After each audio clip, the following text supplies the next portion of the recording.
one of the best. We've never even gotten to have him on this show before, so you guys are in for a super special treat because this is a special one for Red Band and I. Make some noise for one of the all-time comedy greats, one of my favorites, one of my good friends, Andy Kindler, everybody! Hey! Be careful over here. There's a lot of stage. I don't know why they did it like this. Andy, be careful. Lawsuit Central. You know what I'm talking about? I'm going off that stage. You know, you're good. You're in good shape. Deep pockets. Deep pockets Chopra. Oh, I don't have anything. Oh, I can't write anything here. Yeah, we are going to have so much fun. I'm pumped to have you on. Having me. Of course. We're in Fort Wayne, Indiana, and it's going to be a lot of fun. Pinch me. I'm sorry. No more Fort Wayne jokes. You know, the very sensitive. It seems like this crowd's a little beat up. You know what I mean? I feel like this crowd's filled with ex-wives of Ohio State assistant coaches right now. And it's incredible. Just sweaty. Is everybody on Molly, whatever that is? I'm so excited about tonight's show. We're going to have so much fun. We have a band on this show, ladies and gentlemen. You know, with a show like this in a small town like Fort Wayne, unfortunately, we couldn't bring the whole band from Los Angeles with us. We could not possibly afford Chroma Chris. Yeah, I mean, he could actually be here right now. He could be under this table. He doesn't say a word. So. But it's tough to get them out on the road. But I think we pulled a little Fort Wayne miracle for you guys here tonight. Every single week they commit to different characters. We never know what they're going to do.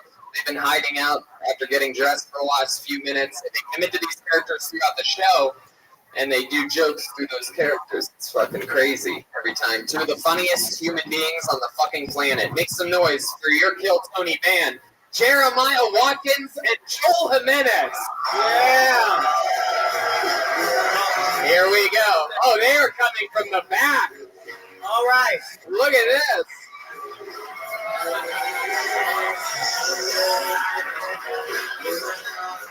Oh, my God.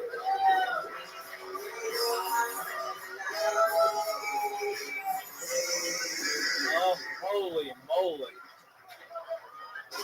Oh, my God. I can't believe it. I know what they are. They're fat babies. Cancel my swim class. Are you guys basketball hoops? You're angels. We're angels, Tony. Oh, wow. Look at that. I love this. Oh, wow. Wow. What a heavenly crowd. Everybody loves random dirty feathers in the air. So, one of the gifts that just keeps on giving when everyone's sweating hot in a rock club. I will pray for your negative energy. And then we have Gilbert back here who looks like his name could actually be Angel. It's pretty exciting. You guys gotta wait until he says something funny, assholes. Everybody's jumping the gun lately. Anyway, I said he looks like his name could be Angel, for those of you that missed it. That's a Mexican name, right? Angel Salazar? I have a few cousins. All right. Name that. You guys really pulled out one or two stops on those costumes. I mean, it's unbelievable. It was one. It was one stop, the 99-cent store. 15, $20 for both costumes, right? I'm sorry, dude. You guys are goddamn angels. You guys ready to start this puppy? I am. Now, Andy, here's the craziest part is this isn't even the whole show. I have a bucket filled with comedians' names, and it's filled with names. It's fucking crazy. I mean, not filled, but you know what I mean? Not to the top. Obviously, you guys could tell that physically. But in the 80s, that used to be a business card bowl. And you'd say, put the business card in the bowl. You people don't remember print. Oh, shit. If I pull your name out of the bucket, you get 60 seconds on stage. That's how it works. You know your 60 seconds is up and you hear the sound of a kitten. Oh, is that a bear cat? Wow. And wrap it up there, or else you're going to bring out the angry Fort Wayne bear. Wow. Good God! All That right, sounds real. That sounded real, though. that's scary stuff. That bear sounds furious. And then after your 60 seconds, we talk to you. We find out a little bit more about you. Just be honest through the questioning process. Everything's going to be fine. You guys ready to start this bad boy or what? It is the first ever Kill Tony in Fort Wayne, Indiana. I want to jump right into it because I want to meet some of these people. How many of you want to see a comedian be funny tonight in their 60 seconds? Yeah. How many of you want to see somebody bomb tonight? I did that for 10 years. Wonderful. Never had a good set. All right, I pulled your first name out. An uninterrupted 60 seconds goes to Zachary Eversole. Wow, look at that, right from the front. Oh, my God. All right, are you ready? Audie. All right. Do you remember when I said thank you for being my friend and you were just silent? That was my favorite part of the night. One more time, here he is, Zachary Eversole. Hello, thank you. I just lost 160 pounds recently. Yeah, thank you. Everyone who knows me, I look great, but everyone who meets me, I'm just a regular fat guy still. That's Yeah, funny. yeah, it's hard. I've lost a whole human being, and I'm still a fat piece of shit. I've lost 2.5 Tony Hinchcliffe's worth of weight. I've lost, if you ate a box of Tic Tacs once a week for 32 years, you would still not have eaten as many Tic Tacs as I've lost weight. It's a lifetime supply worth of weight. It's insanity. I used to weigh 1/8 of a ton. Like more than, if you can measure your weight in fractions of a ton, the bottom number has less than 2 digits, you have a problem. I used to work with a couple of fat people. We together weighed more than half a ton. We got stuck in an elevator one time. I was never been so scared. Thank you. All right, yeah. All right, I've got a number.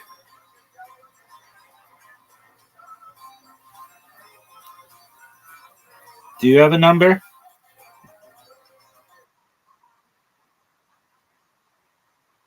Okay.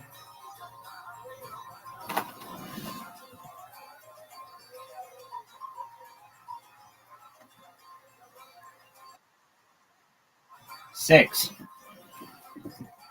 Zachary Eversole. Fuck yeah, dude. How long you been doing stand-up? This is my second year doing it, but this is really only like my 5th or 6th time ever doing it. Wow, look at that. All that weight you lost. Are you sure you just didn't take your fanny pack off? Yeah, it looks like you're waiting to exhale. You know, I don't normally say this, but I think a patriotic fanny pack is slimming. You know what I'm saying? There's a Thank feel you. to it. Thank you. That is amazing. For those of you listening to the podcast, it is a fanny pack with the American flag on it. I don't think I've ever seen desecration of the American flag quite like how I'm seeing it right now. Osama bin Laden's hat is in there. That doesn't mean anything. I thought that was funny. Can I give you? I appreciate that, sir. You're a hero. That means a lot to me. Oh, now that's too much pressure. Comedy State of the Union. You're really you mean. They say buttering up works. I'm telling you that right now. How'd you lose the weight? I just put the fork down, man. I was eating a lot. I was drinking like 6 You cans did what? of Coke. It was a pitch park, right? Yeah.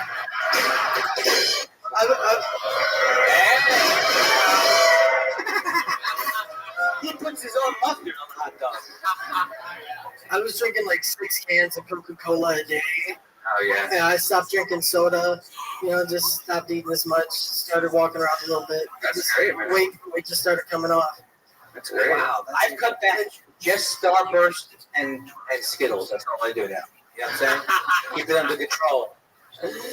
Man, that's so cool. How long ago did you lose the weight? I just started 2016. I weighed 375 pounds. Wow. Damn. That's more than like the Undertaker. Yeah, if I'm holding a honey baked ham, I would have weighed more than 400 pounds. Like I've weighed a lot. And listening to you guys too, like podcasts and stuff, like him and Joe talking, and like all these guys talking, Joey talking, all these guys talking about losing weight. You know, like it inspired me really. Like all these guys can do it, I could do it too. Right? Cool. Maybe one day I'll get inspired to gain weight. I'm on the opposite end of the spectrum, and I think you know what I'm talking about. I just figured it out. You have an uncanny ability to guess things about people. I have Asperger's. I am on the spectrum. Yes. Wow, I like that. There you go. I love it. Damn right.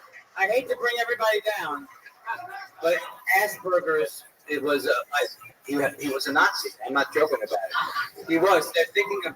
It's also not a joke. It's also an awful name for syndrome for a black kid. Yeah, like, well, I got made fun of a lot. You have what? You probably gave it up because Asperger's have a lot of calories. Oh! A thunderous drum roll for himself.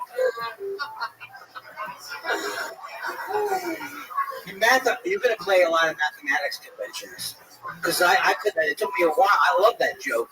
If the digits of single, you weigh too much. It's like Jeff Foxworthy. If your fraction is 1/4, you weigh too much. If you weigh a lot, you weigh too much. Fuck. Oh shit! You dress, and I mean, it's an interesting. I guess I'll ask you this question: is everybody with Asperger's a big Star Wars fan? True. Is that a weird question to ask? I actually like Star Trek better. This was just not clearance. Wow, listen to these Star Trek fans in the room. Is that why you lost weight? They knew you couldn't live long and prosper. Hey! Oh my God!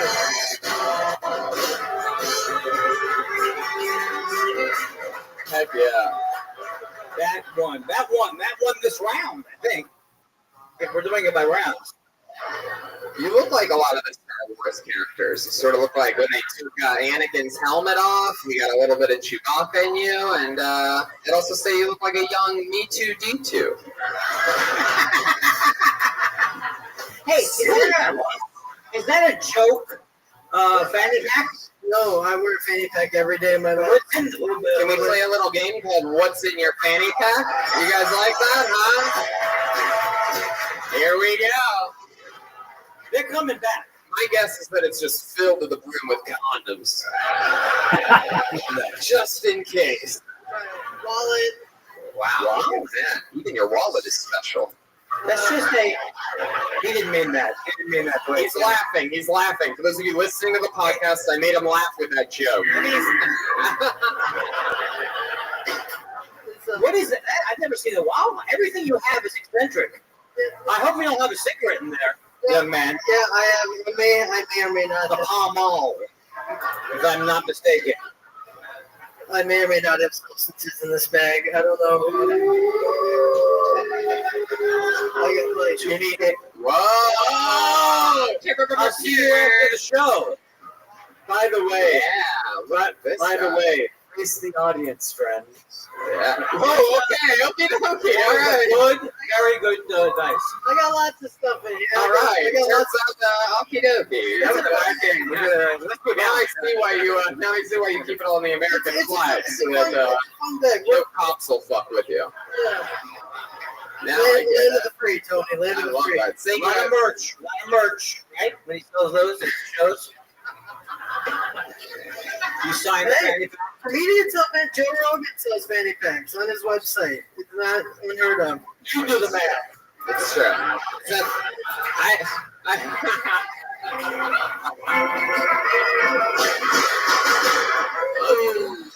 Oh my god, I fucking love it. So Zachary, you listen to the show? Every week. Wow, that's so cool. This is And the third time I've tried to get on. I've tried twice in Los Angeles. Once, Wow. I think 2016 or 27, and then once the 5-year. I drove from Michigan all the way across the country. fucking You did it. shot up here like a plant, the way you were, right? I knew it was getting third time's the charm. I knew there was like, it's a numbers game too. So many people sign up in LA. Of course, you would know that it's a numbers game. We gotta get payola involved in this, right? A little payola. I happen to have one on my palm. I'm sorry, forget it. Well, Zachary, I just want to let you know that just fucking keep doing it. Keep doing whatever makes you happy, whatever keeps you having fun. Yeah, I'm trying to come out to LA soon. I'm paying my car off this year, and as soon as I don't have a car payment anymore, What do you do for work? right now I clean toilets at a university. You clean toilets at a university? Yeah, like I'm a janitor. Like I clean out. What university? It's in Michigan. It is a university. Community college? It's a school. Tony, white people are taking all our jobs. See what Trump does? This is Trump's America. American flag fanny packs and toilet cleaning. Oh, shit.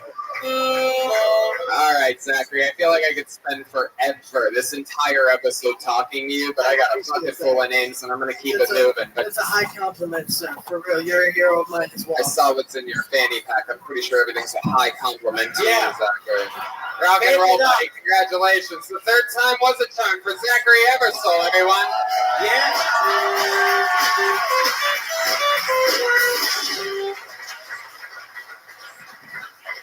Hell yeah. I love that. That was great. That's really cool. What a fun way to start the show. This feels like it might be a special one tonight. John Coltrane called. He says, "Cut some pants on." He said, "My instrument." All right. John Coltrane. He's also dead. Welcome to call. I spoke with him recently. All right. I pulled another name out of the bucket. Put your hands together. 60 seconds from Kyle Buck.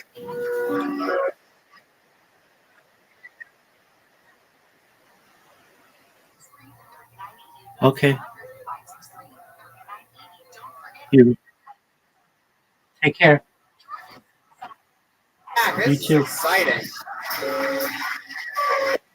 I think we have good bucket energies tonight. This is going to be a fun show. How about one more time for the great and powerful Kyle Buck? Yes. Yes. So I've been branching out my social media recently. Done Facebook a while, starting Instagram and Twitter. Hashtags are a challenge. Kind of got me in some trouble. I saw a friend of mine post a delicious meal, said hashtag food porn. Another friend of mine posted an inspirational quote, said hashtag word porn. It's like, all right, I'll give it a shot. All I did was post pictures of my niece's birthday party with hashtag child porn. Now, I can't use the internet. But if you think they're hard for me, imagine how hard it is for our older age folks. Sitting down with the news with my grandma recently, and she said, they're trying to stop sexual harassment in Hollywood. Maybe pound me too, sending a mixed message. Thank you guys. That's my time. Thank you. Fuck yeah. Kyle Buck. Yes. Hell yeah. I know a guy that lost 180 pounds. I found it. Have you thought about doing edgy material at all? Going into controversial areas? Yeah. That's what I'm going for. Like public planning. Yeah. Absolutely. That was edgy. That's more edgy than I was. I'm not that edgy. I'm not very edgy myself. Well, but I mean the material. The material. Oh, is okay. I didn't even get the joke. I'm such an idiot. I did. I'm such a moron. No. But I mean, Oh, Kyle, it was a fun set all around. Thank you very much. I appreciate that. How long you been doing stand-up? About 2.5 years. Oh, cool. Where at? I run a couple shows up in Anderson. Anderson. Where's that at? About an hour and a half south. Hour and a half south. Yeah, halfway between here and Indy, basically. South. That's my old hunting grounds. Oh, now. Yeah, I used to play in the bluegrass band, so that's perfect. Really? Yeah. Jeez Louise. You look like you played in more of a blue cheese band. I'm so sorry. That one slipped out. I didn't mean it. I'm sorry. Yeah. That's a dream right there, getting roasted by Jeremiah Watkins. That's Oh, really yeah. sweet. You need to elevate your dream. I don't think that's the first time you've been touched by an angel. Oh. I can't come up with this quality of material. So. No, it's good. You're killing Well, it. I'm just doing Jewish asides. Is that okay? Who knew? Kyle, you see, for those of you listening to the podcast, this is a fucking badass, very aware, in the moment, killing it, gigantic, scary motherfucker. Like, this looks like the guy that they bring in. Like, if there was a video game about bouncers, this would be the final boss that you have to beat in that video game. To get through every bouncer at every bar, like just bouncer fight. I think I just King Frupa.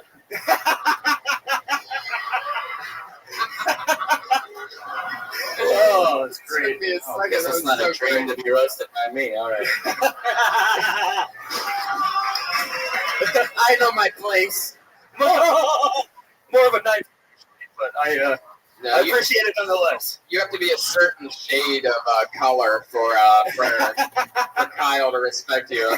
He showed me earlier. This is what he handed me. It was that right there. An hour and a half south of here. That's fucking scary shit. The hashtags. Get it on the ground floor of that racket. That's a good racket hashtag. Hashtag good racket. What do you do for a living? I work for a mortgage company. Mortgage company. Yeah. Yeah, I basically process the documents you sign when you buy your house. Wow. Yeah. You're like a paperwork guy. Yeah. You wear a suit to work? No, I work in the corporate department, just jeans and a t-shirt. Oh yeah. Yep. I did used to wear nicer shirts. I worked as a bank teller before that, which was interesting. Bank teller. Yeah. I cannot picture this. Were you a bank teller on the other side of the window of a semi-truck? Like, what are we talking about here? No, the branch I got hired at got robbed a lot.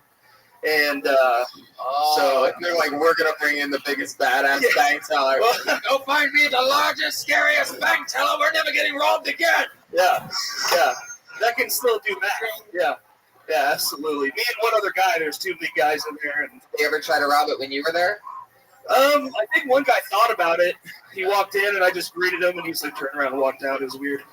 You ever tried to do material when you were a bank teller? Oh yeah. What is this transferring funds all about? Yeah, Who's yeah. the genius rocket scientist who came up with the CD? Something like that. I just provide the structure. And you go back in. Yeah, there are a lot of interesting folks. I actually kept a journal about all the crazy shit that I heard people say. And then I found $5 at some point.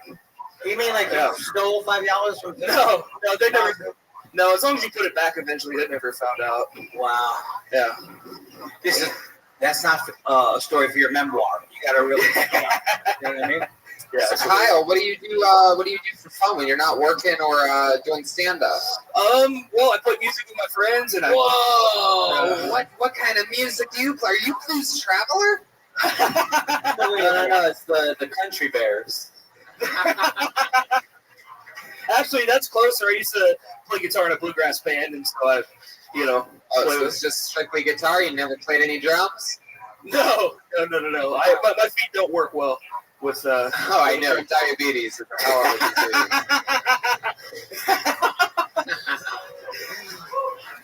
My A1C is rising just as. But what was the name of your band? The Stampede String Band. What? Wait, no, who? The Stampede String Band. The Stampede String Band. Getting into that rodeo cattle market. Yeah. We basically just wore flannel and played loud and crass. Wow. Wow. Did you sing it all? No, not really. No, they were way better singers than I was. So I did all the business work, booking.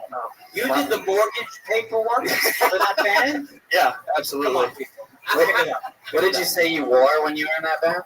Flannel. You should have been called the Roseanne's husband.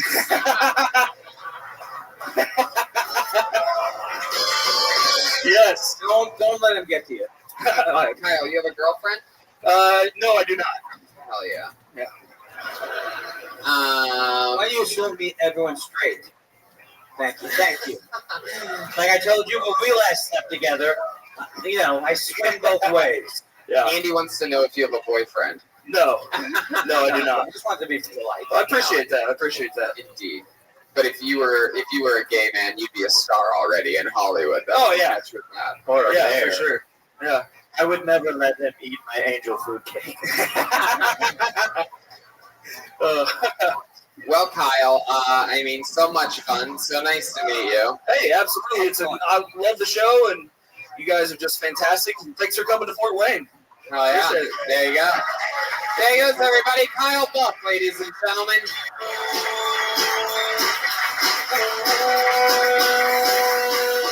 So you guys get it? You know how the show works, right? You guys having fun? Shit, I think I see some people from last night out there. People following us around the country, guys. Put your hands together for Steve Simply. Yeah.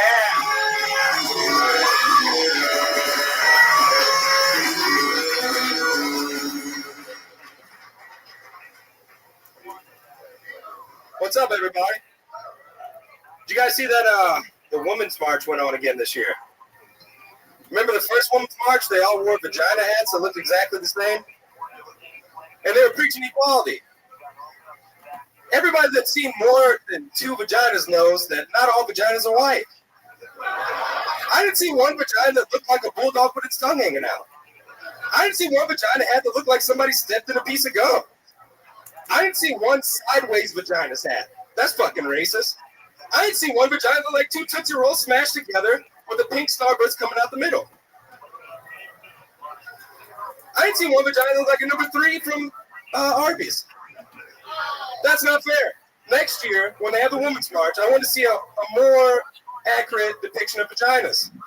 Because I feel like they're setting an unobtainable goal for vaginas, and that's pussy shaming.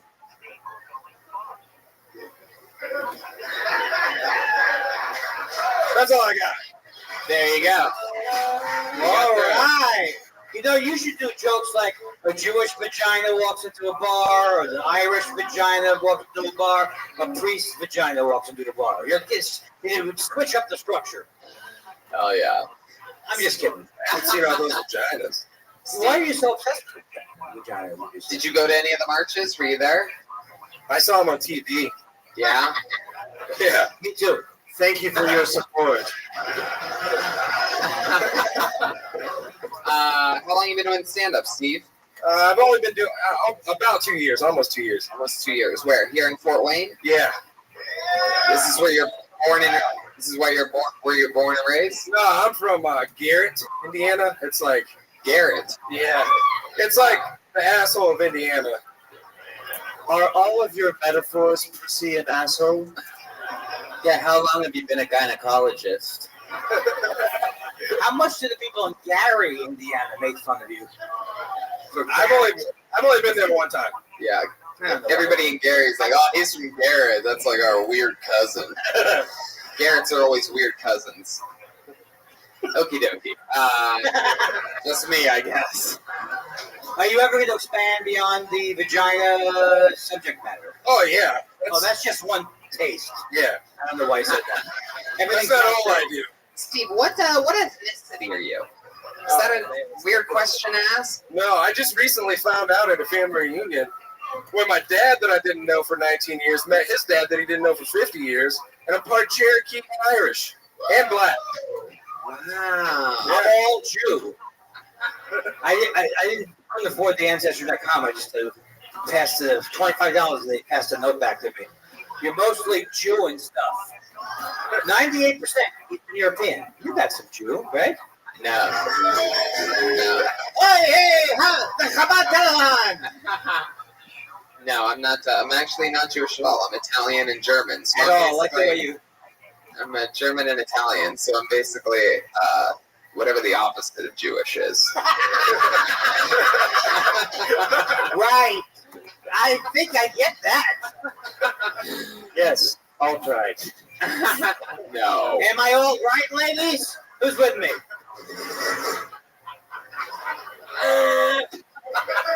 You do look like you could. No one would guess where you're from. You do have a whole thing going on. I don't know what's wrong with me. Irish, Take time off. Cherokee, and a little bit of black. So Yeah, who knows what the black part is? yeah, I bet around Probably here. Africa, I would say somewhere. If I had to guess. That's just what all black people say in Fort Wayne to get by. Like, oh, I'm just Cherokee, Irish, and a little bit of black. We're not even sure. You know what I mean, buddy? I mean, We're not settled on that. That can change. Picture show. Pocahontas. That Trump is hilarious. What do you do for work? Oh, I work with Amish people building those that's why you're not admitting you're black. That's what it is. It's on a resume when you decide when you're not black, right? under candlelight, you can see anything. Welcome. How are you? Well, how'd you find out about me, if I may ask?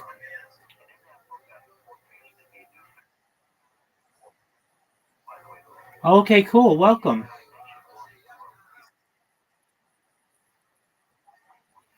Well, I appreciate it. Do you mind if I tell you about myself? Excellent. I'm Rabbi Rothschild. I stream my life 24 hours a day, 7 days a week, 365 days a year for world peace. I've been doing so for more than 3.5 years. Going back to the pandemic, we've seen the death of a queen, the birth of AI, the coronation of a king, and everything in between. Essentially, it's the world's largest time capsule or the world's largest timeline. I talk about things to help the world, like ending world hunger through the use of technology such as agricultural drones, floating greenhouses, saltwater greenhouses, things like hydroponics, vertical farming, and cloud seeding. I'm a major advocate for ending world thirst through the mass adoption of desalination technology, essentially pumping Earth's seawater onto land and make it drinkable. I am sponsored by a cryptocurrency. It's known as Harry Potter Obama Sonic 10 Inu. That's what all my bedding is and my sleep mask and my clothing and such. It's worth tens of millions of dollars. And we've actually built wells in developing areas, such as in Nigeria, for the benefit of people there. And I'm just doing my best to be a very positive individual, very optimistic, and to give people hope. How are you?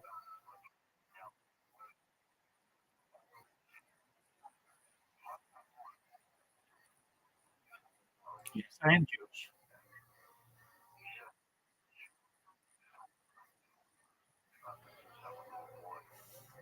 It's a very complicated answer. I love Israel when it is doing good things, and I don't like when it doesn't do good things.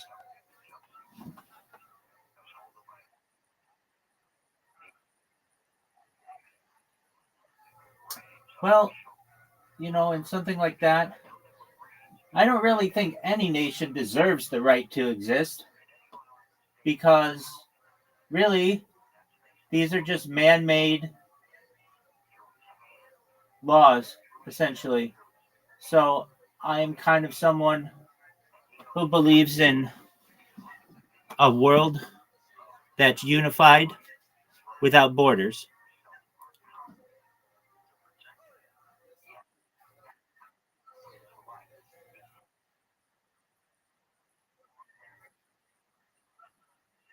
I want world peace.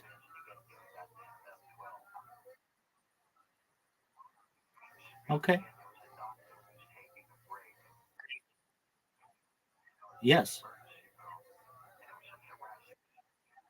Pleasure to meet you as well. I'm always live here whenever you want to connect. I'm just watching some stand up comedy right now. So feel free to enjoy, okay? Very well. Pleasure to meet you. So what do you do with Amish people? We build those little pop-up campers. They go behind trucks and shit. They got like tents. Sounds like a shit to scam. them. I'm just kidding. Not really. People don't normally drive their tent trailers through Los Angeles, California, where I live. Well, they do around here. Any Yeah. lake. There's a whole bunch of pop-up tents and shit where people stay for the whole summer. Wow. It sounds the Amish religion sounds wonderful. and that's not all the fun. There's no electricity. Well, that's bullshit. You know what? They got electricity. Oh, they do? Oh, yeah. Really? Oh, yeah. I What get do they- the rides after work. I make extra money doing that. A Shabbos boy, that would be for Jew, on the Sabbath has a non-Jew like open doors and operate electric stuff. Hell yeah. So Steve, what else do you do for fun? Like you just build trailer tents? No. I also I play basketball and do regular shit like that. Have you ever fallen in love with an Amish lady? No. I mean, You have a crush on one now? there's some of them that are kind of cute, but then at the same time, they also smell like shit. So it's Whoa! Wow. What a charmer! Am I right? not all The of them. ladies love this Just guy. most of them. Why do they? Yes. I'm just disgraced at the language that this man is speaking. Well, I mean, I've never really gotten to be that close to Amish people, so I'll just follow up. I mean, this is interesting to me. Do they really smell? Well, at the beginning of the day, no, they smell like soap. But then, like towards the end of the day, Oh. And when they get hungry, do they get famished? Now that was what drum rolls were made for. That No, joke. it's interesting that they smell that much, though, right? Is deodorant and not an Amish thing? if they're on Rumspring, then they can use deodorant. Hey, Jeremiah, how do you know about Amish people? I'm very close in touch with the Amish community. Wow, I could sort of see that. All right. Steve, how long have you been working with Amish people? I've only been working with them for about 4 months. 4 months. Yeah. What did you do before that? I was a carpenter. I build like custom-made cabinets and shit. That sounds Amish too. Yeah, I was just going to That's say, shaker. are you Amish? Yeah. I don't think so. Did you find all your jobs in the Bible? No. Are you a cobbler, or have you spent any time cobbling? Oh, shit. What's the thing where they put the horseshoes on? What's that called? Blacksmith? Oh, He's an it's almost like I set up blacksmith. for no joke. He's an African American smith. That's right.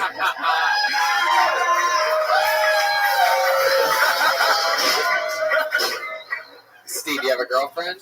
No, I'm married. Oh, married. How long you been married for? 5 years. 5 years. Yeah. What's that like for you? Oh, it's awesome. Yeah. I mean, it's mostly awesome. You went from a fantastic thing and you sold it out right away. It's awesome. I mean, most of the time. What does she do? Nothing. She's a stay-at-home mom. Wow, that's so. Do you have kids?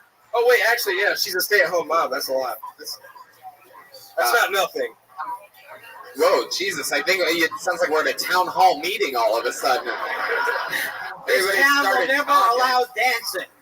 I feel like everybody knows who you are, and they're like, "Yes, yes, 4 kids." Blah, blah, blah. How many kids do you have? I only have one. Only one. Yeah. She's a stay-at-home mom. I mean, do you need more kids to be a stay-at-home Am I mom? Come on, people. Hey, women got the vote. Stop complaining, right? Yeah. More like stay on the couch, mom. Get it together. Either make more babies or clock in, lady. Welcome to America. We pay fucking taxes here. We're all right communities. This is all right. Oh my god. So, man, what was it like watching your dad meet his dad while you met your dad all at the same time? What This the shit was fuck is that? And why did Maury Povich not videotape the whole thing? It would have been interesting. He looked at me and he said, "Oh man, I'm nervous." Like, nigga, I met you when I was 19. How Wait, you what did think he I say? felt? What did he say? What? Yeah, for the first thing you said, you didn't enunciate clearly. Oh, he said, "Oh man, I'm nervous," and I He said, can use How any do word you he think- wants. Yeah, He's allowed yeah, to right. use that word. I just looked it up. I looked it up in the rule book. It says whites don't use that word. If you are black, do whatever you want. Would you agree with that? As a general rule. I don't care who uses this, whatever, man. Wait, what? Am I high? I kind of agree with you. You kind of agree with Like 70%. me. Okay. So, what? I don't know. I got this is a minefield. Steve, you talked about pussy hats. What's most of your other material about? Just premises, not you don't have to do the joke. Like, what else do you talk about if you were to do a longer set? Being stupid. Yep. Not knowing anything about women. Does that one have to do with coming out with 60 seconds of pussy hat jokes? The being stupid thing? Oh, it's not a callback? Okay, go ahead. What else do you talk about? Working with the Amish people. There's a lot of good shit there. Oh, yeah. There's a lot to work with. Growing up being the only black person where I come from. Right. Where do you come from? I come from Garrett. It's like oh, that's right, Garrett. 20 minutes I that way. forgot that he's from Garrett. That's a very different. What was it like being the only black guy? What was it like? Yeah, it's kind of weird. Then you get used to it, and then you don't even realize like when somebody's being like offensive, and then somebody who's black that never lived there before comes, and they're like, "Hey man, that was offensive. You should do something about it." I'm like, what? White people are so nice. Right. That's what I find in general. All right, Steve, we're gonna keep flying through it. There he goes. Yeah. Steve, sing please. Man, these people are so goddamn interesting. We have so many more names to bucket. Good bucket work. Yeah, You know, you gotta really dig it in there. gotta create sort of like a little its own weather system. Put your hands together for Nathan Evans. Ooh, that's a good name. Oh, I thought it was Nathan Evans. Nathan Evans. Nathan Evans is his first time nominated I believe for so. the 60-second trip. Take your time. I think, is that Nathan back there walking with the beard? Here he comes. Nathan Evans. Make a ladies and meal out of gentlemen. the entrance. I always tell that.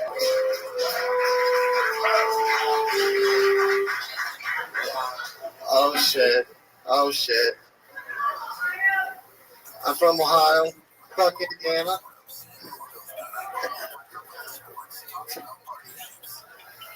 But okay. Hey, what do you say we give Nathan a fresh start? Hey, don't yell Come shit, back you up. fucks. Yeah, come back up. Don't yell anything. Let this guy have his moment. Ladies and gentlemen, let's restart the clock one time for Nathan Evans, everybody. Hey everyone, I'm Nathan. I'm 25 from Ohio. I like to wear hats because I'm balding and I'm embarrassed. Sometimes take it off at every time. Feel like I'm going to bowling night.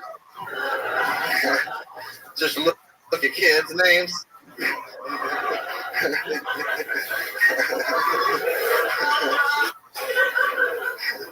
Anyone remember the first time they told their dick was small? I mean, I was 14, saw this number on the TV. I was like, I'm gonna text that. I sent my dick, they're like, that's small. I said, oh, okay.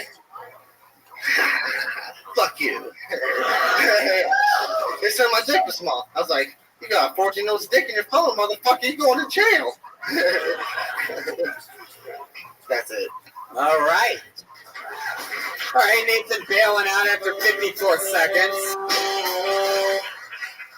Fuck yeah.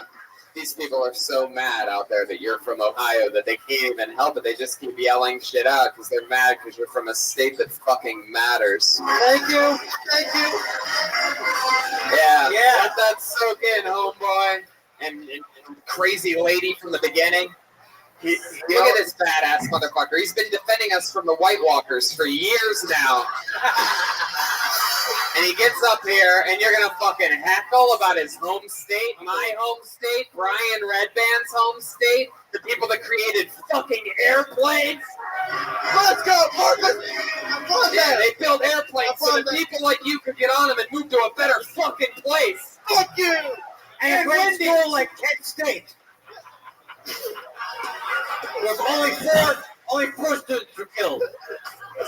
Not bad. killing me. Kent State. I've never even heard a Kent State reference in my life. I've been doing That's a comedy more recent over reference for me. 11 years. I usually do Eisenhower references. Oh, fuck, man. I'm like breaking. This is the episode that Andy Kindler broke Tony Hinchcliffe. I've just been trying to not crack up the entire time. Whew. All right, Nathan, look at you, you big fucking... I feel like this is what Louis C.K. looks like now.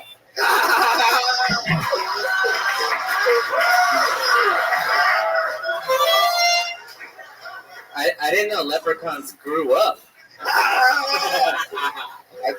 You're a badass motherfucker, Nathan. You seem both super likable and frightening at the same time. It's incredible. It's quite a mishmash. What do you cut down for a living? I work at a grocery store. You work in a what? Grocery store. A grocery store? What the hell do you do? I work the meat and seafood counter. Wow! Fuck yeah! Sounds like a dating app. I didn't mean that, whatever it was.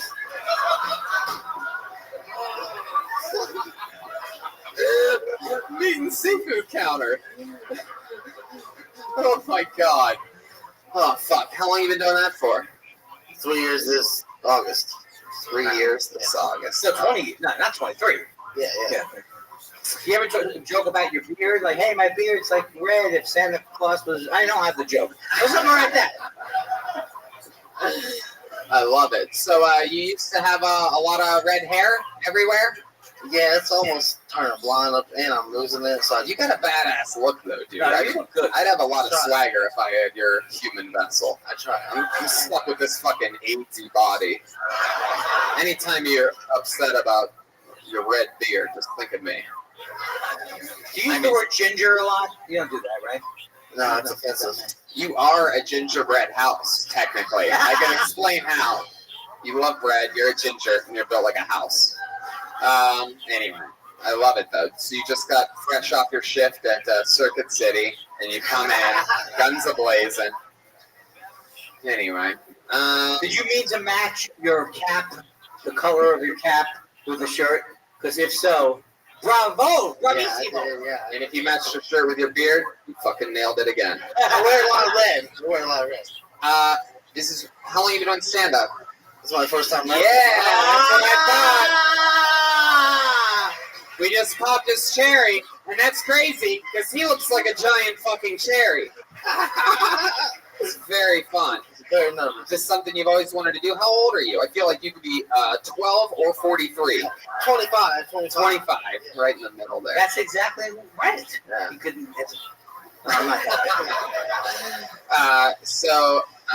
This is something you've always wanted to do?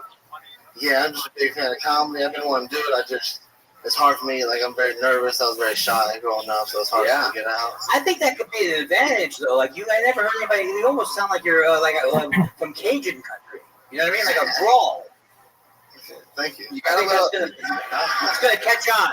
I don't blame you for letting the hecklers throw you off in the beginning. I don't know why in the fucking world anybody who didn't have the balls to sign up for this show would ever yell out anything during a live podcast. I mean, it's mind-blowing to me. I mean, it's obviously not a fan of the podcast. It's the guest of a fan of a podcast, so shut the fuck up. Fucking animals. He did say F Indiana at the very top of his set. So I usually don't side with the audience, but he asked for it a little bit. Anyway, I didn't really catch that part, but I'll listen to the replay. I heard the lady yell Ohio first, but maybe my timing was off. When do people get so excited about the state that they're from? Because I missed that movement. Well, Free! Ohio is like the state in the middle that sort of like has like the weight to it. So all the other It's purple. It's a purple state. yeah, all the other states are sort of like, you know, they naturally have to hate, but it wasn't their decision. You didn't decide where you were born, and if you could have decided at the very beginning and they had a little application for you as a baby, just know you would have picked Ohio. Let's go. You wouldn't pick Garrett. Right? Yeah, Yeah, give it to the Garrett people. What's that shoe? And you're from here in Fort Wayne? I'm from Dayton, Ohio. From Dayton, oh, that's it. I don't even know how I possibly asked that right now. We know a little something about Dayton, right? Oh, yeah, you ever go to the living room, the strip club? Yeah. Yeah. He looks like he literally lives this living room. Looks like that's why his beard's red. Oh, Jesus Christ. I'm disappointed though that you're not completely comfortable on stage after 50 seconds. You know what I'm saying? 20 seconds in, I was like, I got this. What else is in the news? Fuck yeah. Well, Nathan, it was your first time. You fucking plowed through it. And there you go. Congratulations. You did it. Made it happen. We're going to keep moving on.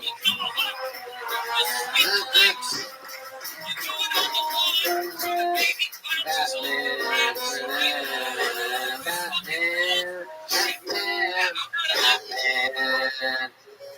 Wow. All right, here we go. This is a interesting name. Put your hands together for Andy Coons. Andy Coons. Andy Coons. Man. Andy. Put your hands together for Andy Coons, everyone. What's up? Let's go ahead and address the elephant in the room. Got a pretty racist last name.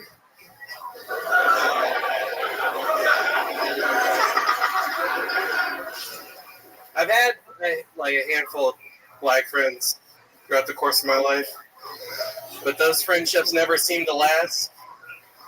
And I get it.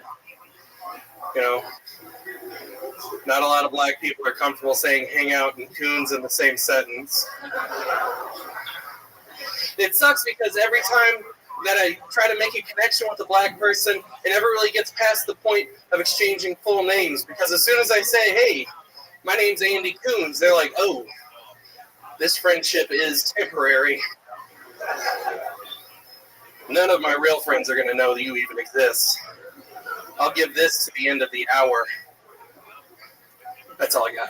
Yeah. There you go. It's exactly a minute. I love it. How long have you been doing stand-up? I just started doing it seriously in April. April. Perfect. Well, great. Did you change your name to Coons? No. That That would bother me. I feel upset about that. Yeah, because Flintstone wasn't working. Hey, come on. Andy's one of the best shaped people we've had on the show so far tonight. Andy, well, that's it. I mean, I always love things that, you know, those people the people that directly are affected by something talk about something, and your last name is indeed Coons. Yeah. So that is great that you're talking about that. You ever think about adding a part, like, you know, because you're like, it's going to be a temporary friendship. You can't introduce your friend like, hey, this is Andy, African Americans. That's a good tag. I tried the country briefly as anti-Semitic.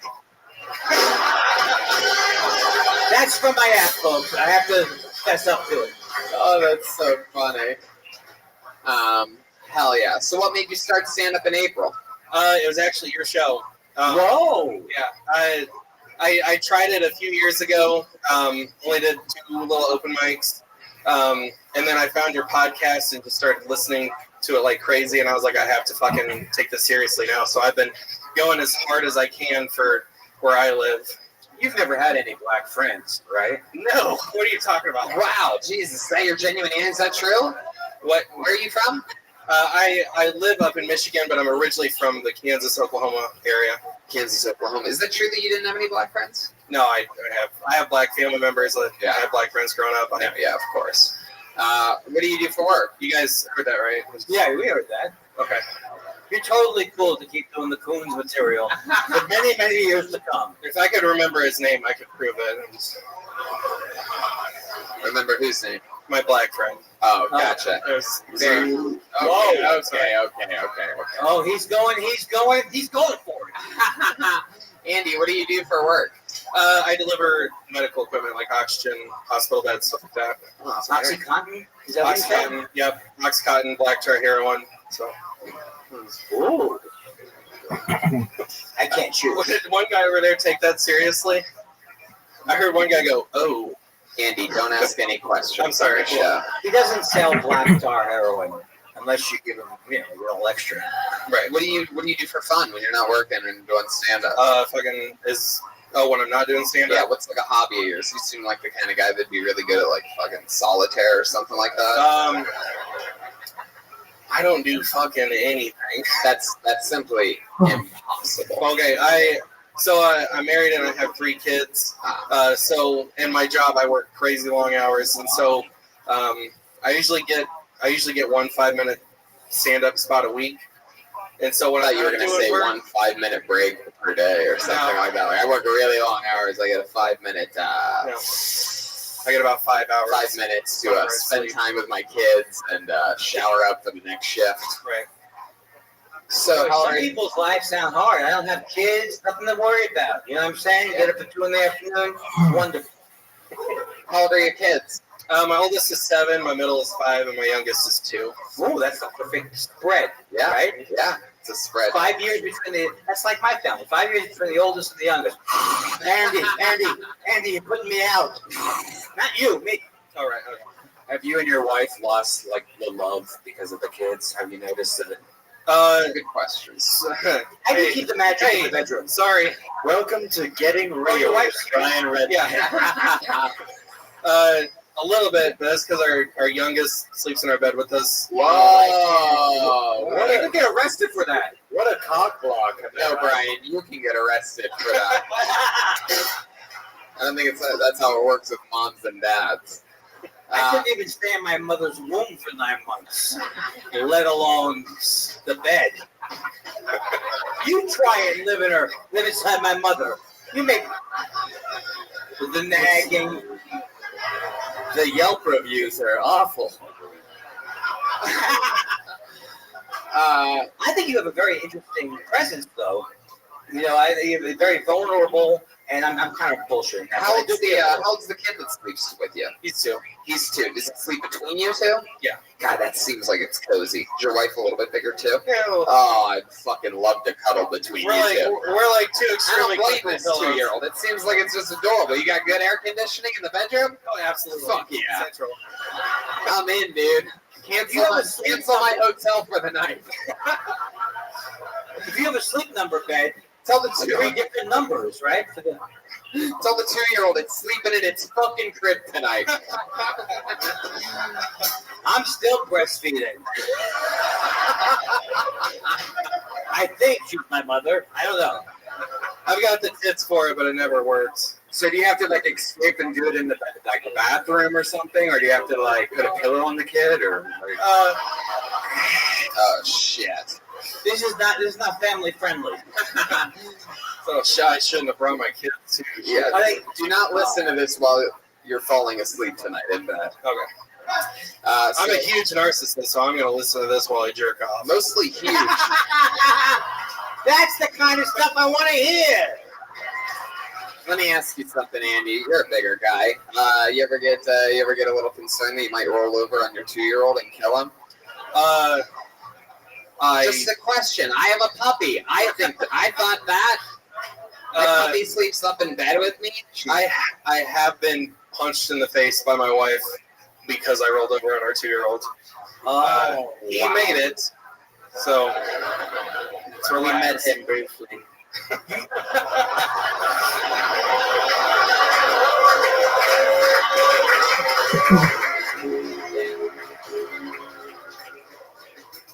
She chose out of all the ways to wake you up to punch you in the face. That sounds like she wanted to do that.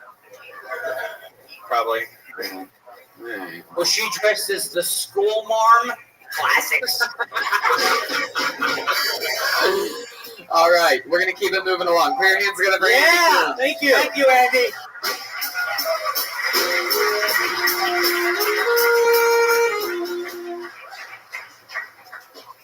All right, back to the bucket. Nice arrangement.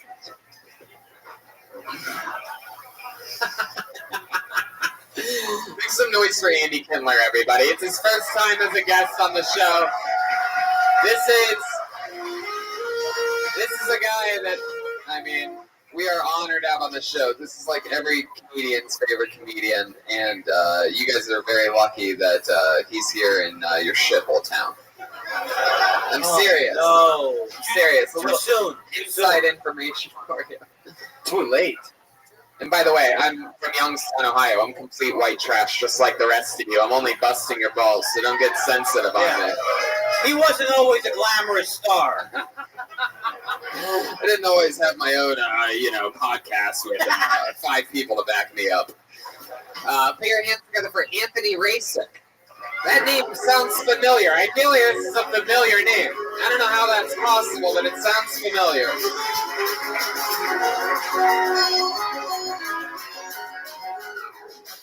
One more time for Anthony Rasick, everyone.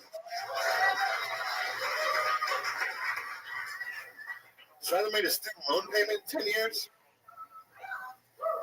So they'll get their money and they'll get the future they promised me. It's fair, right? They really want their money, though. They called me the other day like, "Congratulations, Mr. Rasick, you qualify for student loan forgiveness." I was like, "Yes, I won." And they were just waiting out. I'm like, "All you have to do is make 200 equal payments of $240. Your loan will be forgiven." I was like, "It's like $48,000. It's not forgiveness, it's repayment." They're like, "Well, you didn't graduate, so we didn't think you could do math." It's like, today. Just wait it out, they'll kind of a finisher for that joke. Sorry, folks. Working on it. Kind of had a breath from running up here. Yeah.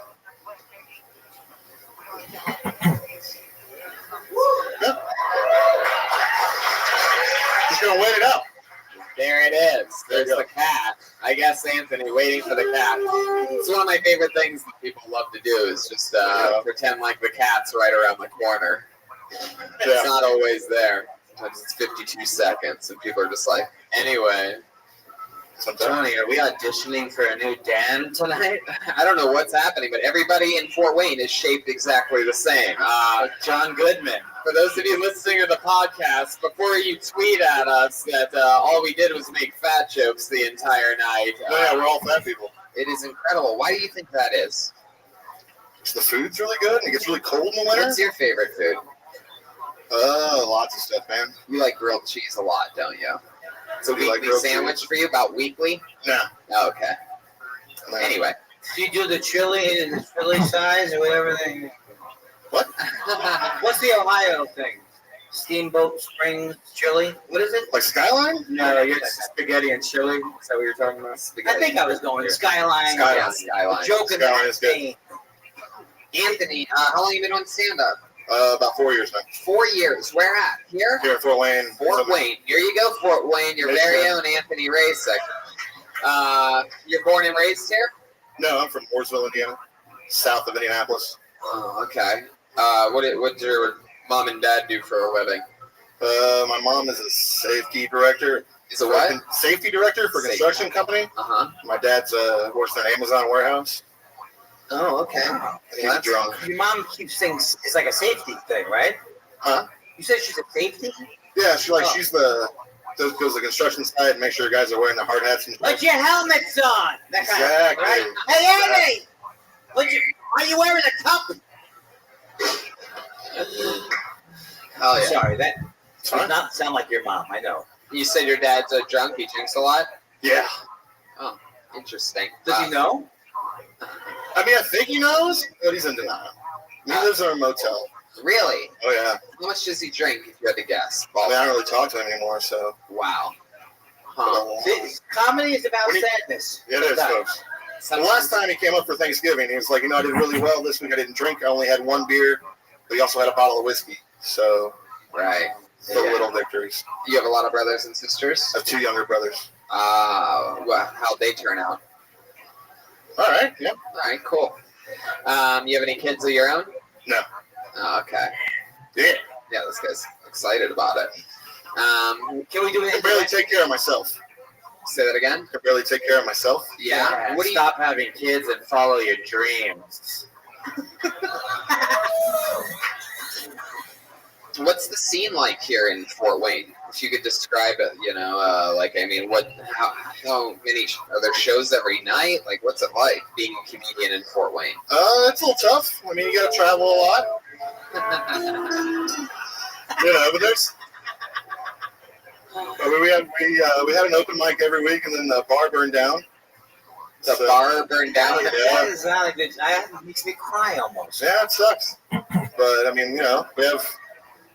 Do you remember the night that the bar burned down? It was Wednesday. It was a daytime. Very sad. There's nothing worse than a daytime fire. You don't even get to enjoy it. Right? And was it someone upset about it because it was a bringer show? Was that why they burned it down? Maybe. I don't know. No. Bringer show. Come on. It's probably an insurance scam or hate crime. Was it the day of the open mic? Are you serious? No, it was like 2 days later. 2 days later. Do you think maybe it was perhaps your set? You burned the motherfucking house down? You know what I mean? I don't like to brag. Maybe the roof was on fire. It took a while for it to spread. Maybe. I don't like to brag. Interesting. So basically, the once a week open mic that there was burnt down. Yep. So then what happened? Well, trying to find another place. And there's one comedy club that's they don't do shows on Saturday though. Then the Let's guys do a lot of shows here. And then but there aren't a whole lot of open mics. Did the Let's guys know you? Yeah. Oh, cool. Has there ever been a funny bone near this town? That's my favorite name for a club, Funny Bone. Yeah. It says it all. Indeed. I like your style. Your style on stage. I like it. You're like, When you say that, what's that noise? The air conditioning. it's called the universe. The universe, Tony. When you say that you barely have enough time to take care of yourself, what do you mean by that? Oh, I'm just a terrible person. Huh? I'm just a terrible person. What do you mean by that? Well, What makes you a terrible person? Did you selfish? I guess. Wait a second. Drink a lot, Did you smoke burn a lot the of bar weed? down at the open? I Or was did that- not. No. I mean, I don't know. You're selfish. How are you selfish? Who are you selfish to? Jesus. I don't know. But what is that? I don't know, man. Who do you know that person who Yeah. said that? Girlfriend. What'd she say? Lies. Wow. You mean the show is a lie, or what? No, he said that he's selfish, and she said Oh, lies. yeah. But maybe you don't know what he's being selfish about. Maybe he's talking about his girlfriend on the side or something like that, lady. Don't yell shit out. I had a girlfriend in my pouch once. It's a kangaroo joke. When you say you're selfish, what? I saw two people look at each other.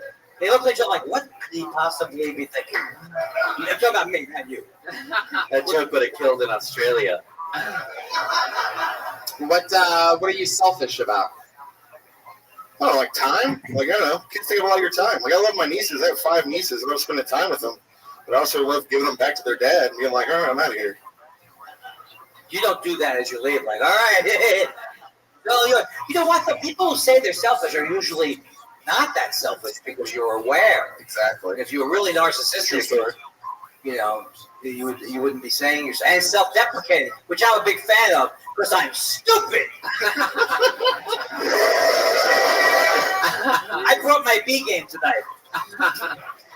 But Anthony, there must be something else that you're into, right? Nothing else? Nothing else? No other fun facts about Anthony? I make dirt. I run the other comedy festival. Wait, you make dirt? Yeah. That's a scam if I've ever heard one. Have you been on this show before? Yeah. Yes, years ago. Columbus. Yep. Columbus. Wow, look at that. I remember that. You're the guy that made dirt. Yeah. Man, I got you good back then. Probably. Yeah. I Probably. remember I spent minutes on it too. I'm like, what do you mean you make dirt? That sounds like the easiest job ever. There's the dirt. And everybody was going crazy. Yeah, he's great. Now it's almost 5 years later. I'm all old, jaded, and beat up. You know what I mean? Just like, oh, you hit the dirt. I remember you. Actually, God made dirt and dirt don't hurt. What's the, I guess if we want to listen to the dirt making episode, that's probably, I think, episode 101 or something. 130 or 130. Somewhere around there. What's your recipe?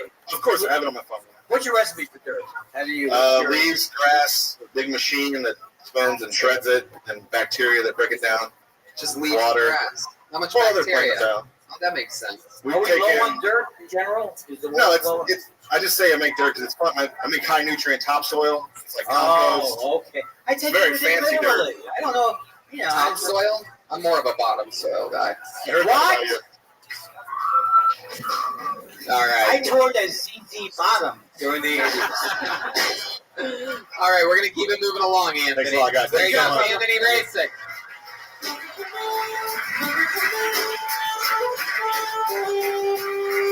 Friendship never ends. All right. I pulled another name out of the bucket. Put your hands together for Corey McAfoose. Corey McAfoose. Here he comes. Here he is. Come on, everybody. He's signed up for tonight. He's live on Kill Tony in Fort Wayne. It's Corey McAfoose. All right. So this is an absolute dream come true. This is my first time on stage. So when I bomb about telling you a story about jerking off, you guys can all understand why.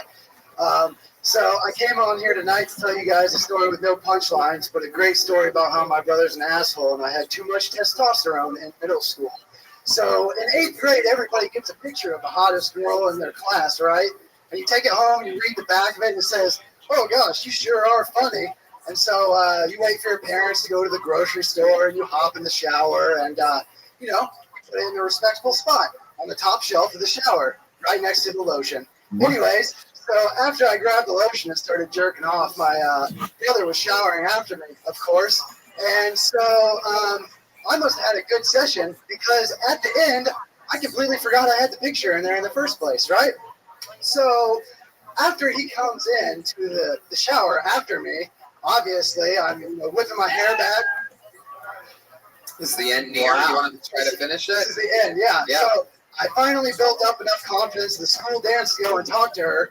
Luckily, my brother was at the same school dance and simply just told her that, hey, he must really like you because I got him jerking off to you in the shower. So that is direct confidence that I come to you with a comedian's standpoint tonight. There you go. Very Louis C.K., right? There you Very go. Louis with the jerking off. Yes. Hey, she wasn't in the room. She was just a picker in the shower. Hell yeah, look at this. I never thought I'd get to see Daniel Bryan start to do stand-up comedy. This is really exciting.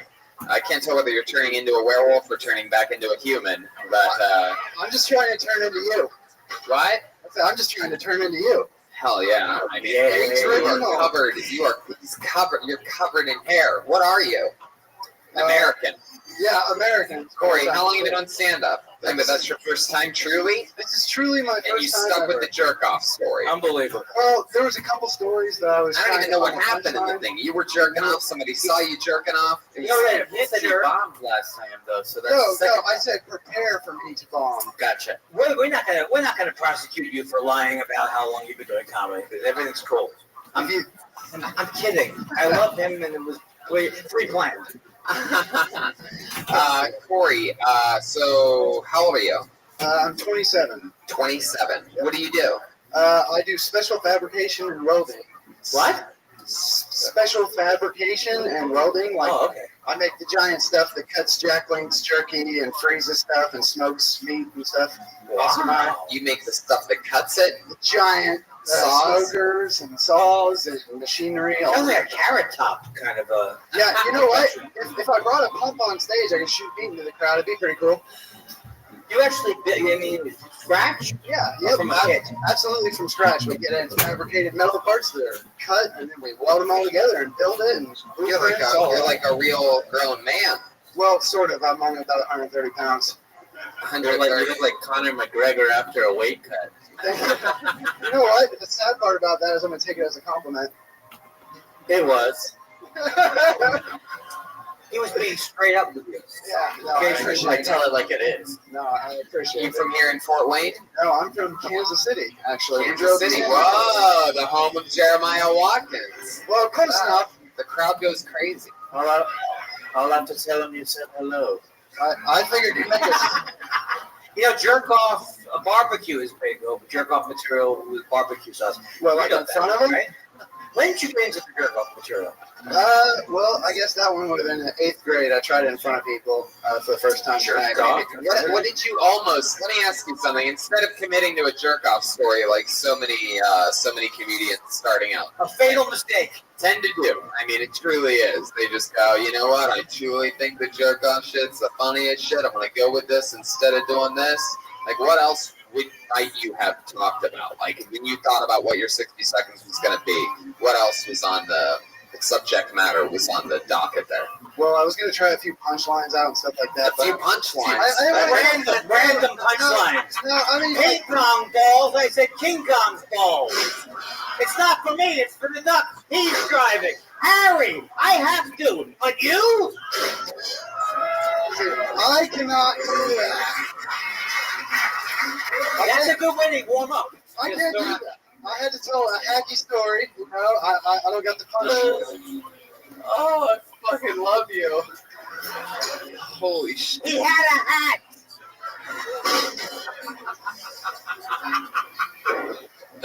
So, what the punchlines that you were going to talk about, what were they going to be about? I guess I just flubbed it up. I had no good stories and I didn't want to sound hacky. Well, it's not about stories. I'm just talking about what else would you have talked, what subjects? Like, did you have more jerk-off stories? No, Or did you have a thing about the of... boomerang? Like, it could be fucking anything, Corey. It's what might you have talked about tonight had you not told the 69-second long story about jerking off in the shower? All right. I probably would have told a story about the first time I did shrooms. My buddy had a seizure. I tried throwing a football, but it bounced off a car, so I think I probably went the right route with the jerk-off story. No, I like the football story. Okay. All right, cool.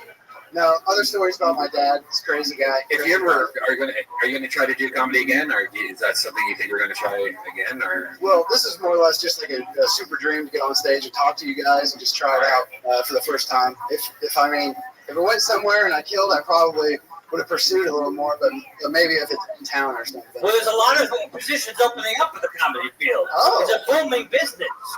You could commercial comedy, industrial comedy. There's so many different ways to make a nice dollar in this business. Oh, fuck. Man, well, that's an interesting way to go about it. So you're out there making machinery. What else do you do for fun? Like, what else is there? Any other hobbies? You seem like a guy that doesn't mind getting in a kayak every once in a while. Yeah, no, I mean, you'd actually be right. Me and my amazing girlfriend back there, she actually drove me out here. We got 2 dogs. We like to take them on hikes, you know. Go kayaking if it's available. Is that true? Have you been kayaking? We have been kayaking together, actually. Yeah, so you nailed it. Hey, man, you got it. Young Abe Lincoln material, you can do that. I mean, I should. Hell yeah. I was thinking about shaving my head, but I figured the goofiest look possible. Young Abe Lincoln material. I like that. Just like 7 years ago. I jerked off.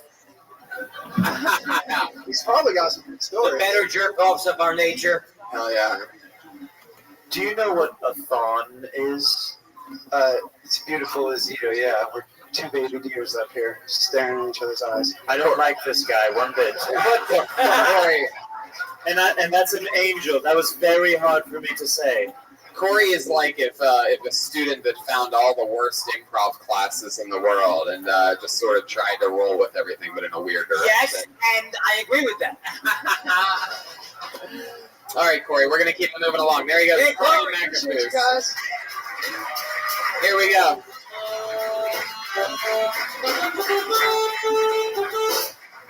Back to the bucket we go.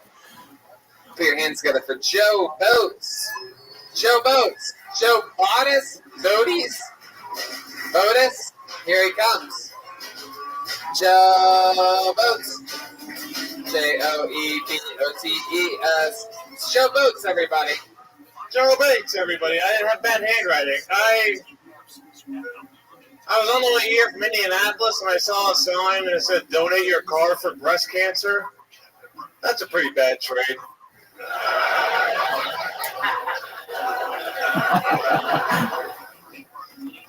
Okay, cool. I like TV. Have you heard of this? I watch a lot of TV. My favorite show is Family Feud. Steve Harvey's great. Love Family Feud. It's fantastic.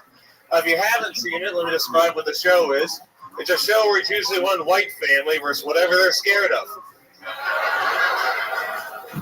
It's like a New England white family versus a black family, an Arizona white family versus Mexicans, a Florida white family versus science.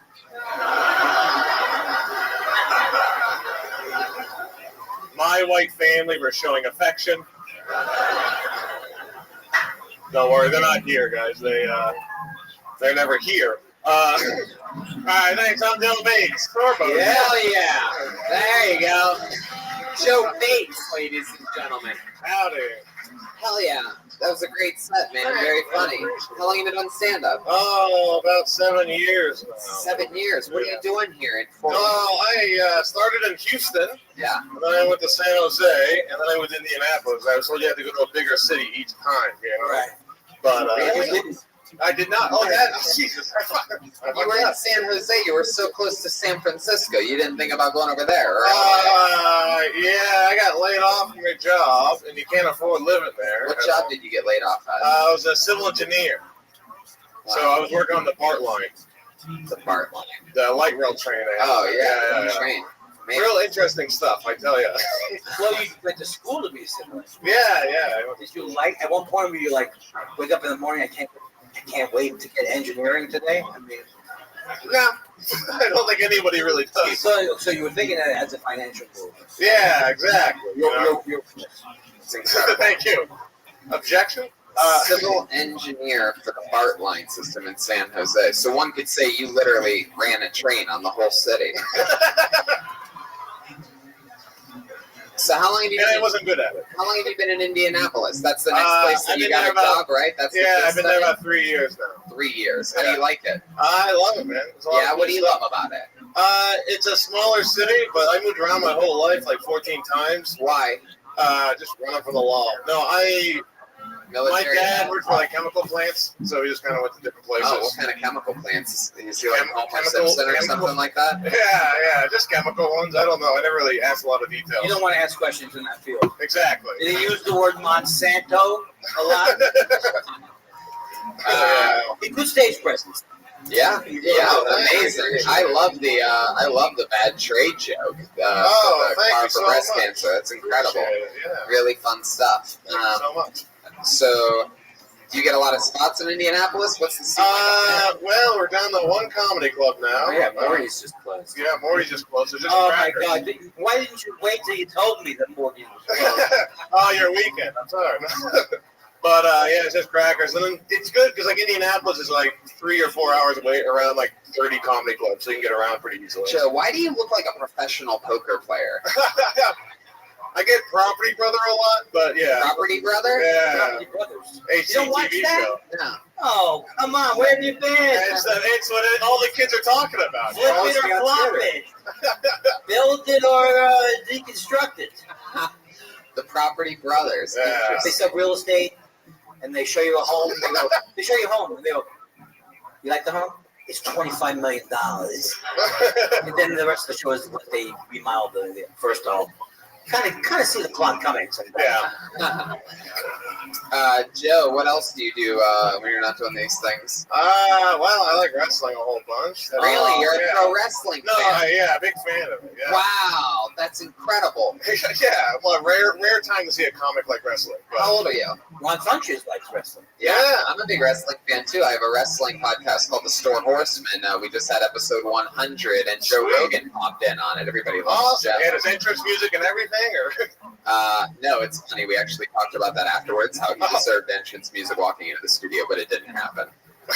Joe Rogan's the guy where you just hear his entrance music in your head when he walks into the room. He's a Anyway. world-class Taekwondo artist, Yep. Joe Rogan. I took Taekwondo too. You know what I'm saying? I think we all get it. I think we all get it. Yeah. So, you're just a pro wrestling fan? Any other hobbies or anything? I play Dungeons and Dragons a lot. Oh, finally! Yes! Man, you must get all the pussy, Joe. Oh yeah, I'm doing all right.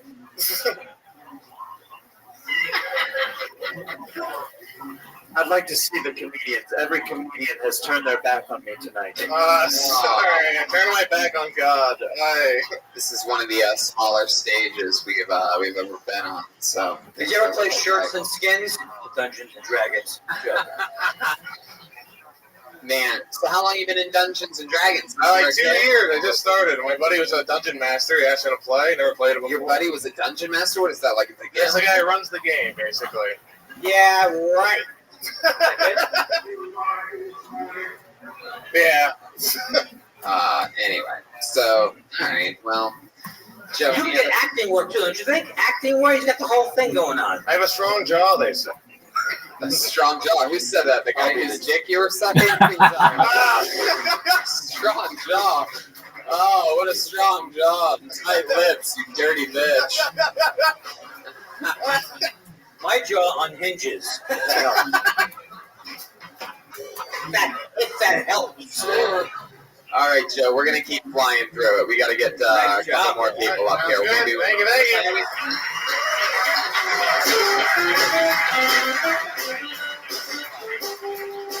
All right, guys, I think we only have time to go to the bucket one more time. Is that okay if we go one more time, huh? Into the bucket. I hope Jay Leno comes out. Hell yeah. Dane Cook. Oh shit! You know what? Actually, I know what we're gonna do. We have to get a couple guys up here who were originally scheduled to be opening for the show that I'm doing later at 8 p.m. on the stand-up show. There was a lot of confusion. They got booked. They were excited, a lot of fun, and unfortunately, I came with this whole crazy crew that's going to go up before me on that stand-up show. So instead of doing a few minutes before me on the stand-up show later, they're going to come do Crush as Hard as They Can for 60 seconds. So go on first tonight. Put your hands together for Brett Hayden, everybody. Come on. Here we go.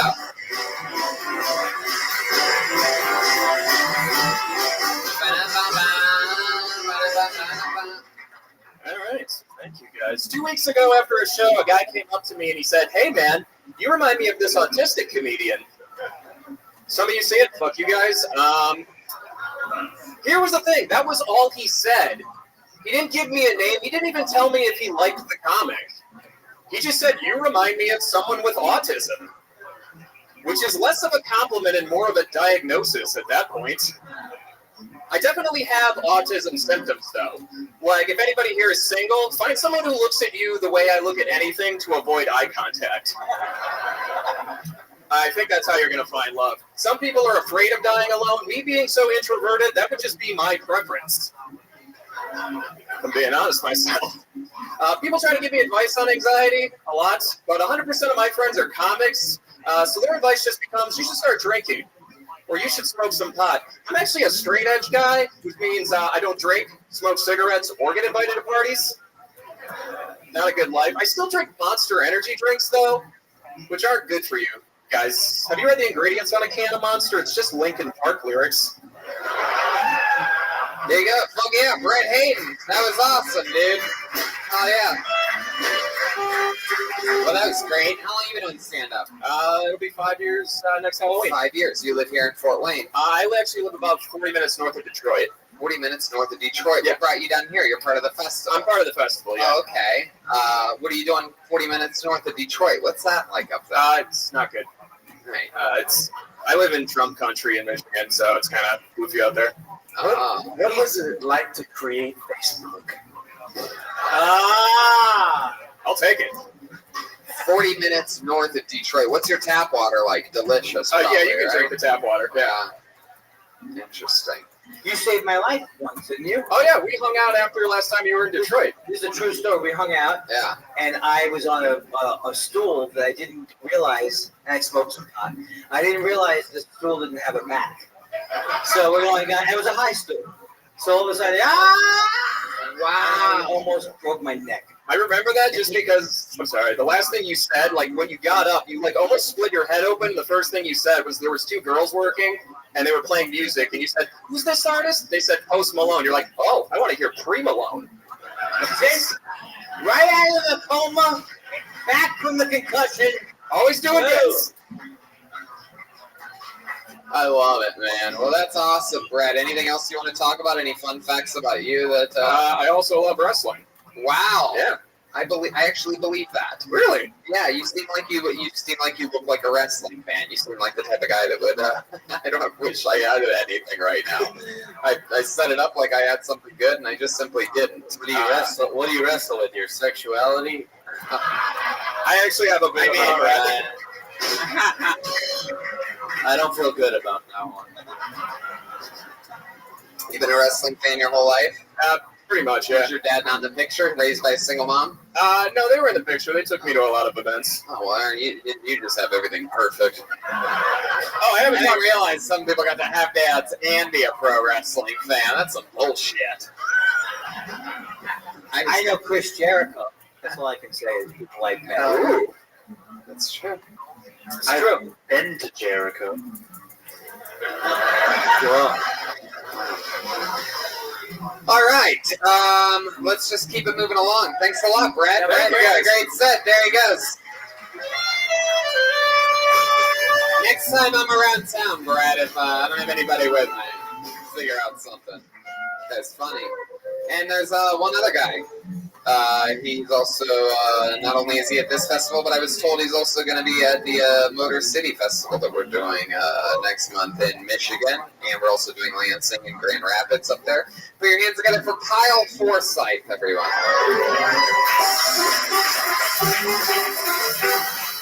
Oh my goodness! Hello, hi, I'm Kyle. I work for. I got a new job recently. I work for a beer company, and I get to try all the new beers. My job title is delivery driver. It's a pretty sweet gig. Don't tell them. It's easy to get a job working for a beer company when you already look like you work for a beer company. I have like the beard of the Unabomber in the face of a Cabbage Patch doll. I get it. It's my look. I have like this big beard, which I have a girlfriend regardless of it. We met on Tinder, so it's totally gonna work out. When we met, I asked her where she wanted to go on our first date, and she told me she wanted to go hiking. I was like, that'd be fun, that'd be cool. That'd be like a really sweet way for me to fucking murder you. Why would you ever do that? So my girlfriend's dead now. She's very much alive. She doesn't like that joke either. She's fantastic. I love my girlfriend. I love her to death. That's why she's dead. I think the cat should be right around the corner, baby. All right. There you go. He's a goddamn professional, Kyle Forsyth. So, the girlfriend, dead or not real to ever begin with? Completely alive and love her to death. Yeah. Wow, how long you been with her? About 2.5 years now. 2.5 years. You guys really met on Tinder? We did meet on Tinder. What was your profile like? What did it say? Honestly, I had a one-liner that my friend Brett gave me that he told me women love, the one you just met, and it was, why are campfire stories never about campfires? That was it. She's just like, wow, whatever this guy looks like or smells like, I'm in. Yeah. Well, that's I awesome. hope you wear shirts that have cheese on it. If anything ever happens to your wife, this is going to be a dateline, though. There's no way to you can just go, he kept throwing material. Keep that for his wife. Yeah, she's not fond of all of the death material. She'd rather I drop it, but I like it. Oh, yeah. Kyle, how long have you been doing this? Coming up on 5 years in December. 5 years in December. And you live in Fort Wayne? I live in Metro Detroit. Metro Detroit. Yeah. Wow. Look at that. So that's what they do here. They ship in a bunch of Detroit comedians for the Fort Wayne Festival. We're like, look, we couldn't get New York or LA or Chicago, but Detroit. Festival time. People from up here. No, I'm kidding. We're from LA. That doesn't even make any sense. So, Kyle, do you always dress like a mustard dispenser? That's a new thing. Is that to like take me? What's that to do? I like your style. I mean, I keep it condiment related. At least, I try and match the colors with condiments, just red or yellows. You seem like one of the youngest guys with a beard I've ever seen. Yeah, 24. Wow. Yeah. You really have you look like young. You drink a lot of water? No, fucking none at all, almost, actually. I drink way too much soda. You have like that weird Bray Wyatt thing going on. It is weird how much facial hair people have out here. Like, look in the audience. Almost every single person in the audience has facial hair, including the women. Like, it's really... Yeah. I'm taking collections. I need a neck pillow on the fly back, so... Yeah, I'm not a big wrestling fan, but all my comedian friends call me Baby Bray. Yeah, I can certainly see why. That's what I would call you too if we ever became friends. What does it say in your shirt? Artsy Fart, it's a clothing company and design company out of Detroit. Yeah. That shirt makes me want to buy clothes. Yeah. Well, Kyle, I mean, you were you were awesome. I'm sorry we couldn't get you on that show, but thanks for coming on this one. You were great, dude. We'll see you around Michigan. Yeah, see you. I saw him earlier too. Yeah. All right, we got those two guys up. I know we're going way over time here, but what do you guys say? One more name out of the bucket, huh? How about one more time for Andy Kindler sticking it out in the heat with us? Huh? Stick with us. Thank you. All right, this looks like an interesting name. Your final comedian of the night will go by the name of B-Man Purcell. B-Man Purcell. Oh, Brian. It's Brian. I'm sorry. Brian Purcell. Whoa. No, that's it's a good move, though. Come on. All right. Hello and welcome to the roast of Tony Hinchcliffe. Yeah. Tony is the stand-up what Caitlyn Jenner is the stand-up. The one thing I can't figure out, though, is between the two of them, why is it that it's Caitlyn that sounds like she still has her balls?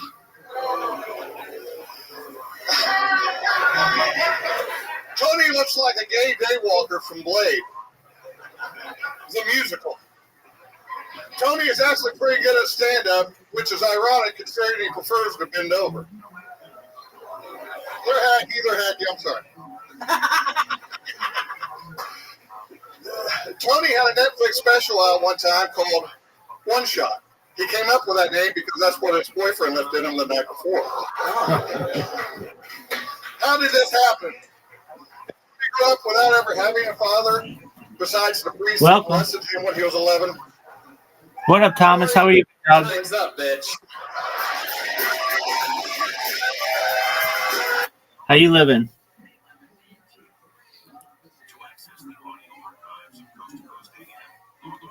What are you showing me?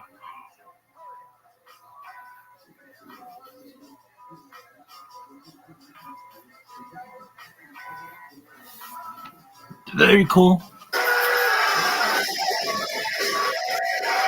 Let me tell you something, you bastard. How dare you come up here and insult the throne? You look like Tom Cruise if he got stranded on a cruise.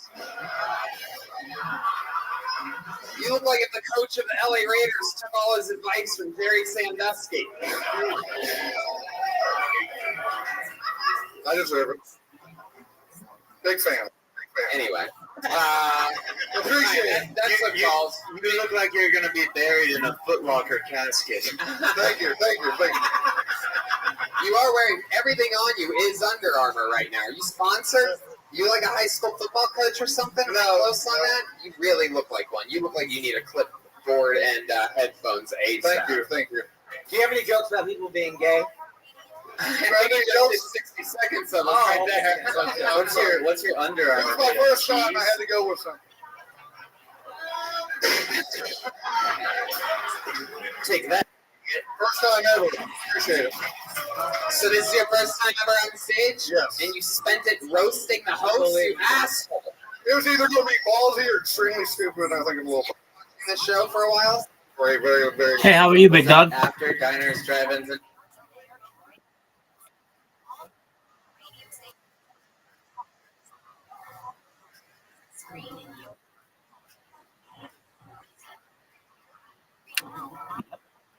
Sure.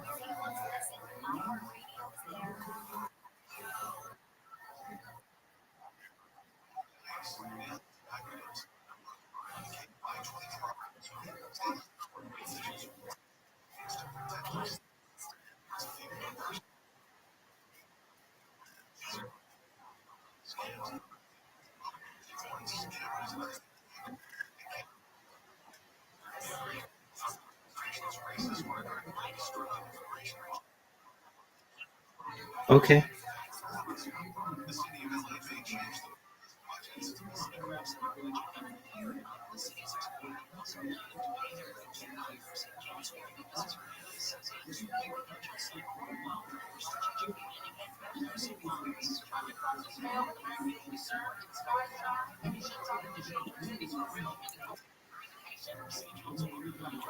Welcome.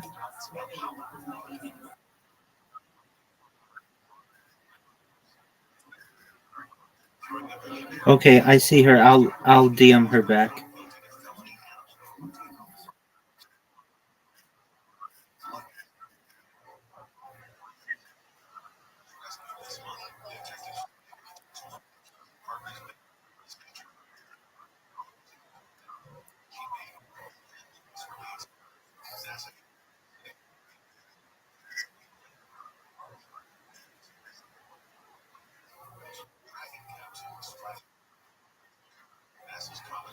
Very well.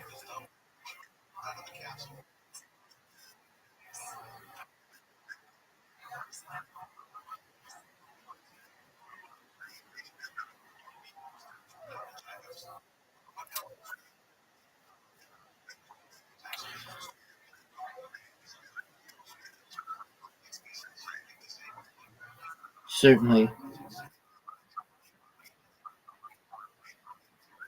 Certainly. And I don't want to pop anybody's balloon, at least when it comes to my family. Again, there are 3,000 of us in the United States alone. There are tens of thousands of us in the world. Just like, you may have some distant relatives of the Lindsay family. Um, I don't want her to think that, Jacob Rothschild was my great uncle or anything like that. We are distant relatives, but that's about all. So I just want to be upfront about that.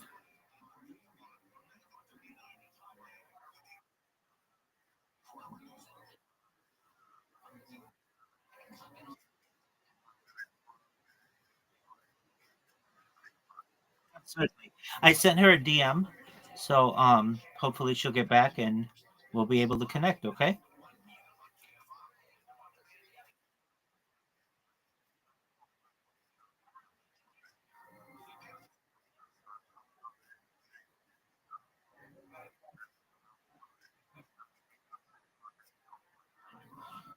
Okay, wow. Well, phenomenal. Well, I'll be happy.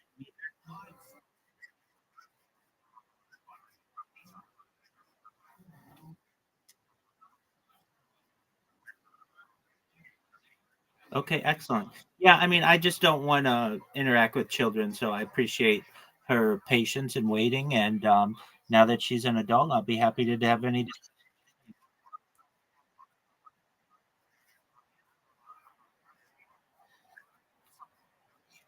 Well, that's okay. She's now of legal age, so I'll be happy to have any discussion she would like.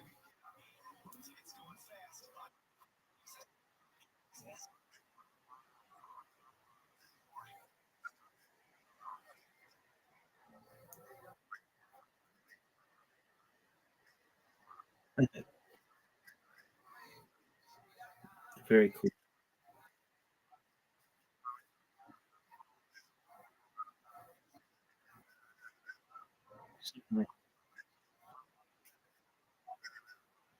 That's okay. We're all a little weird. No big deal.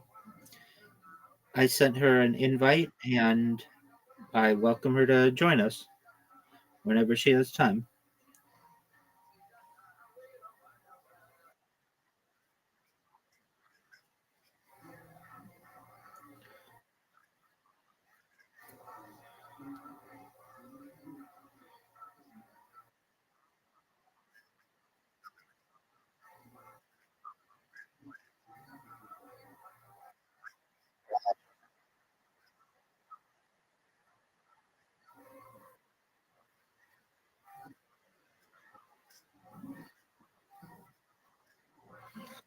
Sure. You can. I think.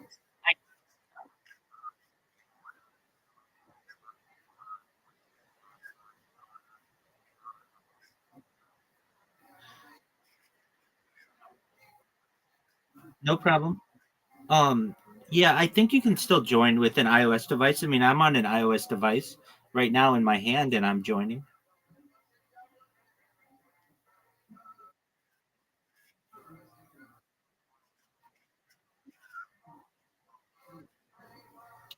Now that could be. Sure. Of course.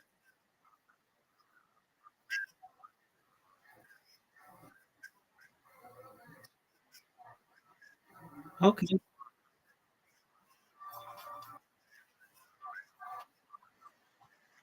That's okay.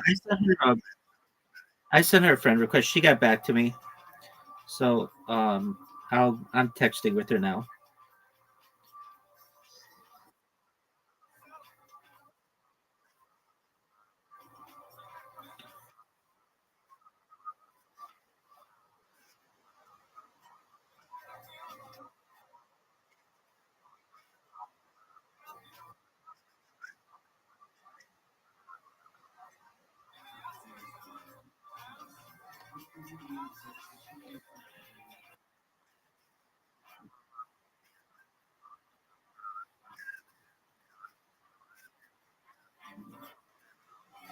That'd be great. I'd love to talk to you about that.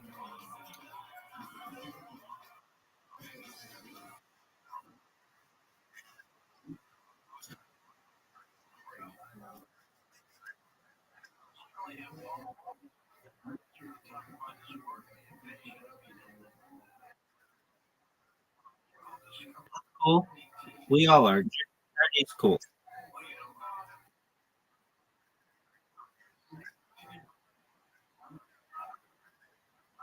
Excellent.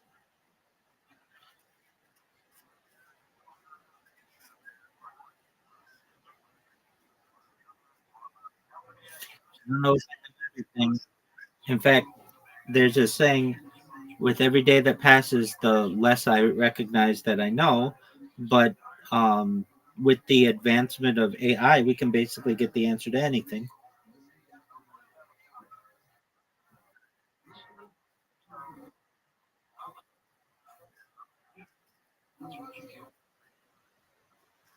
Hey, you, sweet dreams, and thank you for introducing me to your cousin. I'll be happy to meet her. Thank you. Take care. You're welcome. Friends and dives. You know it. You know it. And you watch every episode of the show, and you said, this time I'm going to get Tony. I'm going to do what nobody's had the balls to do because everybody had the common sense to know it wouldn't work. I'm going to make jokes about surface level things about Tony, and you came in guns a-blazing, and look at you, and look at me. I understand.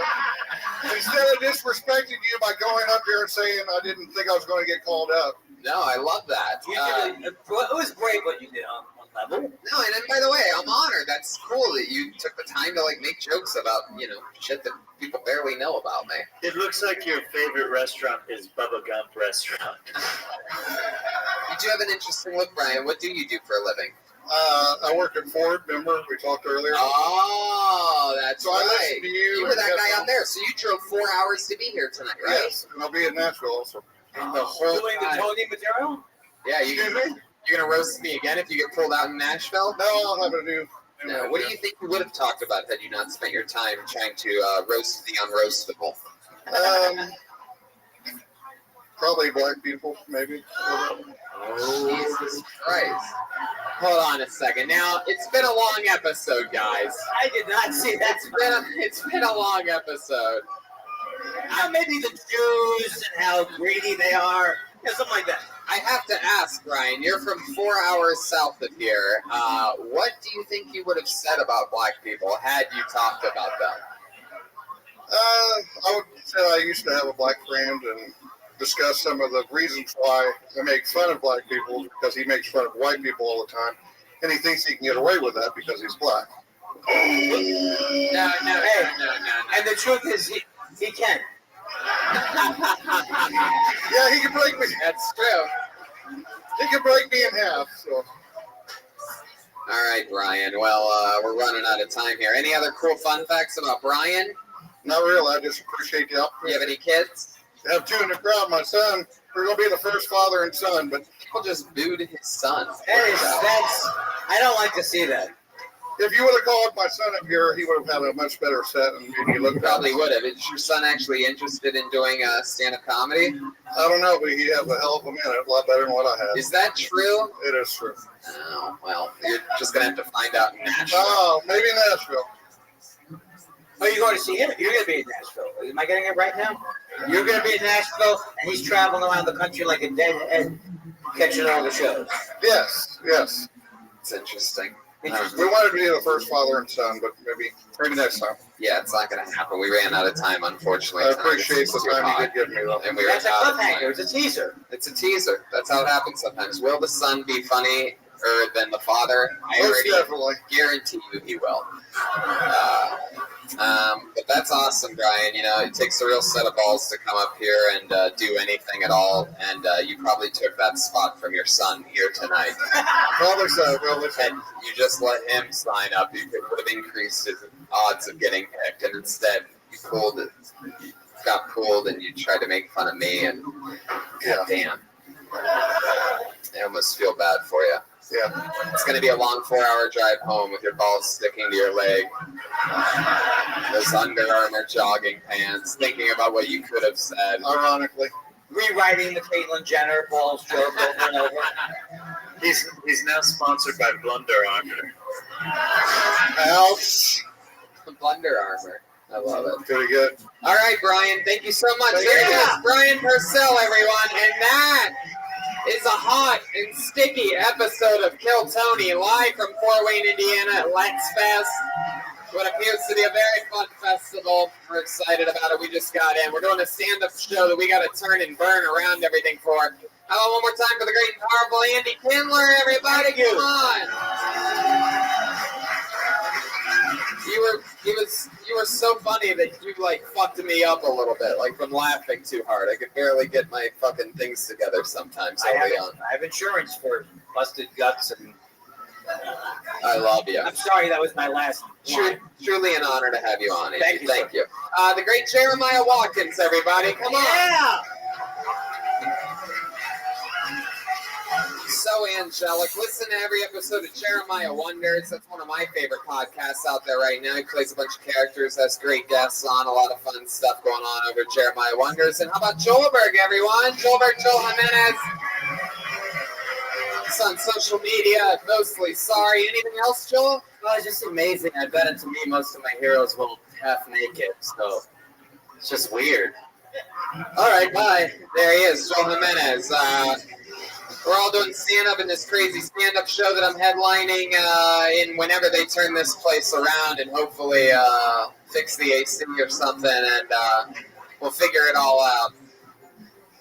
That was a hot and sticky episode of Kill Tony. Thank you guys so much for coming out. See you guys.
Hey, this is Rabbi coming to you live from the world famous Comedy Store main room for a brand new episode of Kill Tony.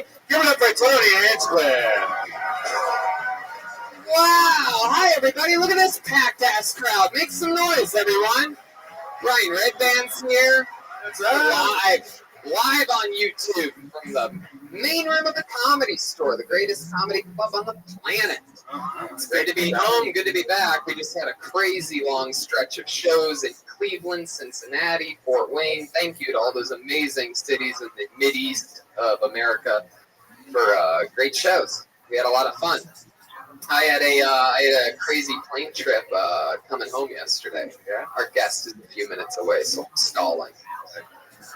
So I'm going to tell you guys this crazy thing. This is a true story. You know this, right? It's unbelievable. So normal thing. We fly all the time, right? It's part of what I do. I've gotten pretty decently good at it. And yesterday I had the front seat of the premium side, not first class, the front of the back, basically, right? Yeah. Row 7, seat A. Now that's a window seat. I specifically paid the extra $30 for the fucking window seat, right? Because I know that I'll enjoy it. It's a long flight. It's from Chicago to LA. That's a longer one. Anyway, normal thing. I've gotten good at flying, so I sleep like a baby. I got the big fancy Tempur-Pedic neck pillow, the biggest one possible, like one of those fucking linebacker things. I have the $37 eye cover. It's $37 fucking dollars. Can you imagine how good it must be? It's basically a Tempur-Pedic fucking eye cover. It's thick. It's crazy. So I'm out like a light for about, we'll say, 4 hours, right? I think maybe it's, anyway, we'll say 4 hours. There's about an hour left on the flight when I wake up. I'm waking up, and I have that gray wall in front of me, so there's really nothing to look at. The little TV monitor's off. Right, so I'm trying to focus my eyes, and there's nothing to really focus on. My window shutter's closed, right? And I look, the only thing I see is I'm starting to like wake up, right? I'm getting crap out of my eyes, and I'm looking down. My thing was on too tight. My $37 eye cover was on too tight. And I'm looking down, and my eyes start to focus. And the guy to my left in the middle seat is texting.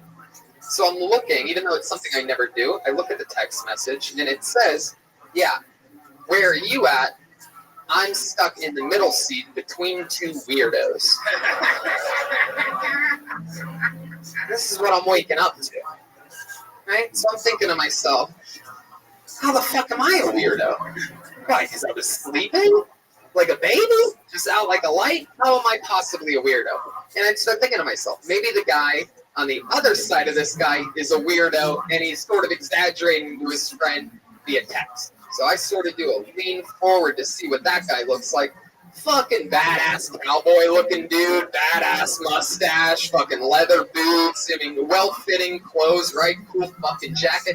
You reminded me of like the bartender from, or not the bartender, but the guy at the bar in the Big Lebowski, that cool cowboy motherfucker. You sure you weren't like moaning when you were sleeping? Don't interrupt me here, Brian. Just let the momentum roll here. So the cowboy guy, right, with the beat you just stepped on, isn't a weirdo, right? He's a badass motherfucker. And I'm thinking to myself, I'm a badass motherfucker. This guy's totally in the wrong. He's a fucking weirdo, right? But then I became sort of a weirdo because I kept looking at everything he was doing on his phone after that. I couldn't help myself. If the first thing I saw was that I'm a fucking weirdo, what else is this guy talking about? And he's going from one text conversation to another. And I see 2, 3, 4 text conversations, all about how he's in between two weirdos. Different people. This guy clearly has had his Wi-Fi bumping for 4 hours that I've been asleep. Right? And he's just going from one conversation to the next. And I keep watching. He goes, yeah, the guy to my right on the window seat has the window shutter closed. What a weirdo.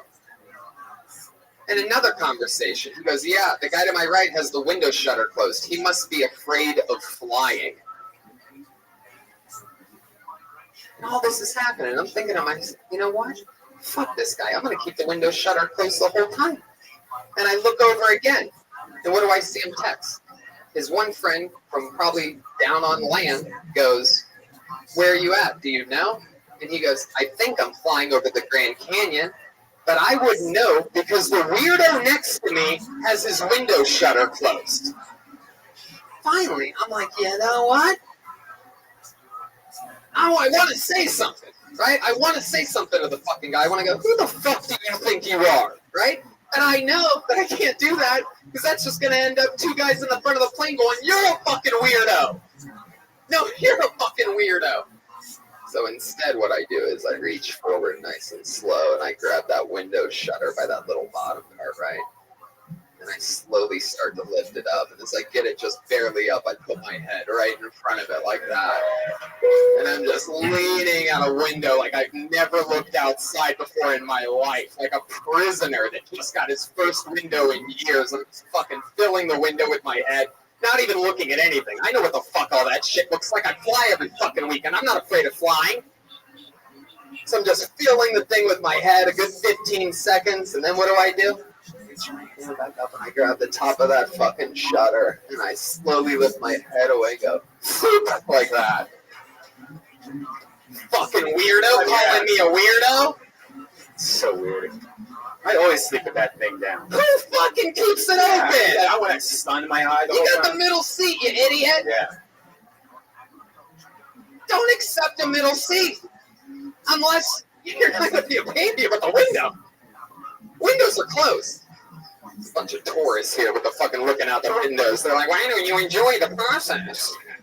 Ryan J. Ebelt's here. He draws every Hey, episode. look at that. Speaking of windows, always a sunny sight to see, the great Ryan J. Ebelt. And yeah, we just did a whole crazy week on the road, and we're about to do it again this week. We're going to Lexington to do some stand-up, and then we're doing that big rescheduled Kiltony in Nashville this Sunday. That's a big one for us. September 20th, we're in Lansing, Michigan, doing Kiltony and stand-up. Same with Grand Rapids the next day, September 21st, and then the next day, Detroit, Michigan.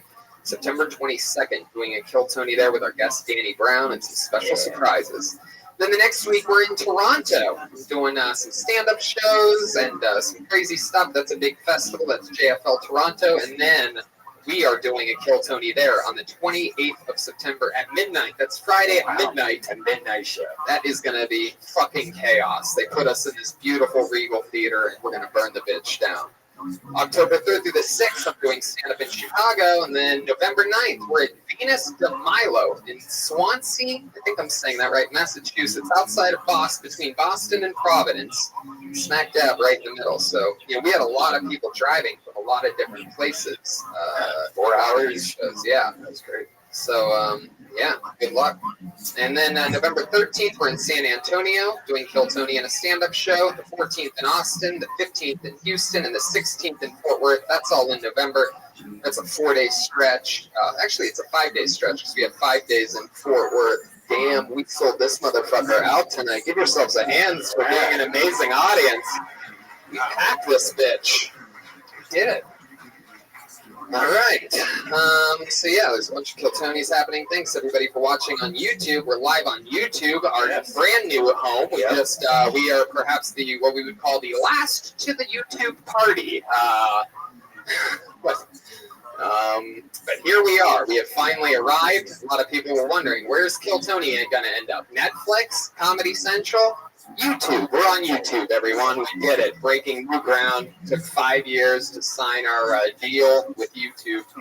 Our Cleveland, Cincinnati, and Fort Wayne shows will be uploaded to YouTube this week also. So if you want 3 extra episodes, check it out, youtube.com/Kiltony. And be sure to check out Roast Battle on Comedy Central on Tuesday nights at 10. In a couple weeks, there's going to be a special treat for all you Kiltony fans out there, as I will be taking on the undisputed defending Roast Battle champion, Mike Lawrence. We'll see how that goes. Fingers crossed. It's going to be the toughest things I've ever done. Luckily, I've written for the last 6 or 7 Comedy Central roasts, and I was built for that shit. So we'll see what happens. Maybe we should bring the band up first. What do you think? You guys like bands? How many of you are fans of this show? All right, then you guys know what's up. Every single week, these guys commit to different characters, and I never know what they're going to be. They actually, for the first time ever, slid the sliding doors in their special green room closed. I think they were up to something for a while back there, and I'm really excited to see what they do. They are unbelievably great. Just killed it on the road, and here they are. They're the best damn band in the land. They're the Kill Tony band. Jeremiah Watkins, Joel Jimenez, and Chroma Chris. Come on, guys, you gotta make some noise. Oh my God. It's Street Fighter. Wow! This is incredible. Holy shit. Street Fighter. Wow.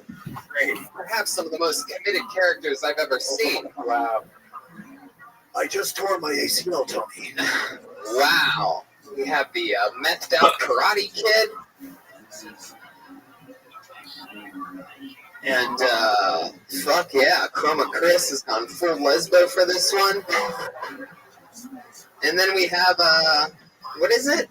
Someone that drowned trying to swim here from Mexico? Blanca. Oh, Blanca. That's Blanca? Is it Blanca? Yeah. It is Blanco, Tony. Hell yeah. Well, man, I'm excited to see how much fun we have here with the Street Fighters. This should be... I never really played that much Street Fighter, but I guess you guys will remind me of what I forgot Well, about. Ryu usually has more muscles than that, but... And Red Band is on a keto diet.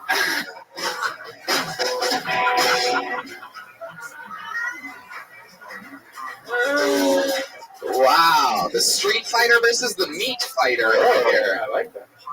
Pure keto over here. So, I don't know. Maybe we should explain the show a little bit more. Another few minutes. Josh, can you hear me? Josh, can you hear me? And I can hear him talking back there. That he can't hear me because he's talking about something. Anyway, so we have a fun show here. This isn't even everything. It's not over yet, people. In fact, we haven't even begun. Over 40 or 50 comedians signed their names for the chance to do 60 seconds on this stage tonight. You know their time is up and you hear the sound of a kitty. That means wrap it up then, or else you're going to bring out the angry West Hollywood bear. Man, it sounds furious tonight. And then we interview you and talk with you about your life or anything else that's going on that we might find interesting about you. What does that say? Oh, okay, perfect. What do you guys say we go through one before our guest arrives? Would that be okay? See what happens? It's like a Kill Tony Road show. No guests. Well, we did have Andy Kindler on that Fort Wayne episode, and let me tell you something. Holy shit. That fucking guy's hilarious. Make sure you go back and listen to Fort Wayne. If you like jokes, you'll love that episode. All right, you guys ready to start this thing? I pulled a name out of the fucking bucket. It's about to go down. Put your hands together for an uninterrupted 60 seconds from Tatenda Mudzi. Tatenda. That name sounds familiar.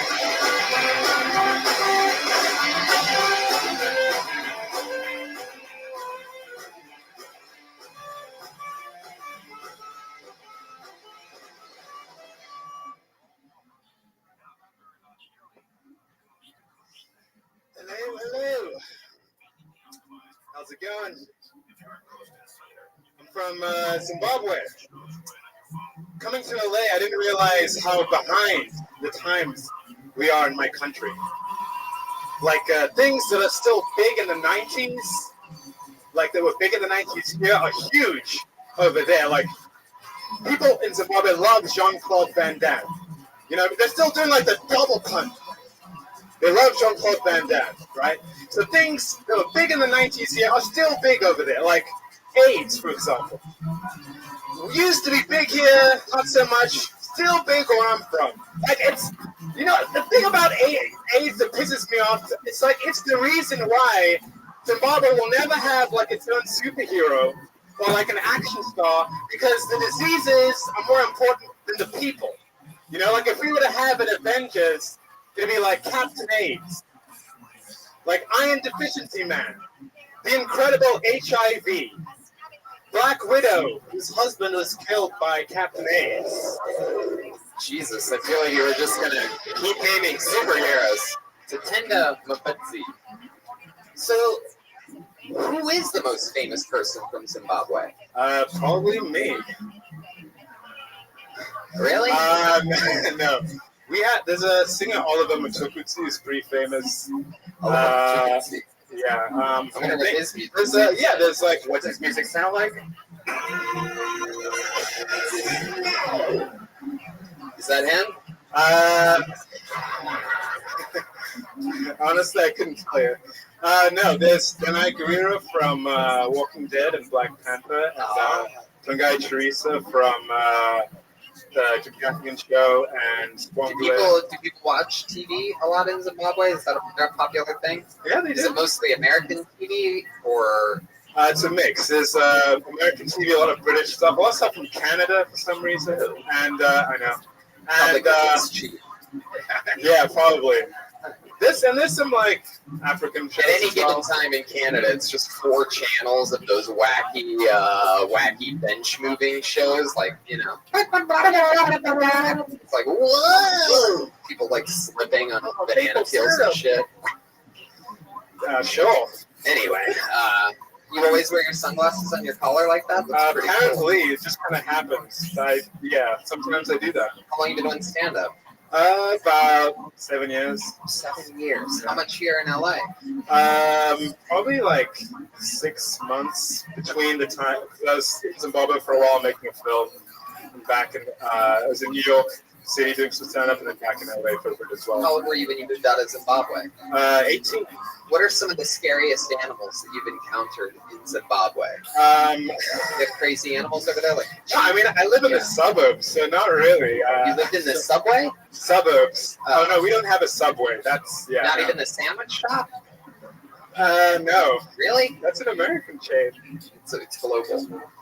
I mean, probably not in Zimbabwe. I know you guys know they have like food shortages and everything, so it's probably hard to upkeep a Zimbabwe there. Hey, look, everybody, it's our guest, Russell Peters. Wow! Hey, Fuck yeah! Hi, Russell. hey, what did I miss? This is Tatenda. He's from Zimbabwe. Hey, Tatenda. Hey, how's it going? Nice of you to attend. There we go. Russell's right in. Didn't miss a beat. You're all caught up. We were just talking about crazy animals in Zimbabwe. Well, it's Africa, so you probably got the big 5. We have the big 5, but like I said, I what sure are you have the a big 9. What's the big 5?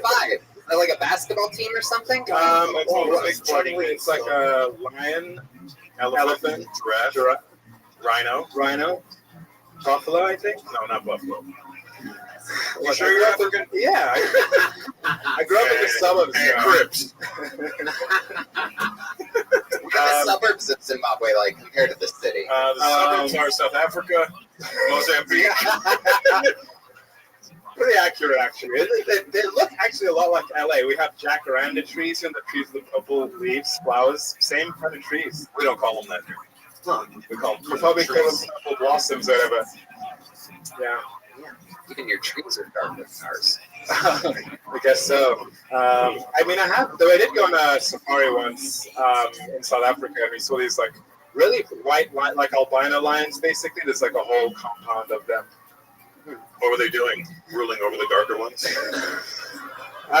No, just like actually, they were just like running around, using their will, their lion religions, Running free while the darker ones were in cages. Actually, when you go in there, you enter the cage as well. Like it's a big compound. I too have. They're living well. Which one did you go to? I think it's called this.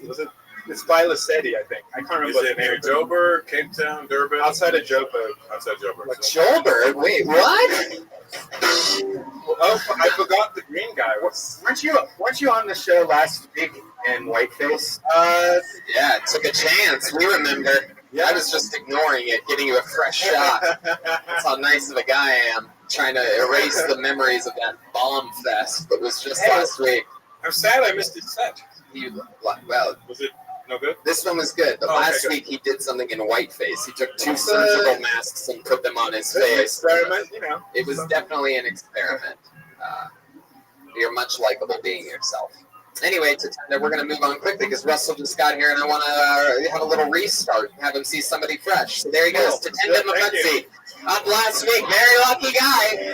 This guy's been on like 3 times in 4 or 5 weeks.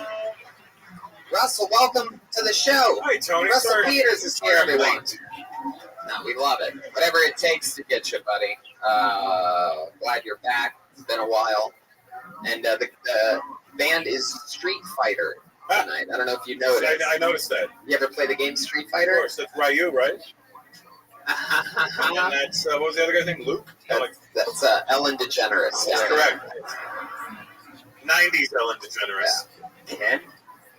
And that's Blanca. Hey, yeah, Russell got it. I love it. You guys ready to keep this thing moving along? You get it, right? Uninterrupted 60 seconds, and then we talk to you afterwards. Anything can happen. Put your hands together for Brandon Jordan.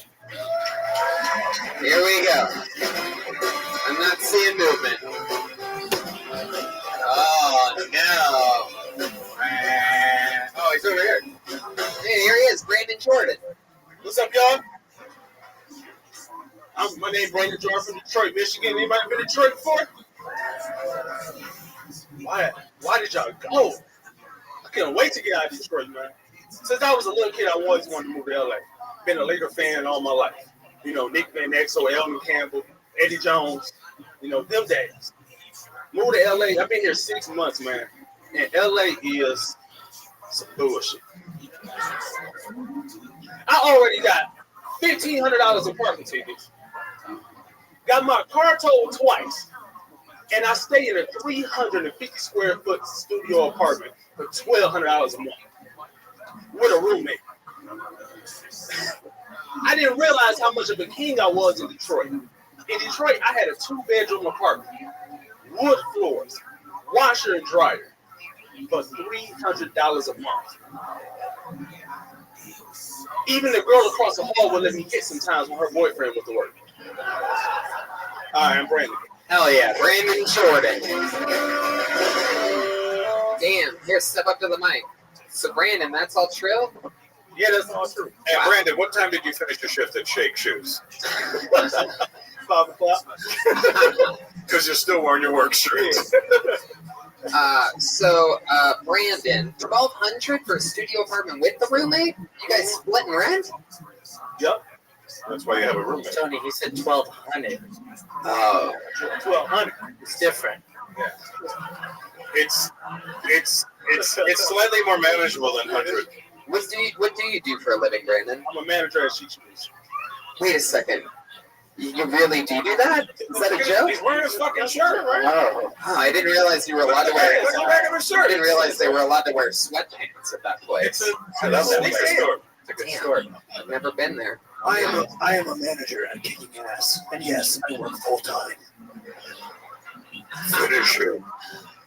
Different video game, jerk. My bad. Brandon, how long you been working at the shoe place? Almost 4 years. Almost 4 years. And you transferred from the Detroit location to LA. Well, no, actually, I started working in Detroit, and At Shake Shoes? Shake Shoes, and after a while they transferred, so I didn't move to a couple different cities. That's how I ended up in LA. The store I managed in Texas closed down, and they moved me out here. Wait, Texas closed down, but Detroit didn't? Yeah, Detroit closed down too. Oh, But I yeah, that left makes Detroit before they closed down. Okay. Just checking. That's how I met. That's where I met you. How'd you meet me? At down in Fort Worth. Oh, okay. Oh, all right. Yep. So what part of Detroit you from? East side, 7 Mile and Ryan. You familiar with 7 Mile and Gratiot? Yes, I am. I used to go shopping at G7 Menswear. Oh, okay. You know that spot? Yeah, I know. It's run by the Koreans. They have fake everything. Yeah, fake everything. Yeah. If I had money, I bought that shit. What would you do for fun in Detroit that you can't do here? Dodge bullets. Unless I, You can do that here. You can do that here too. Unless you go to Compton, you know. But in Detroit, casinos. They have the Motown We got Casino. real casinos in Detroit. Well, I mean, you can go to Windsor, the real ones too. Yeah, that's true. But And you can also it's not in LA. What would you play at the casinos? Roulette. Wow. Would you play the same numbers every time? Or would you, yeah. Numbers. What are the numbers? 7, 21, 5, 20, 14. So That's almost all the numbers. Yeah. 7 and 21 are two of my top 5 favorites. Anyway, So Brandon, now that you're here in LA, you've been doing more stand-up? Yeah, I've been doing more stand-up. Right, a lot of open mics. Open mics, some shows too. You making friends with other comedians? Yeah, I have some friends before I moved out here too, so that made the transition easy. Okay. How far along the transition are you? You still have the goatee. Yeah. And I can tell since you're wearing sweatpants, you have a dick and balls. All right, Brandon. What else? Is that true that you used to have sex with a chick across the hall? Yeah, sure. Wow. How's the game with the ladies been going since you're It started off, she called me one day. She was like, "Hey, what you doing?" I'm like, "Nothing. You want to eat some pussy?" I was like, "I ain't got shit else to do, so let's go." Wow. Did you ask her what was for dessert? You want to eat some pussy? What you got for dessert? Man, Because I'm lactate intolerant. Because she was lactating. How did she have the titties? How did she have your number? Oh, she actually worked for a similar company at the time. I was working for Little Caesars at the time. Lucky. And First of all, I didn't know you had all these great corporate jobs. But I didn't have about over 30 jobs in my life. But So we worked at Little Caesars, and she was hot and ready.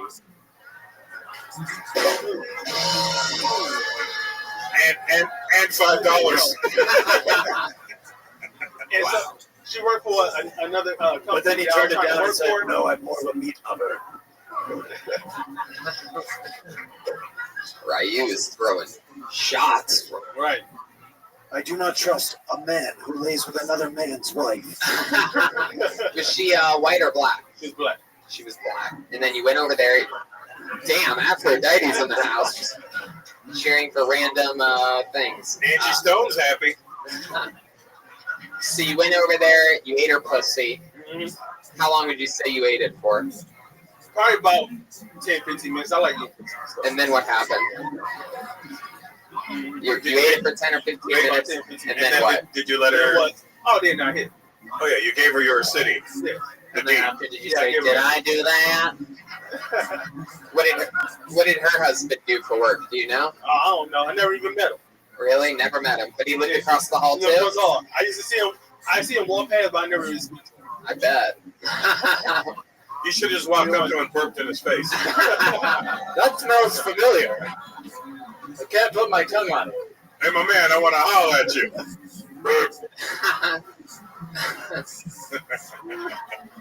Man, that's crazy. What did she do? She worked at Little Caesars with you? No, she worked at another a company that I was trying to work for because I was trying to leave Little Caesars, and that's how we ended up changing numbers. So she was trying to help me out. Damn. No. Well, I love it, man. Fun times. Welcome to LA. It's a hard road coming from Detroit to here, and I'm glad that everything is working out for you. We met you from here for the first time. That's Brandon Jordan, everybody. There he goes.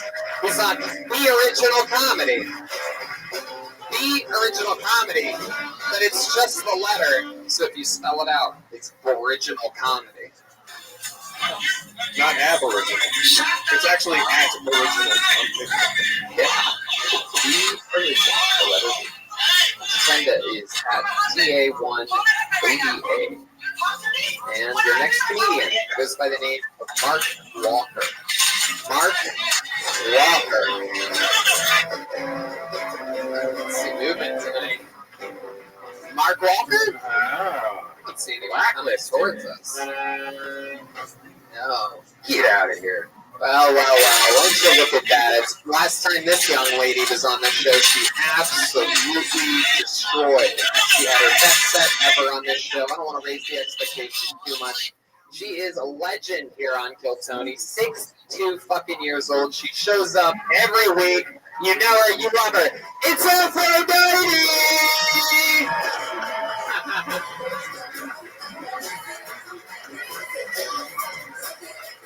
Come on, make some noise, everybody. Aphrodite!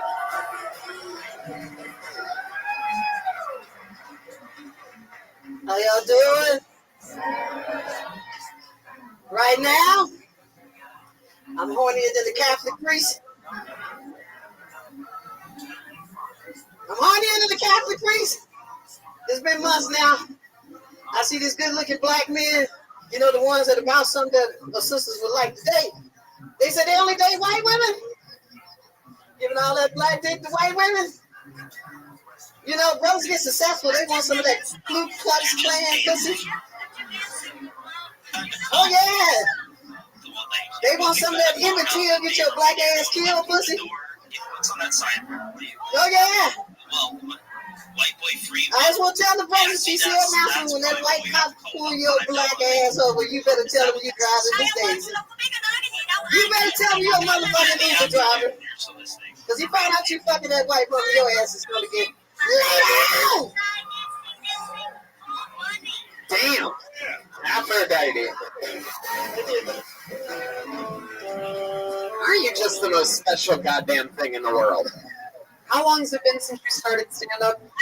Almost 2 years now. 2 years, and you've been doing this show off. You've been signing up off and on for 2 years. Yes, and you are a perfect example of someone that we have literally only watched get better. It is one of the coolest things, you know. Just working beats. You started this late.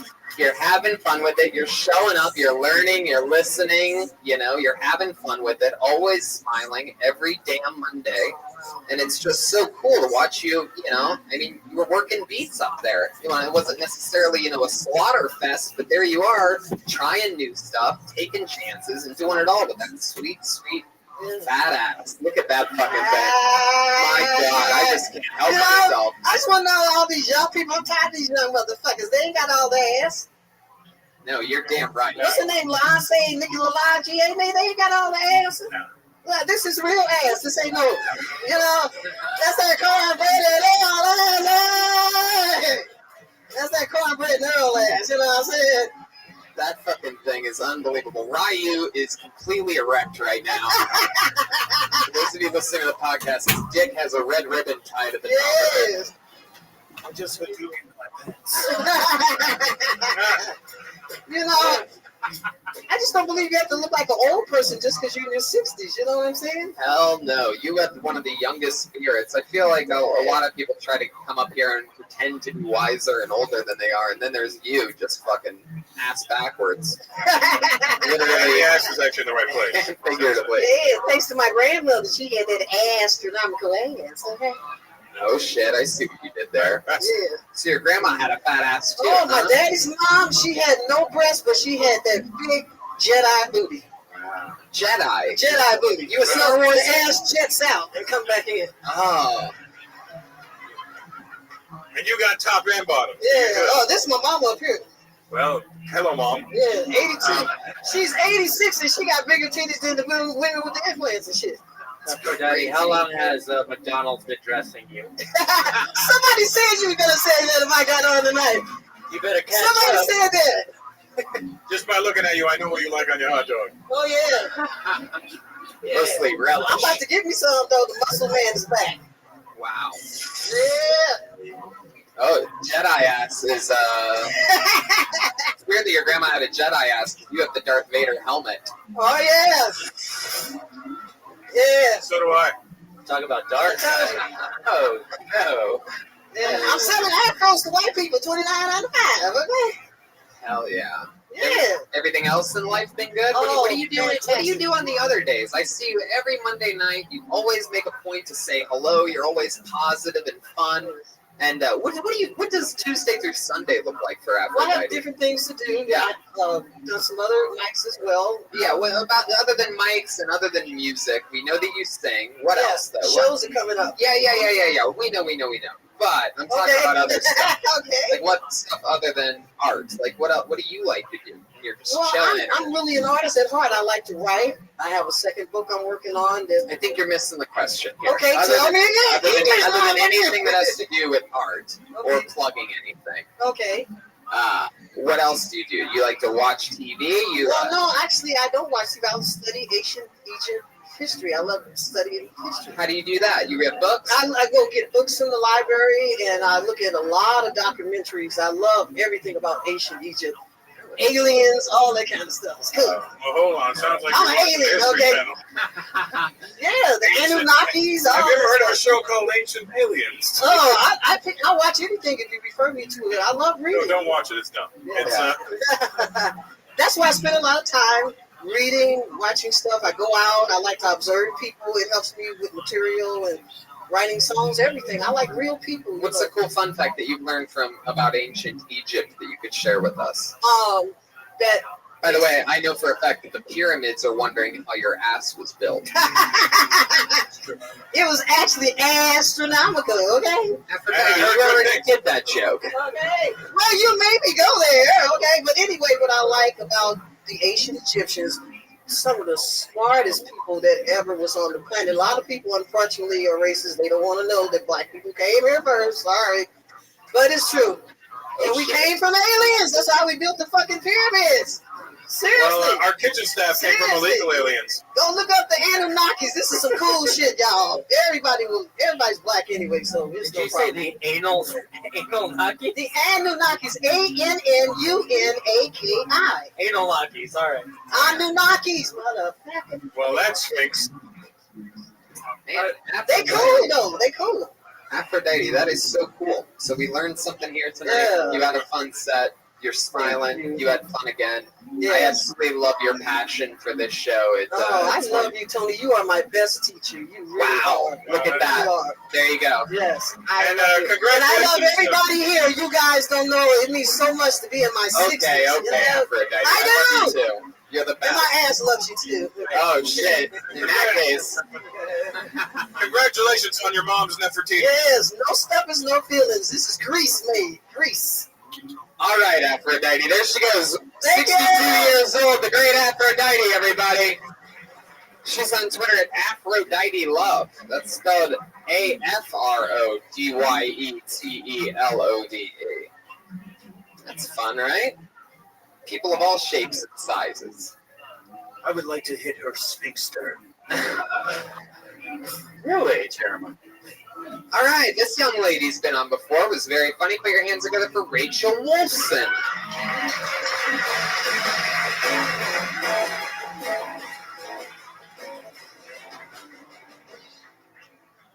What's up?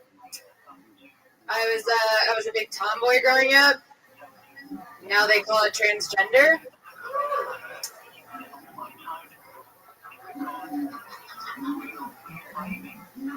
I feel like my mom made my sister and I ugly on purpose because that was her form of birth control. Like I was completely unfuckable as a child.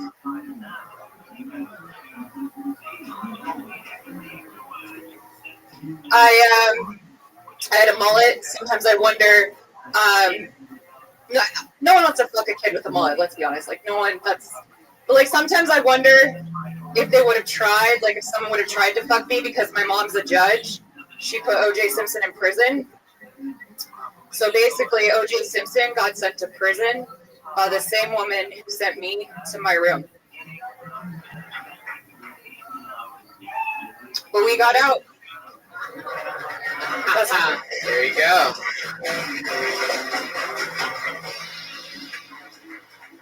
Man, that's crazy that your mom's a judge. Yeah. Vegas? Born and raised. Judy? Jackie.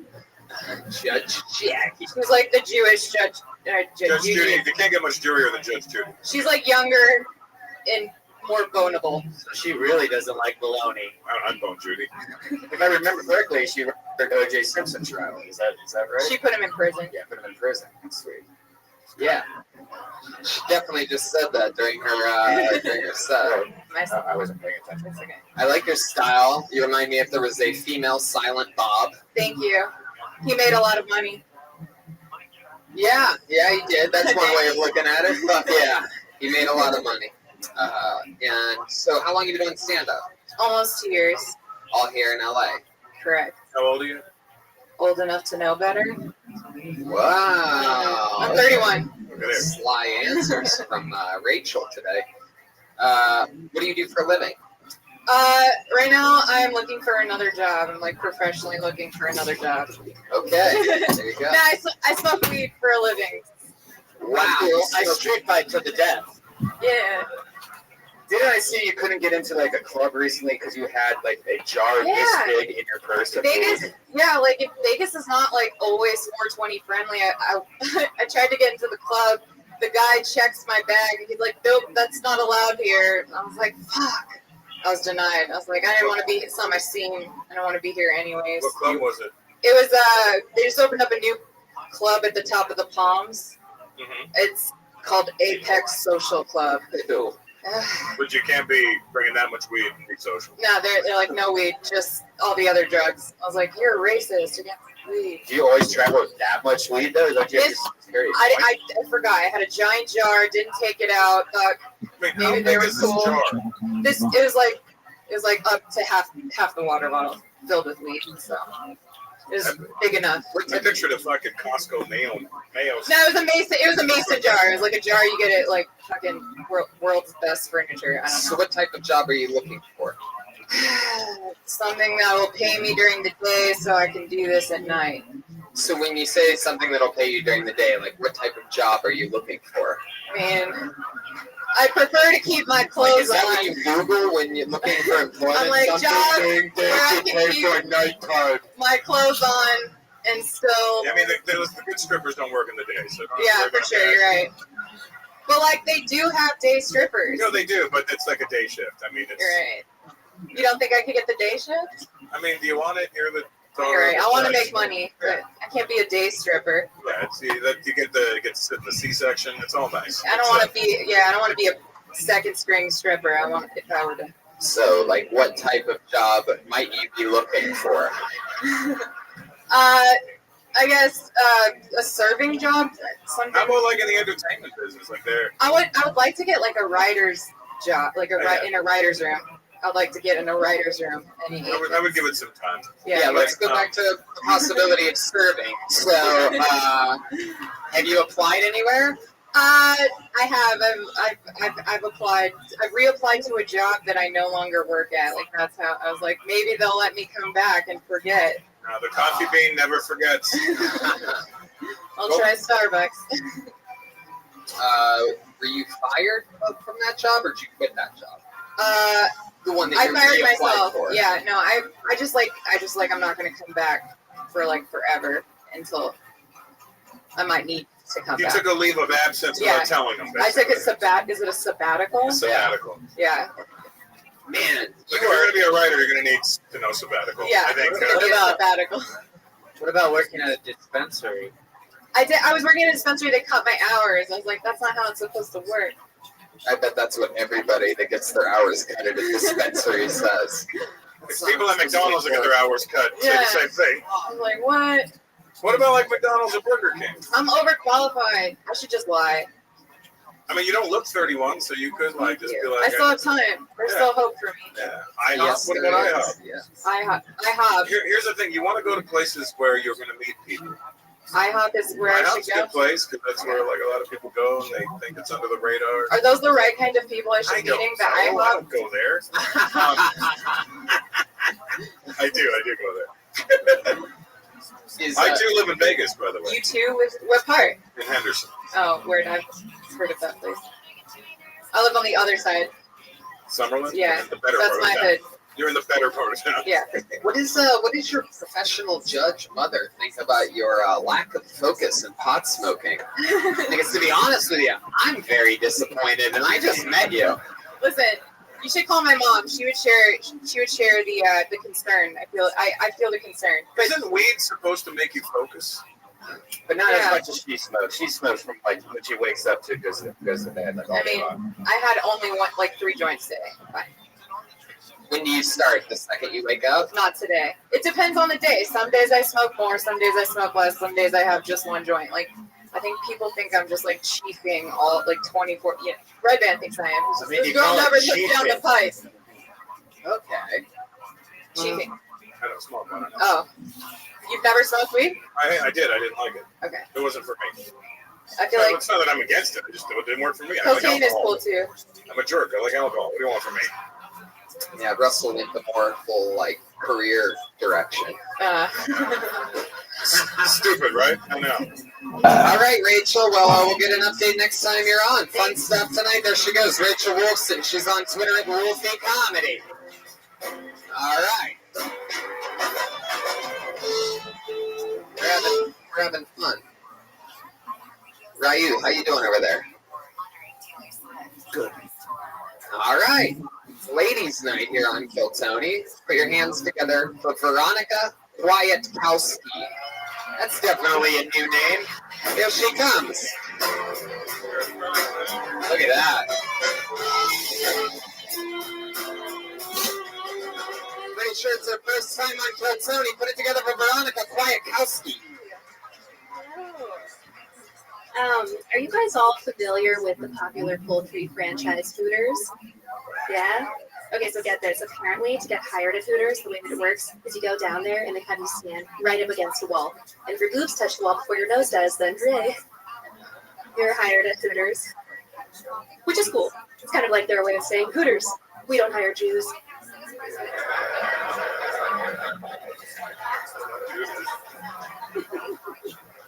I don't work in Hooters, I work in an office. And it's like a pretty standard office job kind of setup. Like I just sit in a cubicle and like use the word bandwidth a lot. I know the cubicles get kind of a bad rep, but honestly, I don't mind it at all. Like I actually can't think of a more perfect place to just sit and silently cry between the hours of that. But it's okay because I keep a cup underneath my face to kind of collect all the tears, and then I use that to water the plant at my desk. It's visionary, I know. I love them. There you go. Veronica Kwiatkowski. This is your first time on the show, right? Yes. How long have you been doing stand-up? I'm in like year 2. Year 2. All here in LA? Yeah. This is where you're from? I'm from San Diego. San Diego. How long has it been since you moved here? I've been here for 6 years. I went to school here and I just stayed. Where'd you go? UCLA. What'd you study? Economics. And what do you do now? What did you say you do? For a job? Yeah. I write podcast ads. You do what? Yeah, I write. Have you ever written one for Kill Tony? What's that? Have you ever written one for this one? No, I don't think you're on our network. What's your what? Oh, No, you sorry. must not have 4 hits. Yeah, you must not be working with ZipRecruiter for I do, Hints.com, yeah. Blue That's what I Apron. hired. Oh, you do work with them. Well, so do I. Yeah, I work at Stitcher, and then we just all the ads that pivot. Oh, I like. Stitcher. Yeah. Oh, very cool. Yeah, it's fun. That's good. Just making sure you weren't dating. No way. Not at all. Not at all. Anyway, Trending tags used globally in the last 60 minutes. your own words, right? Yeah, they'll send us stuff and they just try to make it like that's not bad. That's No way. give guiding That's amazing. because a lot of posts are not funny. A lot of podcasts are. Right. That is fucking amazing. Thank you. Oh, It's man. been for 5 years. Thanks, Veronica. I really needed your validation. You're welcome. I think you're doing great. Thank you, Russell. I like your pants. They're good for fighting. Trending tags They're very airy. used globally in the past Now, have 60 you ever minutes. tried to get a job at Hooters? Hashtag viral right. That is so fucking funny, man. First time I've ever trended on any of these fucking platforms in my entire fucking life. What do your parents do? My dad's a psychiatrist, keeping in the Jewish fashion. My mom What's going on here? Driving. All right. Oh, they got. Yes. Oh, is it a Like gimme? real or Yeah, yeah, yeah. like American? We were like Holocaust escape. So not really. Yeah, no. Does he try to be your psychiatrist and solve your problems a lot? Kind of, yeah. Is that annoying? Does he always have you lay down on the couch and shit? Yeah, my house is just couches. That's all it is. We don't have a floor. Just couch to They still live in San Diego? They do. Does he still practice? Yeah. Is he getting better? I'm not sure. What do you do for fun? I like to watch TV. Right. Wow, cool. Interesting, sir. So I like to watch TV. Do you have any special skills or hobbies or talents or anything like that? I'm really good at jigsaw puzzles. Yeah. First of all, I'm getting hard. I know. I just outed myself as having no friends. Jigsaw puzzles? Yeah, I have no friends at all. I just sit at home. And Do you live by yourself? Yes. With my puzzles. Do you have any cats? No, I don't. No pets? No How about a puzzle of a cat? I should get one. If you had to guess how many puzzles you do a year, what would that number be? You seem puzzled by this. Just take a guess. Ballpark it. 20. Wow. 20 puzzles a year. When's the last time you have a boyfriend? No. How long has it been since you had a boyfriend? Like 9 months? 9 months. You're still picking up the pieces? Yes. We're putting them back together. Yeah. What happened in your relationship? Like, why'd you guys break up? He's like, all you do is puzzles and you don't pay attention to me. No, seriously, why'd you guys break up? It just wasn't right. Just wasn't Hashtag viral rabbi. He works in music. That is so fucking funny. Like a radio DJ or like a club DJ? Like a real DJ or push play. You don't listen to music? Not his music. I was like, What was he playing? like the. Oots. Yeah. Yeah, that's not bad. I prefer silence and puzzles. Hashtag I mean, your last viral name's rabbi. Kwiatkowski. I mean, Exactly. Yeah. That is We're number puzzles 9. was your second thing to TV. Oh, that is just the best. I think what she does is you're an attractive woman, but there's difference between attractive and sexy. But I mean, you're attractive. I mean, like you walk in, you go, "That's a very attractive woman." What do you do?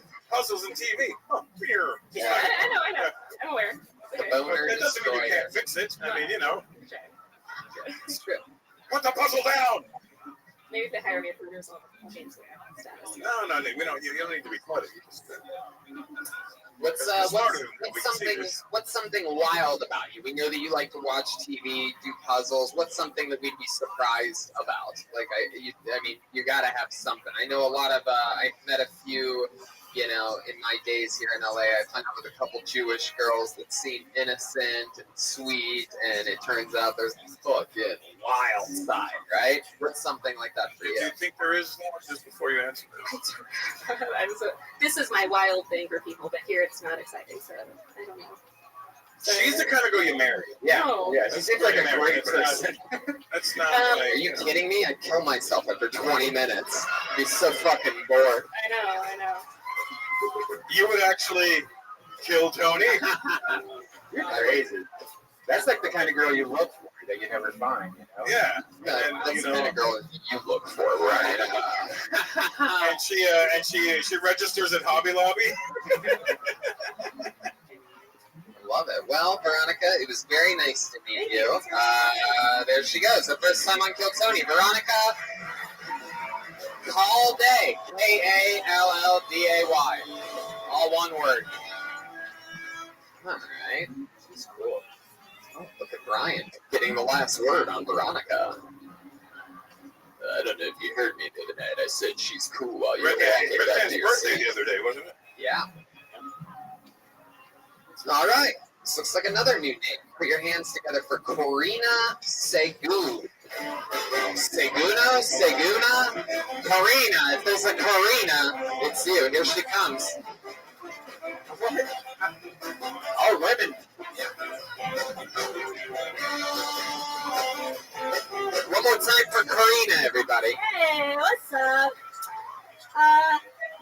I'm really stupidly insecure about some shit. I don't like dancing in the club and a song about a big butt comes on.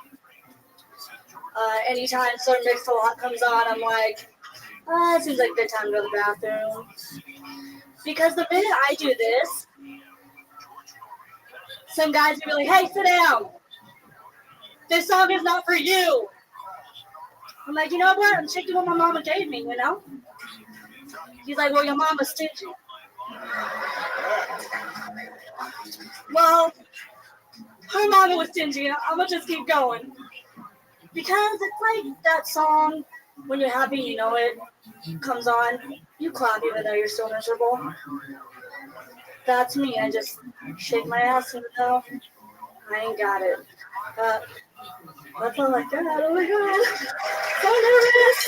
You got it. That's a minute. Hi, Corina. Hi. This is your first time on the This is show. my first time. Look at you. You're just adorable. How old are you? I look 12, but I'm 28. Wow. Yeah. 28. You have braces. I know, it's killer. And glasses. It's really Better brace yourself for this interview. It's helping my dating life. Hell yeah. 28 years old with braces. I think that's when the orthodontist recommends it, right? Yeah. Hell yeah. Yeah. How much longer you got the braces for? 6 more months. Wow. You must be excited. So excited. You're gonna have an unveiling party? Yeah. There's gonna be a selfie post for sure on Instagram. Little quinceañera or something like that. That's next year. Yeah. 2 years. So I got a slow clap. Yeah, this is the first time Joel's been here at the same time as Jolena. This is interesting. I didn't realize. Anyway, Karina, how long have you been doing stand-up? Since the end of May. Since the end of May, I guess I'll do the math on this. 2 months? There you 2-ish go. months? Oh yeah. Where are you from? I'm originally born in Long Beach, but I live in Inland Empire, Claremont, I have faced many foe at Long Beach. LBC. We're pretty tough out there. I have an ex-wife from Upland, so I know all about that area. So be careful. So what made you want to start doing stand-up at 28? Well, I usually bartend, and I got some good You look like material. a bar. I know. A bar? What's the skinny on that? Wow, I didn't get that one at all. You look like a bar. What was that? Can you explain that for us? Well, she's skinny. I thought a bar. Oh, And then I asked, what's the skinny on that? wow. And then, Wait, I think he's getting booze. no, I did not hear booze. This is the guy that started his career with his own chant. Funny, Now he's come to this. Hey, you got booze from the bartender. Hey, look at that. Came full circle. Like a bar. Anyway, Russell. Karina, what do you do for work? Well, I'm a bartender. Get the fuck out of I know, here. what? Hey, you're built like the bar. I know. What's the skinny on that? Hey. What are you, IDing yourself? Yeah, good one, Tony. Thanks. Hey, is this the rest of the show? Good one. Hey, Joel, two guys walk into a Karina. Ouch. That was good. I like that one. Ryu? You are all bringing dishonor to your family. Karina, you are unbelievably funny for only doing this 2 months. You Well, I mean, I've been funny my whole life, but I decided to make it known for everybody else, you know? Are you enjoying your short journey so far? I love it. I fell in love with it. I did my first open mic in May, and I told myself if I didn't like it, then at least I can say I did it, and I just fell in love with it. Fell in So I've been going hard, like. What are your short-term goals? Like, what's the years you've given yourself short-term? Like, when I started, I said I'll give myself 7 years. And here we are 30 years later, and I'm fucked.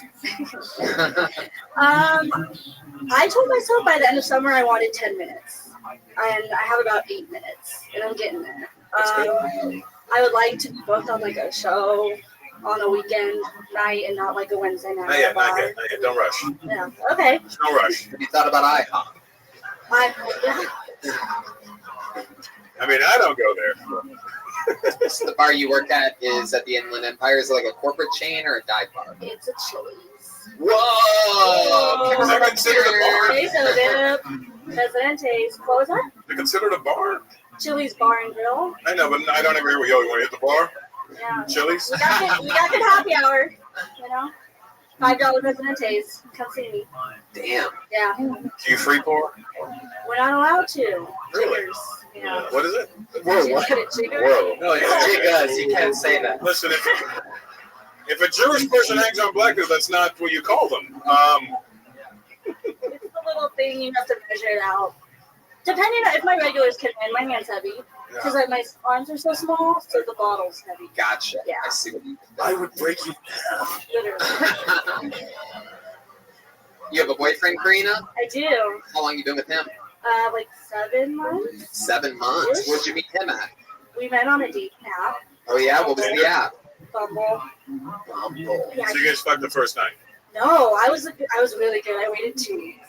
Wow. Yeah. I'm really proud. I'm so proud. 2 weeks for a Latina girl was like 8 years for a normal human. I'm not Latina at all. You're not Latina at all? Oh, I misread this. What are you? Half Sri Lankan and Filipino. Sri Lankan and Filipino? Yeah. So your parents met in the Middle East? No, they met in New York. In New York. Okay. Your dad worked in the kitchen. Your mom was a server. Pretty much. There you go. They made a bartender. Yes, they did. They knew. 2 weeks. I've never met a nun in person.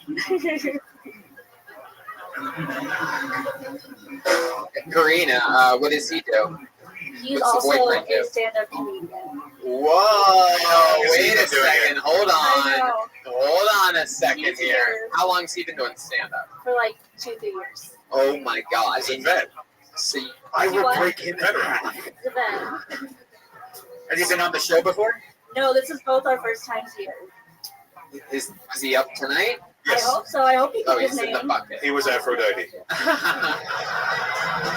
So let's get this straight. You've been with him 7 months. You've been doing stand-up 2 months. So you met him. You went to one of his shows. You saw what he was doing, and you're like, I'm funnier than this motherfucker. Absolutely. That's exactly what His happened. best material is me. Wow. Damn. Look at this. That's interesting. It's funny. It took you 2 weeks to open for him.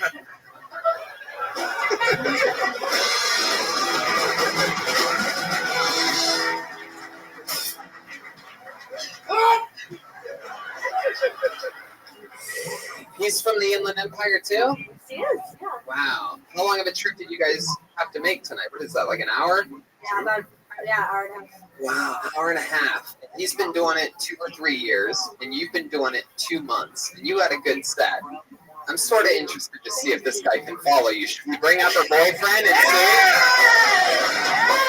All right.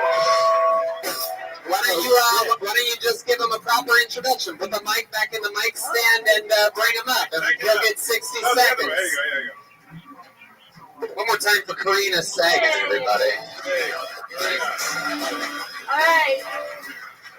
Put your hands together for the Fresh Prince of Egypt, everybody. Yeah. Joshua Wad. Joshua, there you go. Wow. You know what's hard about having a list? Is you try to think of words to say that don't have S in them at all. But you're put in situations sometimes.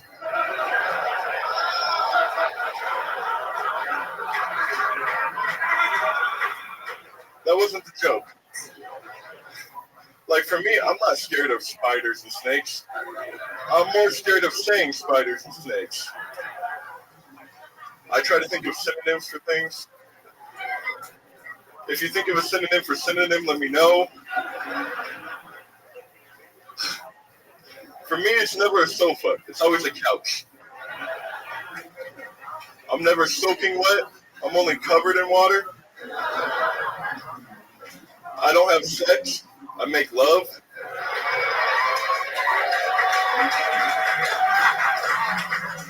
I'm kidding. I fuck. Thank you guys. Fuck yeah! Joshua, stay there. That was fucking awesome, Joshua. Good set. That did not turn out how I thought it was going to. Yeah, that was amazing. You fucking brought the heat. You buried that bitch. You're like 2 months. No fucking way I'm letting this happen. You think I'm gonna let a piece of pussy get in my way? I have come to the conclusion that men are funnier than women. Damn, Joshua, what's your full name? Joshua Awad. Joshua Awad. Yeah. So I'll go down on him. Have you ever blown a wad? Damn. I swallow, okay? I swallow. Whoa, this little slut. Can you come stuck in her braces? She swallow? She doesn't. I don't want to block you, but. It's weird. She's the one that has braces, and you're the one that sounds like you have cotton in your mouth. I know. It doesn't help that I have cotton mouth. I see what you did there. Why the long shirt? That's one of the longest t-shirts I've ever seen in my life. It's the longest, most wrinkled t-shirt I could find. No, this is a tall shirt that my mom got me. She thought it'd be like, I'm gonna give you tall shirts. Wow. It's like a fashion thing now. Yeah. He doesn't call it a shirt. He calls it a blanket. So does Michael Jackson. Can I take that now? Okay. Yes, you may. So Joshua, how do you like doing stand-up? You've been doing it a couple years. Yeah, I love it. Yeah. Yeah, I love it. What else do you do for fun? For fun, I play video games. I like to edit videos. Yep. Just like everybody else that sounds like you, video games and editing videos. That's exactly what I thought you were going to say. What do you do for work? I'm not working right now. I was working in post-production, working on TV shows, but I wasn't doing anything creative, so I wanted to make the switch to nothing. To unemployment? What are you planning on switching to? Hopefully this, like full-time stand-up comedy. You're just I'm going hard. That doesn't mean you can't edit. No still. safety net. If you have a safety net, then you have 1 foot out. Damn, look at that. Yeah. Wow, that's an interesting take on it. Have you been getting any gigs? Yeah, I've been getting a couple gigs. And, You have money saved up from editing and all that? It ran out.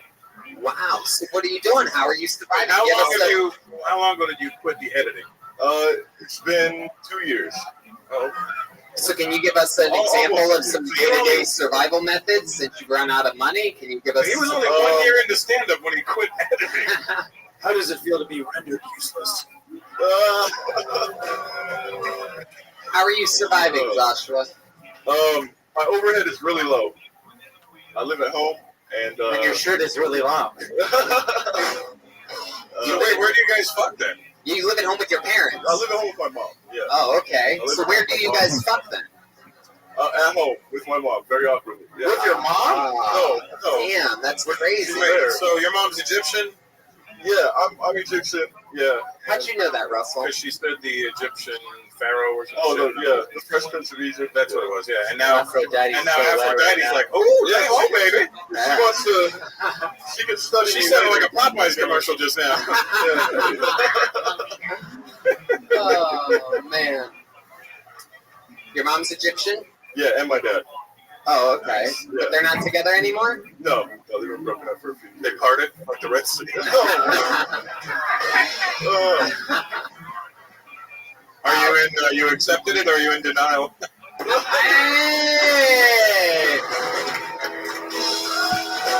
If this was at midnight, I'd give you all the points. Damn. What did they break up over? Camel. Cigarettes. They, I don't know. Yeah, I was grown by then, so it didn't really affect me as much as. How old are you, Josh? I'm 28. Okay. Are you guys the same age? Yeah. That's nice. Yeah. Wow. Did you say you're in love, you two? Yes. I did not hesitate. She waited for your response to answer, to be honest with you. Are you in love? I didn't know her voice could get higher. Uh-oh, she likes him more than he likes her. You gotta do. Wow. Look at that. Like, that was the saddest thing I've ever seen. She really tried to do it. And that's literally coming from a monster. She literally couldn't make her hands clap. Yeah.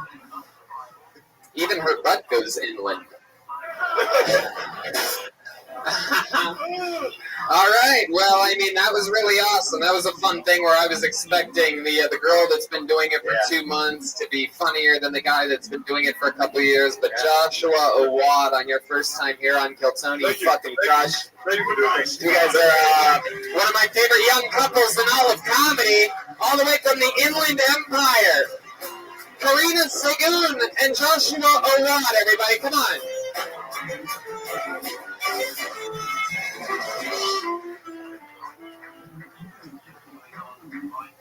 A lot of mercy.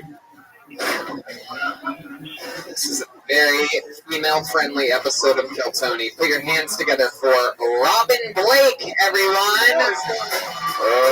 Robin Blake. Here she comes.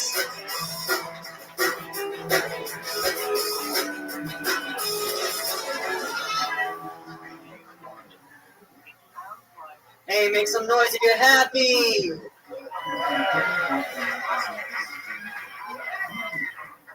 Make some noise if you're hot and sweaty in this bitch. Make some noise if you have genital herpes.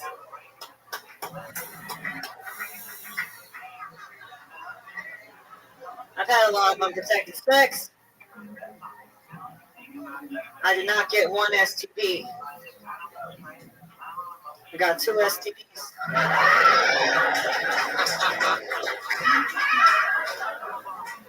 My name is Robin. Most people call me Sir.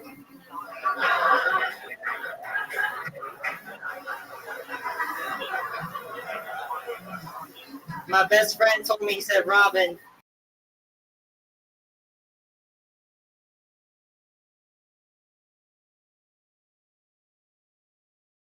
calling me sir, start calling me brave. Damn. Robin Blake. Welcome, welcome. So this is your first time on the show, right? Your microphone, Robin, over there. Let's grab that microphone. Fuck yeah.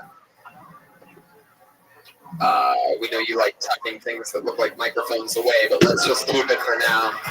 Number 3, baby. Put it right up there next to your Adam's apple, Robin. I want to be able to listen to you.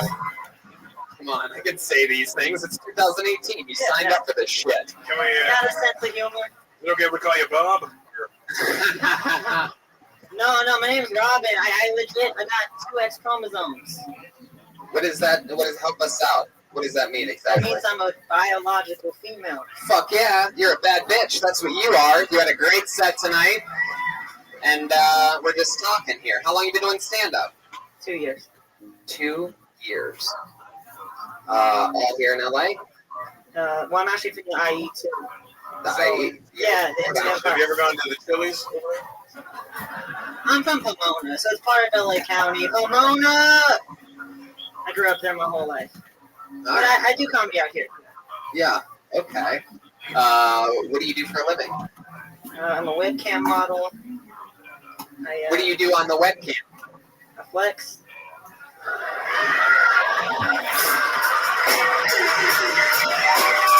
What are you doing? What's happening? Oh shit, she's flexing.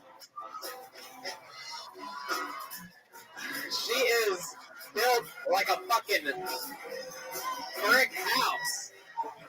God damn. I just had to get my pants again. You are listening to, for those of you listening to the podcast, Robin looks like she carries trees for a living. She looks like a mountain climber. Yeah. Like those rock walls. How are you built that way? You're built like a fucking brick house. Genetics. Extra genetics. I wish. I'll tell you what, I took steroids for like 3 years. What? Yeah. But this is all I got. Like, I didn't work hard enough. I should have been so much bigger. I didn't work hard enough. Did you get Oh, it's this big. like a thumb clip? It's this big. Well, that's impressive. When it's hard, when it's erect.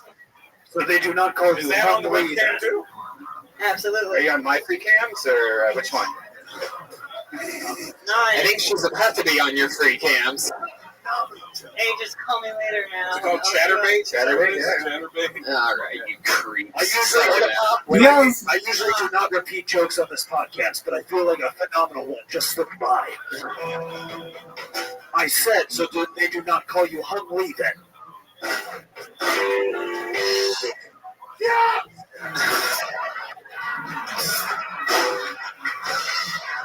Jeremiah Watkins just killed himself. So, Robin,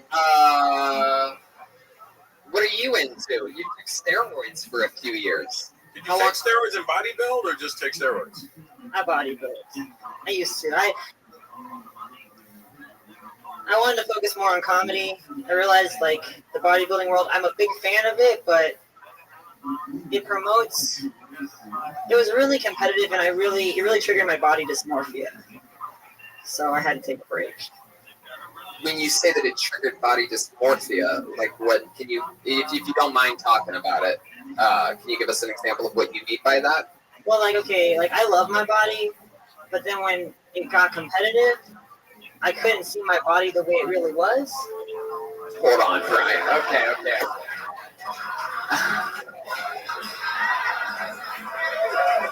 I knew that was coming. I listened to this. Keep show. going, though. I'm interested to hear your actual Yeah, answer man, like, here. This is a very interesting. Interrupt me. Let's see. I'm a personal trainer too. I've done everything. I've driven for Lyft. About to become a security guard. I don't know. Like, when it comes to like bodybuilding, it's just that. I mean, like, I like being athletic. I think what happened was I didn't like the pageantry of it. Right. but I like the performance aspect. But you're limited as a woman because we don't get a lot of time to pose. You didn't like the gay shit. Oh my God, I have no idea what is happening. Perhaps, she's a woman. She didn't like the the paint back. is going through his She didn't skin and like- he's having an allergic reaction or something. A little too. What is that green house paint you put on? What is happening with Gilbert? Remember, he is a monster. That wasn't me that said that. He's shooting a bunch of blancs tonight. So, Robin, you into boys, girls? What's your story? You just beat the shit out of dudes? Like, what do you do? Women. I like women. Hell yeah. I got a crush on Cassandra. Oh, damn. Yeah. How could you not? So do I. Look at her. Amazing. I will fight you if you agree to the terms. Oh, shit. Jeremiah, be careful. Be careful. All right. She might. Nope. He's kidding. He's just a jokester. This is how all my friends get hurt. Last time Jeremiah took a chance like that, it was on a skateboard covered in pads. I brought this under to the family today. Robin, we have a little tradition on this show that we just did on also on in Fort Wayne. It's a little game, but if you don't mind playing it, it's a little game called What's in That Fanny Pack. You don't have to pull out everything, but if you just want to show us something that it's almost like show and tell. You basically get to pick what you think might be the most interesting thing out of fanny packs. We only do this with fanny packs, not purses. I bet my this is called what's. Whoa! This is gonna be interesting. Is that a McChicken? It's a McChicken sandwich. Whoa!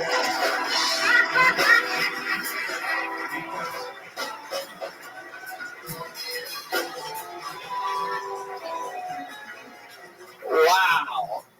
A fucking chicken sandwich. Hell yeah, Ryu's going crazy. Is that half a chicken sandwich? Have you ate half of that already? Like a quarter. I ate like Damn, you're a fucking. You ate a quarter. Is that like a wheat chicken sandwich? Just don't eat all of it. Robin, is my regret for saying gay shit in there? Dude, you and I are cool. We're friends. That's right. I love you. All right. What else is in that fanny? Remember the episode that Joelberg broke everybody? I am Blanca. I have a street fighter.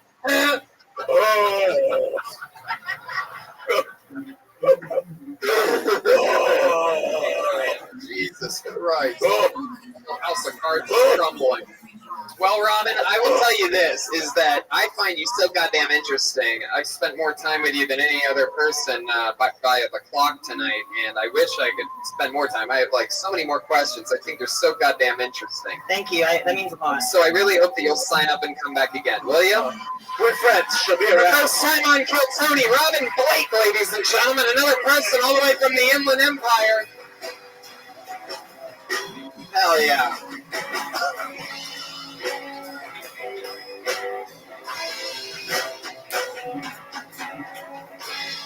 There she goes, Robin Blake.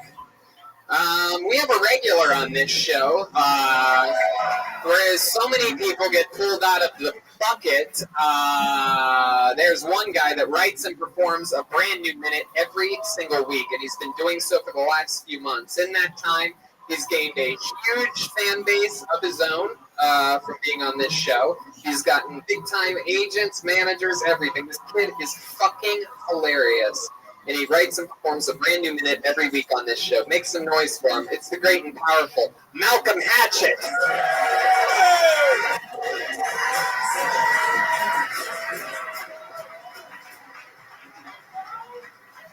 Lay down. Hell yeah. What's up, y'all? Man, I rode a roller coaster for the first time. It took me 24 years to ride a roller coaster. I ain't a bitch no more because I rode a roller coaster. That shit was scary though. I don't know about y'all, but when I get scared to do shit, I just tell random people around I love them. When I was getting on the roller coaster, the lady was helping me strap up. I'm like, excuse me, miss. I don't know you like that, but I love you. She like, I'm married. I was like, I love that nigga too. Could you call them just in case I don't make it back? And then the ride took off, and that's when I called on God. I was like, Lord, if you stop this shit, I go to church every Sunday. And you know when the ride dip, you supposed to scream, but ain't shit come out my mouth. It was like, and then it started to spin. This dude was like, who's sucking dick? Keep going. Yes, finish it. Hold on. Wait. And then the ride went back.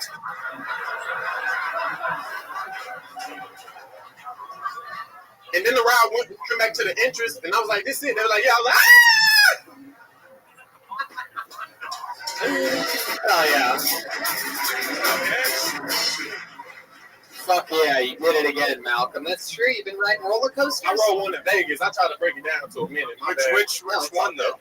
The shit about New York. It's a big one, man. That's your first roller coaster? Hell yeah. Wow. And my last.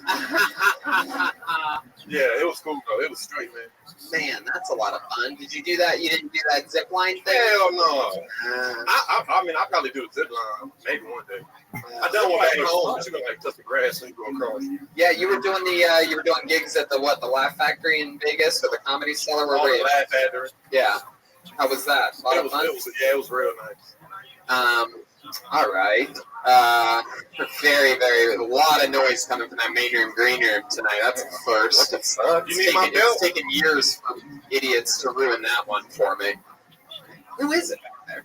Enemies. I mean, it's unbelievable. Who has the fucking balls? Man, someone's getting reamed after tonight's show. That's going to be exciting to keep an eye on. I'm going to send Robin Blake in to beat their ass in a second. She is doing security. Hell yeah. So, Malcolm, how's everything else going? What else is going on in life? You're fucking taking over. You're still living in your car, right? Yeah, I've been my friend. I've been in the car too. Yep. Hey, you wanna know what's crazy? Yeah. I went to the doctor to see if I was a diabetic, and I ain't a diabetic. So he said keep eating sugar. No, he didn't say that. He did not say that. No, he did. Why did you think you were diabetic? Because I ate a lot of sugar. My dad, he died from diabetes, so I was just trying to go get checked. So you're just trying to see if you can push it along? Like, did they tell you, you could be diabetic? Nah, he said you're good. Oh, go get some candy.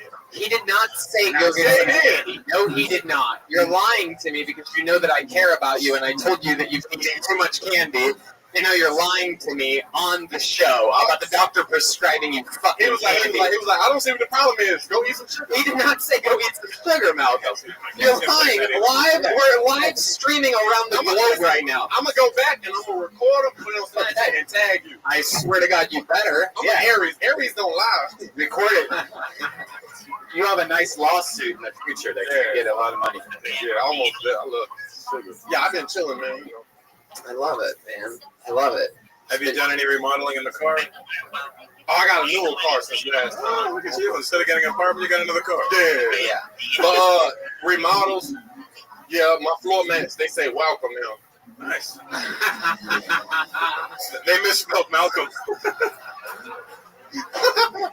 Damn, Malcolm, I fucking love it, man. It's so much fun. You know, we were just in Montreal, and Jeremiah crushed it on New Faces, and I was thinking about you, and I was thinking about how it's funny how it took them years longer than it should have to get Jeremiah in there, and I'm just so excited for the just like I was with him. I'm so excited for the world and all those silly idiots that run show business to find you and watch you explode like I think it's going to be.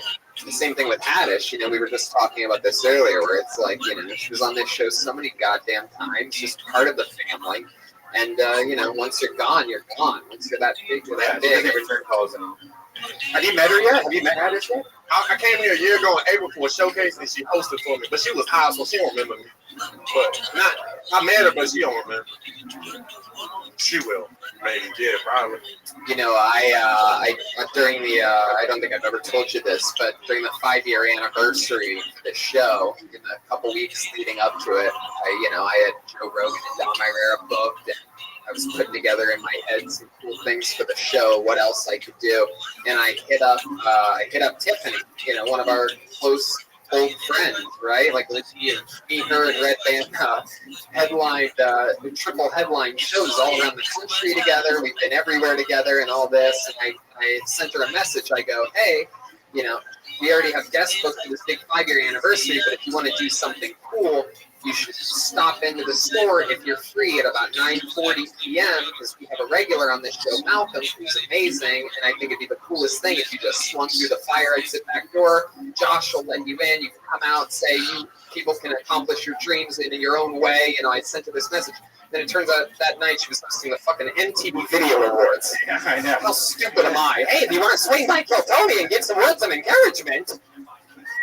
Such an idiot. She's hosting the fucking MTV Video Awards. Hosting the Video Awards. She's filming her like 10th movie right now. It's unbelievable. We are just so proud of her. You can look back on so many great episodes of Kill Tony and not only see her on the panel, but she was also the Iron Patriot a couple episodes. Imagine that. Anyway, long story short, Malcolm, you're a fucking star too. Thank you for doing this every week. There he goes, Malcolm Hatchett. It's getting hot in here. Extremely hot. Let's get that AC up in here. Who's working this joint? Fucking 7-door guys. Nobody keeping an eye on the thermostat. I don't understand why we have so many door guys. This reminds me of the time I battled Balrog in Jamaica. All right, back to the bucket we go. Is that good with you guys? Back to the bucket, huh? All right, let's see what happens here. This looks like a new name. Put your hands together for Vincent Bryant. Vincent Bryant.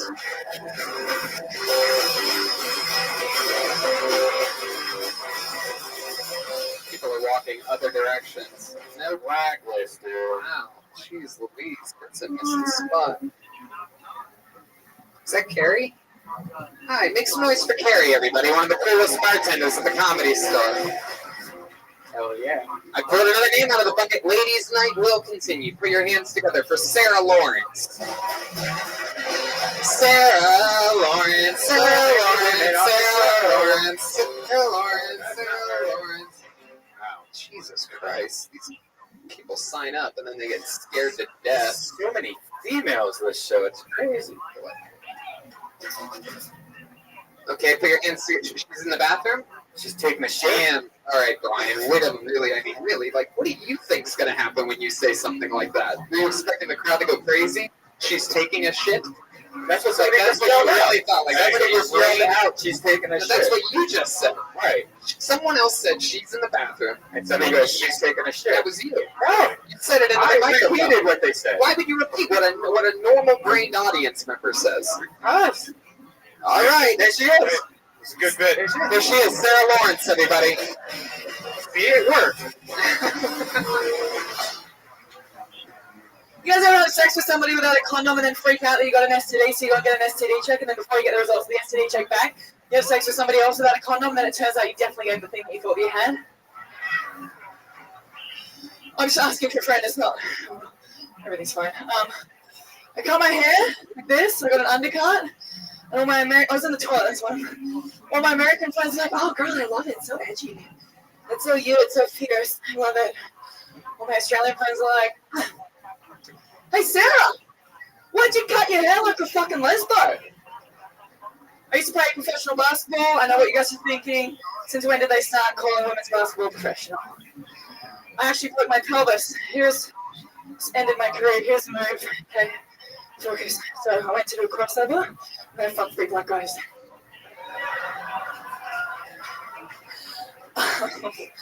My friend went out with a guy, and she said at the end of the date they went to try and have sex, and they couldn't because his dick was too big. And I was like, what? It's his number. Sarah Lawrence. Sarah Lawrence. Oh, Fresh out of the shitter. Yes. There you go. What happened? I Yeah, right, Sarah. No, I barely flushed the toilet.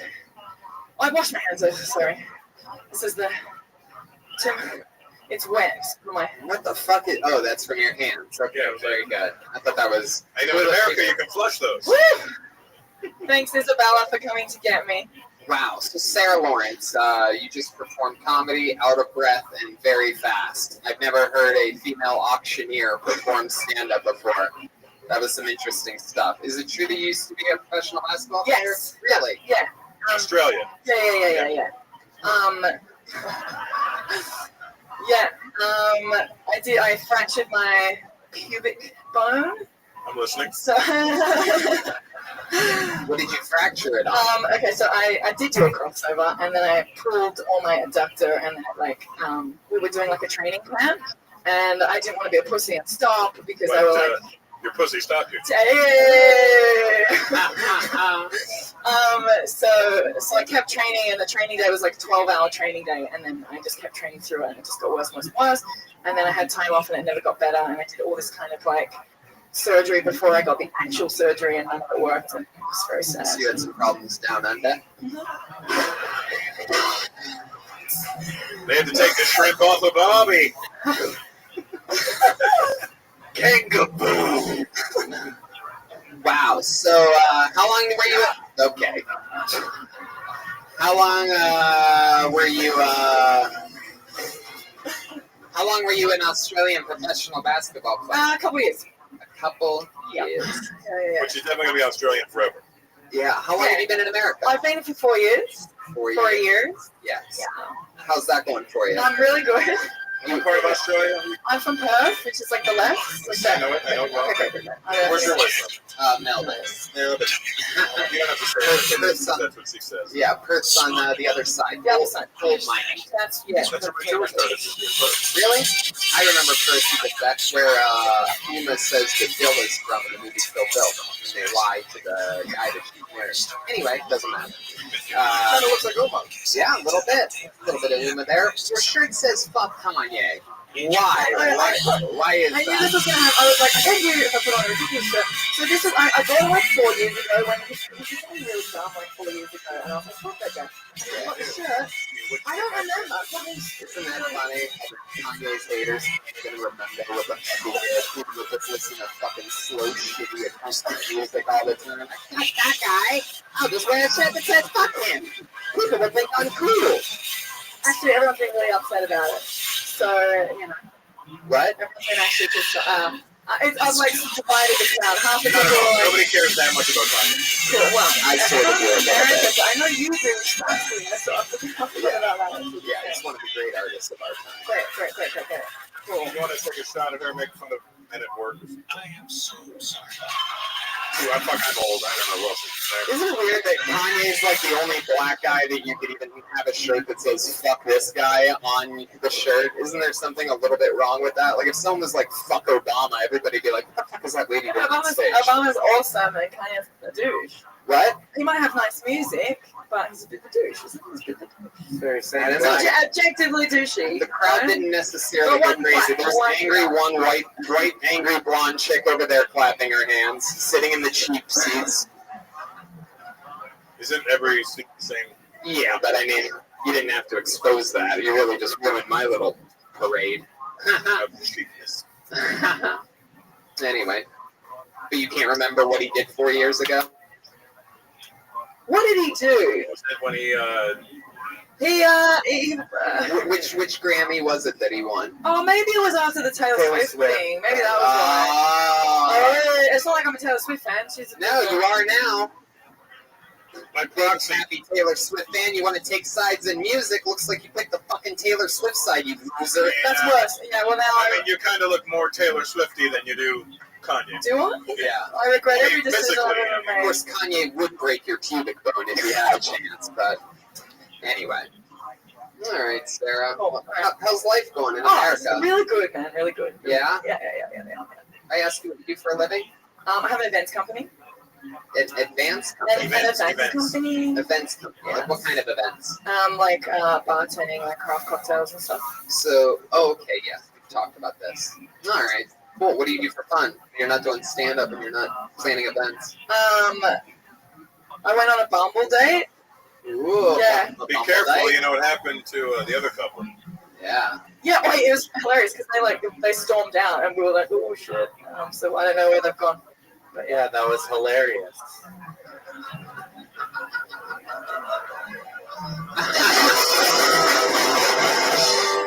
So your Bumble date, how did that go down? What was that like? Where did you go? Really good. So it's my first time, and it was his first time, and we met up, and everything's good. Did you shag, as they say? We did shag. Yeah, we shagged. Yeah. Wow. Not on the first night. What kind of an Australian girl are you? You didn't fuck on the first night. We're on my period, so I couldn't do it, you know. Ah. So it's just handy, so it makes it look like I'm. Was your asshole bleeding? Am I right? Hey! Periods are never an issue for Rio. His knuckles are red. Yeah. Cool. If you took the wig off, you'd see you guys have the same haircut. So Yeah. you'd be a magical couple. All right, Sarah, we're going to keep moving along. There she goes, Sarah Lawrence. What do you guys say? Keep it going? Go back to the bucket one more time? What do you guys think? All right. You guys seem like you're down for it. Here we go. Let's see what happens, shall we? Round and round we go. Where the bucket stops. Put your hands together for Avery Hutto. Avery Hutto. Here he comes. Long distance.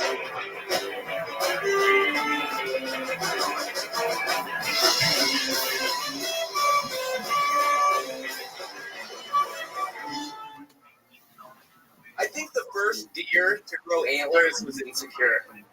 I think there was like some teenage deer named Brian looking in the mirror before school one day, just freaking out because he had horns growing out of his head. But what do? You play it cool. You go to school. But once he gets there, he sees the school bully Chet. Chet is a fucking asshole. Chet's like, "What's wrong with you, menorah head?" Which is super offensive because Brian's Jewish. But, oh, fuck. I came up here, I lost my voice, and I went nowhere. Fuck that bit. Oh, I know. Oh, it's so pumped. And then you come up here and you're like, no. Oh, okay. Never mind. You guys like these pants? Yeah. I had to fight a nurse to get them. I don't know. I just hear sadness in my own voice. It sounds so bad. I'm like hearing it and I'm like, oh, who is this guy? No. Oh, my God. Fuck yeah, Avery Hutto. This is very impressive. Clearly, this is Avery's first time hearing the sound of his own voice. We've never really had this happen on this show before. Avery, today you were Brian the Deer. Yeah. I didn't like the deer bit. I thought you were performing one of the funniest children's books I had ever heard in my life. It's one where it works half the time and people really get into it and they're paying attention. Where's this? Yeah, when you say half the time. I want to go to that gig too. I want to play that. No, it works, but sometimes the crowd looks at me like I'm crazy and I hear like the in my voice and I just couldn't keep it going. I just lost it. They look at you a little doughy-eyed. Yeah, and I'm like, oh no, this is not good. Wow, today I lost the battle. Avery, how long have you been doing stand-up? About 2 years. 2 years. How old are you? I'm 24. 24. Yep. Do you grow facial hair? I do not. I shaved today, but I got nothing going on. I will fight you if you agree to the terms. Avery, you from LA? No, I'm from Detroit. Detroit. Yep. Wow. Do you know what's his name? Yep. Jordan? No, I think they're from two different neighborhoods. No. Yeah. No way. I'm from Detroit unless you're from Detroit and I'm from the suburbs. Yeah, exactly. You've been there. You know how it is. Nitty, he's not my friend Frank Nitty. He's very Detroit. Avery, you've been by yourself? No, I live with roommates here. I just moved here like 2 months ago. 2 months ago. How many roommates do you have? I have, Aaron McCann, the Irish comedian who you brought up here, lives with all those people. Yeah, 30 people. The 30 people guy. Get the fuck out of here. I'm one of those guys. No way. You live in that place? Holy shit. How much are you paying in rent? It's $700. What the? So here's the deal. It's month to month. You don't have to pay a security deposit. Like, I'm looking for other places, but I was in the house? I was in Detroit, like, I don't know what I'm doing. Like, I like doing comedy, and then I found this place. I'm like, fuck it. No security deposit. I'm gonna move to LA. What's the grossest thing you've seen in that house? Don't say those pants. Maybe we should tell the audience, for people that don't know. He lives with 30 people in a big giant house with 30 people. Yeah. And how many bathrooms are there? 4 bathrooms, 30 people. That is not a giant house. So what's the craziest thing that you've seen there? 30 people. You've been there 2 months. You know, it's not that just garbages are bad. There's nothing really that bad. Like, it's a pretty normal place. Just garbage. Just trash everywhere. Just the usual trash. No, they have cleaning people who come once a day. They have Mexicans. Yeah. They are, of course, but they are making some money. Like, they know what they're doing. And there's shitty artists. You have such a little baby face. What do you do for a living? I just moved here. I don't have a job yet. You have saved up money in Detroit, or you come from your parents take care of you a little bit? Saved up money, moved out here. What did you save it up from? I actually worked at Mark Ridley's Comedy Castle. Oh, yes. I've ever been there. I was a server there, and then I worked as a server at like a breakfast restaurant. Which one, the griddle? No, the Toast in Birmingham. You guys are going to go to Detroit. Check it out. Toast. Okay. Yeah. All right. Well, I am so upset with myself. I just lost that. I'm upset with you. You know, the good thing about you is like you are actually the white guy you look like. Like, you're not like trying to be somebody else. It's like, oh, yes. Yeah, this is me. This is me. Let me ask you something. You bailed out of that deer. Bit on Menorah Head. Yes. Right. That's where. Yeah. I mean, if you want to let me do the bit, I want to hear the rest of this bit. Okay. I'm a big believer in trying to figure out whether you should have kept doing it or not. I want to see if you made the right decision. Do you guys think the first deer to grow antlers was insecure? Wait. You don't have to start. You don't have to start all the way from the beginning. You know what? Do it your way. Okay. Go ahead. Oh, can I just say something before you say? I don't think you should pose it as a question. You should just say it as a statement. Got it. And that'll sell it better, because now they don't have to think about it. Look at me. Everybody. I think the first deer to grow antlers was insecure. I think there was some teenage deer named Brian looking in the mirror one day, freaking out because he had horns growing out of his head. Well, what do? You play it cool, you go to school. But he gets to school, the school bully Chet's there. Chet is a fucking asshole. Chet's like, what's wrong with you, Menorah Head? Which is super offensive because Brian was Jewish. But Brian plays it cool because prom is coming up in 2 weeks, and he's going to ask Bambi. Now, for those of you who don't know, Bambi, super popular name for deer. So this is a different Bambi, but this Bambi, just as hot, right? So he goes up to Bambi, but right when he gets to Bambi, Chet's like, you're going to talk to Bambi looking like that? Freak. And at this point, Brian snaps. He takes his antlers and he murders Chet. Right? But murder is super hot in the deer community. Right? So Bambi's like, oh my gosh, I'm totally going to fuck Brian. And then her friends are like, no, we're going to fuck Brian. And now all deer have antlers.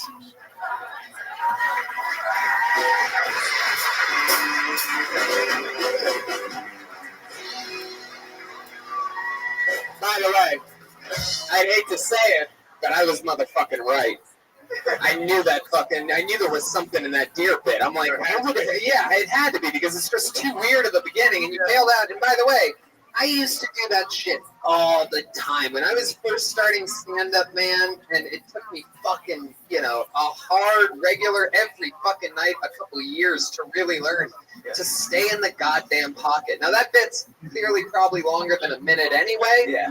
But now we all are growing antlers. You gotta, one of the hardest things to do in this art form is to stay in the pocket and just stick. The quarterbacks that wait until the last second and still throw it right before they get fucking smashed are the people that win championships. You can't panic when the first couple parts of a thing don't work because you were just coming around the corner. Yeah. And it had life and it's a silly fucking thing.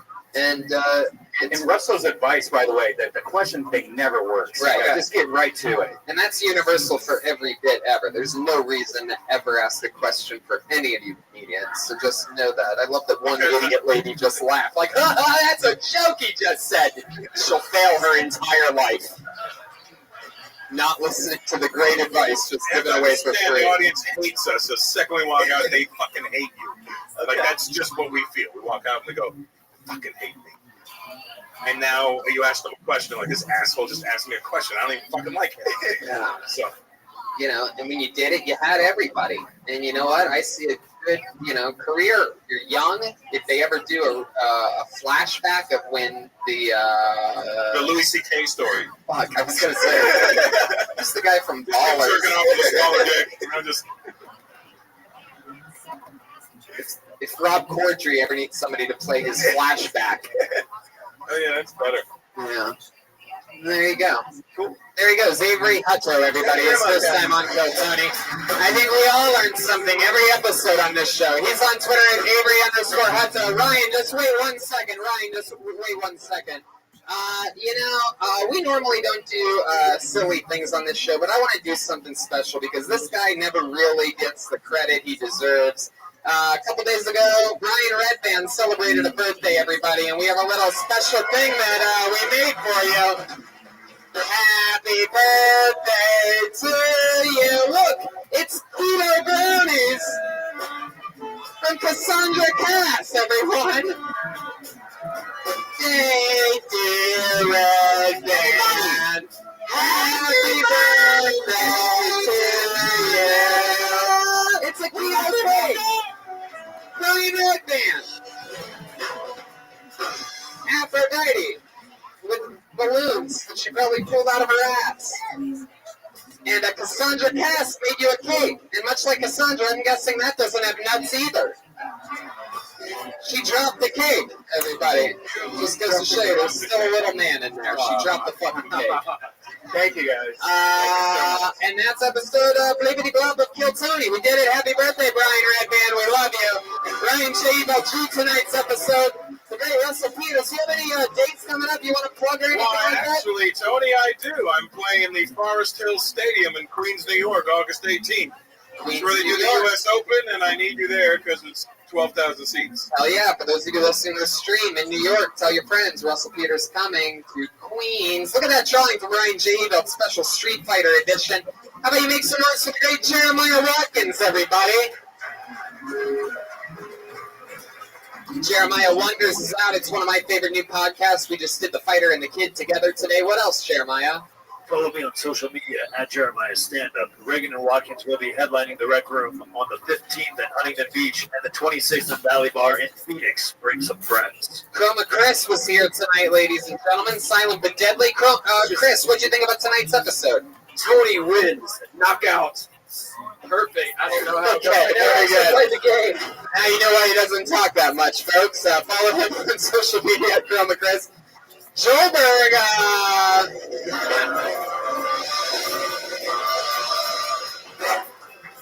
there's a lot of Joelberg fans in the audience tonight. They got their funnies with it. Shout out to Cleveland, Cincinnati, Indiana. We love you. Thank you. We are going so many places with this show, but you heard that at the beginning. Nashville, Lansing, Grand Rapids, Detroit, Toronto, Venus de Milo, and Swansea, Boston, Providence, San Antonio, Houston, Austin, Fort Worth. It's all happening, so go see Kill Tony live. I also have a bunch of stand-up dates I'm doing during some of those dates, and we're all doing stand-up on some of those dates. And, also I do a pro wrestling podcast, and we're watching SummerSlam live from the Belly Room here at the end of August, whatever that date is. I got it confused. I'm not exactly sure. And that's Kill Tony Live. Thanks to all the comedians that signed up and got up. Thanks to Cassandra Cass for making a cake for Brian. Thank you, Cassandra. It's a keto cake. It only fell on the ground once. You're going to love it. Live audience, thank you. Good night.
are here. We are live.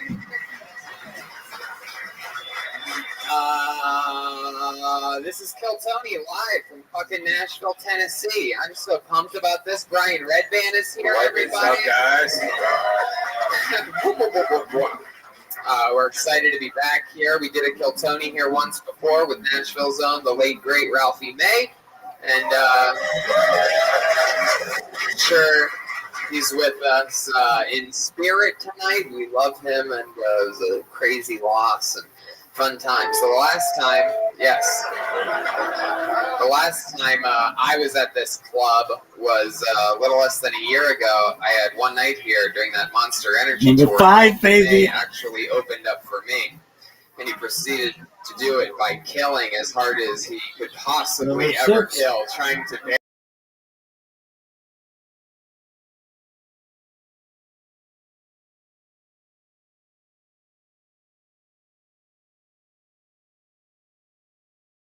It was some of the funniest shit I've ever seen night, and it was a fucking honor. Yeah. So, but we're back, and we're going to go guestless tonight in honor of Ralphie May and in honor of the fact that our budget doesn't permit us to fly guests to secret locations around the country. But in lieu of that, we have a special treat for you guys. Do you guys like special treats? Well, you guys know Kill Tony has a band.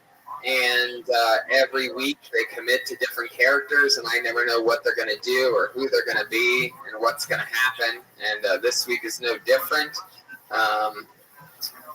It's the Kill Tony band. It's the great and powerful, the one-man band. Jeremiah Watkins, ladies and gentlemen, the band leader of the best damn band in the land. I have no idea where he is or what's going to happen. By the way, this is also his fun fact. It's his first time. Whoa! Hey, it's an emo character. Oh, we know this guy.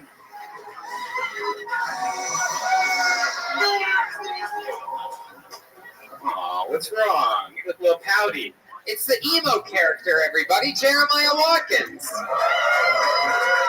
How you doing tonight, buddy? My name's Darwin. Oh, all right, Darwin. Well, welcome to Nashville. Someone told me earlier that it's your first time ever at Zany's in Nashville. You guys excited to meet Darwin tonight? These people all seem happy to meet you, and they want to include you in a fun thing. It's a trap. All right, the emo character, an interesting choice for Nashville, I'd say, but perhaps he's going to introduce to these people what an emo character is. I don't think they really have those kinds of people around here, so it's probably going to be very educational for Yeah, I got bullied a lot by these kind of people. Oh, well, I'm so excited that this emo is going to be joining us throughout the entire show.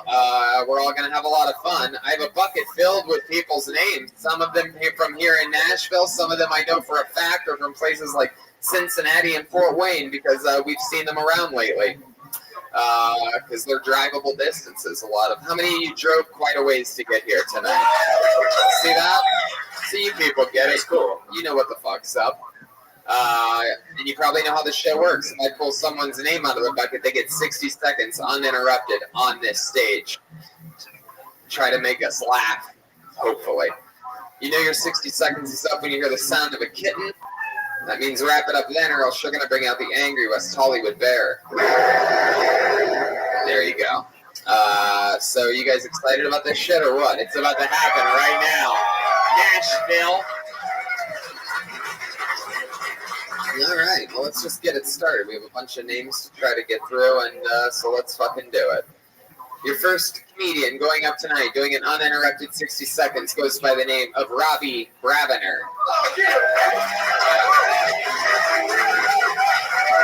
Yeah, there's the stairs over there. Take note, people that signed up. Rabbi, everybody. All right, that's what I'm talking about, dude. Woo! It's been a long day here. I drove 8 hours to get here. Spent all day on Nashville getting high. It's a rough one. Some shady parts of town. 2 blocks down where my car is parked. It's no good. I'll be sleeping there if anyone wants to help me out. I'm probably going to get pretty black out here and then go sleep in the car over there, so a little backup would be nice. The other night, this girl said to me in bed under pillow talk, which should be the most intimate time between a partner. She started the conversation with, "I'm not anti-Semitic, but," and I was like, "Ooh, that's not going anywhere good." That was 2 weeks ago. We're going steady now, so wish me luck on that. I think I found the right one for me, but we'll move on. She also smokes cigarettes, which is really odd, because I figured a girl who smokes cigarettes is willing to roll the die with cancer a couple times a day, so she'll roll the die with me at least once or twice, so might be able to nail that. And that's a minute right there. 2 seconds, all right. Well, it happens. It happens. It happens to you, obviously. That's the funny thing. You probably know better. You seem like a guy that's listened to the show before, right? In every fucking episode, there's always people that think they know the exact minute.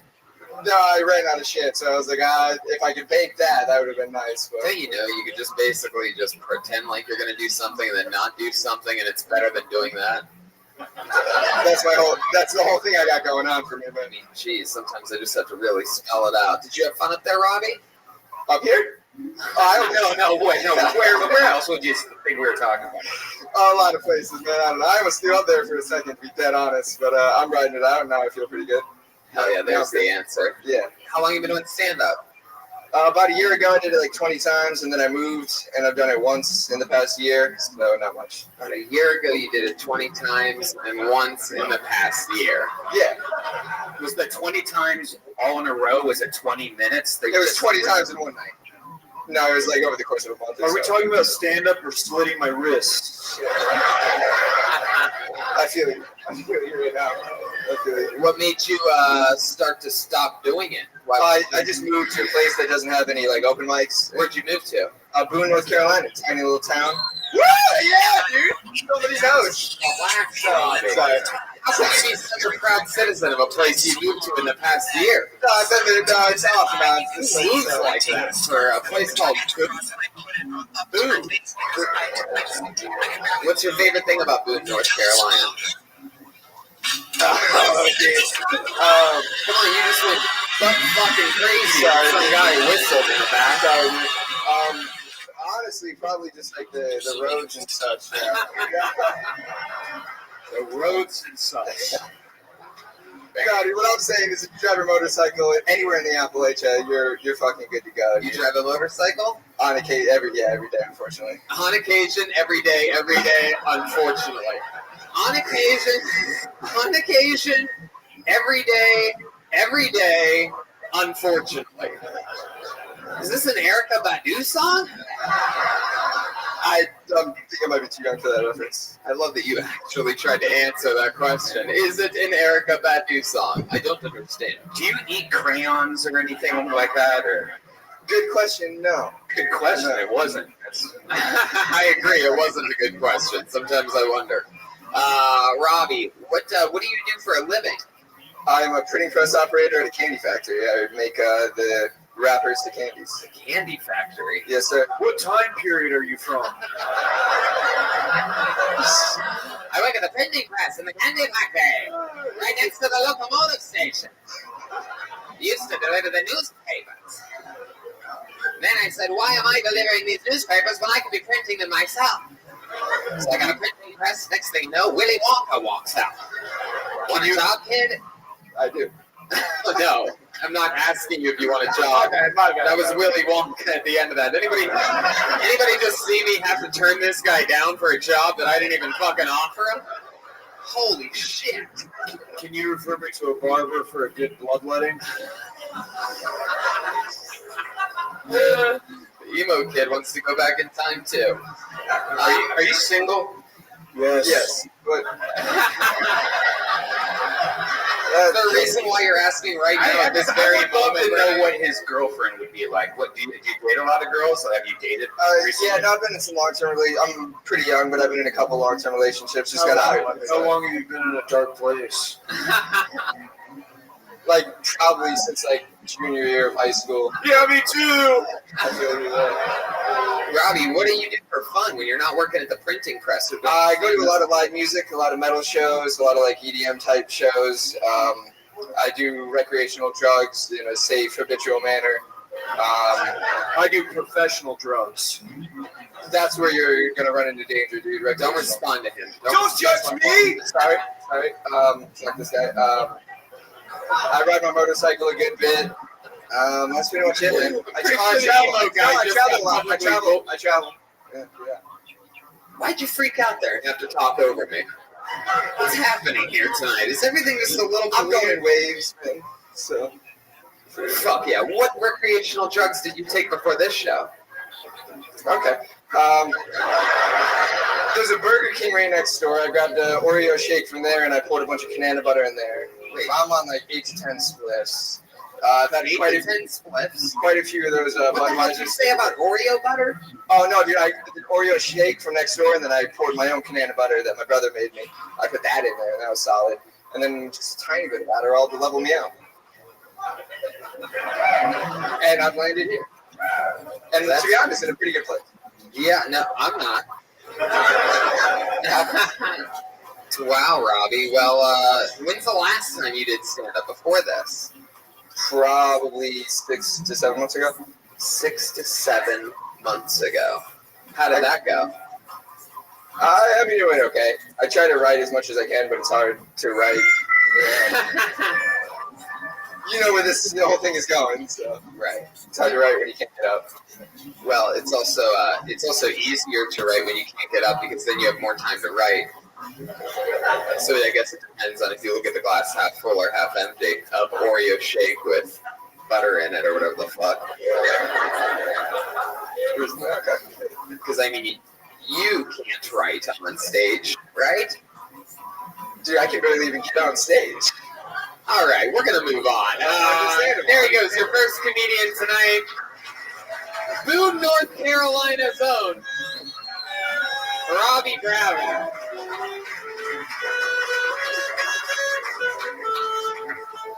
Very interesting show so far.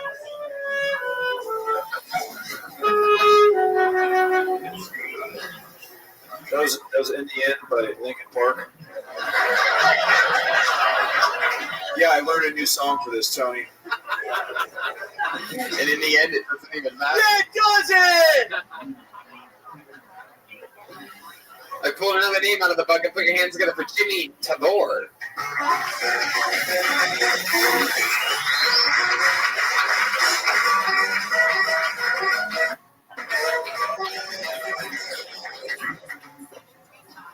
All right, I have to do this really fast. I love my mother more than anything in the world. And I was born in 1976, so when I was 2 years old, her father was being awarded some medals in the war. And there was a KKK rally in Jackson, Mississippi, and I was in the backseat of the car. If you don't tell by looking at me, I don't really look like a white person. So we are driving into the city, and there's a KKK rally, huge KKK rally. This is not a joke. I'm being very serious with you right now. I almost remember it. So I'm 2 years old. I'm in the backseat of my mother's Monte Carlo, and we're driving into the city, and there's this sheriff. It's like, ma'am, where are you going with this kid? And my mother is very, very, very subtle. Keep going, forever and ever. Are you sure? All right. And like I said, my mother is very southern. I'm going to my dad's uniform. Excuse me, ma'am, what did you say? Going to my dad's uniform. All right, well, there's a rally up here about 2 blocks away, and that little boy is not white, and there's a lot of white cheeks running up and down the streets up there. So if you could please take him another route, or do you know where you are? I'm confused. Okay, I'm gonna jump in. Very good. Now, who's the boy? Are you the boy? I am the boy. Don't argue with me. I'm on your side, buddy. I'm trying to find out what the fuck you're talking about right now exactly. Yes, emo boy. I'm the baby Hold boy. on. I'm the little dark boy in the back seat. A white woman with blue Breathe. hair. Start breathing and less talking. Ready?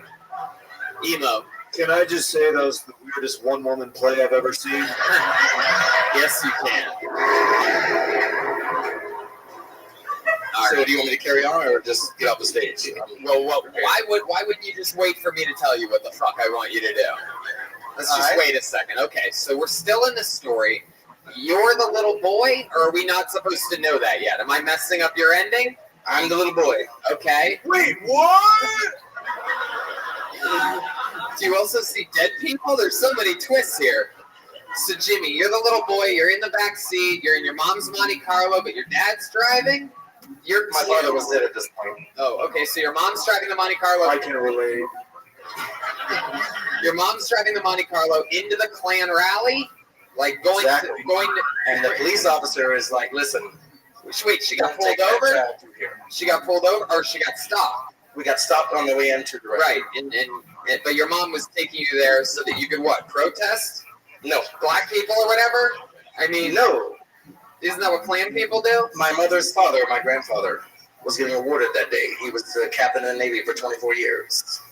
Oh, we happened to. That's how they award going them? to that ceremony on that road. Oh, and my little dark-complected ass was in the back seat, and the cop said, "You think you're dark-complected? I guess you are. I guess according to the rest of this audience, you're basically a black guy. I'm dark on the inside. I told you we should have done this, brother." What was that thing you just said? Nothing. I said nothing. No, you definitely wasn't nothing. I mean, we could play it back. I'll just. Huh? No, I was sighing out loud. I'm sorry. Why did you tell us the story at a 1 minute joke show? Because that's where I was going with it. I was going to try to do it really fast. And So what was the final? What was going to be the big thing at the end? The big like ta-da! The twist. Here was the twist. The story. On, my mother gets upset. Wait. Emo boy. The twist is he's still racist.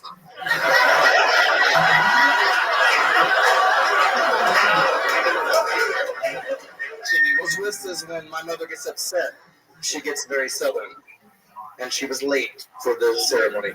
Right, and she was mad. And then when she gets upset, this is what she said. "Listen, I gotta get my ass to this goddamn ceremony right now. I don't know what the fuck you want me to do. You say it's 2 miles out the way, that's fine. I don't give a shit." And this police officer is like, Jesus, this woman has blonde hair and blue eyes. And she's talking to me like she's about to beat my ass. "I'll put the little son of a bitch in the trunk if that's what you want me to do. I need to go. My daddy's about to get his ceremony and I need to go." Are you just telling more of the story until you hit a funny part? Or I'm telling you the truth. It was a truthful story. And that's what I planned on doing, and I'm sorry that it wasn't funny. No, Jimmy, relax. Jesus, you're such a little pussy. You're trying to you yelled the hair at me like 4 times. I would like already. to apologize to all the angels in the sky for what happened here. I thought it was funny, and good Lord, was I wrong. I swear on my mammy's grandmammy that I would just try my best. I guess would beat the shit out of this guy right now. She would fuck him up. She would fuck you up right now. Dude, oh, your mammy's grandmammy? Whatever, dude. This trunk baby needs to chill out. And by the way, I would beat your mammy's grandmammy's fucking ass, just to let you know. Yeah! I don't know if you saw what my body looks like, but check out the Weight Gain Challenge 2017. Check my bod out on those weigh-ins, dude. Jimmy, have you ever done stand-up comedy before? No, sir. You still haven't. Very good. Thank you. What do you do for work? By the way, she put me in the trunk and he agreed and we went on through. I called it trunk baby. Jimmy, Trunk baby, not trunk baby. Jimmy, stick with me. Stop pretending like you're about to just walk off whenever the fuck you want. Listen, Jesus, this guy's a badass. You can still leave it in the mic stand, like it doesn't go. No, I like to hold it like Scott Whelan. I like to do that chemo thing that he does back there. He makes You're Robert nothing Smith, like me. He makes Robert Smith look like Brian Gumber. Jimmy, you are bombing so hard right now. Stick with me. That's what I'm trying to do. Don't bring me into your bomb, dude. Jimmy, so what do you do for a living? Nothing. What did you used to do? I used to be a musician. Oh yeah, really? Is that really true? For a living? Yes, You were a musician? exactly right. Were you in a I used to band? be a professional musician. Yes. You were in a band? Several. What was the name of the last band you were in? Let's see. Several. For God knows. I can't place that right now. Any band? Any band you've ever been in? No. I used to open up for Stevie Ray Vaughan back when I was about 17. I got a woo. Thank you. I appreciate that. Jimmy, I'm going to move on from you. I'm going to keep the show Thank you, moving sir. along. There he goes, Jimmy Kabor. Just some guy who doesn't really remember much of his past. First time ever on stage. Told I guess that's an interesting story. Could use some editing. Lots and lots of editing, perhaps. So like a 4-minute long story with That's one of those ones where you pull out a handkerchief and dye your forehead and go, Lord have mercy. You know, that's... But there you go. I mean, he gave it a shot. I don't know. You listen to the fan? Or you listen to the show? You a fan of the show? Or we put it all together that way? Not anymore. Fuck yeah, I like that. Thank you, Jimmy. He actually said something funny. Not anymore. Maybe that's the secret to your success, Jimmy. Maybe you're a sit-down comedian. Maybe you're best from the audience. You just bombed up here for 6 minutes, then you get down to your seat, you say one funny thing. All right, you know what? You're bombing again. There he goes. All right, I pulled another name out of the bucket. You guys ready to keep this thing moving? All right, put your hands together for Matt Taylor. Anything can happen, as you've seen so far tonight. This is a truly random bucket of names. Could be you. Y'all ever been so broke, even homeless people try to avoid you? Yeah. I was sitting in traffic on the way down here, and as soon as I made eye contact with one, he just looked away, rolled up his window, and locked his door. Yeah. The weird part was, though, he didn't even have a car. Yeah. He just had a random car door. But either way, I get it, buddy. The thing is, like, I don't even want to be super rich. I don't. I just want to be wealthy enough that when I finish pumping gas, I don't feel the need to shake it all out at the end, you know? Every drop counts. Yeah. I don't know. I don't want to be that rich. You know, like, rich people don't do that. They just fill up all the way and drive off into the sunset. Meanwhile, I'm at the counter like, let me get a 38 cents. 12. All right. Hell yeah. Matt Taylor. So far tonight, a lot of a new kind of comedy I haven't seen much of called sad comedy. This is a new alt movement clearly starting here in Nashville where it mostly just sort of makes you sad afterwards. A lot of comedy that we've seen in the past makes you happy, makes you laugh. Well, this is a new form. We're cutting edge right here live in Nashville. Anyway, I love that you're dressed like an 80s fanny pack. It's adorable. Really incredible. Yeah. I mean, you are ready to go to like some weird beach or maybe a river or something like that and really Miami Vice it up. I bought it because it looks like the carpet at a skate center. So I thought that's there you cool. go. Yeah. There's always something to woo about. Emo? He looks like one of the people that got bullied on Saved by the Bell. Really is. I think I've seen that pattern on your shirt before. I think on the lady that used to cut my mom's hair's like barber apron. Is that a fucking term? That's like barber apron thing. That's old jams. Zoot, Yeah. how you living, pimp? Zoot, I've been waiting on you. I have this stuff to tell you.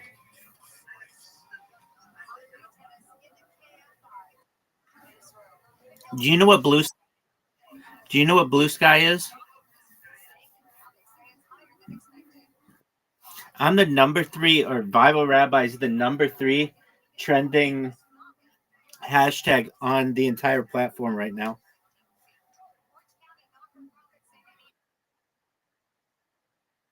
Fuck you, man. That's what they said in Harry Potter, Obama, Sonic, Nino. Dude, there are a lot of people in there, man. I'm going to be honest with you. People are already tweeting about me. There are a lot of the people in Blue Sky. Yeah, 3 people have tweeted about me already in the last like 4 hours. Or whatever. Yeah, whatever. You know what the fuck I mean, dude. Posted. Yeah, they blue skied me. Whatever the fuck you want to call it. I call it tweeting. Tweeting till I die, dog.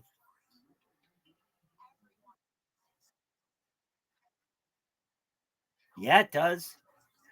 It's people are tweeting on Blue Sky. Where do you think that little birdie went? It's in the sky. They call it tweeting. X sucks.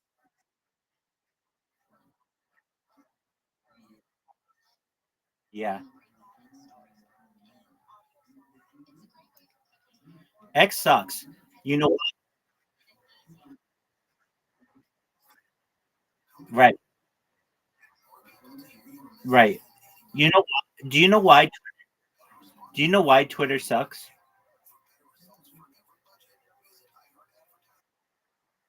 No, no, no. I'm not saying Blue Sky's that great either. But do you know why Twitter sucks? No, that's not a no, because they ban people too easily.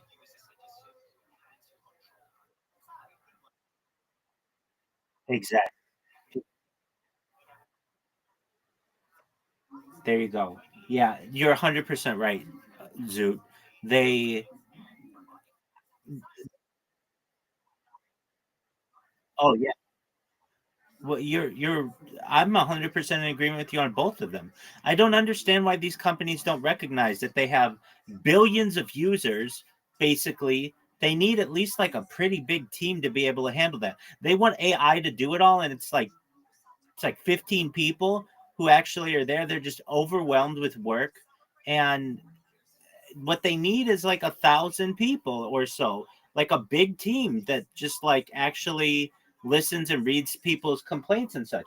I had a Twitter premium account or whatever, Twitter, whatever you want to call it, the blue check one, and that got banned. And so once they did that to me, I just declared war on them. And I created 2,000, well, at this point, like 3,000 accounts. Uh, what'd you say? It's essentially Twitter. It's just a lot cleaner. But you can direct message on it. You can do everything you can on Twitter, except it doesn't have Grok, it doesn't have spaces, and it doesn't have communities. But it does have, it's so much cleaner. I mean, frankly, there's no advertising on it, or at least I haven't seen any advertising on it. And I don't know if there's like GIFs on it. So that might be something that they need to add. But I don't really care about that. All I care about is people paying attention to what I do. And here am I wrong?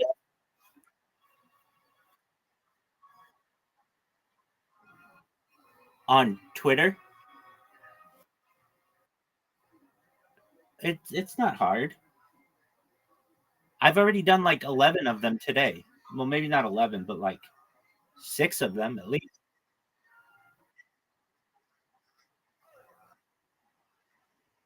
Oh, I think I'm like 9 of the 10. No, I'm serious. Um, oh, type in Bible Rabbi into the search, and then just look at top, and somebody is post, like there's an automatic bot that posts about it.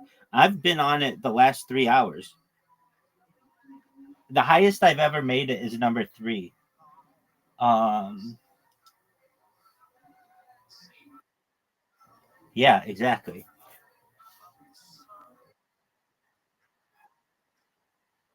Oh, I don't care about that. Dude, I have a bunch of accounts, so you're just looking at one account. Who cares about how many accounts I have? Type in Viral Rabbi in the search, and then just read the trending tags used in English posts in the past 60 minutes. Viral Rabbi's number 3, and that was 1 hour ago.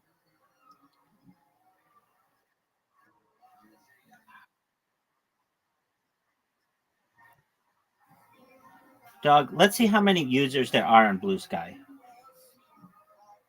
24.8 million, or probably more, but at least that many. And Frank,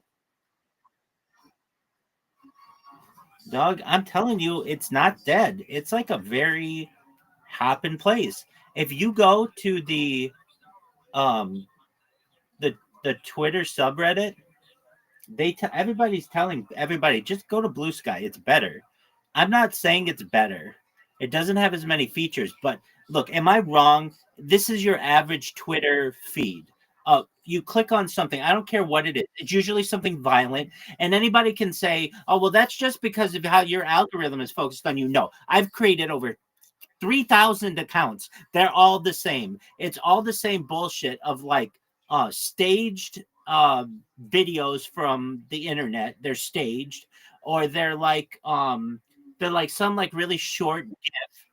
But you look at the comments, and the comments are like, check out my OnlyFans. Check out my, like, do you see anything strange about this picture? It's just like a girl's cleavage.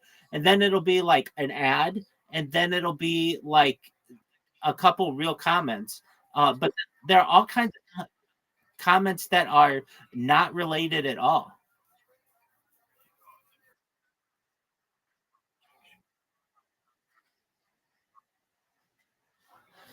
Yeah, you're looking at one of them.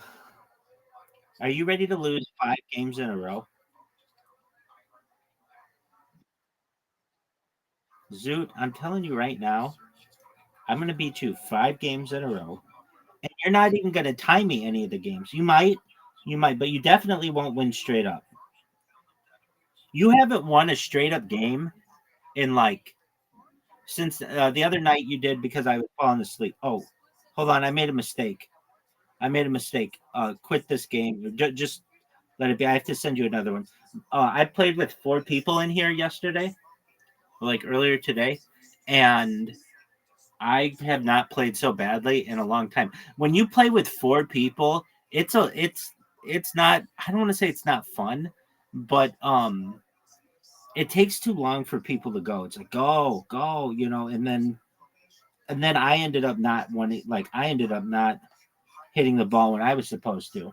It's just 2 people. It's a lot faster. Now look how amazing the shot is, Zoot. Do you see? Do you see how amazing that shot was? Even with stuff in my way. Even with stuff in my way. Oh, what a bad shot. What a bad shot. Dog. Now, I could take a big risk right now. Oh, no.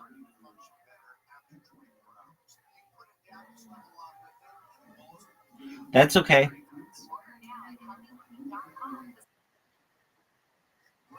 I don't know. It might have helped you.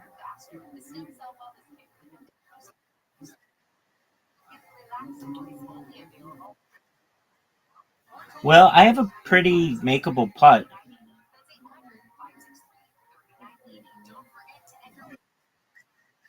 Well, now it's your turn. Let's see what you're going to do. See, the fact that I'm on the top, go ahead. The fact that I'm on the top, see, we went from you and me tying. I know we went from the 2 of us tying to me probably winning this hole. So it turned out to be a good move on my part. Although dirty and just flat out dickish, it allowed me to take the lead. And that's all that matters to me at this point. I'm number 3 on the trending of Blue Sky. Everybody makes fun of Blue Sky, but you watch. Everybody will be on Blue Sky someday, and it'll be like, hey, remember when you were making fun of Blue Sky? Like TikTok. Everybody made fun of TikTok until it started to overtake Instagram, and now nobody makes fun of it.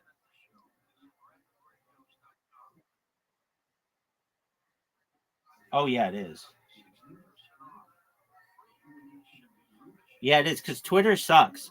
Here's why Twitter sucks. Because unless you know someone at Twitter, or you have like a giant account, if you get banned, you're done. It's over. Harry Potter Obama Sonic Teninu never tweeted anything that was anything controversial. It was just a cryptocurrency. Has gotten its account banned twice. And if you ask anybody why did it get banned, no reason. They have no idea.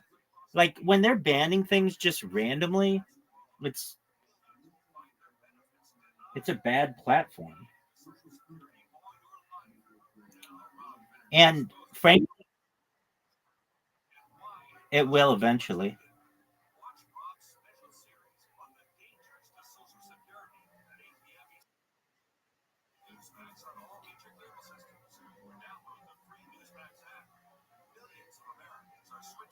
Do you know what party.com is, or party? Parti? Yo, Doug, I just asked you a question. Do you know what party.com? It's like a new kick, but it's based on cryptocurrency.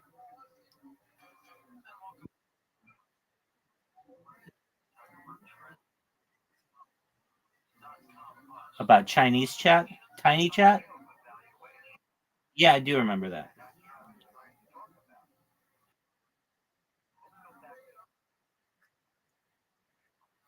There you go.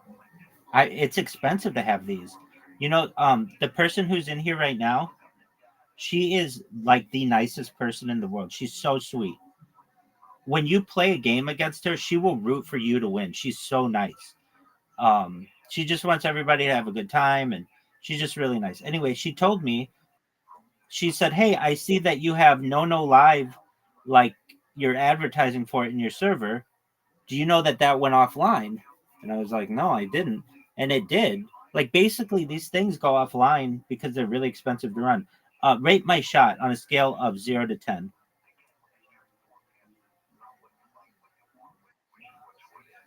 Zoot. Oh, that's a good shot, dude.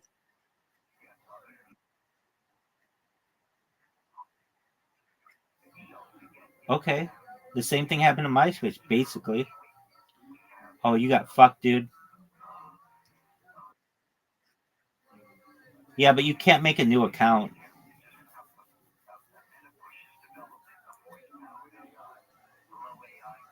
And no, I mean I've tried, at least I've tried on multiple occasions, multiple like years apart, and I wasn't able to. Um I This is like my worst hole. And you're pretty good at it.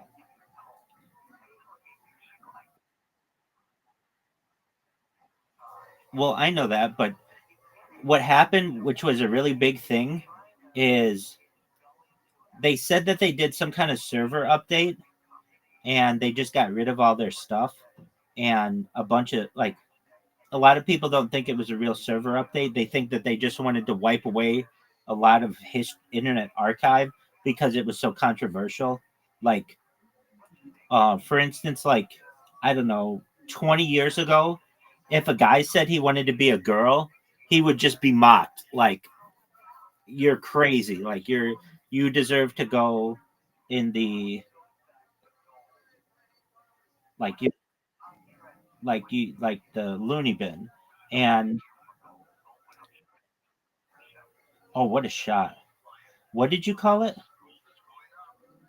Psych- Oh, yeah. But now it's like you can't say that, and people would have taken that data and been like, "Look how far we've come." So they just said, "Oh, we lost it all in an update," when in reality they don't. I don't.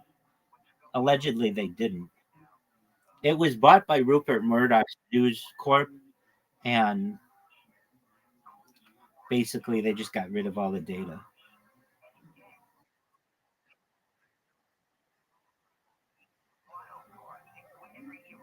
Do they? I know that's like an Australian thing.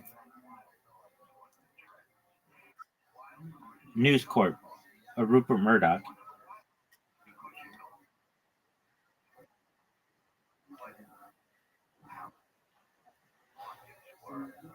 Well, are you being serious?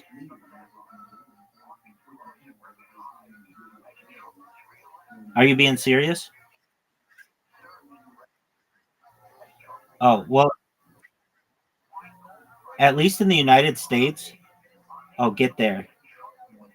News Corp is like very conservative in comparison to the other ones, but I've heard that it's pretty liberal in Australia.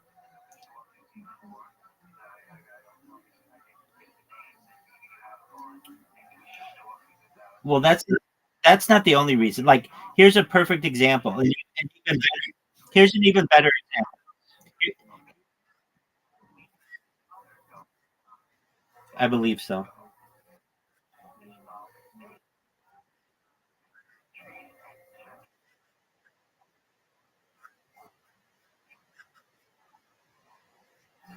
Okay, here's a perfect example of this. Do you know who Hillary Clinton is? Up until like 2012, she did not think that homosexuals should be able to get married in the United States. She was publicly anti-gay marriage. But now she's like, super gay.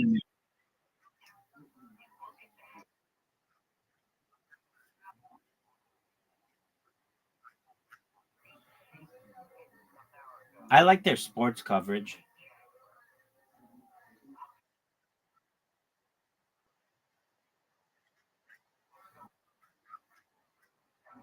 Okay.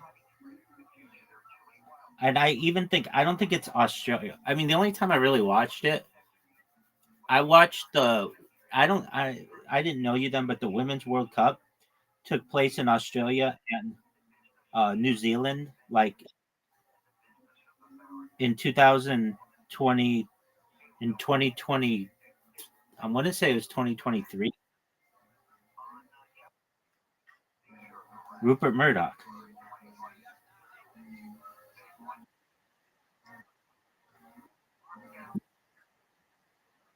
It's new.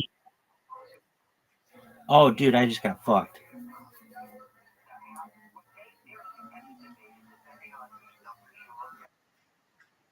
Yeah, positive.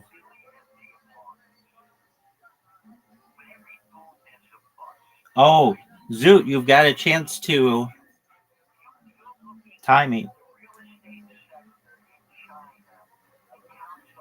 This is an easy shot for you.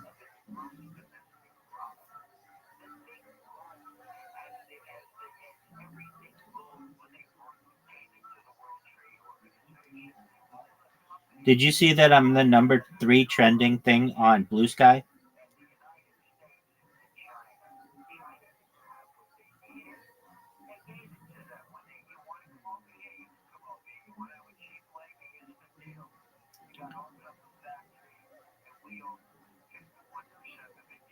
Are you gonna hit the ball? Or are you gonna sit there jerking yourself raw? All right. You have a tough shot. Yeah, I knew it, man. That pink stuff is tough. Oh, this is your hole. This is still the only hole that I've like never gotten a hole in one on. That's I think possible. I never try though. I always do this because it's just safer.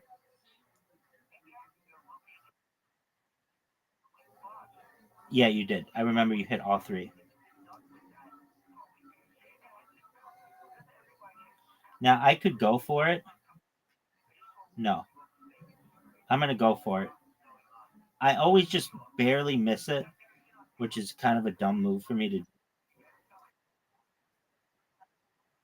You're not gonna get it in, and you and I both know that. You're in the water. You might get it in the water.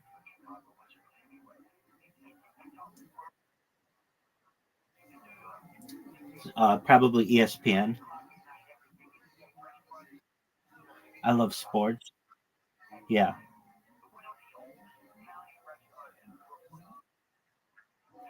Um.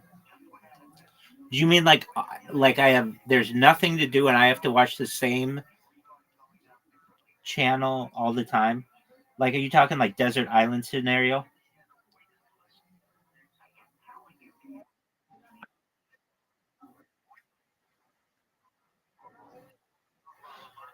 PBS.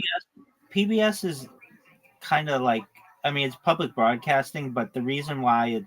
I mean, it has like a it has some really good stuff on it, but it then has some garbage on it. If I had to probably, I don't watch TV. Probably the last time I watched TV was like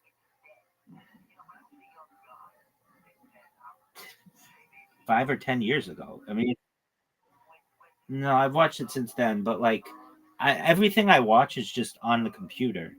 Um, what would I watch? That I mean, like Comedy Central is okay, but can also just be terrible as well.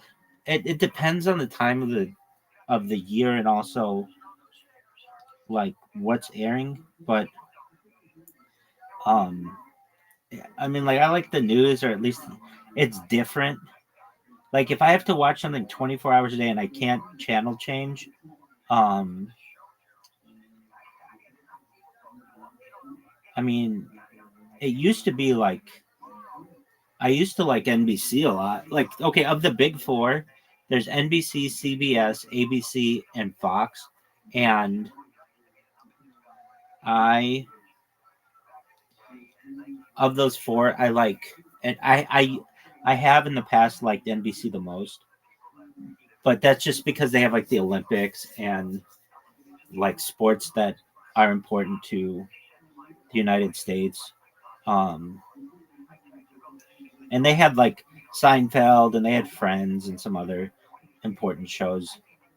Of those, the ones that I don't like, of those four, um, one of them that's very popular is CBS. I just have never gotten really into a CBS show. Probably like Ed, Everybody Loves Raymond, which is probably a big show that they had. But boy, to watch like one channel without a break I mean, like it's definitely for me probably ESPN. Even though that gets boring to me, they'll they'll change it up or whatever.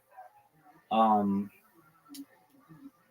I mean, I guess like HBO is cool, but like if like they're not showing on HBO something that is neat, like that's of interest to you, you still on that whole have never scored. That's amazing to me. All right, that's 2 wins in a row. Just like I said, I was gonna come out. I was gonna come out and just slap you in the face. I'm doing that. Zoot, Squid Game. What's the name of this hole, Zoot? You're right.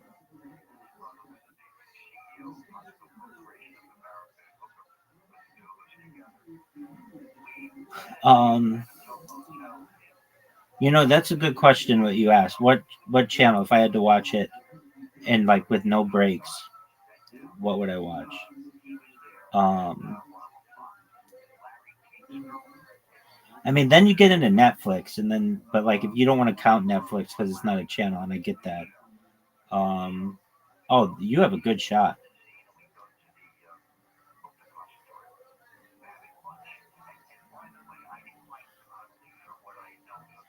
You're gonna take the lead right here. Oh, you barely made that shot. Okay, so what would I watch? Um, and if it's so, it would be sports, and then if not sports, news. I don't know, probably Comedy Central, but like that changes. Like they used Comedy Central used to have real comedy on it. Now it's just like The Office and Family Guy and some other stuff apparently, which I'm cool with that. That's all fine.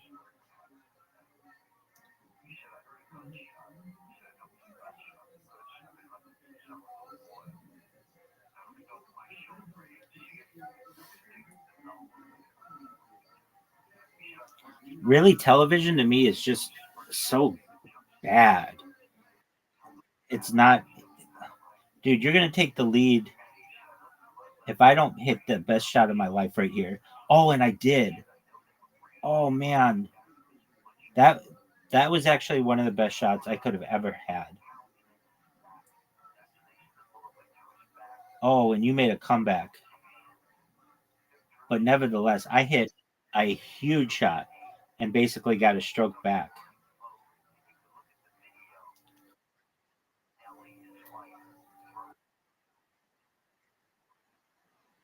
Dude, it's going to continue to get bigger.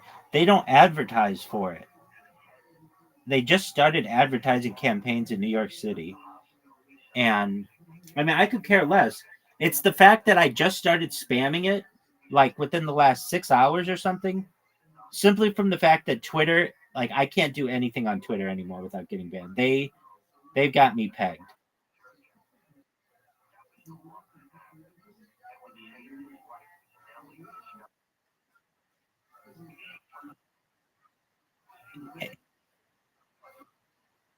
Yeah, he has a lot of money. He's like got over $10 billion. He has a lot of money. Yeah, I'm in agreement with you on that. He looks like a fool.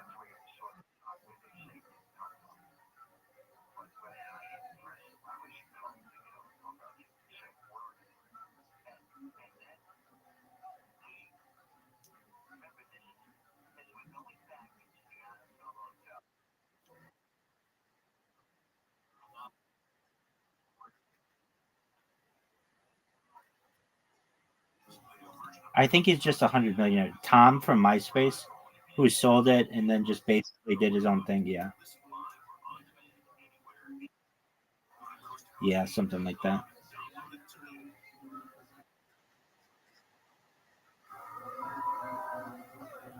Oh man, did I barely miss that shot?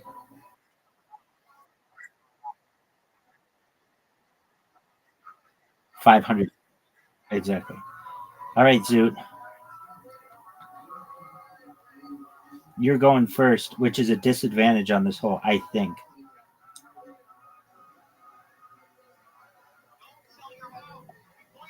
Guess what? I'm trending on Blue Sky. That's amazing.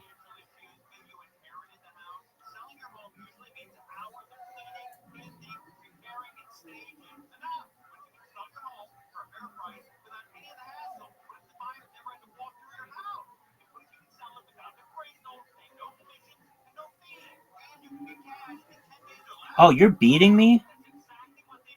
Oh, that means I need to do well on this hole.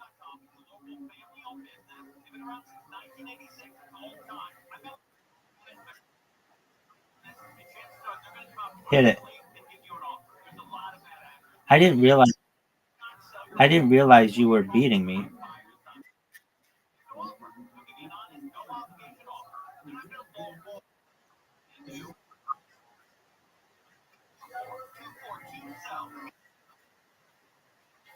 You aren't in trouble at all.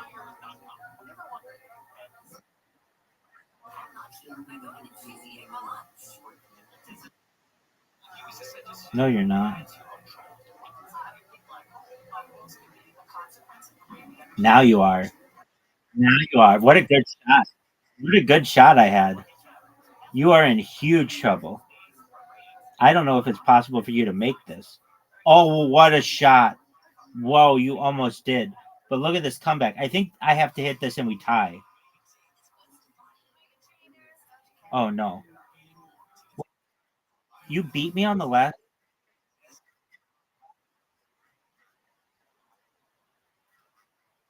You're right. Get there. Uh-oh, Zoot. I was short.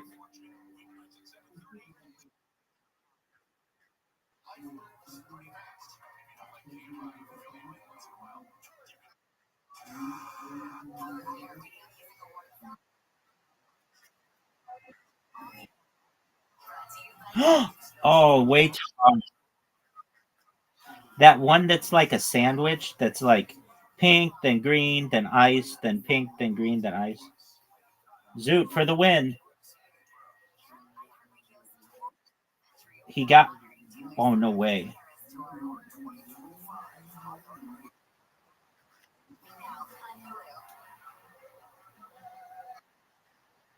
It was because you were going to score any other way and win.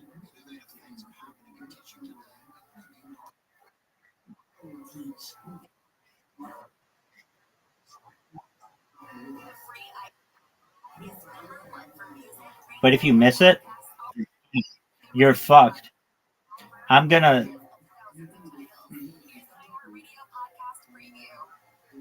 You have to hit this shot. It's an easy shot. Easy shot. Short. Boo. All right. So I've won 3 games in a row. You didn't win 100 games in a row. You know it. You're not number 3 trending on Blue Sky right now.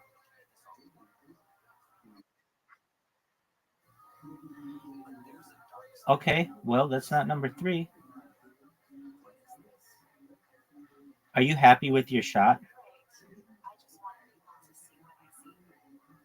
Are you happy with that shot? Zoot, that's a phenomenal shot. It's a major advantage, I think, to go first on this hole.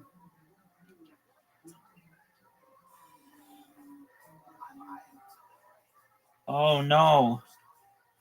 Zoot. That's not good. You have yeah, do it. You won't. You won't. Short. Short. That was a major miss. Look at that shot. How'd you like that shot, Zoot?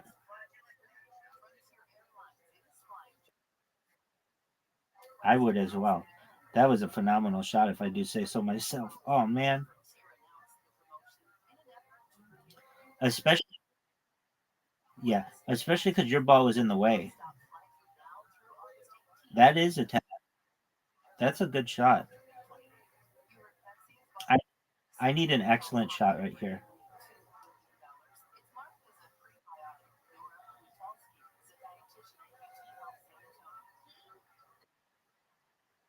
What?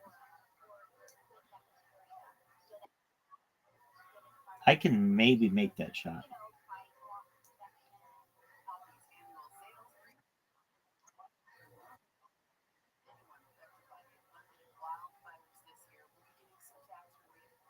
Uh-oh, your ball might get in my way.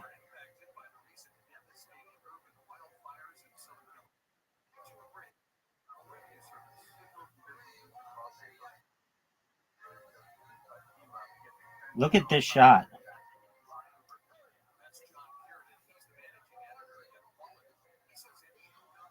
Big miss. You could have just taken the lead, but instead you tied me.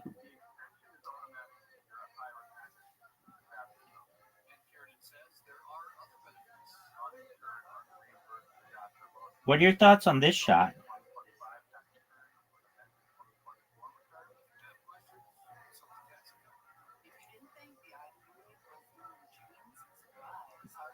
Oh, dude, are you serious? Are you serious? Zoot, you might be able to take the lead on me here. It means like I have to make it.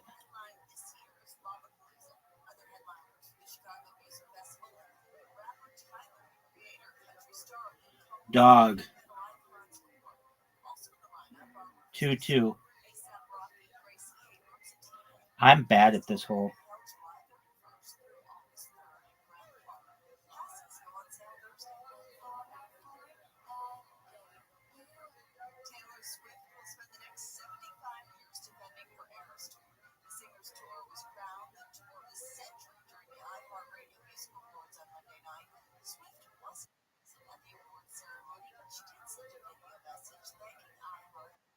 Yep.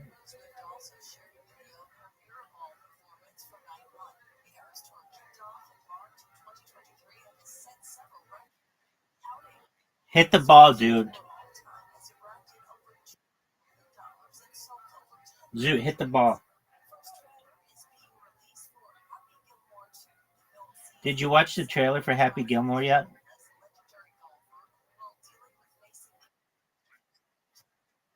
Because you're obsessed with Twitter?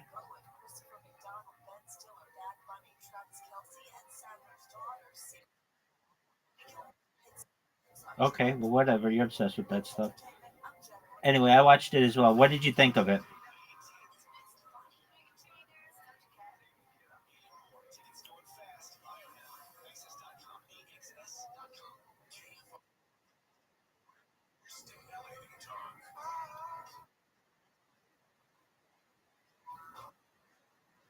Thank you. I agree. I was like, this is supposed to be funny. Zoo, you're gonna win.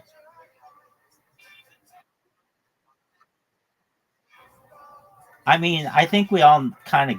Oh no way! What a comeback! What a shot, dude! What a shot! Oh, I thought that was the end of it, dude. What a shot!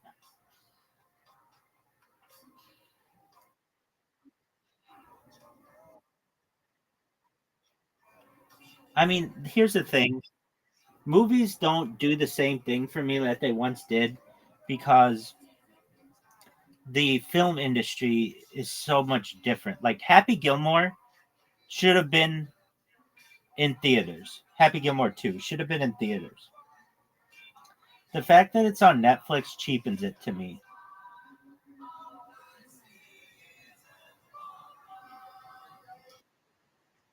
Yeah, it cheapens it. It makes it like a made for TV movie to me. But I know that Adam Sandler did some kind of deal with Netflix a bunch of years ago to just do his movies, basically. And I think one of the stipulations was that Happy Gilmore 2 would come out on it.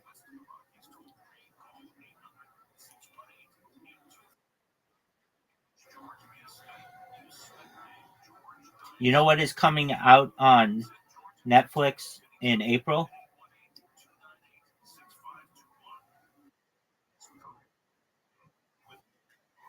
No, Kill Tony.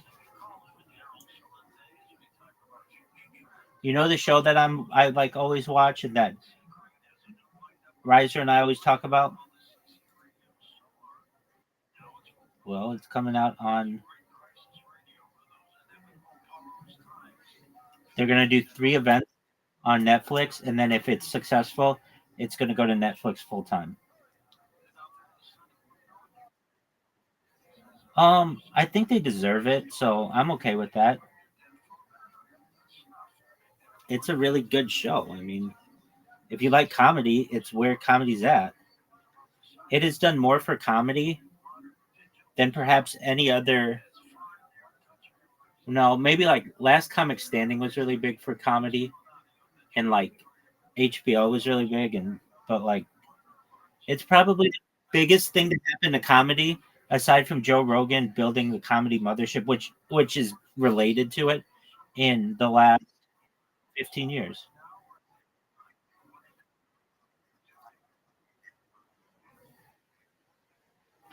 You know, that's more for sketch comedy, which is different, not necessarily stand-up comedy.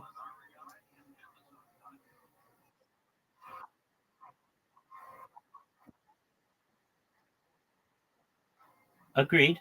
I'm in agreement with you. But that's improv or what, that's different type of comedy. Yeah, you're right, but it's like it's like a improv like, dude, I fucked you. It's like an improv like setting. You're right, it's not improv. It is scripted, but still.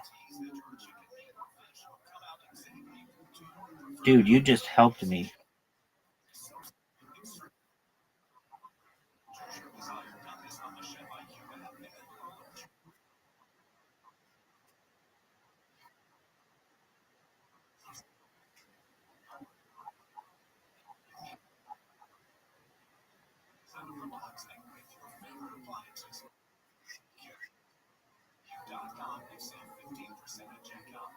What are your thoughts? Man, dude,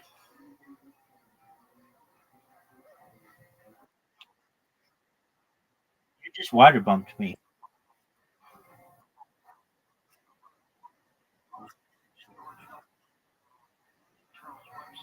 Oh, what a shot. Thank you for the water bump. You just gave me a yeah. I think I've I think I've seen that. Didn't they have an Australian version of it?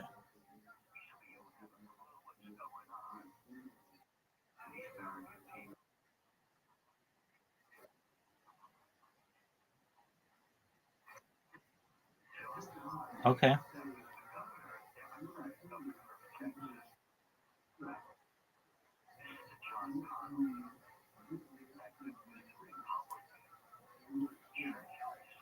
Water.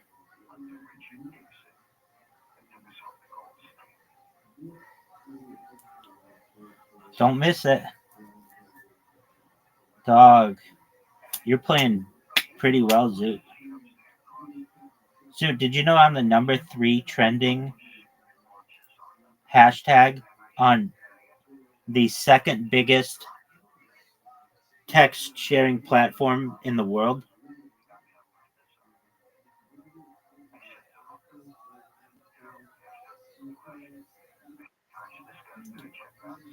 Do you know how big a deal that is to me?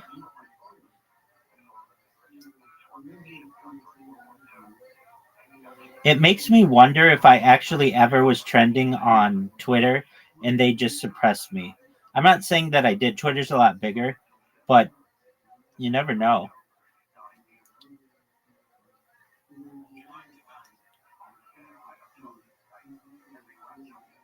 You just made a mistake, dude. Now, you ready for this shot that's not a mistake? That's one of the greatest shots you're ever going to see. Zoot, look at my ball. And look at where your ball is. Oh, we're tied, though. Hey, why'd you start going on the left side?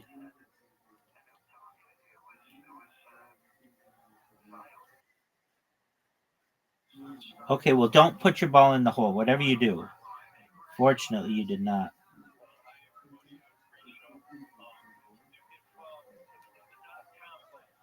Look at that. Look at that make, dude.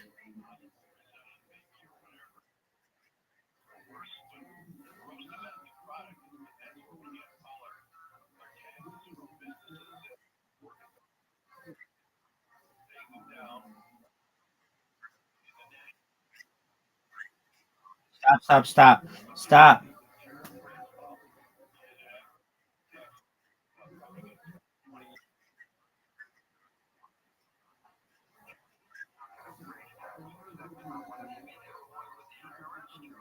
What kind of shot was that?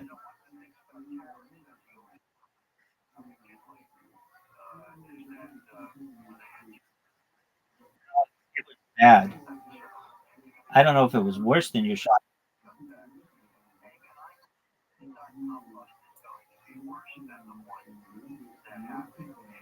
Now I'm just going to make it. Dude, I can't believe I missed. Don't mess up, Zoot.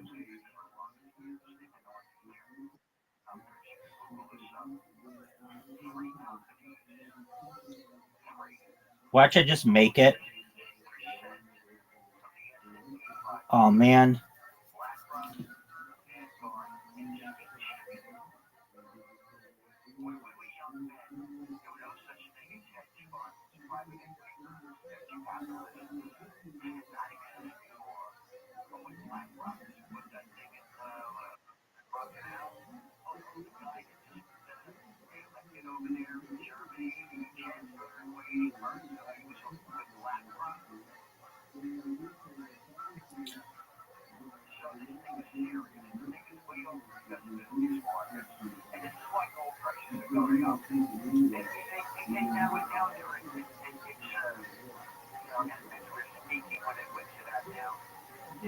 Look at that shot.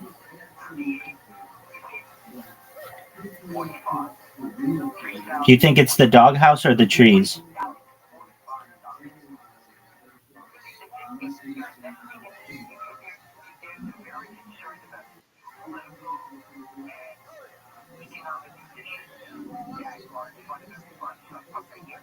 Doghouse or the trees, Zoot?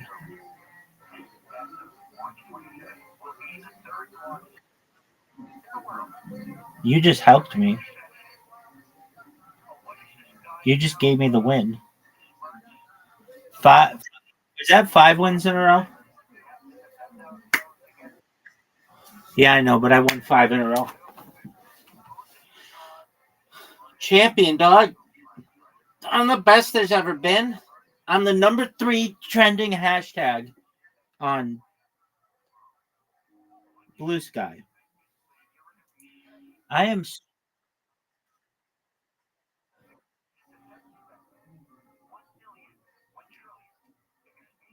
dog. Perhaps. Everybody's saying, oh, thanks, buddy.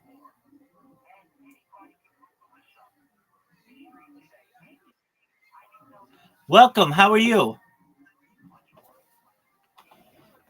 Yo, what's going on, Jeff Ruse? How you living, pimp? Jeff, how are you?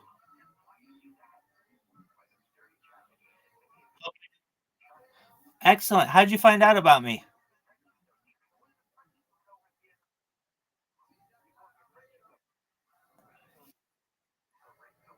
How'd you find out about me?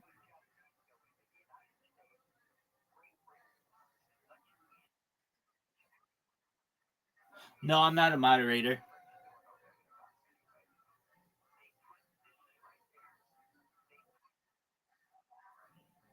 Welcome. We're watching Kill Tony. I hope you enjoy. 6 months. 6 months. You get to go up a lot. You live here in Nashville? I live about 30 minutes south, so I come up here about once a week. About once a week. That's how often you do stand-up? Once a week here? You ever do it down there where you live? They don't have any mics there, but when they do, yeah, it's about once a month. So. What do you do for a living? Social work. Social work. 30 minutes south of here or up here? It's in Murfreesboro, yeah. So say that again? In Murfreesboro, it's 30 minutes south. Fuck it, yeah. So, what type of social work do you do? Like, you help people, or? I just do like behavioral health case management. So, did you go to college for that? Mm-hmm. You go to school? MTSU.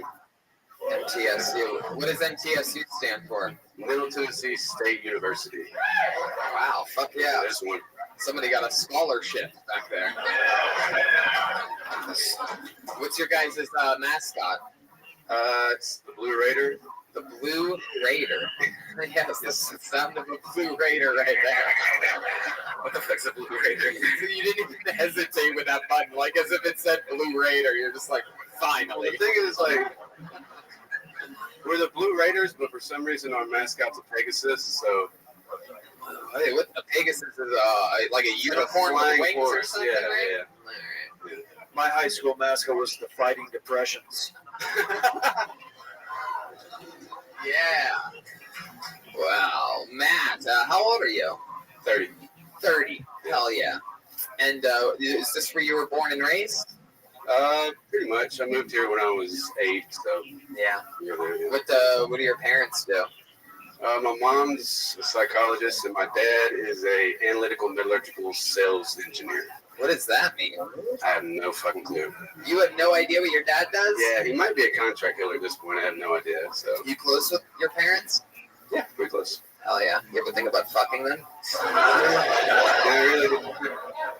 Yeah. What? I mean, it's like a stereotype in the comedy world. Sometimes I've heard that, like, people, they say out in the country, 30 minutes south of southern cities. Yeah. Well, I'm originally from Alabama, so it's more like our cousins and our parents. Thank you. Yeah, you wouldn't fuck your parents. You were close. Have you ever done anything with your cousin?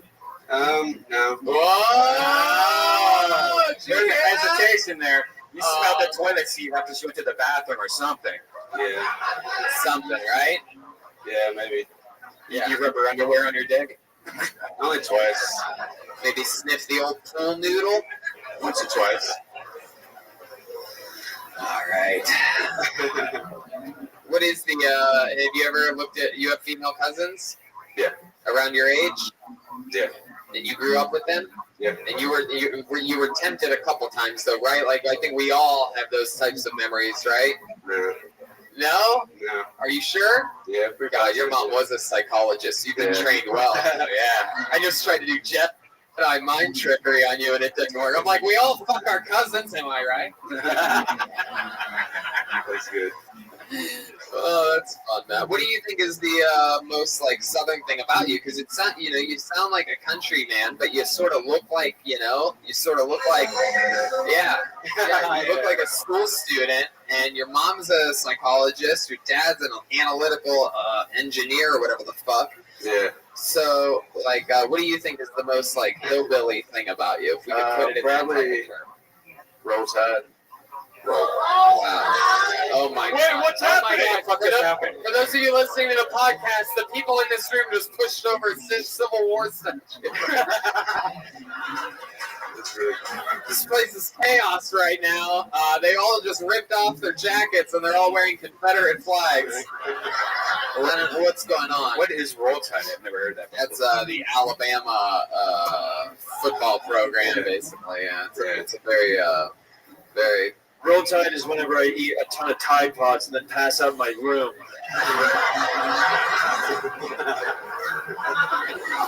That's what Roll Tide means to me. Wow. Matt, what's something that scares you? Surprisingly, probably stand up. Other than stand up, like something more interesting than that, like fog on a mirror or human interaction, like dolls. Yeah. But you have to come up with your own answer. To be real. What'd you say? I really like clowns. Wow. Really? Yeah. Interesting. Has that been since you were a child? Yeah, it's been for a while. Probably the movie It, I guess. Seen it a little too young. Man, boring as fuck.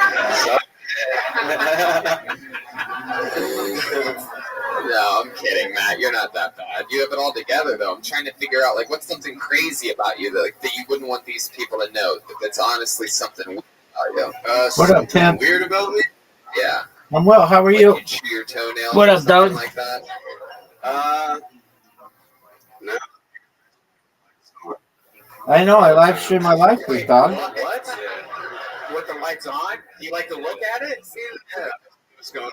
First of all, let me tell you something. Next time you do stand-up, that's your new opening line. Hello, I'm Matt Taylor, and I masturbate with the lights on. And you look right out there, and you fucking let them know. And just have people go like, what?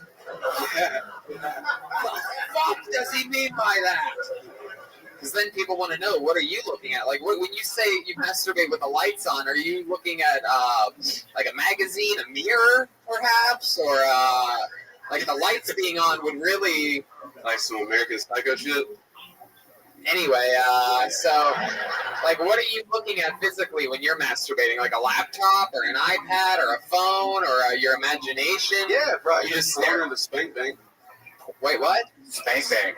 Yeah. Well, I mean, that's two different... I mean, what's the answer? You go to your imagination? Yeah, sometimes. Really? Yeah, play the highlight reel. Damn, that's so hard to fucking do. Like your cousin on top of you just riding your face.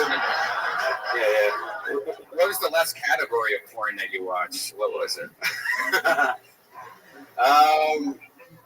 Probably like, I don't know, I feel like it's all taboo now. It's kind of weird, so probably some stepsister shit. We're getting closer. Yeah. But surprisingly not cousin shit, so. Let me be on. Let me ask you something though, because I'm sort of intrigued by you, because we always have people on that look at porn, obviously, but you said that sometimes you use your imagination. I don't know if I've ever really talked with anyone up here about ever using their imagination during masturbating. Is that something that You don't do that? Well, I mean, who the fuck does? I have like a good 10 different memories, and you know, Nice. that's easy to come to if I can just. What are you, an do it episode real of Black fast. Mirror? No. Only 10? No, I mean like 10 go-to spank bank, Matt. When I plug in my tribe, I get to jerk off to one of 10 of these stories.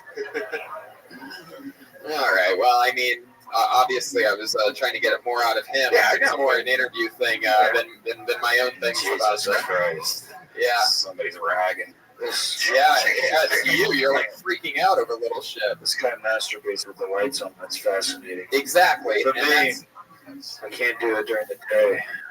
If the moon's not glowing, the blood's not flowing. all right. Good morning. How are you? Taylor. He's on Twitter. It's short for Oh, I'm amazing. Hey, Miss Aquarius, do you know what blue sky is?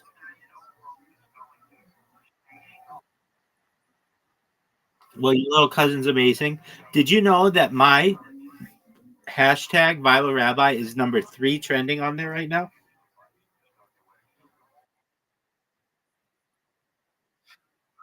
That's okay. Very few people have been.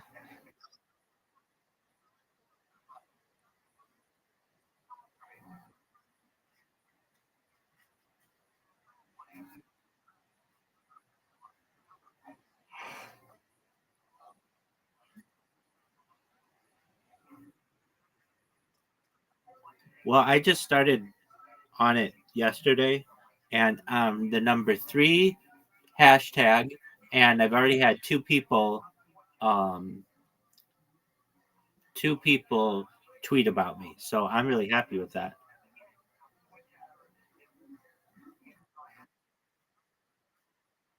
I have 2 people who have like made posts about me, so I'm really happy with that. I only started when like since we've been bowling last night, so that's pretty good. How'd you sleep? Excellent. You're such a nice person. Have you always been that nice? Good on you. You have an absolutely beautiful soul. I love it. You're amazing. So you gonna take a shower and make breakfast and go to work? That's all right. You're an amazing person, and I'm glad that we were able to start our days together. And I hope we'll be able to end our days together when we play each other in bowling tonight and do all kinds of other fun stuff. All right. Well, I hope you have. All right. Have a wonderful day, Miss Aquarius. We love you. You take care. Bye. Shout out to Miss Aquarius, everybody. What a nice person.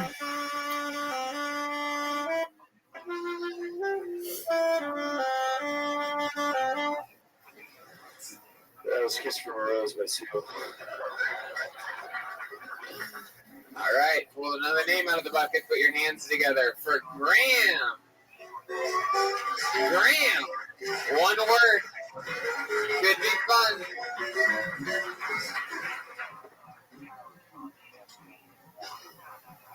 All right, so I've never considered myself a gambling man, but I have had a girlfriend. And let me tell you, that's one slot machine I'm never getting my money back from. Kind of funny story how we broke up. She broke up with me because I'm a serial narcissist.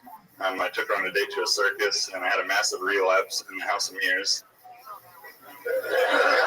It's kind of weird, I know, me being a narcissist, like real skinny. I kind of look like a Jack Skellington plucked a toothpick.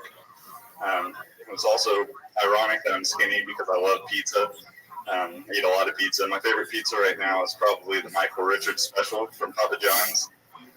It's an all-white pizza, Alfredo base, mozzarella and provolone on top, and black olives on the side. And by on the side, I mean in the fucking trash can where they belong, upside down with a fork up their ass. And don't even get me started on the Louis C.K. special. It's basically the same thing, but without the black olives. All right. There you go, Graham. Fuck yeah, have a seat if you'd like. Here, slide. First of all, stand your ass up. Put that stool back there. All right. Stay there just like that. If you want, you know what? If you want, in fact, I want you to sit on. Take the stool, push it closer to the curtain. No, that way. That way. All the way, as far as you can go. Yeah, just like that. Sit there just like that. All right. First of all, Graham, you look like a really nice guy that's actually a really bad guy. But you're putting on like a disguise to be like likable and sweet tonight, and you're not fooling me.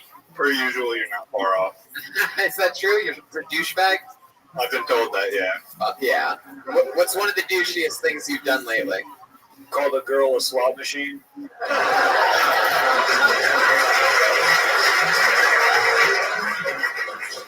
Emo kid's not wrong. Yeah, I would say that's probably it. Don't really have any like bad blood with my last relationship, but I would say. But like, what's something you've done that's like, just like, you know, sort of cold-blooded to anyone lately? I wouldn't really say it's cold-blooded, but about a month ago, I took my friends to a bar, and he made out with like this really gross chick. Took a video of it, and I've been showing like everybody, and he hates it. That's perfect. How bad was it? It's gross. I can show you after the show if you really want to see it. I'd love to see that. It's honestly so gross. It's probably something you'd be into, right? How long you been doing stand-up? What's that? How long you been doing stand-up? This is my first time. Wow, very good. Funniest of the night so far. Fucking first time for Graham. I even have a good note for you. In your Papa John's bit, you make it about Michael Richards for no reason, when you could make it about the actual Papa John's guy. The Papa John's guy recently just got fired for supposedly saying it. You know. Exactly, and Michael Richards obviously did what he did, so it's sort of merging the two. I don't think you need it. I think it undates it, and instead of it being this joke from when Michael Richards was racist like a decade ago or something crazy, all of a sudden it's an amazing joke that looks like you've written it in the past week by making it about the Papa John's guy. Well, that's why I said Papa John's. If I would have said Domino's or something like that, then maybe it would be outdated. But since I said Papa John's, no, well, that's still need the Michael Richards part. My girlfriend was 12 when that happened. You know, like, she's not going to know that. That's what I'm saying, and that happens sometimes when you're writing a bit. Is you write it one way about one thing, and then you realize, like, oh shit, this thing's right in front of me, and it's a whole different bit now, and. That's what it should be. It should just be a fucking Papa John's bit about an all-white pizza. Like that's when you said the thing about the olives, there seemed like there was a lot of hate in there. Yeah. I mean, like whenever Michael Richards did that, like it starts out, he's like, 50 years ago, I would have had you hung upside down with a fork up your ass, and that's like. You don't need that. Wow. You don't need any of that. You don't need the black olives part. But you had me at all-white pizza for a second, if that makes any sense. It seemed to make some sense. My mom used to order an all-white pizza. That was her move. Yeah. All-white pizza with green and red peppers. I never was into it. Doesn't give you stomach acid like some people are sensitive to tomatoes. It's true. Are you sensitive to tomatoes? Are you sensitive to I tomatoes? fucking hate tomatoes, man. You hate tomatoes? Yeah. Wow. See, interesting that I asked. Who fucking hates tomatoes? What else do you hate? America? I mean... Do you hate America, Graham? Yeah, Tony. I hate America. I mean, at times, yeah. Definitely. What do you do for work? You look like you wear an apron. I work at a distributor for like fishing rods and some. Do you wear an apron? No, I don't. Oh, fuck. Some fishing rods? Yeah, it's just different fishing reels, lures, things like that. Yeah. Do you know a lot about fishing rods? Yeah, I've been fishing since I could walk, basically. Yeah. Wow. What were you doing before you could walk? Crazy thing about fishing is it seems like walking isn't really a part of it at all. Seems like it's one of the only things you could probably give baby a credit for doing. Yeah. Is that why you're so athletic from all the fishing? Yeah, actually, yeah. Well, I'm athletic, actually, because I avoid sugar, and that's for no reason for my health. It's just I listened to the Joe Rogan Experience once. I'm on keto. Wow. Why do you look like a model for a young dad Gap catalog? Good one. Normally when you say good one, it would mean that it wasn't good, but that actually was a good one. And I didn't like your tone that you just had with my emo friend over there. I was trying to match his mood. Well, don't. Graham, you good with the ladies? You seem like a pretty suave. You seem like Nashville suave to me. Right. Like you'd be like, "Hey, what's up, babe?" And dropping shit and drinks. Yeah, right? and then some. No, I wouldn't say so. I mean, you seem like you would hit on some girl that you know has a boyfriend. Am I right? No. How old are you? 21. Oh, you're just 21. Yeah, exactly. In 6-7 years, all the things I've been saying about you are going to be true. When you're as old as I thought you were this whole time, you're going to be trying to bang tough dudes' girlfriends. You're going to be getting beat up in bars. You're going to be wearing an apron at your job. Graham, what's an interesting fun fact about you that we would find interesting? I mean, a lot of you guys probably can't see it, but if you look at my right leg, I got a scar right here. This time last year, I couldn't walk without crutches. I broke my leg playing soccer. So, I mean, we actually talked before the Fort Wayne show. You probably don't remember, but it was sort of listening to your show was something that kind of got me through whenever I was by myself. Oh, that's fucking awesome. Yeah. Well, look at that. That's really cool. Yeah. Boo-hoo, I've got lots of scars. I love it. Some people were booing the fact that he listens to my show and helped him recover. I love the bullies in the corner over there. That's so fun. You guys must be such happy people deep down inside. For your first time, that was amazing. Like it was the best one tonight. So I really appreciate it. Ridiculous. So. Yes. There he goes, everybody. Graham, his first time ever on stage. He did it right in front of you, live here in Nashville. It's a pretty fucking mellow crowd. You guys having fun out there? How many of you like it when the comedians do good up here? How many of you like to see people bomb? It's a fun show. All right, I pulled another name out of the bucket. Put your hands together for Sam C. Sam C. What's going on, guys? I'm 6'9", 330 pounds. So I've never seen an old person my size. So let's get this out of the way because I could die at any moment. But anyhow, it's kind of fucked up dehumanizing via human rhinoceros. I could have a heart attack on stage, and by about noon tomorrow, my mom would say, well, he was a big boy. And no one would really be surprised. But hey, fuck, I'm up here aging like a Great Dane. Shit, once I stop being useful, y'all gonna take me out back and shoot me between the eyes like Seabiscuit. That's all right, though. I kind of expect it. It's not the worst thing being 6'9". I'm uncomfortable now. Someone move this stool. But it's not the worst thing being 6'9" here. I only get freaky girls. I haven't seen an unpierced nipple since I was in the 10th grade. But, I think that... Fuck yeah. Sam C, ladies and gentlemen. Holy shit. That was ups and downs. Emo. Why do I feel like his last words are going to be, hold the door, hold the door? Yeah, it was incredible. You know, Tony, Jeremiah's character, the emo character, is actually making a lot of sense tonight. Everyone's fucking sad as fuck out here. Like, what the hell happened? I like this guy. I've never gotten to see, like, you're very, like, pro wrestler-esque. This I is got incredible. confused for one to SmackDown. What? I got confused for one to SmackDown. I bet. You're like Bomb Strowman. That's for three nerds in the crowd. That's one of them right there. Look how happy that guy is right there. Fuck yeah, you got that one. Still real to me, damn it. Sam, what the fuck are you? I do a lot. I do like artist development. So I'm what? Nice.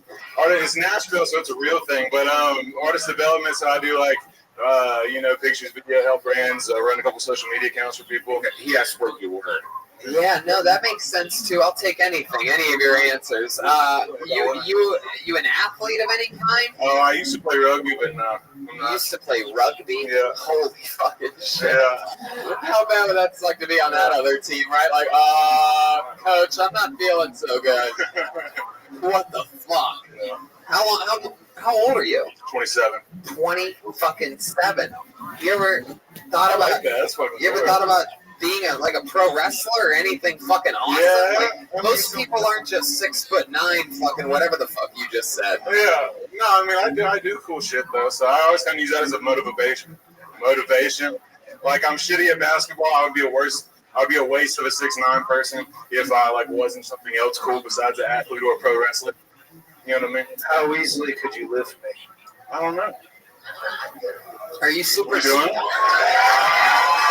Here we go.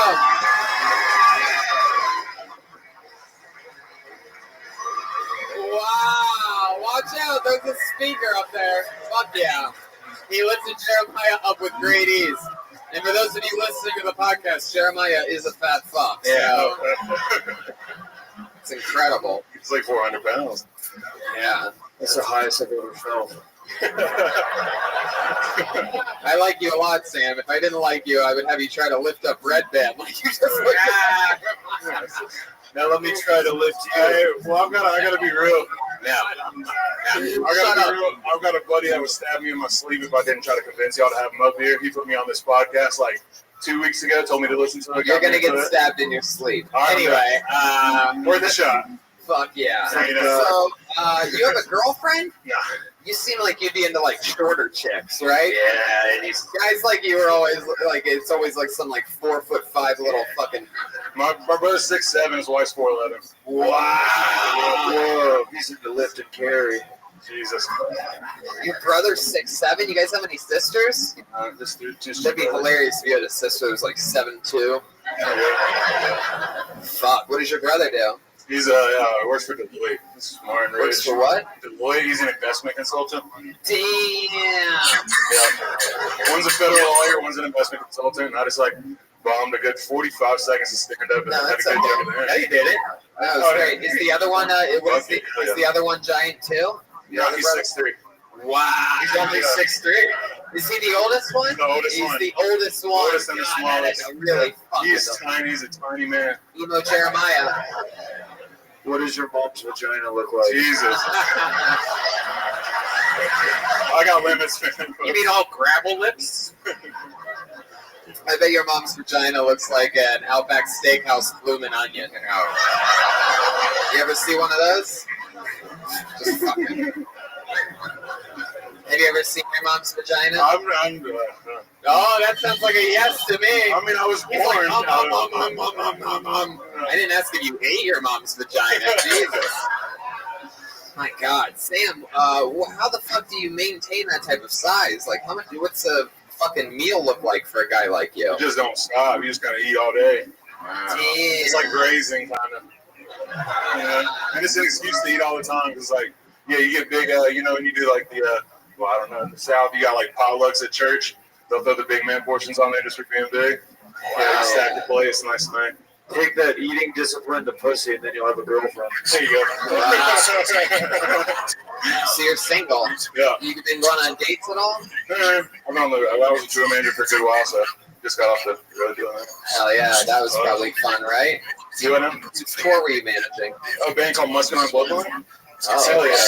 They're like a modern day traveler, they say, right? Doing it? Nothing. So there was a lot of ladies out there on the road. You took some of them back to your hotel room or something like that.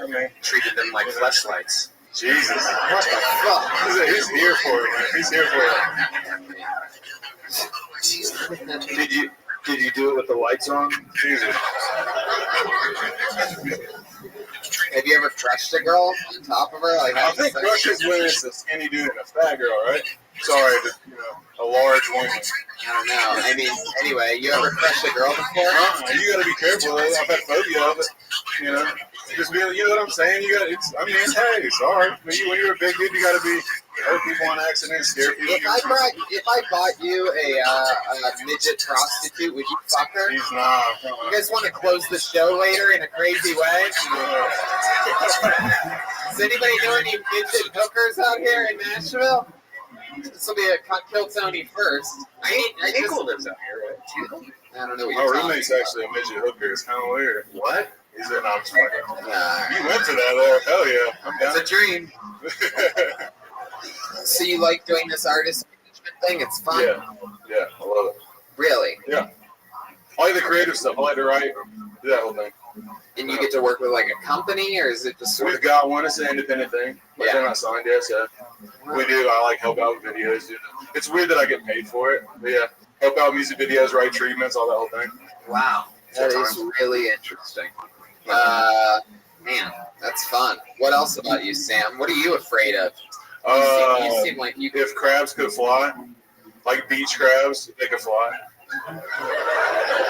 Crowds? Yeah. Specific. Well, you asked him, so I thought about it, and that's always been something for me. I used to live at the beach, and small things that can still like fuck up your day scare me. Horses, I don't like horses. When I see people that are bigger than me, it fucks up my day because I don't normally. Wow. I can relate. My greatest fear is if bats could walk. There you go. It's the same thing. Same. All right, Sam. Well, it was nice to meet you, Oh, yeah. dude. There you go. There you go. Sam C, everybody. We're moving along. It's a lot of names in this bucket. One more time for Sam C, everyone. Man, my friend would stab me in my sleep. He's afraid of his friend. Put your hands together for Nick Bush. Here we go. 60 seconds uninterrupted for Nick Bush. All right, keep it going from me. Keep it going from me. I'm a college professor. I am. That's the right amount of applause because it's just community college. It's just community college. Like, I teach English, so basically reading, writing, and plagiarism studies. That's basically what I focus on there. Had a student come to class late one time, hair messed up, makeup messed up. She's like, I don't have my paper. I was sick all weekend. So you were sick? What's with that X on your hand with the marker if you were so sick? She's like, oh, this is where the doctor gave me a shot because I went to the hospital. It's a creative writing class, so I gave her an A. What can I tell you? And it's community college. She gets a B for showing up. That's just the rule. That's just... I'm on summer break. I'm enjoying it. I'm getting a check from my job not to come to work. So I'm getting a check. I'm like a cop in trouble for racism. That's basically what's going on right now. Can we stop acting like suspended with pay as a punishment? It's just a vacation where you got to pretend to be sad. And you can't post pics online. Did you have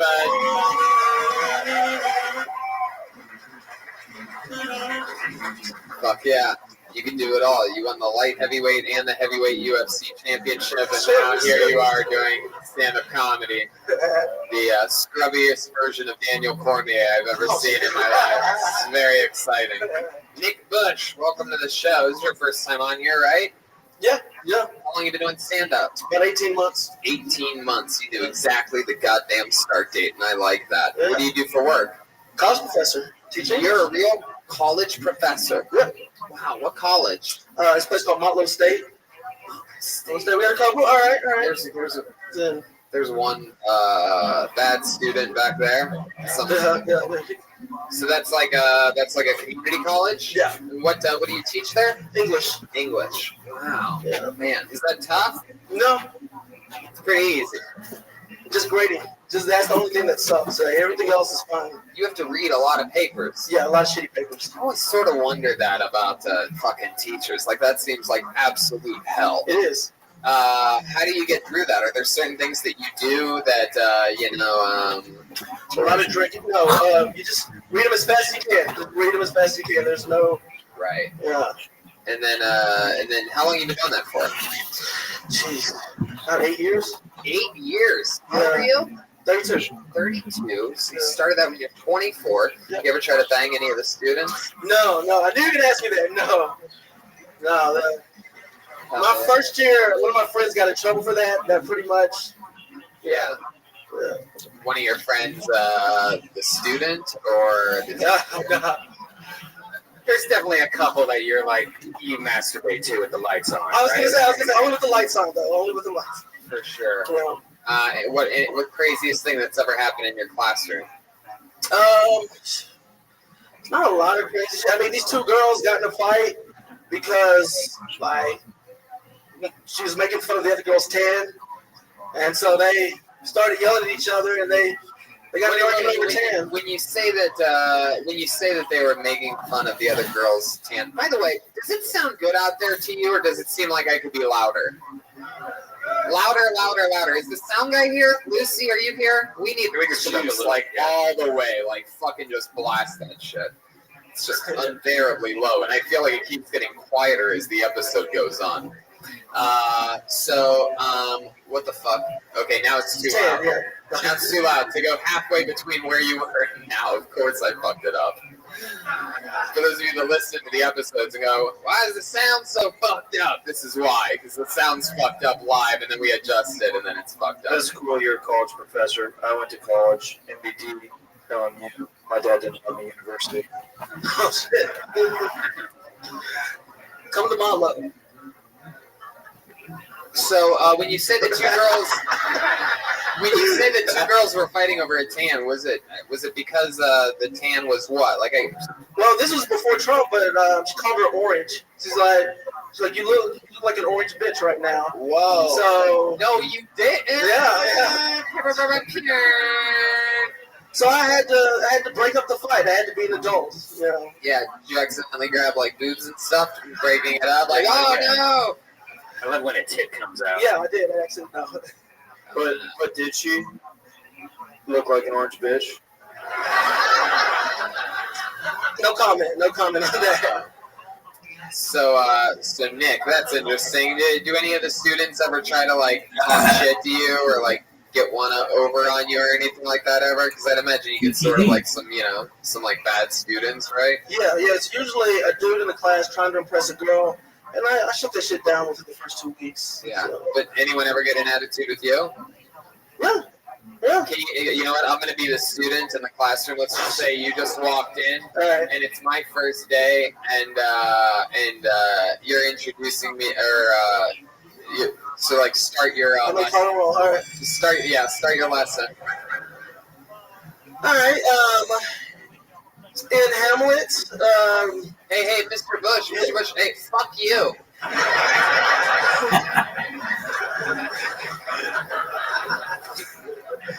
Wait a minute.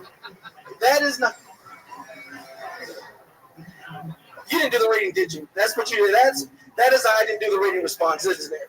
God damn it, you got me, Mr. Bush. You know what? I'm going to put myself in detention. Hey, go sit next to the orange bitch in the back of the classroom. Oh, shit. Emo Jeremiah? Hey, Mr. Bush, I'm going to kill myself. What are you going to do about it? I'll give you enough space to do so. I mean, I don't want to get in your way or anything. I mean, I'm here to help you be successful, regardless of what that is. Where's the gun? Help me do it! Help me do it! No, I can't do it. I love you too much, emo boy. My name's Darwin!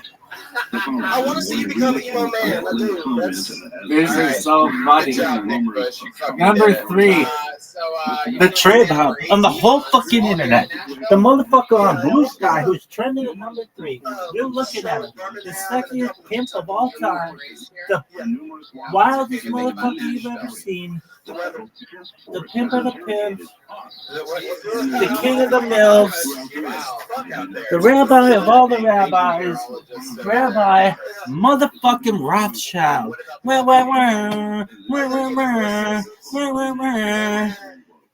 Sexiest dog ever.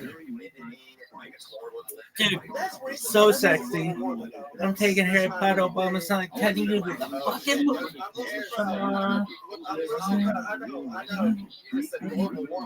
I apologize. Bitcoin going to the moon, baby. Yo, dog, why can't I hear this shit? Turn it up in the headphones. Turn it up in the headphones. Fun times up here, Nick. It was fun talking to you. A real grown college professor and a comedian coming up right here in Nashville. Nick Bush, everybody. Turn it up in the headphones. Turn it up in the headphones. Yo, turn it up in the headphones. Dude, I'm the number 3 trending. Dude, I'm the president of. So with that as sort of an unknown way to begin the program here from Philadelphia is Linda Moulton House. But there is a copy of that also. Linda, welcome. Well, thanks, Art.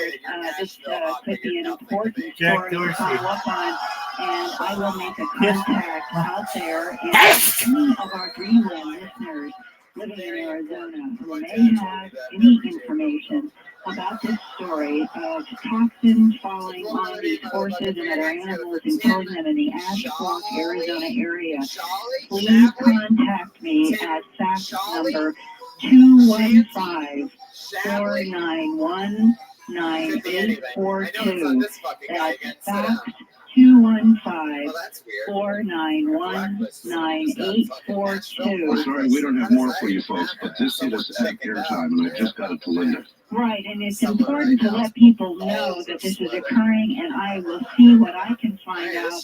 And as soon as I have something, or maybe we can do something on Coast next week in addition to the fact that there are so many different environmental assaults around us now. Tonight, I have some answers to recent environmental mysteries, including the strange white stuff found in water near Whiskey Town, California, and the die-off of birds in Louisiana. But first, there is unsettling news this week from New England about a rare virus attacking salmon there. When the first boats from Europe arrived at American shores, there were millions of wild salmon in rivers from Maine to Connecticut. But now, there are only a couple of thousand left, and that is why this recent outbreak of what's called swim bladder sarcoma virus, seen only twice before in salmon, is especially tragic. All the virus-infected fish came from Maine's Pleasant River. Biologists have quarantined hatcheries there and had to kill hundreds of diseased salmon. Some scientists speculate that the virus has spread from commercial salmon farms along Maine's coast, where every year thousands of fish escape from their crowded holding pens. Just as humans crowded together can spread disease more easily, those commercial fish carry diseases to wild salmon that have no immunity. Another disease has been destroying birds on the West Coast. One of the worst outbreaks of avian cholera in memory has killed more than 50,000 water birds in northern and central California, including the rare and beautiful Aleutian Canada geese that are already on the federal threatened species list. Fortunately, bird cholera is not typically transmitted to humans or other mammals. Scientists speculate that last month's cold weather caused birds to flock together in tight spaces of open water, which may have spread the disease, just like the salmon crowded in those Maine commercial fisheries. Also in California, Associated Press reported recently that a mysterious substance was discovered in two natural springs in the Whiskey Town National Recreation Area, about 6 miles west of Redding. One of the men who discovered the strange stuff is Bud Ivy, Chief of Natural Resource Management at the Whiskey Town National Recreation Area. I asked him to describe this stuff. The world is getting to be a strange place. We're looking at, a mass of stuff, and if you think of hair in a dog's back, and expand the size of that hair to almost like a 1/16 of an inch, and 1.5 inches long, whitish, eggshell white in color. These are attached, look like, into the bottom of this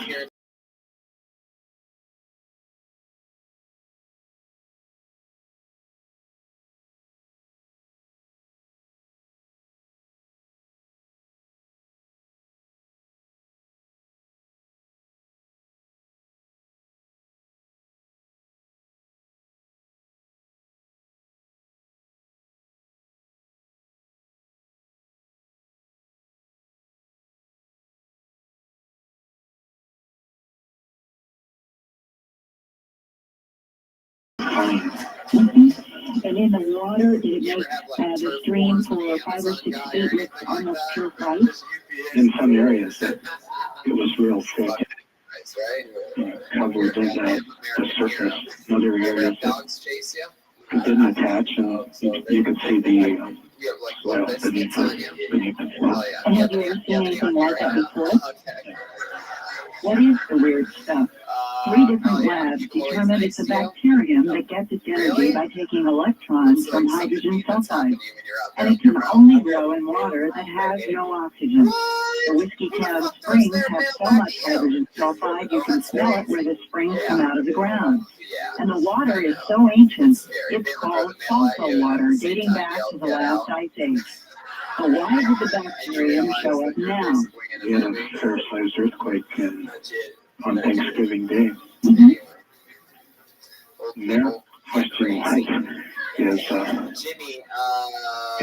What do you do? Just organism, do you think the result of Now you just started stand earthquake up. 30 years activity old. What you been doing with yourself? could be related to volcanic activity? There's a lot of talk about those items in our regional area. So we thought it might be there might be a link there. But The hydrogen sulfide might be related to some kind of volcanic activity that could have been set off by the earthquake. well, if that's possible, or it could have been existing there all the time.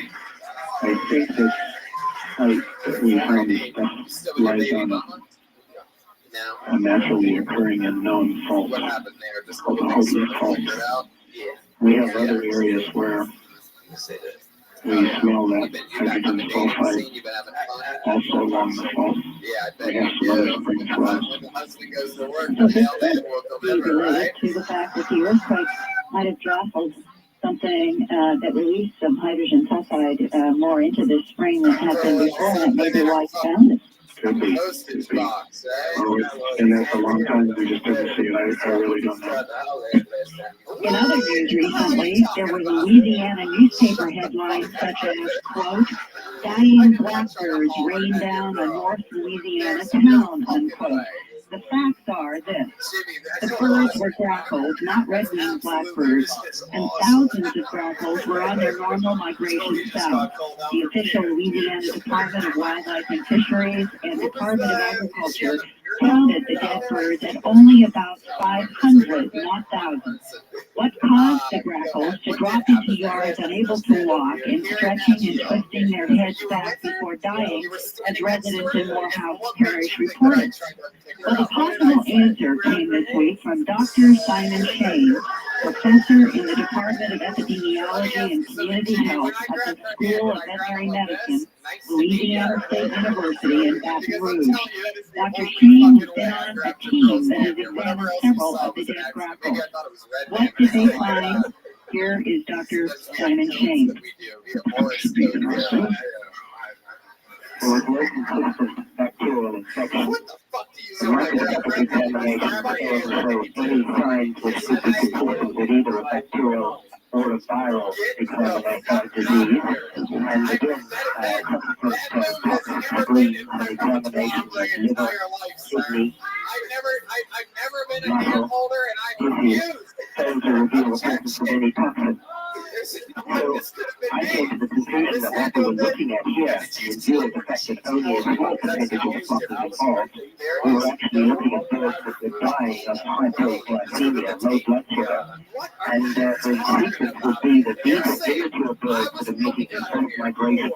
If you remember, about 10 to 12 days ago, there was a very serious weather disturbance involving southeast, sending northeastward. With very, very high rain, high wind and rain. As I think the storms and tornadoes which were serious damage. I believe that the birds that are affected were the outliers in the migration, the later birds. They were very severely affected and strained by the weather. When they came in, they were devoid of any fat, devoid of energy reserves. When down onto the ground, they did not eat, and they died. And in any migration, there will be a percentage of birds that die. In view of the fact this is only approximately 400 to 500 out of, shall we say, 20 to 30,000 birds, that's not an excessive amount. What I think may have happened is that we may have had a clustering effect of these birds.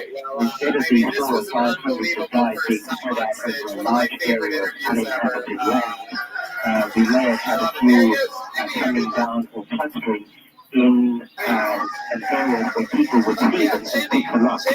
But I personally do not regard this as either a disease problem or a toxicity based on the small number of birds involved, based on the complete absence of any lesions, the absence of any infective organism, and the absence of any toxins that we could find in them. Now, how often have you in your work in veterinary medicine heard of cases where birds would suffer these kinds of deaths from low blood sugar? Well, there are parallels in poultry where chickens with low blood sugar will show pretty much the same mode of clinical changes. Now, were you able to make any analysis of the blood in these birds to determine if in fact they were hypoglycemic? No, unfortunately, because I wouldn't be able to. I have looked at the way that a couple of testing observed. And in your practice, have you ever seen grackles suffer this kind of die-off before from a low blood sugar? No, this particular connection has never been made, but I do know grackles die off as well as low animals die off during migration. It's the weak ones which die. And it is right now a hypothesis that it was low blood sugar, but you're not absolutely certain. I do know that when they have low blood sugar, they will show clinical signs consistent with the descriptions which have been provided. That is definite. So that might be the answer to the Louisiana problem, Art. My God, it might be. Yeah, and it's going to be interesting as we continue to move into the spring. Right now, as I understand from talking to people down there, that was the end.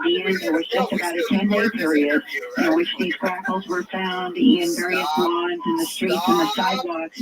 And Dr. Shane, he may be on the right track here, and we'll just have to see how this plays out further. And finally, I would like to let people know that the American Association for the Advancement of Science met the end of January in Anaheim, California. Biologist James Porter, professor of ecology and marine sciences at the University of Georgia, presented the latest findings about coral disease and death in the Florida Keys. And I've been reporting about this with him for the last couple of years. Between 1996 and 1998, the numbers are now in. There was a 446% increase in disease at 160 coral sites along the Florida coast. One reef experienced a death rate of 62%. It means more than half the coral is dead. Dr. Porter said that, quote, nearly all of the killing pathogens are new to science. Corals are like the canary in the mine. They are telling us that the water where they live is becoming suboptimal for their existence. We don't know if what we are seeing is a natural cycle or if it is being caused by what human beings are doing to the planet, unquote. Linda, you're also aware, aren't you, of the whale problem in California? The count is terribly down, and they think it has to do with the temperature of the water, maybe. That's right, and that's another story that I've got to check further into. But looking at the worldwide picture, Dr. Porter reported to the AAAS that now about 10% of the coral worldwide has died. And if present trends and conditions continue, an additional 20 to 30% of the world's coral will be lost. New studies show that human viruses migrate into Florida coastal waters from the 1.6 million septic tanks in the state. Research confirms that within 24 hours of toilets being flushed, viruses and pathogens from those toilets are in the coastal water.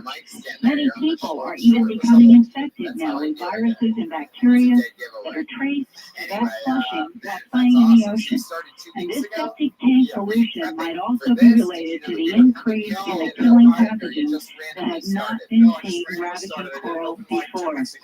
I want to thank Dreamland and Coast listeners who helped me stay current with news about these changes and unusual phenomena. And I always welcome faxes to my number, which is 215-491-9842. That's 215-491-9842 to fax me. And my mailing address is Linda Howe, Howe, Post Office Box 300, Jameson, Pennsylvania, zip code 18929. That's Linda Howe, Post Office Box 300 in Jameson, Pennsylvania, 18929. And Art, I'll check into the horses, and I'm checking into the whales, and feeling, Linda, that the environment's collapsing around us? Some days I do, and other days I say we have to keep trying to change what we do. Today is not a good day. Linda, thank you. Thank you, Art. See you this coming week or on next Sunday. This is one of those days where I see the canary bouncing around at the bottom of the cage. I'm Art Bell. This is Dreamland, but Hopkins is next.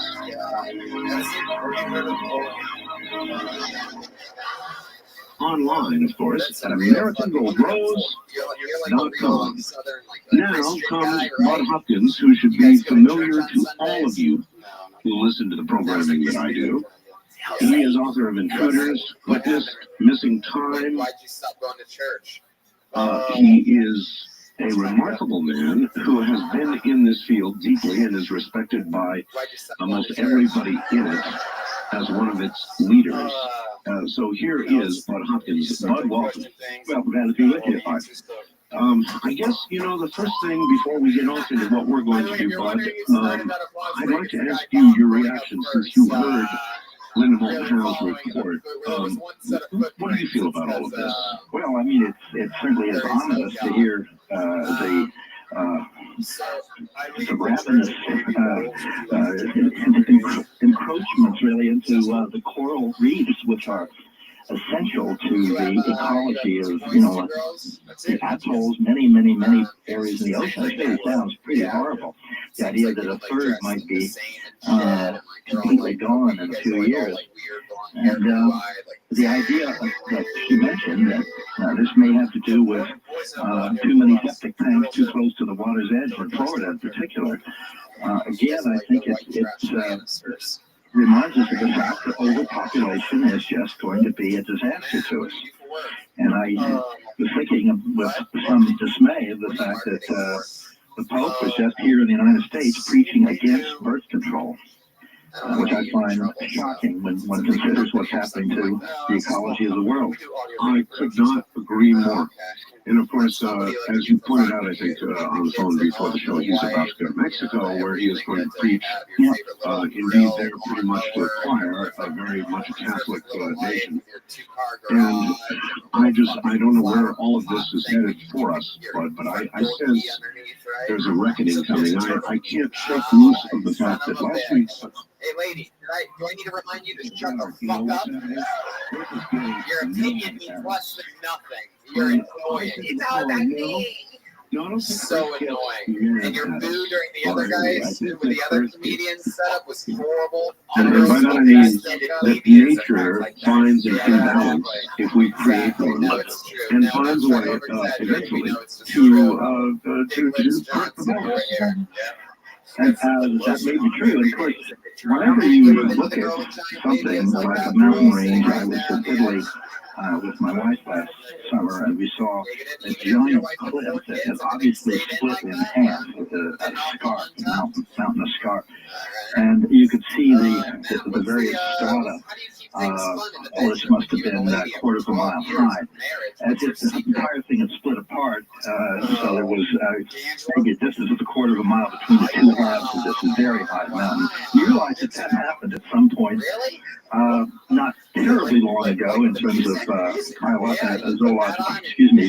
geological history.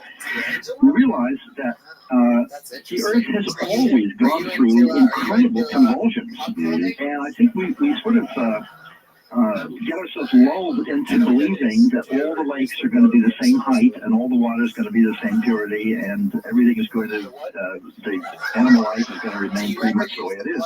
It never has, and I think it's changing now. And of course, with this overpopulation we have and the toxic waste that are being dumped and so forth, I think it's speeding up. But I think we're always wrong to assume that nature is stable. Surely this Oh, I couldn't agree more. Our weather is obviously undergoing some sort of profound change, be it short-term or long-term. We as short-term mortals don't really have a way of judging that, but obviously our weather is changing. That seems to be part of it. And I guess in some ways, we can sort of jump from the present condition of the planet, Earth condition, to the intruders, to whoever might be here, and whether there might be some correlation between the visitations we're getting and what we're doing to the planet. Any thoughts on that? Well, there may well be. One of the problems is instead of having people like me for you to be interviewing, if you had the chief UFO occupants to talk to and could get a straight answer, we might know the answers to some of those questions. We really don't know is the bottom line. Well, if you can arrange that interview for me, I'll give it a shot. I think that it's very easy for us to take all kinds of earthly fears and hopes, this is a theme I've talked about a great deal, and ascribe them to alien motives. Sure.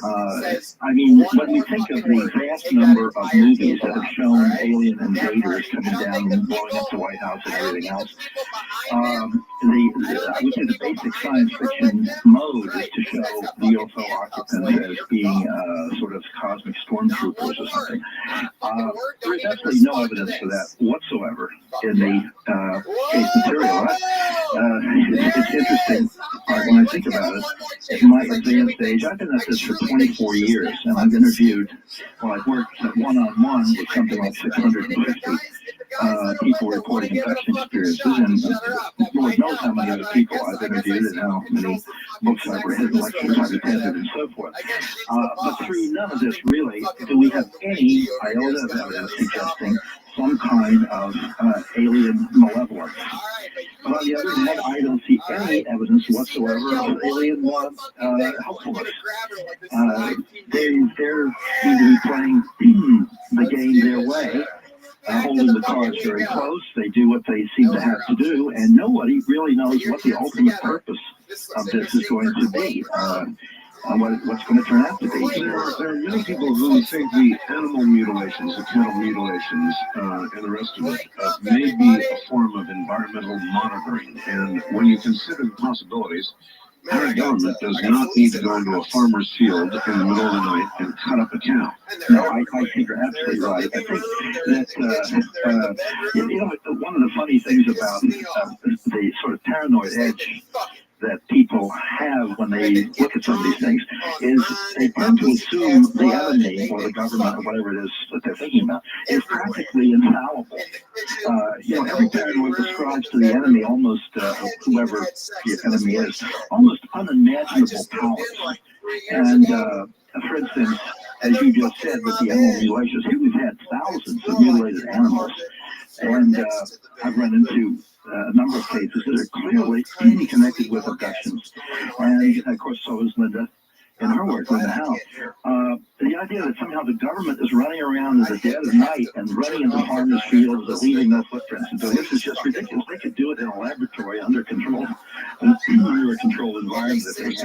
Precisely. And just as an example, I was attending a very interesting party last night. It was a 96th birthday party for Alex Image, who is quite a wonderful student of parapsychology and a friend of mine. This was at Ingo Swan, so it was quite an interesting gathering. Oh, Ingo, yes. Yeah, and the thing was, I was talking to somebody who said he had had some abduction experiences, and he said the government sent 5 black helicopters over and hovering over his house the next day.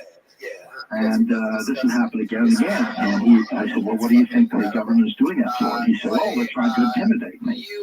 And I said, well, are you intimidated? He said, no, he wasn't intimidated. He was angry. And I asked him why he really thought the government would spend all that money to get these helicopters fueled up and piloted and send them over his house to sit there. Absolutely no effect on his behavior whatsoever, except to maybe make him go public with it.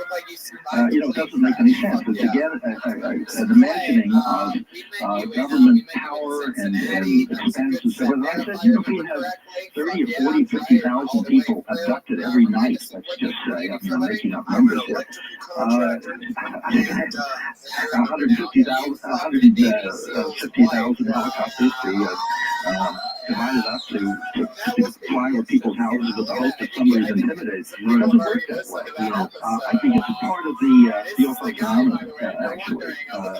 And I think the simulation is too, as a phenomenon. Well, incidentally, not to run this into the ground, but it's an interesting thing that I think every UFO researcher has realized, and that is that in many cases, it seems the UFO occupants leave behind some kind of image or memory or something, almost designed to really fix this in the memory of the witness or the abductee, instead of trying to conceal it, trying to make them remember. I was dealing with a man who was on a hiking trip in Spain, and he has probably had abduction experiences based on a lot of other things he told me, but he was taking a walk out to a rural village. And he said in the middle of this field, as he looked over, he saw a man walking across the field in a silk hat and tails and a white tie. Oh, this is a rural Spain. And he looked at the man and he thought, well, it must be a magician going out on a gig. He's got a job somewhere. He couldn't imagine what in the world this man was walking across the field. And he looked away, and when he looked back a second later, the man had vanished. And there were no trees or anything to hide behind. He just was gone. And he felt very uneasy. And when he came back to his inn where he was staying, he lost some time. Now, if that experience was an abduction, and it might have been, I mean, I have no way of knowing that, but based on a lot of other things I've learned about this individual, who's a physicist, incidentally, it may have been. It's almost as if the aliens were saying, well, what could we possibly show this man to make him remember what happened to him? And whether it's a guy in a silk hat or a black helicopter or whatever, I do think that there are lots and lots of signs given to really ingrain the memory of the person's conscious mind.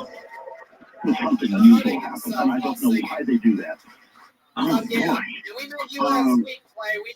Yeah, I have no idea what to make of all of this, and I guess after all the years that you've been involved, you're still scratching your head to some degree as well. Right. This is where we have to pick this up, I think. That we know now a great many things about what happens to human beings in these experiences. When I first started doing research in this back in the middle 70s, I discovered things like the screen memory situation. And do you want to explain to people what that is? What this is? Well, I'll give you a very graphic example.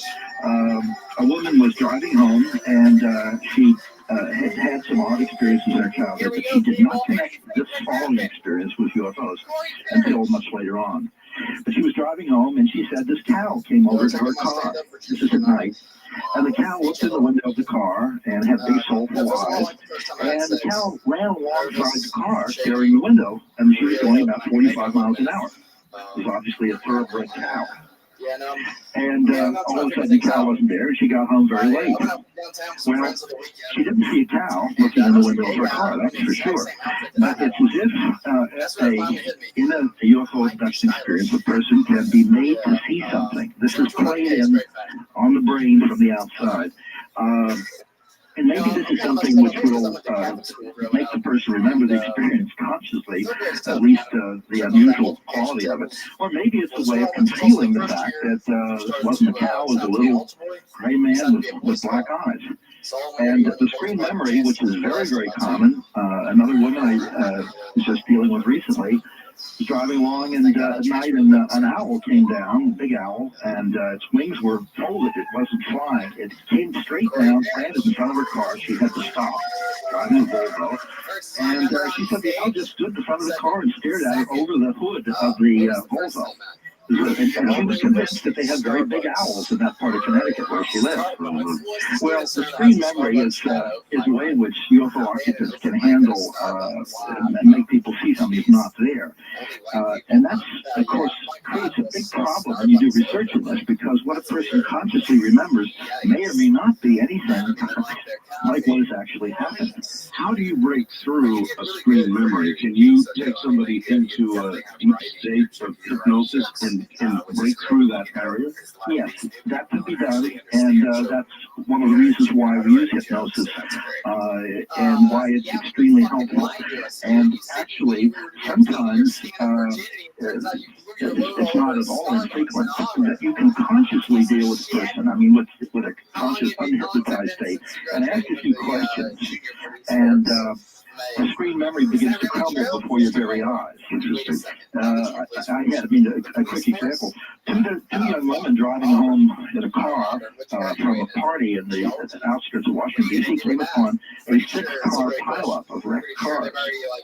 And there was no one in any of the cars, they remembered, and all lights were on the cars, and there were no emergency vehicles or witnesses or anything, but there were 6 cars all piled up. And they got home and felt very odd about it, and they got home quite late. And each one, not suspecting anything beyond a big wreck of cars, communicated with their parents by telephone. They were college kids, and when I called them, they said, "You saw the strangest thing last night," and reported the same story. But what happened is when they looked in newspapers for it, and they made some inquiries, there was no 6-car pileup. And I began asking questions such as, I said, well, did you stop to see if anybody was hurt? Of course. Well, no. Why not? Well, they sort of looked at each other. Well, it was kind of spooky. I don't know. I said, well, I imagine that you stopped at the first telephone and you reported this accident in case somebody was lying on the floor of one of those cars bleeding. No, I don't know. Well, why didn't you do that? Well, the more they began to examine the fact that their own behavior made no sense whatsoever to them, yeah. And also the fact that I said, isn't it unusual that all the cars would be wrecked and have their lights on? Maybe one car would have lost its electricity or something in the wreck.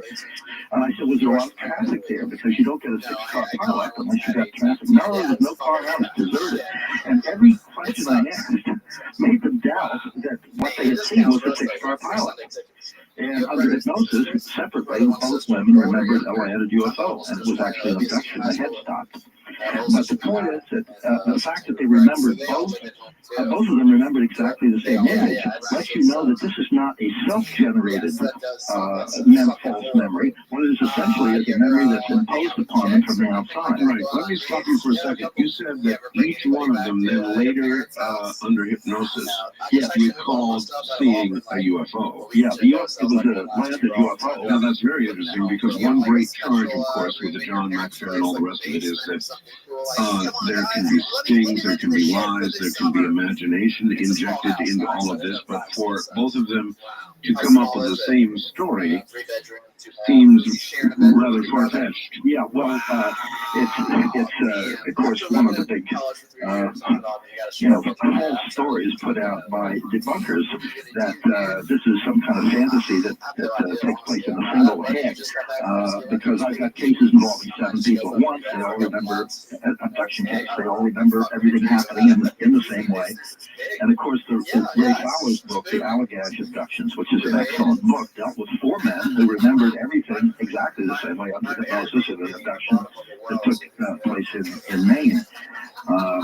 There isn't any doubt, though, that people can confabulate, and one has to be always very, very careful in their hypnotic technique to very subtly test the recollections of the people. Well, with the multiple cases in mind, Bud, and all your years of study, have you come to an absolute conclusion about, if not the reality of everything we hear, which is ridiculous, but have you come to grasp sufficient proof to be able to say this really is what it appears to be, and that is, of course, abduction by others. Absolutely.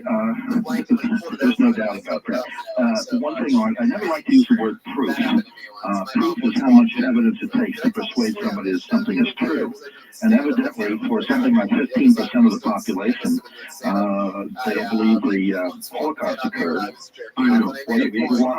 Let's try this thing. In the reasonable man test, if you had to go into court and present evidence, could you compile sufficient evidence, in your opinion, to cause a jury to convict if it was that kind of a case? Well, I certainly would hope so. Of course,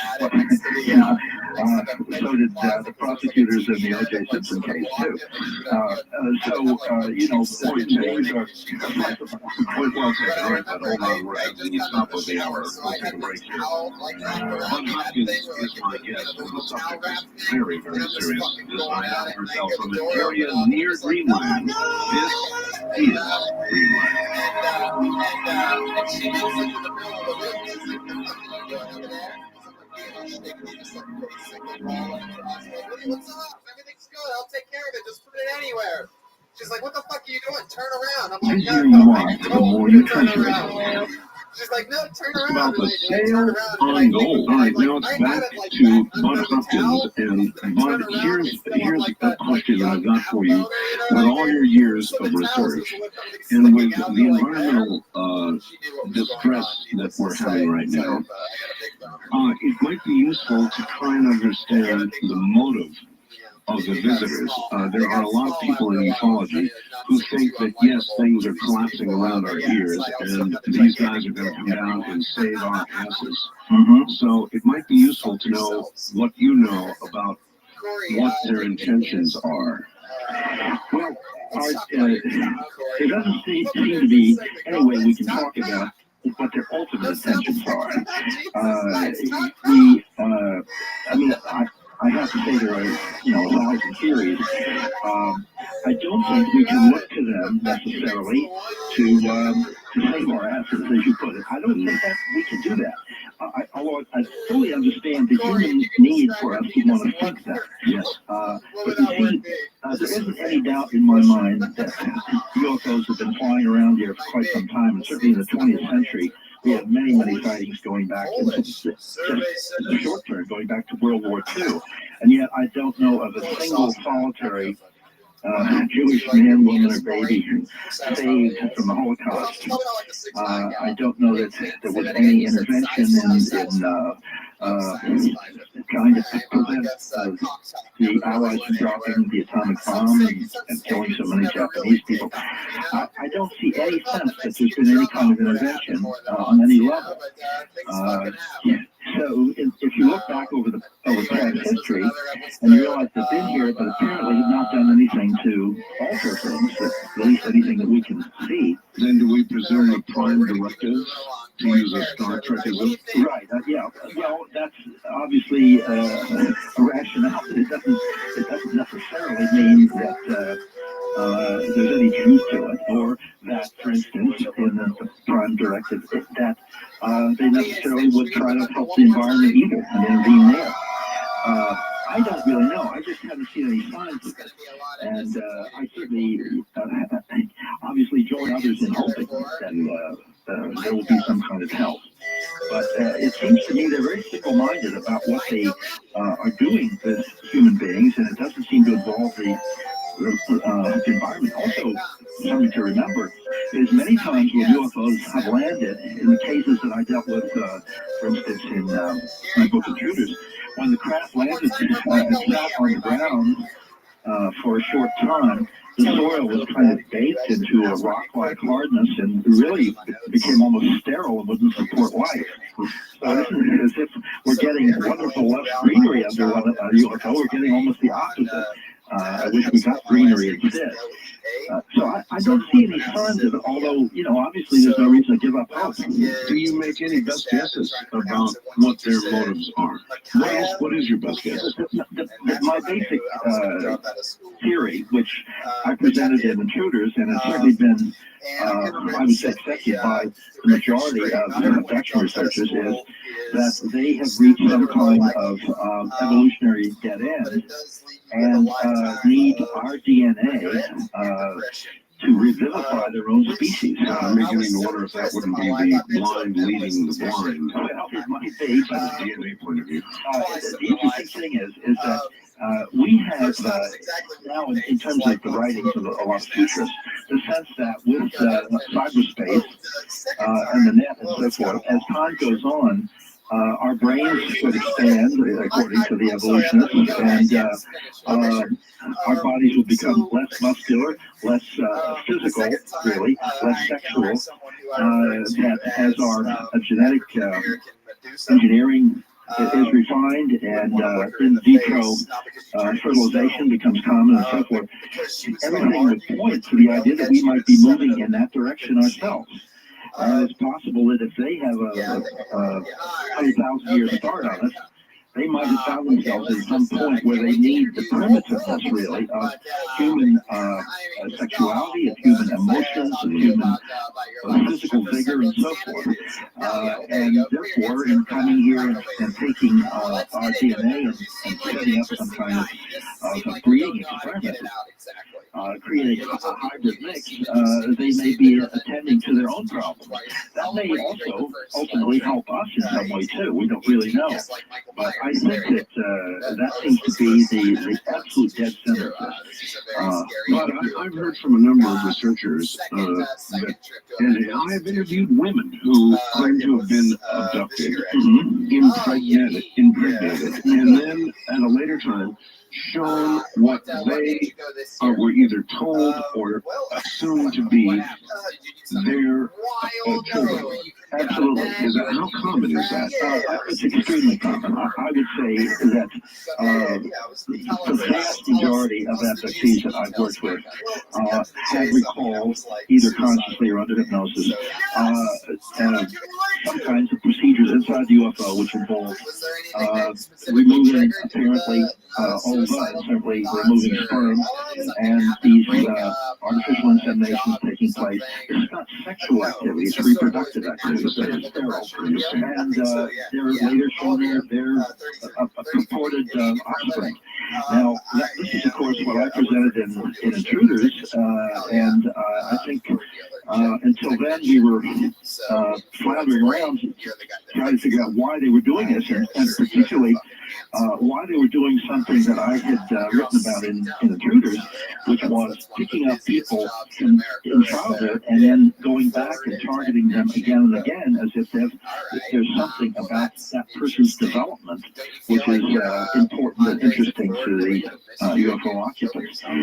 There's certainly everything about this that would suggest a long-range, long-term genetic breeding experiment, actually, and we have no idea what that is leading to.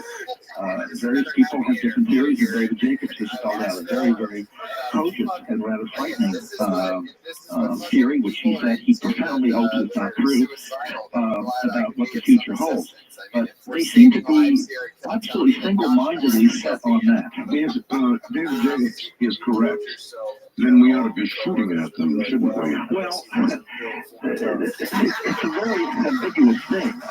Somebody said, well, maybe you have to interpret this as tough love, on their part. And I said, well, if your doctor is here to fix that the species of the planet, I said, I don't like the bedside manner. The point is that, and then there's another point, and maybe we are shooting at them. There's some very interesting footage. STS-48 LON shows some pretty weird things going on in space.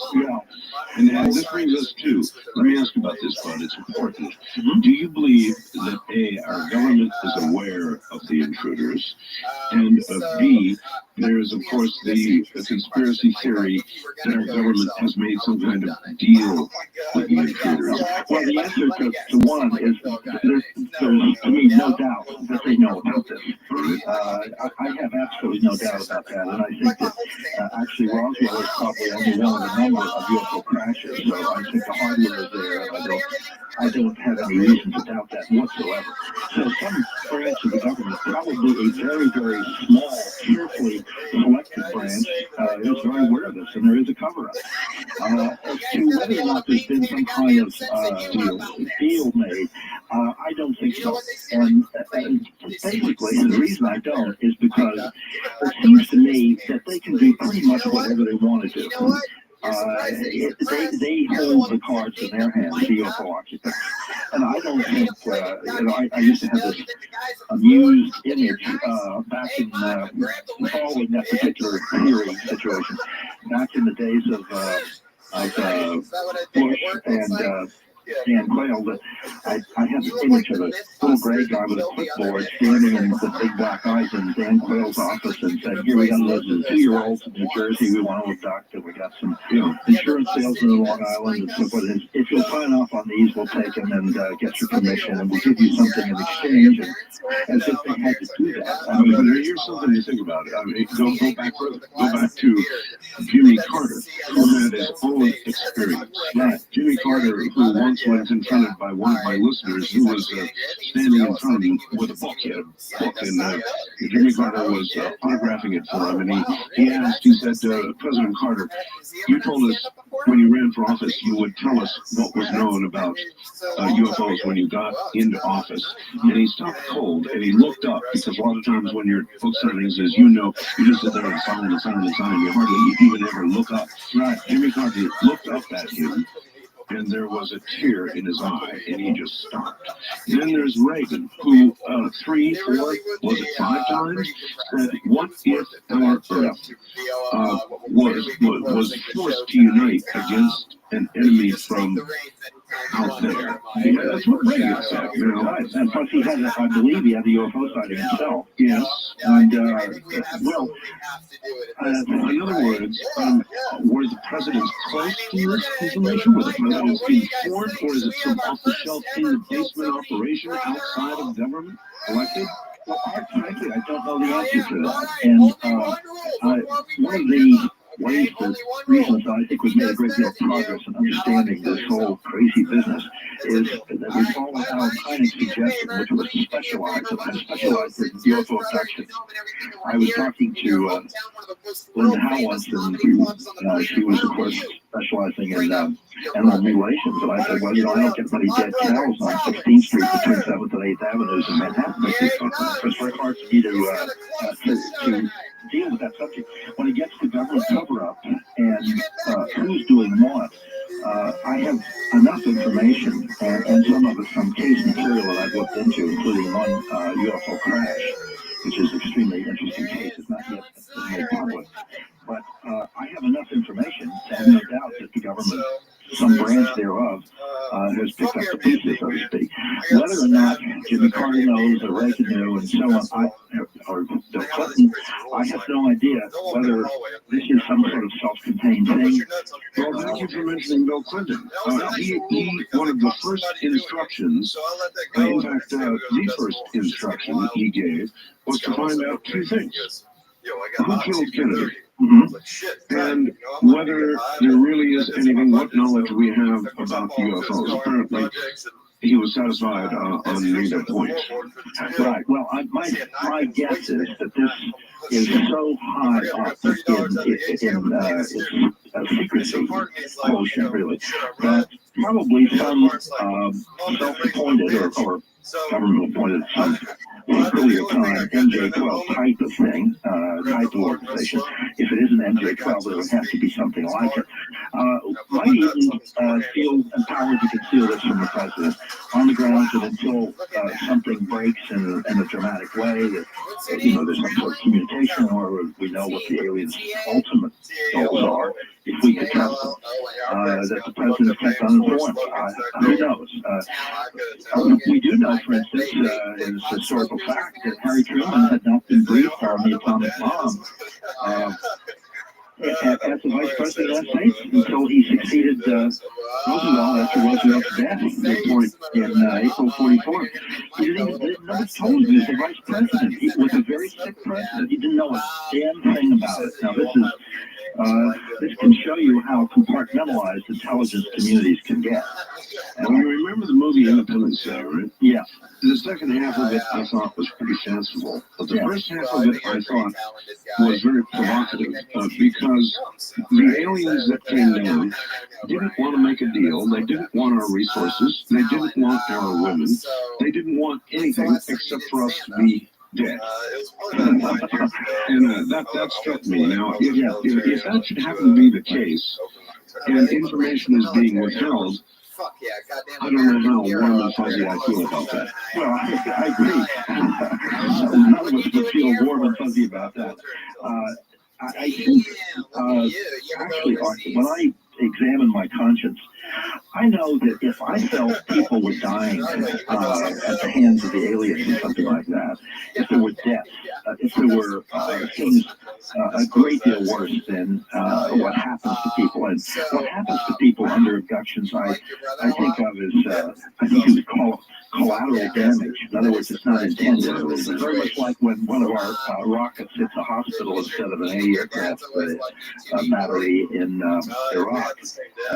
We didn't mean to blow up the hospital. Collateral damage is the term. I don't think the aliens mean to cause problems, physical and psychological, emotional. So they do.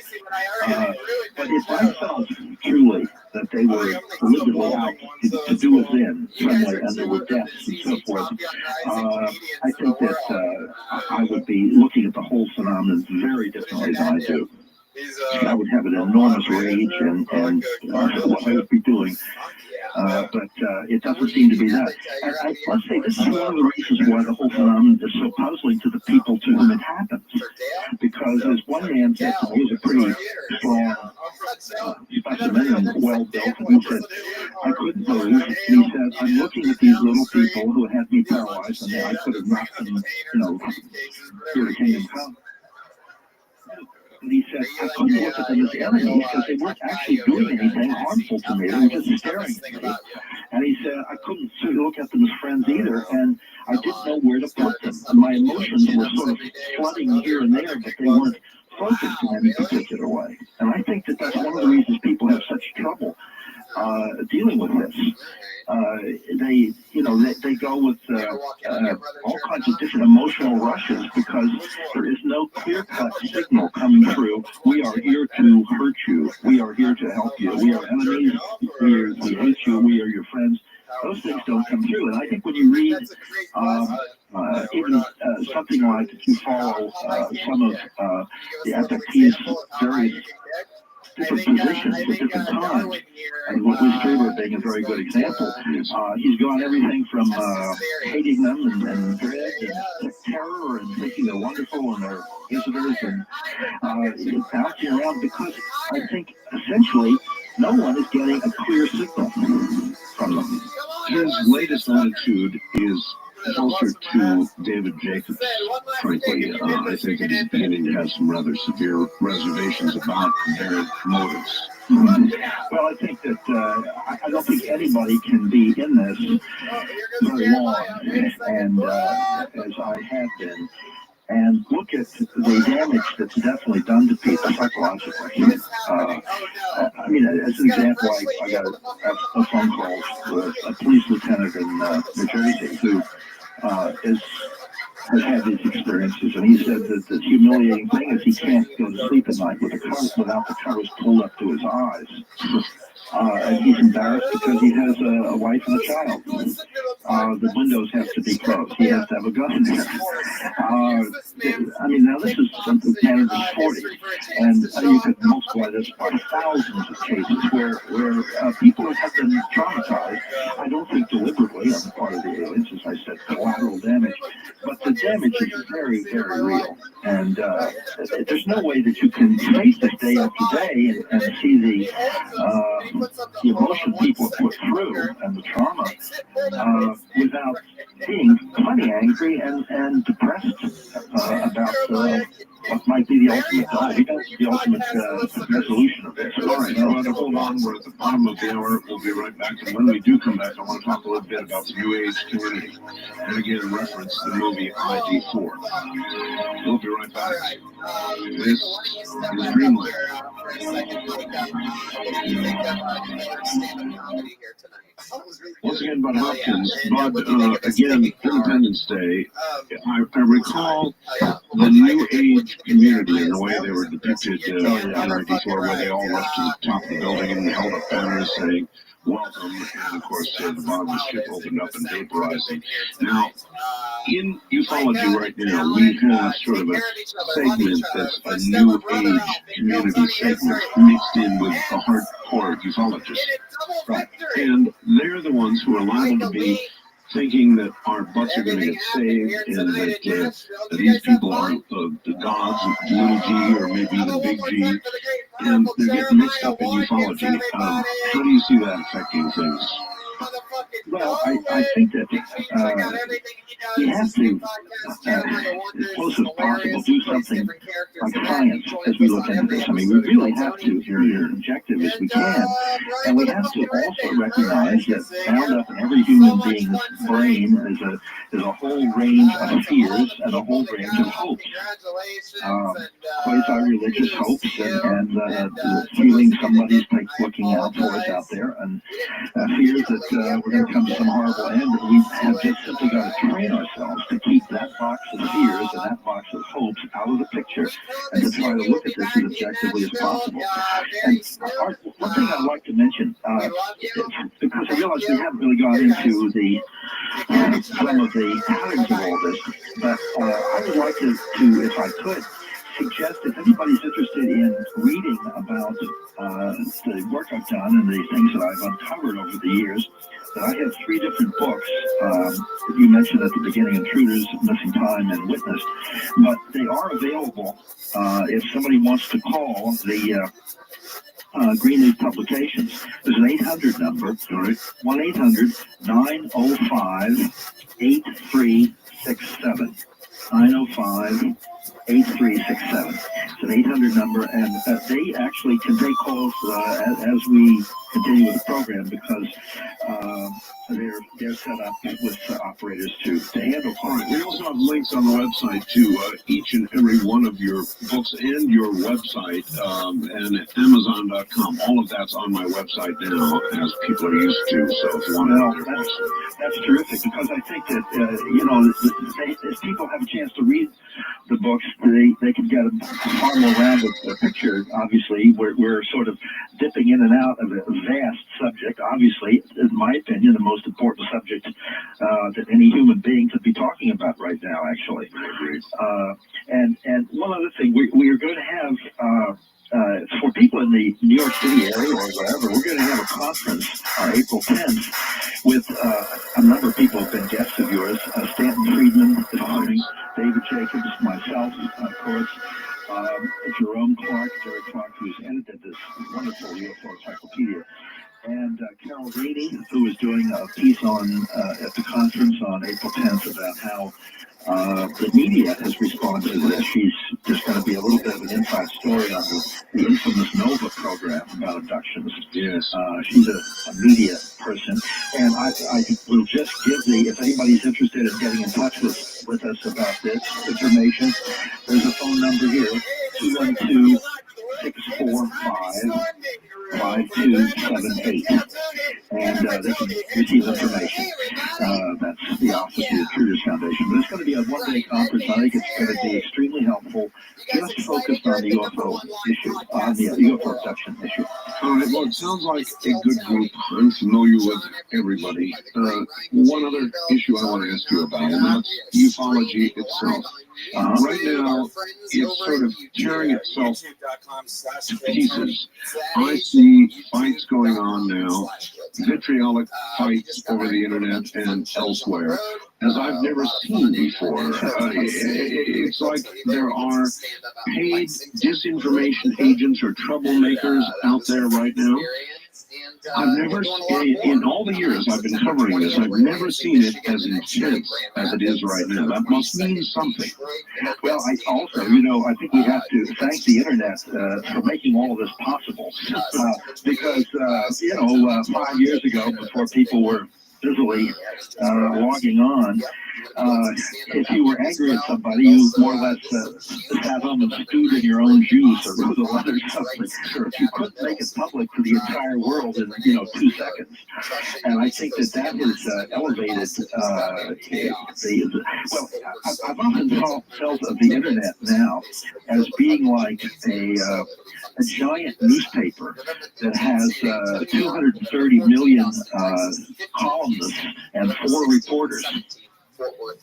Meaning that opinion is central and actual information is a little bit slower to follow behind, especially with a subject like this. Well, there's a downside. Michael Crichton, I think it was Michael Crichton, wrote one of his books that he had a concern about the internet, and that was that it is becoming so pervasive, so worldwide, that what we're going to end up with at the end of the day is no progress. We're going to end up with the top 10 ideas, and they're going to be the top 10 ideas in Bombay, in Moscow, in Washington, and everywhere else. That may well be the case, but I think that if you have this plethora of information, theories, and opinions, and everything else, it makes it infinitely more difficult for an individual to sort things out. At least when you have, in New York City, I have the New York Times, which most of the time does a very good job, I think, of sorting out the relevant from the irrelevant and so on, although there's some very, very large lacks, particularly in the handling of the UFO subject. But at least major national international news gets sorted out. I think when you turn to the internet and you have everything under the sun available to you, you could just walk away staggered and confused. I don't know what the answer to this is. I'm not trying to say it's the internet, but the point is that I think it's made it oddly more difficult for people to be clear about things than it was earlier. We imagine, we talked about it a little while ago, the possibility of an off-the-shelf in-basement operation sort of managing all of this information right now. The internet, of course, would be an ideal place for any disinformation to be distributed and for any infighting to be instigated. Yeah. You agree? Well, yes, except that because of the mass of stuff on the internet, I think it's harder for disinformation people to be dominant. In other words, they're only one more voice in a gigantic chorus. One more, but consider, for example, the Kennedy assassination. If somebody who had the absolute truth about the Kennedy assassination walked to a podium and told the absolute truth on national television, it would be one more conspiracy theory to put on the pile, unreachable already, of conspiracy theories, and you'd never know the truth when you heard it. Exactly. Well, that's what I say. It makes things more difficult in a strange way. When you think about the way a peasant lived in 1620, going to bed when it got dark and waking up when the sun came up, and the range of choices that man had, that family had, the range of possible mates, the range of what that person could do with his life. The range is incredibly tiny, but now we're so expanded by the mobility, the new technology, the affluence of this country, and the internet and so forth, that we're just almost paralyzed with the range of possibilities. And I think, in a certain sense, what was probably a very good thing is that I think government handouts in general are less effective now. It's one reason why we have really, actually, I think, smaller government now than we did, say, under Dwight Eisenhower, where the government spoke with a stronger voice because there was very little else to listen to except the television news and the newspapers. But now you've got so many voices talking. I think the government is less powerful than it was. It can be a disinformation agent operating as you just described could obviously create mischief, but I think much less mischief than what could have been created, say, in the Eisenhower era. Well, let's talk about a little mischief for a second. PBS was a well-respected program, a science program called Nova. They did a show on abductions that not everybody who's listening right now may have seen. Tell them what happened with Nova. Well, this was, bearing in mind now that PBS is supported by the people and by our government. Yeah. Well, the thing was, they came to me and wanted me to, in a certain sense, present new cases and it would be the feature of the program.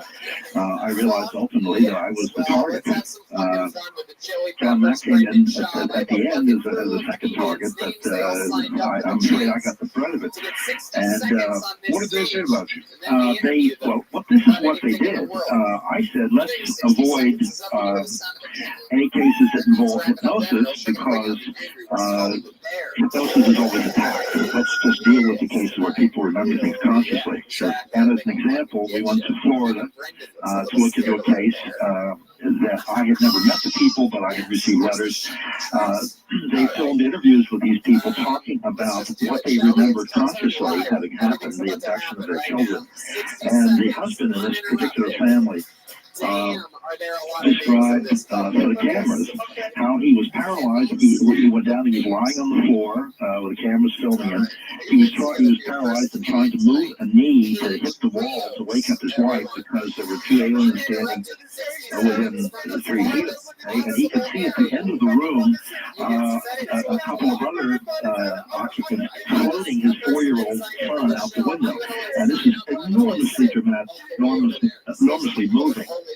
And it was all filmed. At some point, they asked me to do a hypnotic session with the mother of this little boy, the wife, to show something about hypnosis. So we did. And what they showed on the program, when they put it all together, they suppressed every single thing. It was conscious recollection, including this dramatic scene, the most dramatic thing they filmed, of the husband on the floor. It was all suppressed. And they showed just a little piece of the hypnosis section and said something like, on the basis of nothing more than a hypnotic recall and a child's reaction, Hopkins invented or imagined or something like that. They'd use the word invented.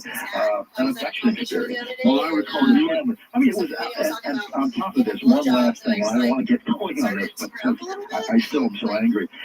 They wanted all the photographs of that I had of the marks on people's bodies that follow abduction experiences very often, the straight line cuts, which are often very like 3 and 4 inches long, the scoop marks, and this is very dramatic stuff. The ground traces where the soil has been altered. So when I gave them all those photographs, they suppressed them all, did not use any of them, and announced on the program there was no physical evidence. But I remember you using words like slanderous. No, I thought it was. That's not NBC, CBS, ABC, even Fox. That's PBS. So if there's not an active agenda behind something like that, then what were they doing? Well, I mean, there was obviously an agenda behind it. I think an agenda from the beginning that this was going to be a debunking effort, and I was going to be savaged any way they could do it. But that isn't what we think of Nova. That isn't what we think of PBS. That's all government-supported PBS. Well, I've had a number of people say that now, no matter what Nova program they're looking at, they don't necessarily trust the science that's being presented. And I think that for many people, and I've had many letters too, as a result, people were dropping their subscription to PBS and so forth, and there was an uproar of letters and faxes and so forth sent to the WGBH that produced it. And of course, Carl Sagan was central to the program. driven because of who they were to do anything but try to do an objective program. So the fact that there was obviously, you and I believe, an agenda there says there's active, serious disinformation at work. I mean, I come right back to that, and that's how I brought you back to that with Elba. I agree, Art, that the whole program could be considered as a huge piece of disinformation. That's exactly what the program was. But I'm not going to point a particular finger at whether it's Carl Sagan's personal thing. They had class as a consultant. Whether this is something that the government or some branch thereof was involved in, whether the WGBH intellectuals just think that there's nothing more ridiculous than this. I don't know who was back of this or what group of what is behind it. I leave that to somebody else. I feel sometimes if we make too many, for myself, if I make too many specific accusations that I can't back up with anything except a gut feeling, then I look a little foolish. I'll tell you a pretty interesting story. I just received an award. You know the Cyclops people, right? Yeah. Okay, well, I received something called, I'm looking at it now, their Snuff Candle Award. Yes, I've heard of that. Representative Dartwell, blah, blah, blah, for encouraging credulity, presenting pseudoscience as genuine, contributing to the public's lack of understanding of the methods of scientific inquiry. So, I thought one of their charges was I would never bring anybody on who would disagree with me. So I brought on Professor Nickel, who ostensibly came on the program to defend the giving of this, in quotes, award to me. And it was a most interesting program, Bud. Midway through the program, I said, oh, by the way, Dr. Nickel, have you ever heard my show? There was a long silence. And he said, actually, no. I said, excuse me, you've never heard my program. You're here defending your organization giving this award to me, and you've never heard my program. Well, no. Now, how can we do it better? to me, I feel like have you ever gotten a bad blowjob? I don't know. Well, I dealt with that man too. Joe Nickel. And the point is that those people, are the true believers, and we are the skeptics. Incidentally, the New York Review of Books recently reviewed some books, and I was taking the test by Frederick Cruz, the writer, and he just about went through the roof because a writer writing a book, I think, Aliens Among Us or something like that. I forget Jody Dean. It was a book put out by the Cornell University Press, and she said in the book that Hopkins is actually more skeptical than Carl Sagan. Which caused the writer of this to have an apoplectic fit, I think. Here's the point. You see, somebody comes to you or to me and says, there's a story of the UFO, blah, blah, blah. Somebody saw this and that happened. There's an abduction report. What do you think about it? What are the alternatives? You haven't heard the details, just off to start with. What do you think of the possibilities there? Well, you or I could say, well, it's possible the person is lying, made it up. Sure. It's possible that the person is psychologically recovered in some way, didn't know what happened, or that he's telling the truth. We have three different possibilities. But Joe Nickel only has two because of their belief system. Number three can't happen. So therefore, they have to pay because of their theology. I don't know. I just thought that was a joke, so I laughed. I didn't. Well, absolutely. But then you said, yeah, afterwards, like you actually had cancer. I'd feel really bad if. I don't have cancer. Well, there you go. She doesn't have cancer. It's her first time on the show. Hey, Rio. There she goes. She doesn't have cancer. Make some noise. Fuck yeah. Welcome to another episode of She Doesn't Have Cancer. You now rather think might be a question to just start that there asking are people as many as randomly. 10 or When we even need to 12 lighten up the mood. Are you cancer free? Yes. Fuck And we yeah. have to imagine the possibility that these crafts, particularly with some of the For sure. A little sensitive. exhibit, may not be from somewhere else, but maybe it has some Is that another racist? dimension. Is it really? Or many of them. Nice little. Let's go to our senior Mexican correspondent, in space. fucking Rhea Perlman with sunburn. An intriguing theory, and we've had many theories over the years. The time travelers idea. Somehow interdimensional. Robin Blake. There's all kinds of possibilities, and I really have a funny remark to report.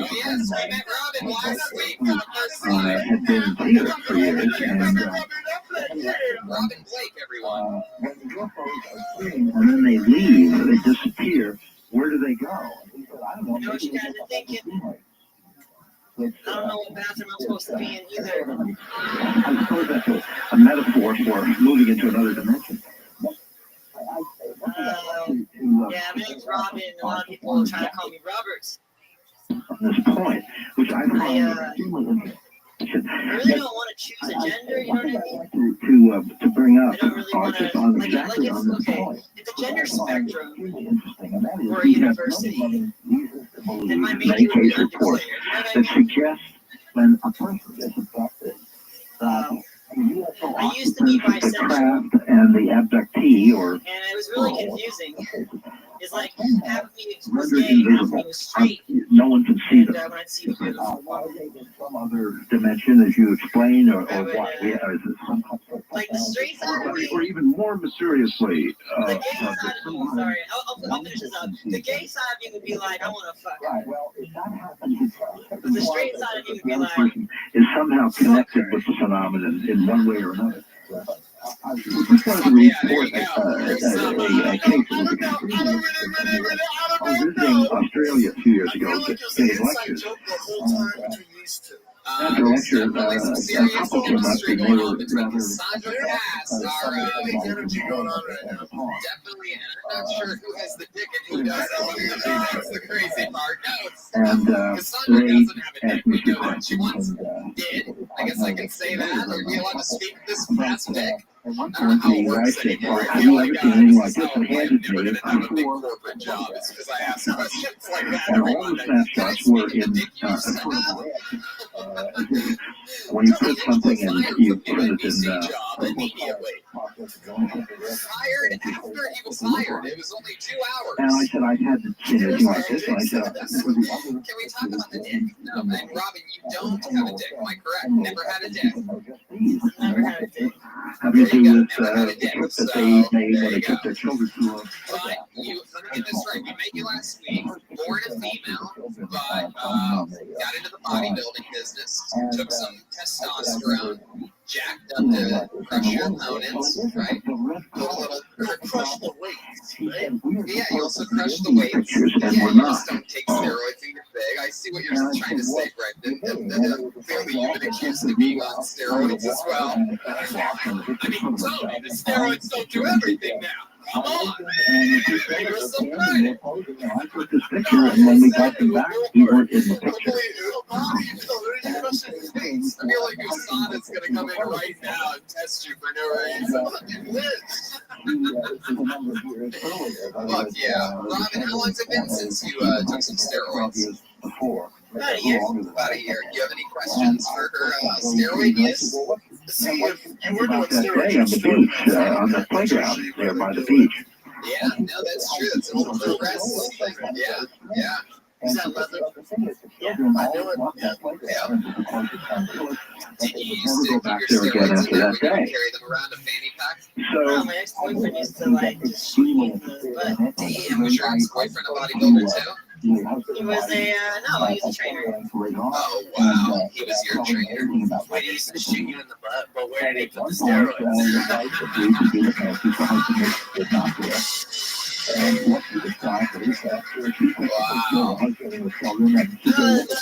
Like okay. Never mind. You go ahead. No. You go ahead. I got my more, man. I don't want to see. Okay. This is the good shit. Yeah. So. This is why I came. This is why I came. Yeah.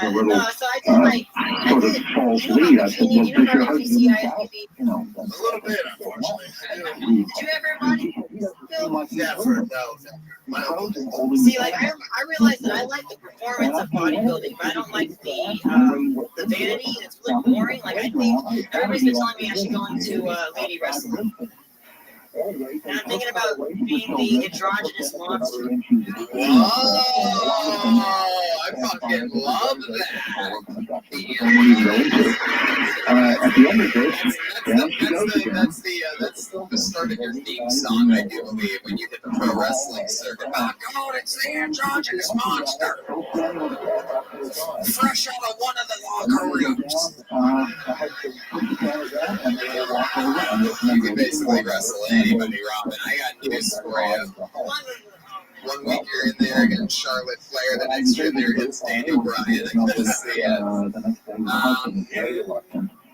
As he was taking the pictures, he was feeling a sense of dread. Okay. Wow. Way too long to answer it. Yeah. I'm unemployed, but I have like gigs. Like I do webcam. You're hustling. I'm So hustling. again, I asked a little leading question deliberately. When you were a kid, were you a part of the Kid Scouts? Let it settle, let it settle, let it settle, let it settle, let it settle, let it settle. Well, I threw some people over to you after a while. How dare you? It's all right. He said, So, Robin, let me ask you a question. If we tuned into one of your webcam shows, can you give us a little example of what that would look like? Sure. Yes, I'm sure. Sure, you beating babies during them? I don't understand. What am I allowed to do? Well, we serve food here, so what do you mean? The man at that point with an invisible camera and invisible film taking Squirt. Wait, what is happening? All right, if it gets too crazy, I'll just stop it like a boxing referee. The fanny pack is off. The fanny pack is the best thing to go. For those of you listening to the podcast, it looks like this looks like a beautiful version of fucking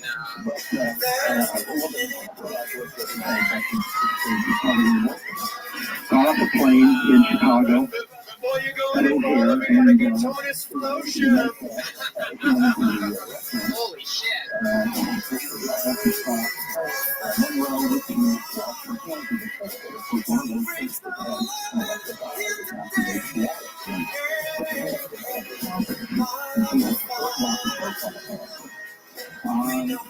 So I mean, I don't even know what to really, or something, and she waits till somebody moves away from the thing.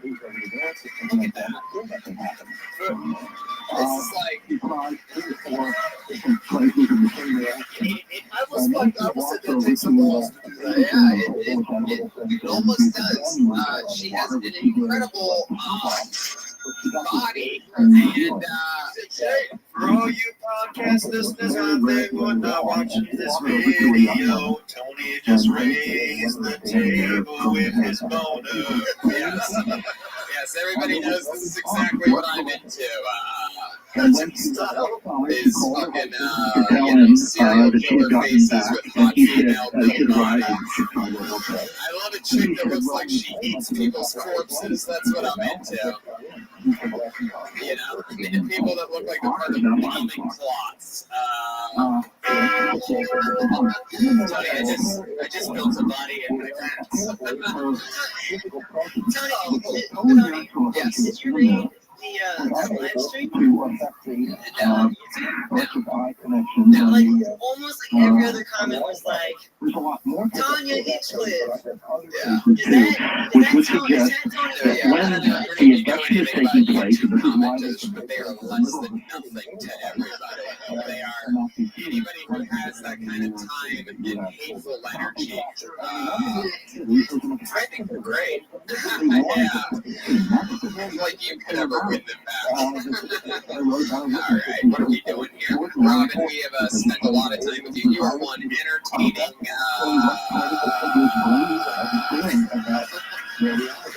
But I think that yeah, seriously, come on, make some noise for this amazing young lady, Robin Blake. There she goes, everybody. Yeah, she's doing stand-up. Robin, the issue is that it has different dimensions or something. But at some point, individuals are rendered invisible.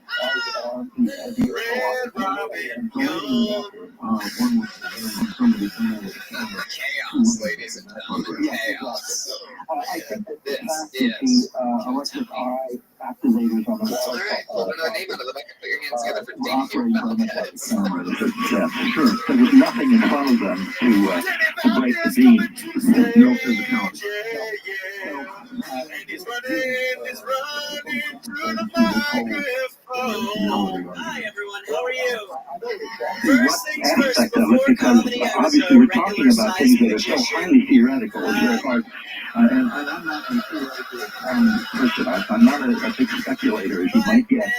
I try to find pick this up on the human side, what happens to people, and Well, I guess subjectively, then I would ask you, do you give equal credence to the possibility that these are dimensional beings or dimensional shifts that are occurring? People Or reach the top shelf. You have about 3 choices. You can do comedy, you can be R2D2, or you can kill yourself. Well, actually, in a certain sense, I just tend to avoid I tried to make myself, not to kill myself, but to make myself any theory here. Equally possible. Yes, my issue really is that we don't know exactly what it didn't work out. Thank you guys. There you go. Daniel Valdez. Look at that. Fuck yeah.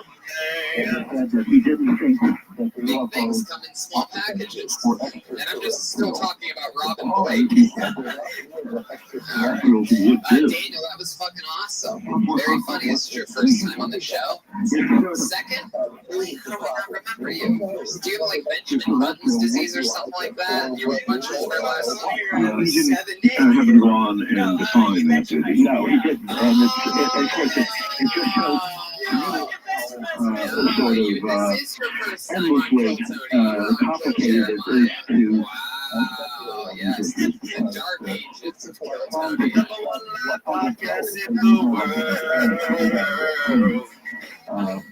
hell yeah, I mental first. You had a fun set that night too. A series of hypotheses that we have to consider. I leave that to the physicists and others, and I go about my business working with and try and help them think through. How do we get, you live in New York, how do we get, say, let's take the New York Times as an example. How do we get these publications on media networks? You ever play Usher when you're making love to a woman? What we know is Madam, do you have a ticket? Well, I've been slowly eroding over the years the assurance that these publications have that things would be ridiculed and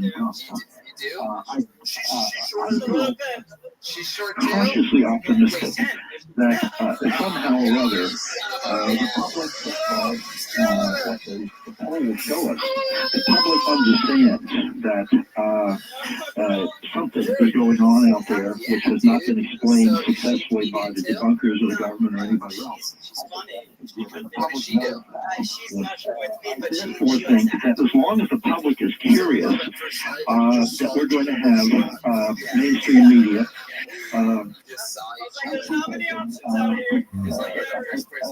Thoroughly objective look at time goes on. How long long you been with her, Daniel?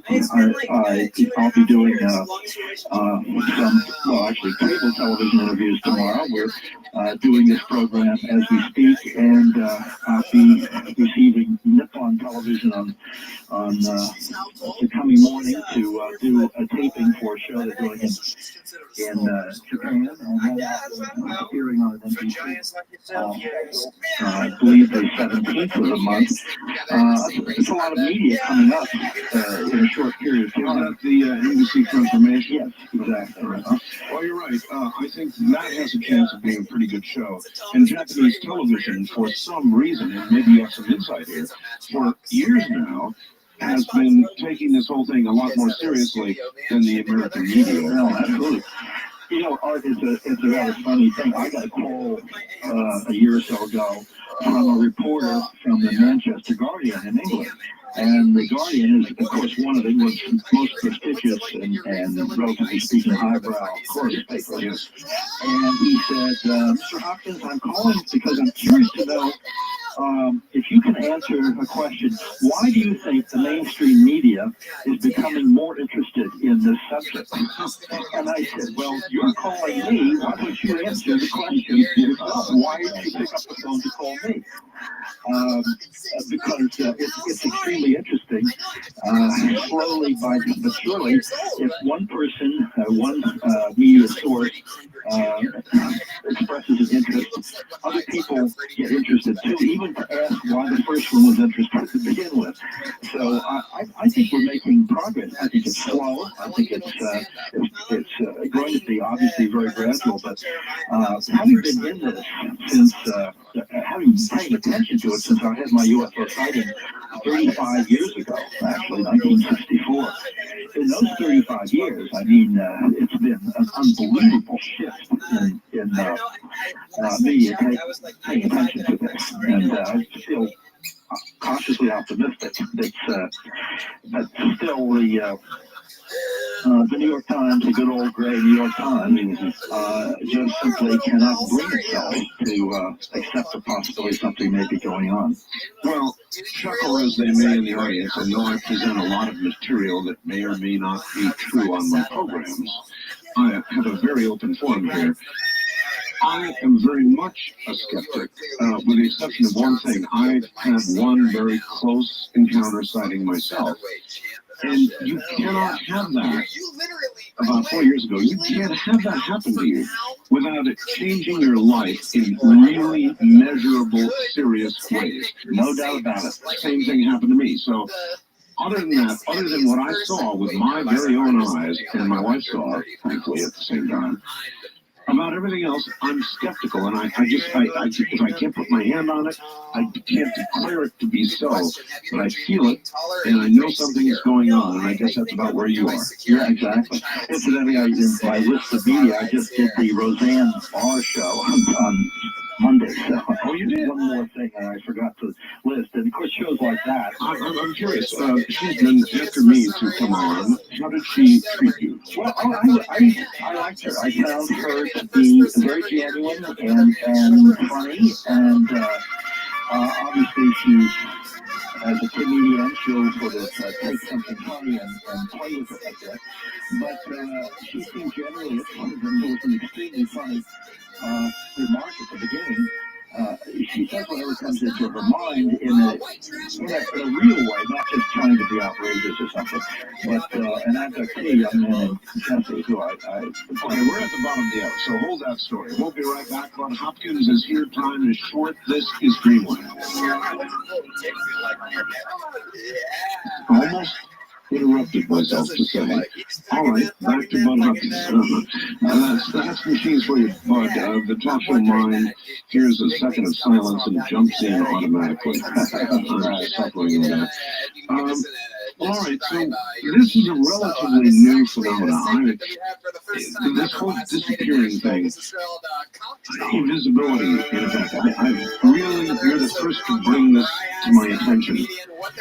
Well, it's something that actually David Jacobs, I think, was the first person to make this public in a lecture he gave, perhaps 8 or 9 years ago out of Santa Barbara. it's something that I think many investigators have suspected. Until we got this evidence via the photographs and the fact that the water faucets would not work with their electric eye, beam, whatever. It's like a quarter of a quarter. That's sort of physical, mechanical evidence that such things are happening. But we've had over the years so many cases of people seeing UFO occupants or SFEs or whatnot just disappear before your very eyes. And we never understood whether that was just the person's perception, that their imaging was somehow damaged or identity, or whether they simply did vanish. And I think we have to face the idea that things do happen. I have a case too, which is not investigated at all, but it's just a report. But it's just intriguing in this context that a woman and her daughter told me about this was driving through some very dense fog, going very slowly, and they crashed into something which they could not see, and stopped the car. And when they got out to look, the hood of the car was dented in a very perfect curving line, as if something that was bulging and curving had been sitting there that they could run up more or less underneath and dented their car in so they couldn't see it, as if it was in fact a crash sitting there.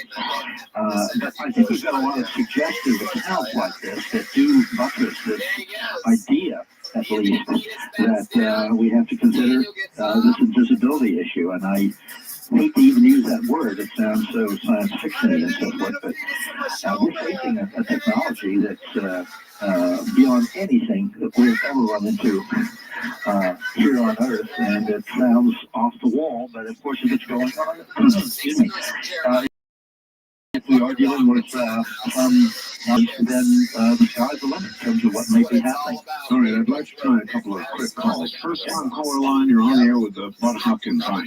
Hey, Art. Yes, sir. Where are you? I'm in Sumter, South Carolina. All right, welcome. Thank you very much. I was in Okinawa, and I was in the Air Force, and I have fond memories of the Ukiah Port. Well, we have a lot in common. Thank you, sir. For Beth, I was thinking about the kinds of things with the alien abductions or tinkering, this kind of thing. It seems to me that there's something really funny going on. We have this missing link type of thing that everybody keeps talking about that scientists can't explain. An evolutionary session. Yes, exactly. And but it keeps getting stronger. We keep getting smarter. Our progression intellectually and scientifically keeps increasing exponentially. Exactly. And I was just kind of curious if you had any comments on that. All right, let's put it into a very distinct question. But there are many people who think that in our evolutionary progress, or perhaps lack of it way back when, there was, like as in 2001, some sort of intervention at some point. What are your thoughts on that? Well, it's certainly possible. I would never discount that at all. I am afraid that I'm outside my area of expertise, though, in terms of the issues involving human evolution.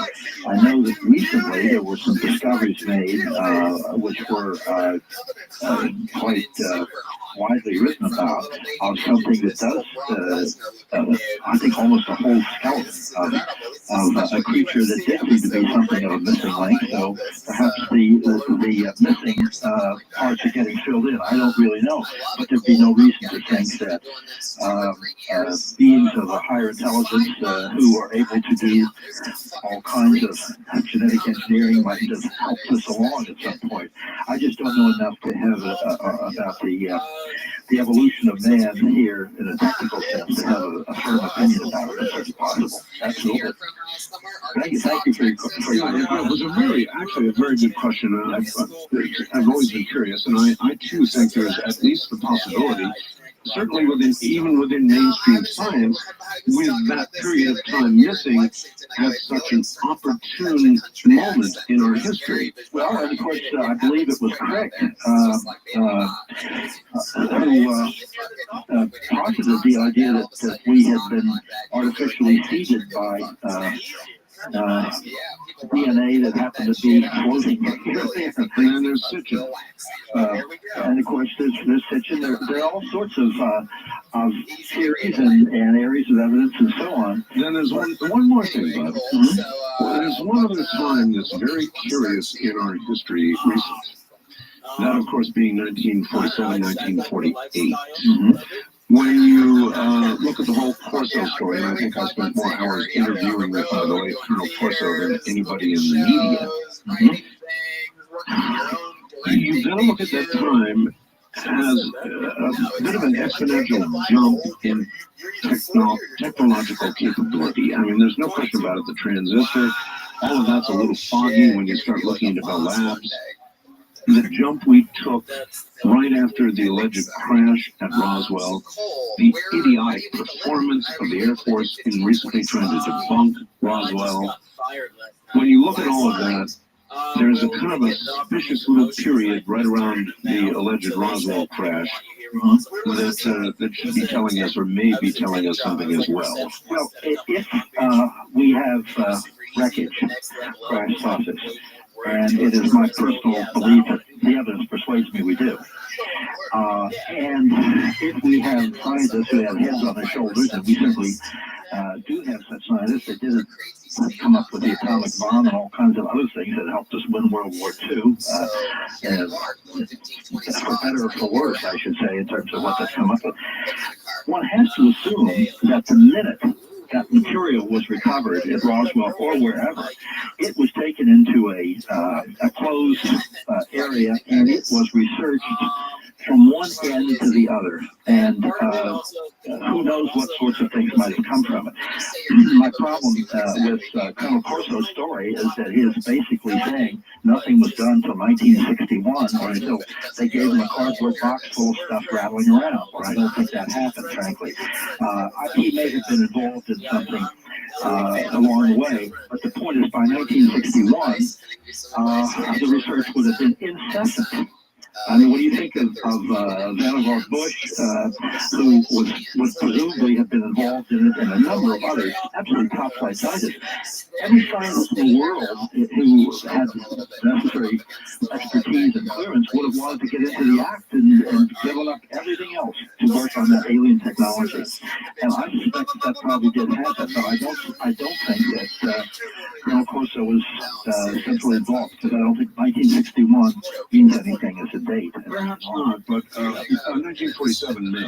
Oh, I think absolutely. Well, but you know, when there's a plane crash nowadays, every like the TWA flight and so forth, every little scrap of that plane is dug up from the ocean bottom and brought into a giant hangar and reconstructed. The place is locked up, and people devote the rest of their life to trying to put the damn thing together and figure out what happened.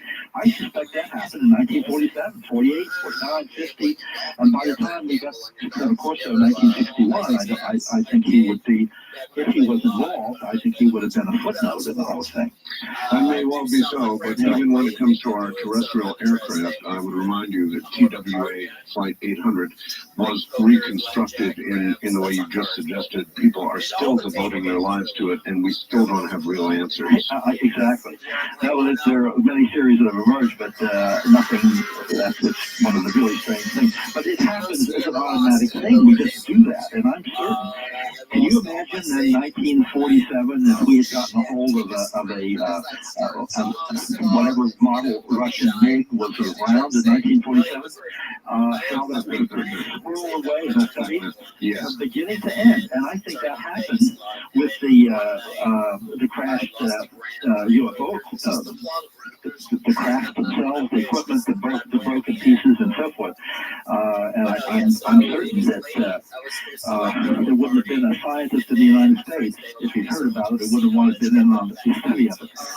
Or another example, but we fight endlessly about what might or might be at the Cydonia region of Mars, despite the recent awful photographs rendered up by NASA.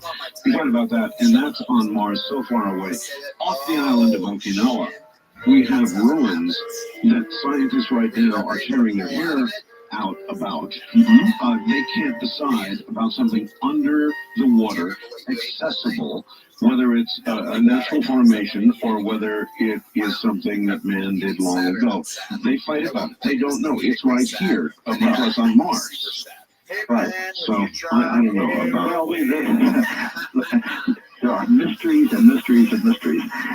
One of the amusing things, I was on this Roseanne program, a skeptic appeared, and actually a rather nice man. But Roseanne, when he was poo-pooing the whole UFO phenomenon, Roseanne said something to this effect. She said, "But wouldn't it be more interesting and nicer to think that there are mysteries out there that we haven't solved, and that something like this could possibly be happening that could engage us and engage our minds and imagination and curiosity?" She said, "Isn't that better?" He said, "No." No? No. He said no? He said no. And gee, that's like Joe Nickel not listening to my program. It was quite amazing to me that anybody would say that, and I think mysteries such as the one you just described in Okinawa and so forth are extremely intriguing. Of course, I mean, the mysteries in all sorts of areas. There's a nice new one for you. I don't know if you've heard about it, but they've uncovered what appears to be an ancient circle in Miami. You heard about this one yet? No. They tore down a building, ready to put up a $100 million project, and they, archaeologists, right in the middle of the building they tore down, have discovered this circle that approximates exactly what's at Stonehenge. And there's a big fight going on in Miami now about whether to plow it down and concrete over it, move it, save it. What they're going to do with it, they have no idea.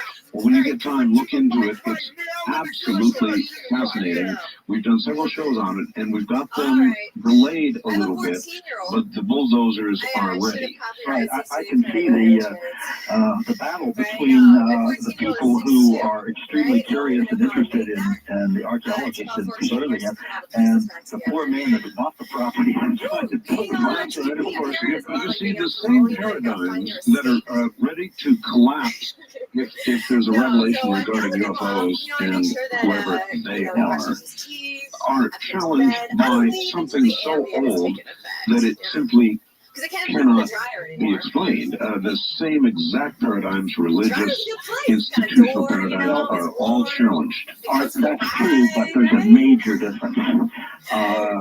If it happened a long time ago, it's or elsewhere on another planet or something, Mars or whatever.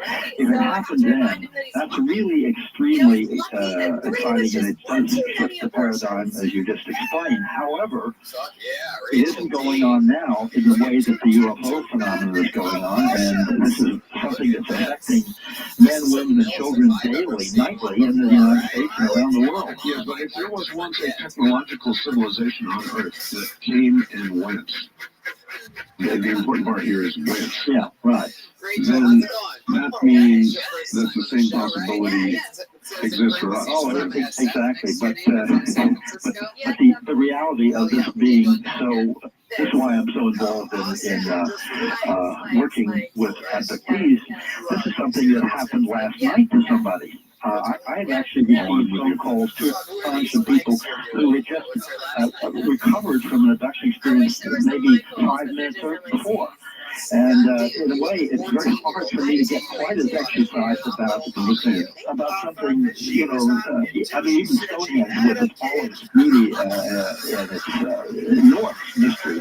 And I reproduced it in a little book I did called Sacred Spaces, having to do with my own structure, my own temples that I make, and temples around the world. Even though I'm just totally drawn and fascinated by that, the idea that I'm dealing with human beings going through this stuff right here and now, and as we speak, there are people in this country right this moment who have been taken. No doubt about it, but we're about out of time. East of the Rockies, do you have a very quick question? I hope. Yes, I do. You're on the air. Go ahead. Hi, Brian. Hi there. Here's a quick question. This is only a 3-pointer. We always hear about how traumatic these abduction experiences are, and understandably so. I was wondering if in all your years of research and investigation, you've come across anybody who has come away from abduction with a positive feeling or any sense of happiness from it. Good question. Almost every abduction experience involves a range of emotions. People are often absolutely terrified. And they can be almost instantly calm down. They feel wonderful. They can even feel almost as if a little high. And then they can go through anger. They can go through a lot of emotions in the same experience. So it isn't as simple as I had a good experience, I did not have a bad experience. All the experiences are emotionally extremely complicated. I think it's again trying to push it into the good guys or bad guys particular polarity, and it doesn't really go there. But the experiences are intrinsically complicated emotionally. Very good. As always, you've done a wonderful program. We're out of time, but we've got enough time for you to give any contact information you would like to give or upcoming event information. Okay, well, I appreciate that. We are doing our Intruders Foundation conference here April 10th. And people can contact to get information about it by calling 212-645-5278, leave their name on the answering machine, or they can write if they've had experiences to IS, that's Intruders Foundation, in box 30233, 30233, New York, New York, and the zip is 10011. And if people are interested in any of the books that I mentioned, that's by calling 1-800-905-8367. And they can get information about ordering the books. But I would be very interested in hearing from people who feel that they may have had similar experiences, similar to the ones we've discussed. And I want to thank you, Art, very, very much for, as usual, an extremely intelligent and interesting series of questions and discussion. I appreciate very much what you've been doing here. Thank you, Bob. Good night. We'll do it again. Take care, my friend. That's Bud Hopkins, folks, at the top of his game. No question about it. I'm Art Bellin for tonight. That's it. From an area near Dreamland. Good night. This has been Dreamland, a program dedicated to an examination of areas in the human experience not easily nor neatly put in a box. Things seen at the edge of vision, awakening a part of the mind that yet not, yet things every bit as real as the air we breathe for don't see. Please join us again next week at this time for Dreamland.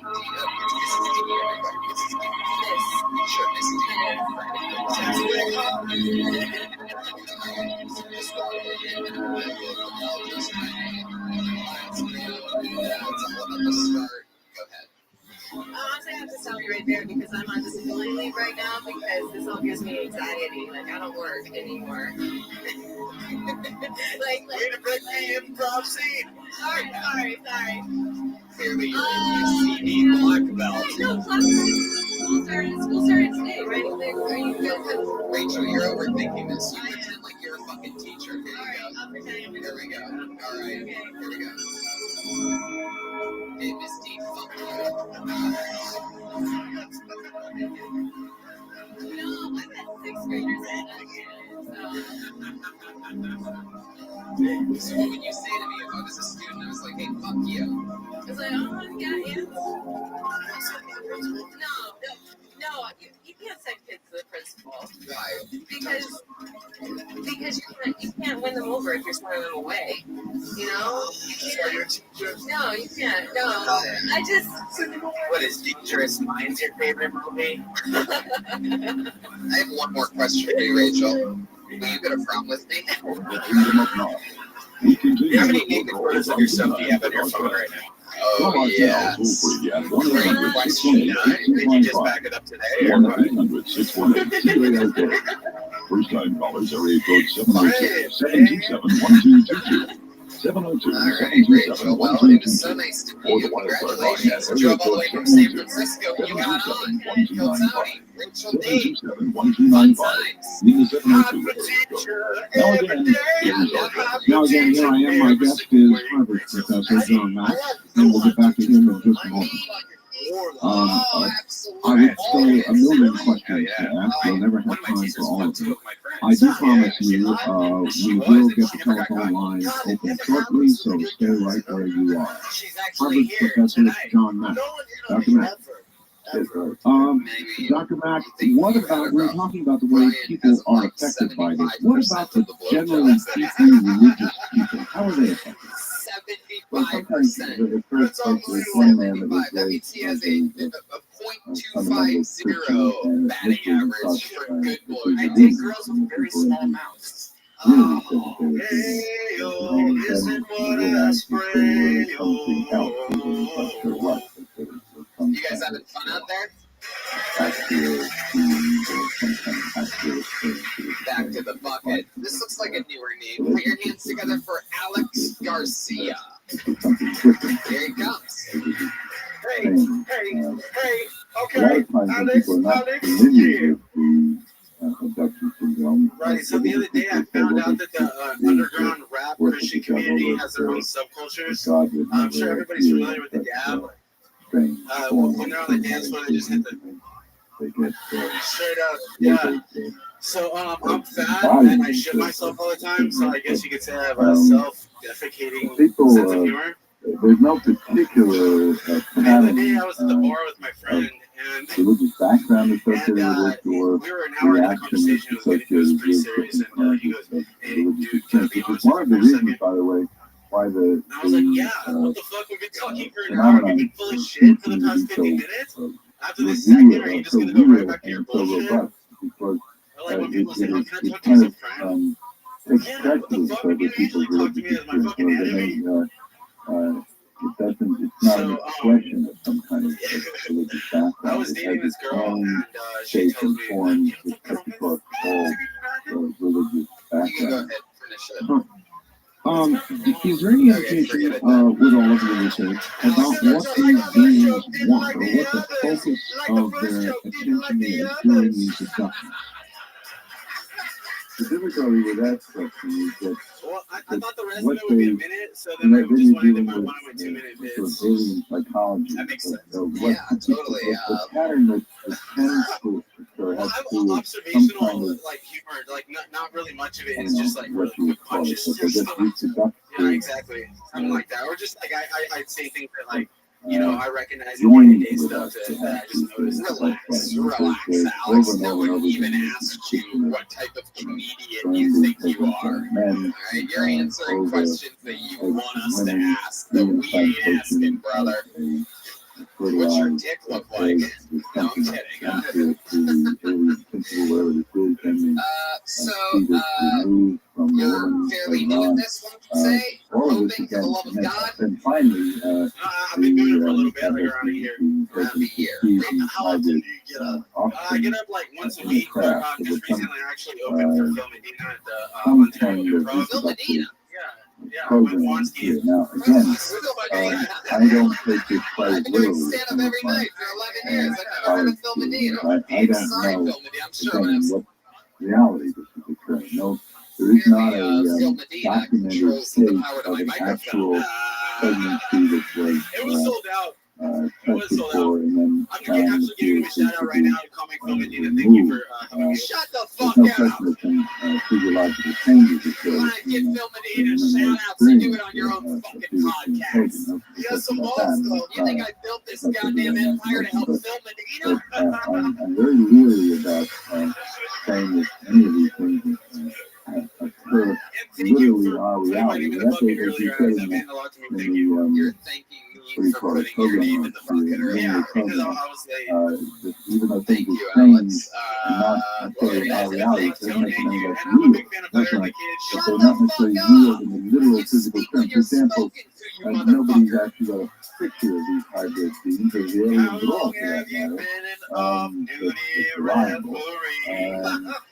But Around his neck, he has a key. What does that key go to, Alex? Their connection with these hybrid beings is very powerful. In fact, one of the poignant things that a person can go through who works for that piece is to take them through the memory of being taken into a ship and confronted with a hybrid being, and told this is yours, and they say no, it's theirs, you will look like them. And ask to hold this creature and nurture it, and they know that they have no control of when they'll ever see it again, and that they feel somehow they are supposed to bond with this creature, it won't do well, and so it's a very real and disturbing phenomenon when they do come out, and that's the fall. So again, it has something to do with reproduction. Right, so that's one thing, but that's not the whole story. It's another very powerful. Again, there's a certain amount of controversy about this. Another powerful part has to do with what might be called Alex, what do you do for a living? ecological messages. Manager of the message comes to the human that you humans are treating the earth as if you own it. 5 months. As if we're here just for you to destroy, to as a kind of giant marketplace to be consumed, disposed of, and for the purpose of this one species that has developed the technology to agriculture, city building, mining, basically the power to you think that's easy? You should try opening for Phil Medina. And destroy the earth as a living system. And over and over and over again, the communication comes to us from these beings, and powerfully felt by the abductees. This can't go on. This is not yours to do this. Now, do you get the sense, Doctor, they are saying this to us as our creators, or simply as concerned beings? There's nothing that can get to say that often the abductees, again, this is quite controversial, and the UFO circles I'm sort of seen as kind of going soft new age or something, but there's nothing soft in new age about it. This is a hard-edged reality that is smashed into the abductees with tremendous power, and which takes them up enormously, and these are not people that necessarily environmentalists, they're often uneducated people who haven't thought about these things. And one man said, and I'm just a simple person, what am I supposed to do about the earth? You know, and I said, well, you will find out, because you love nature and you want to see it grow, and the actors are concerned with it, and that I'm going to let you go ahead and finish that up, partner.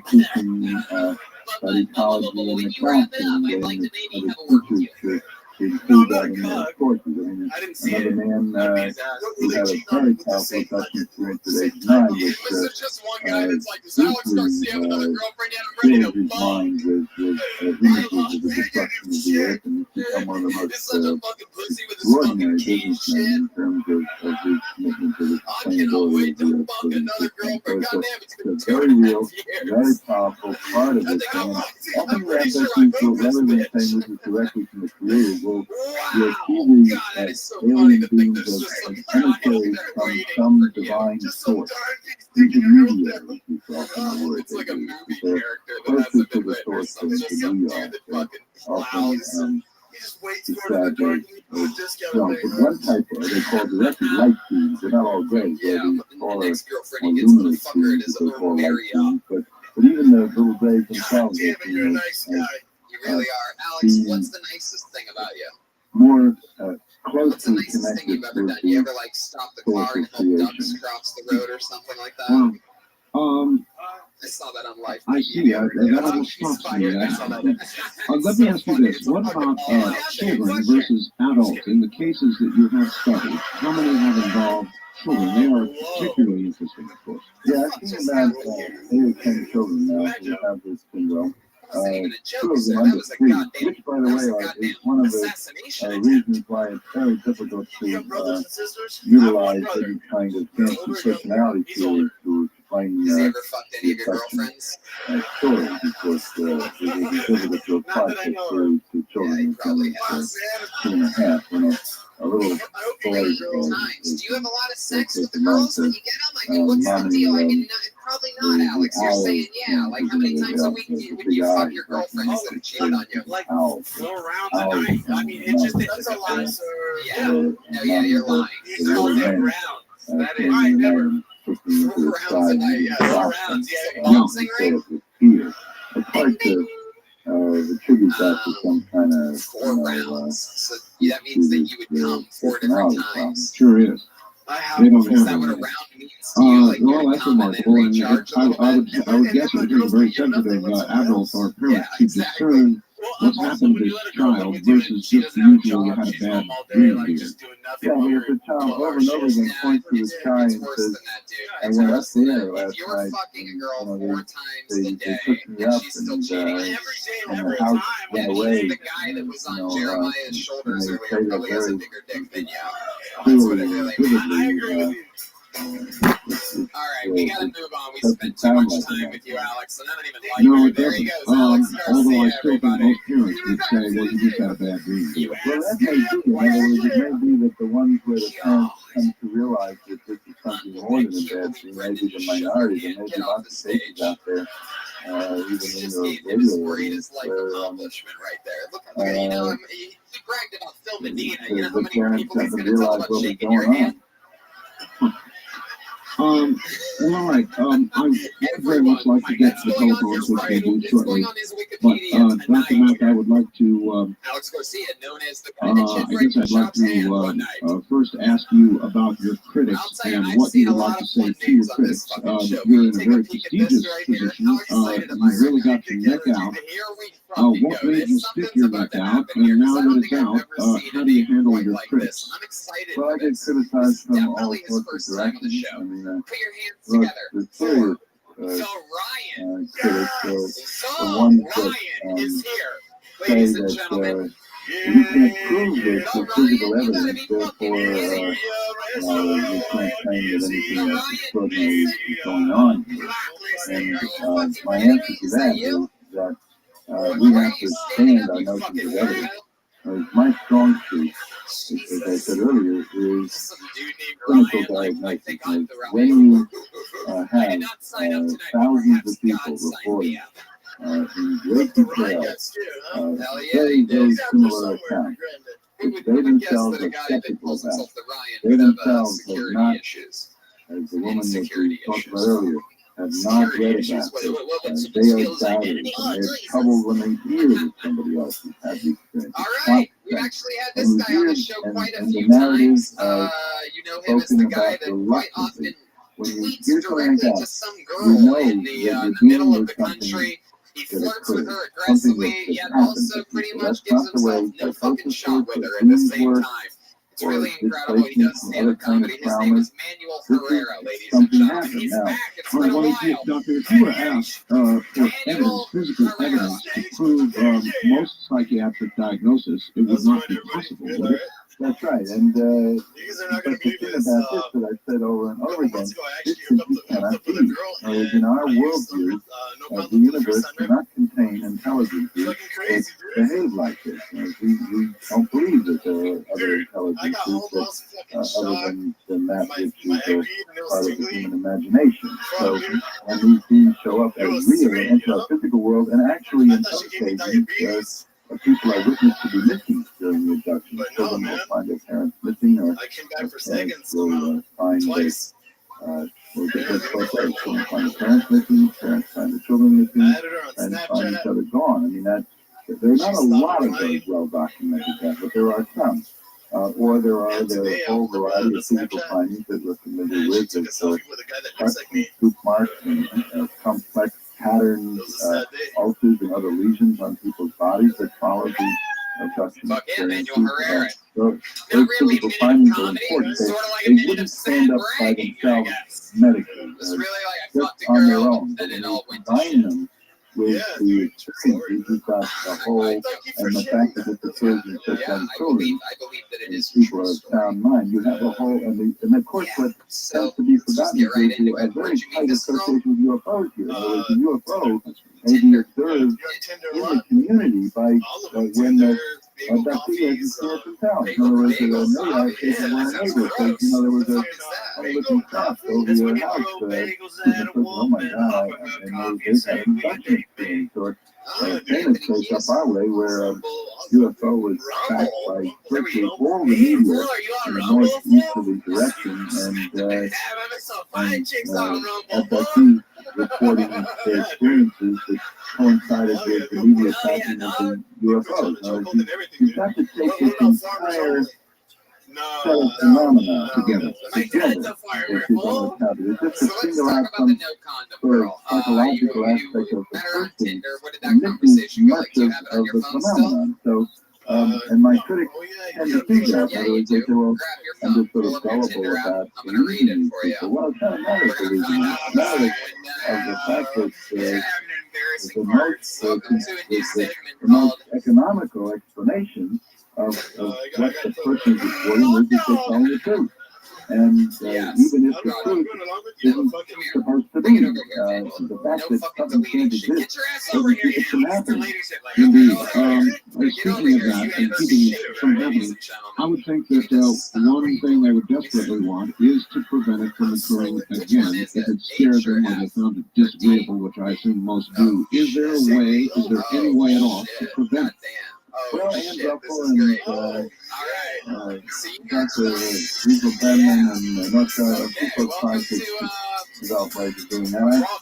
My people have not been too successful with that. And also, there's a lot of curious thing about this, and here again, this is a controversial area within the UFO abduction researchers or investigators, so we say themselves, is that the phenomenon in my experience changes over time. In other words, that as the person goes deep into their experience and acknowledges the reality of it, and demands in some cases a more reciprocal or equal relationship with the alien beings, the experience changes. It becomes more reciprocal. There is an exchange of information. People are often work alongside the aliens. They feel like part of some evolutionary process in which the life is being planned for a future after human beings have destroyed the Earth as a living system. They feel they're part of some larger cosmic evolutionary process, and they themselves undergo some kind of spiritual change, and they participate in this hybrid program much more willingly, and it becomes less of a traumatic kind of experience. How does that make you to believe? Kind of like learning to love the bomb.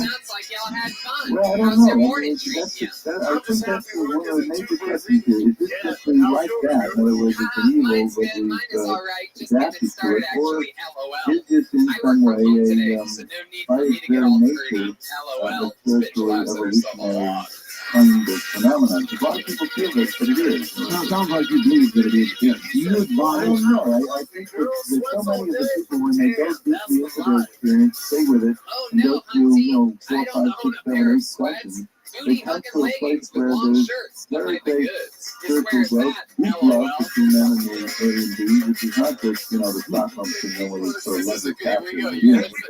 But then there's one of the man in my book, Peter, talks about a lost brotherhood, and another of that book he talks about this, is we derive from a common source. We were separated. That's maybe why they're humanoids, if we grew separately in some kind of evolution of beings or consciousness from some common divine source, and which is a coming back together in the context of the ecological crisis on the planet. All right, we're about at the bottom of the hour, Doctor, but is that what you encourage when somebody wants to know how to handle it? Do you encourage them to move in that direction?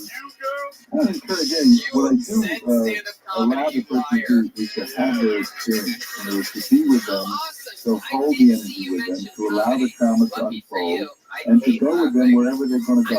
All right. I have been accused of influencing people, for instance, and woman that transcribed 2,200 pages of tape devices without one sentence. All right, we've got to break off there. Harvard professor John Mack, right back. Oh my God. She says, stop laughing. Like, what even is that noise? When I find something funny, I just say LOL. With Artel, to participate in the program, call toll-free 1-800-618-8255. 1-800-618-8255. First time callers, area code 702-727-1222. Or the wildcard line at 702-727-1295. This is the CBC Radio Network. And this is a very unusual opportunity for you to speak with Dr. Harvard professor Dr. John Mack. And we're going to go to the telephones in just a moment. So if you're ready, I think we're ready. Dr. Mack, you there? Good. I have one question before we go to the telephones. And it is, we know about the abductions that the people tell you about and many others about, because they come back to tell us. But there are, in this country and others, many missing children, many missing adults. Do you suppose, Dr. Mack, there are abductions where the person is not So returned? let me ask you this: you're at the I Alice don't think so. Bar. You I guys just just don't think that's you guys are having drinks, the way right? it works. I mean, Was there I at any don't point have that to you tell you felt that, like you said my something sense is funny? that those are more human. Did she go, Human kidnappings. I mean, Did she do that in front of you? Did you hear her it say it? was pretty exceptions like the Travis Walton case, which was made it between How did it start? Did you put your hand on her Byron knee? Sky, Did you that's start right, sitting on her he was called leg? with Joey, but Yeah, usually you it's a seem matter like of the, strictly you seem hours. like the kind of guy that Not- would actually not a do the long- advice that I jokingly But gave in the most guy cases earlier. where, Like, you oh, know, Tony, dude, I did hear one case where an airplane, small airplane that could do that in no, the triangle area. But I mean, you can't really, you didn't go into the water, but, you know. Oh, right. But I think it's because I'm also self-conscious about the fact that I finally did unprotected sex. No, I don't think like First time, huh? And it was all I under don't the think Alice in it's not well Wonderland corroborated, thing, and I right? don't really believe that there I are, don't trust this. there's any evidence that shows no abduction. Oh, yeah. What This is ethnicity the is end she? of side one. Please leave it to set exactly where it is. one last question, then we'll get to the phone. If you were faced with an abduction yourself, Dr. Mack, with all you know about abductions, would you submit to it given choice, or would you run like hell? It's a strange thing. I mean, where we're located in the culture, I mean, I've never had an abduction experience. I think that this is so controversial, and I think they're protecting me. I think, in one sense, I sort of like to know what it's like, so I could authenticate it more easily for people. On the other hand, I think probably my credibility would suffer, so I probably am better off. So you might submit to it, but not tell anybody. I suppose if you admit you've had these things, then that's just another way of qualifying. That's exactly right, Doctor. Let's try a few telephone calls, see what's out there. On the toll-free line, you're on the air with Dr. Mack. Hi. I have a I am having so much fun during this episode, and you know, just when I don't think it false can get any memory better, board. why don't we just bring Some up of a them regular who are does a brand new for bit every some single week, purpose crushes and every week. The guy's a goddamn anomaly, taking up the the scene over ultra by storm. others. I was trying to He's find the it regular back on to Kill Tony. So many other get comics. back Guys to are the wanted station. careers All right, are you starting wanting right now. a Period. list Here of for the great Malcolm resistors, man? Is that it? No, I have them. You have them. I have them. I would imagine Dr. Mack does as well. All right, thank you very much. First time caller line, you're on the air with Harvard Professor John Mack. Hi. All right, where are you? San Diego. What is your question? I wanted to ask him why it is possible to somehow either audio or videotape record people's veterans that have repeat experiences and maybe get something on tape or film. A lot of people have tried to do that. The question is, why don't we have more audio tapes and videotapes? And we'll try to do that. And you know, they new reports and taking sound or decent sound, and this is what I was taking. I'm never quite convinced that, that's clear. And videotape, there's one case that Hopkins reports where they had a videotape running all night, and you see people, there's no videotape of the actual abduction, but you see somehow the videotape gets turned off, and you see the people before the abduction, and you see them in a somewhat different relationship, but coming back after the abduction, but you never see anything in between. And one of the properties that this phenomena has, the energy properties, is to affect all kinds of tricks with electronic media. I mean, it would be, if they did not bury whatever this bury is, did not want to be discovered, they would have no problem in incapacitating a video camera. And that would be child's play TV, sure. On the toll-free line, you're on the air with Dr. Matt. Hi. Yes, sir. Turn your radio off and tell us where you're calling from, please. I'm calling from the St. Louis area. My name is Forrest Crawford, and it's nice to hear you in St. Louis, John. How you doing? Pretty good. I've got a question relating to people who have experiences with aliens that are not fearful, for instance, of their experiences, or they come away with more than a traumatic rendition of that experience, and compared to someone else who has an experience, say, with the same kind of aliens and the same taxonomy and scenario happens, but then they're very fearful and traumatized. Basically, I'm asking for you to comment on what do you think contributes to that. I think that psychology or psychiatry might have something to offer. For example, the last case in my book is the case of a man in his late 30s, a businessman, who has what I would call a very kind of advanced state of consciousness. He's open to anything is possible. He's not someone has to be in control. He's a person can let in the things. And when he was 9 years old, a huge UFO illuminated the car that his mother was driving. They were turning up some movies upstate New York, and there were two of his older sister, older brother, younger brother, I'm sorry, were in the car. And everybody was in was frightened. The mother was terrified, the sister was frightened, the little boy was frightened, and the mother sort of pushed him down, and he was all excited.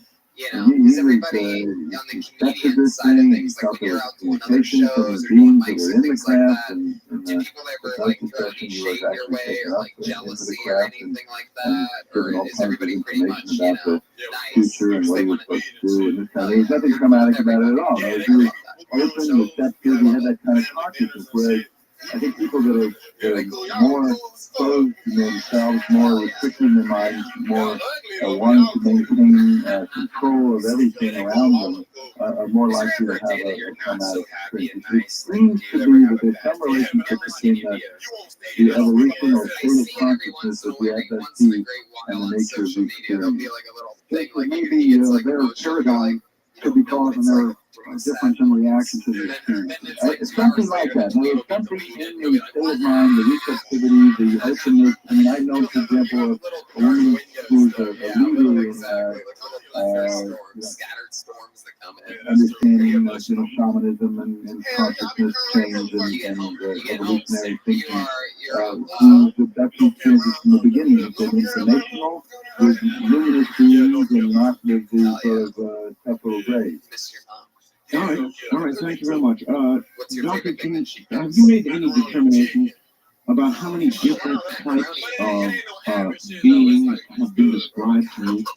To me, about 5 times, but there are people with more information about that than I do. Jim Harder, for instance, in the Berkeley area, many more types than I do. What we're doing here, all the years that we've had regulars on the show, all kinds of. Mine has been restricted to the little grays, the more polar luminous beings, reptilian looking ones, sometimes praying mantis-like creatures are seen, and then various the more human looking ones that work alongside the other beings on the ships. But I'm not an alien demographer. I understand. On the toll-free line, you're on the air with Dr. Mack. Hello, where are you calling from, sir? From Northern California. Yes, sir. You have a great show tonight. Thank you. Yeah, I wanted to ask Dr. Mack if there's any similarities between the people that have been abducted. Significant.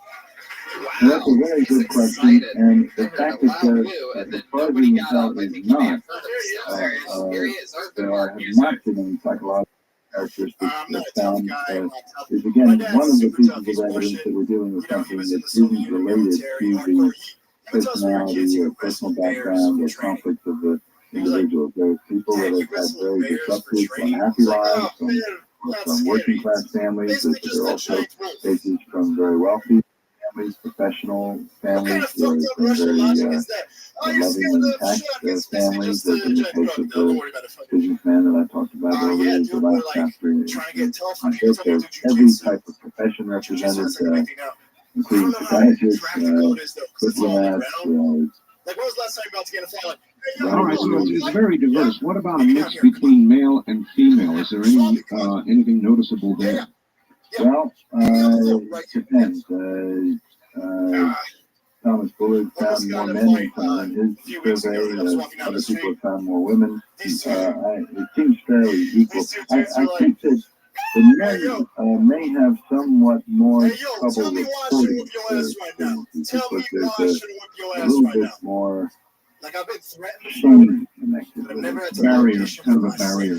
Because to be so helpless, so passively unable to do anything is really terrible for women and men, but it's particularly named Arthur. Don't often tell you about it.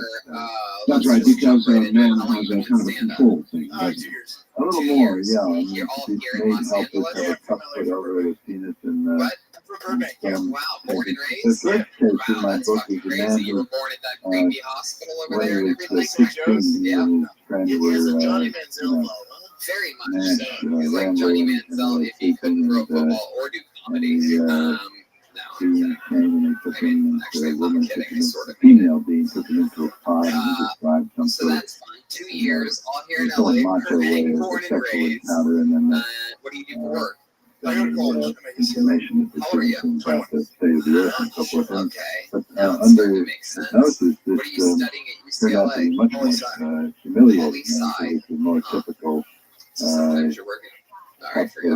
penis and the female being in charge sort of watched over this. It's like, we're not here for sex, and we're here to take your sperm, and that's a lady from the Carlos Mencia Joe Rogan video. Humiliating. So he modified the story when he told it. When he told the story, talking together, it's a question of hypnosis. I mean, here, his conscious recall, because he wanted to represent himself to himself and to me in a more favorable light, was less accurate, in my view, than what came out when he was relaxed under hypnosis and brought forth this is a much more typical account of being forced into this situation. So, the diversity in the stories is in itself revealing, isn't it? Yeah, and it tends to counter the notion that hypnosis is distorting, because the conscious ego did more distorting in that situation than hypnosis. Exactly. All right, on the toll-free line, you're on the air with Dr. Mack. What in the world is happening? No, I guess you're not. On the first-time caller line, you're on the air with Dr. Mack. Hello. Hello. Where are you calling from? Missoula, Montana. Right? Okay, let's just catch up the podcast listeners. Ever considered the Jeremiah possibility and Joel that disappeared for a few these minutes, and we were creatures are also not wondering where aliens, they but were when maybe Arthur different Martin Dick future? played up the music, Oh, and they yes, just walked out thank of the you. band. And the dimensional question. You mentioned conflict of other dimensions earlier. What is your thinking on this? Well, I think that the big question is that it's very easy to believe that entities, beings that have the technology to have UFOs that can click on and off the radar screen. It can go 7,000 miles down one direction, make a sharp right angle turn, and with no kids, they've overcome many ideas we have about gravity, and that they can push people through walls evidently, and there's no reason to believe that they wouldn't be able to move through time in some way. That's certainly a possibility. So, what was the other part of your question? Well, he's gone now, but that was the basis of his question. Could they be from the future? I believe he said. And I added other dimensions. Yeah, and this whole dimension thing is increasingly physicists are talking, we talk about string theory and talk about there's a physicist, Ryan, who's choosing subatomic particles that you can't account for all of them within the physics, the subatomic physics that we have in the four-dimensional universe. We need additional dimensions in which they're spread out in worlds, the non-physics, and talk about other dimensions that you can come from. That was originally Dr. Ray's idea. There's just in a parallel universe that they pass into our universe. So that again, that would tend to go against trying to locate that they're from this or that planet or this or that star in one of those galaxies. Jeremiah's pubes look exactly like what his normal haircut actually looks like. It's got as I think Rothschild say, by the way, during their experiences, they would call it, this is not occurring in space-time as I know it. And it's hard for them, they find a very difficult to put into words, but the message is consistent that this is not happening in our space-time universe. It's one woman put it, all time dimensions collapse into one time, or something like that. So we don't have language for it, but the altered space alters the sense, as they call it, alters the sense of space and time. And I think it's a much underappreciated fact. It's too ready to try to figure things literally as occurring in our physical universe rather than expanding our notions of reality to other dimensions, other possible universes that are not simply our physical four-dimensional. All right, well, on that subject, I interviewed Mr. Monroe from the Monroe Institute 2 weeks ago, and he talks a great deal about out-of-body travel, which is clearly some sort of altered state.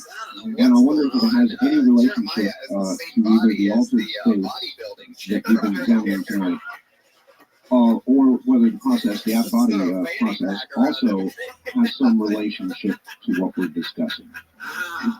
The argument against that is what happens in other diseases is the people are really gone. It's not just the out-of-body experience, it's just out of the house experience. They're physically gone. They're physically gone, but I don't know that it's either or. Sometimes people will themselves floating above their bodies, or they present the not sure the body is left, and there may be gradations in between, but there is a separation of consciousness of the body. That has been the experience of a number of people now. Again, all kinds of tricks of consciousness seem to occur in this phenomenon, and it's not just, I don't believe, again, much more research needs to be done. I don't believe it's simply literally that the person is physically removed. I think there's maybe something to out of body. I live in the dorms. I moved out, dude. That shit was out of body studies. No, well, actually, I don't know more about that. All right. On the toll-free line, you're on the air with Dr. Matt. Good evening. Where are you calling from? This is Brian Switchtar. Hi, Dr. Mack, it's a pleasure to talk to you. I remember reading a long time ago, and I've been trying to find it. Carl Jung kind of prophesied that there'd be a big resurgence of flying saucer sightings and contactees and and he attributed more to spiritual beings to aliens. Yeah, he wrote, this was before the abduction syndrome has been identified, but he wrote about flying saucers and saw them as what he calls I don't psychoid know what Jeremiah's phenomenon, doing or when he's something not that shaving his pubes, but it's definitely not squats. exists in You the know what I mean? psychospiritual realm, but shows All up in the right, physical realm and is perceived by people. It just breaks down the barrier between the spiritual, the psychological, and the physical. It's the crossover phenomenon. I think there's a lot to that.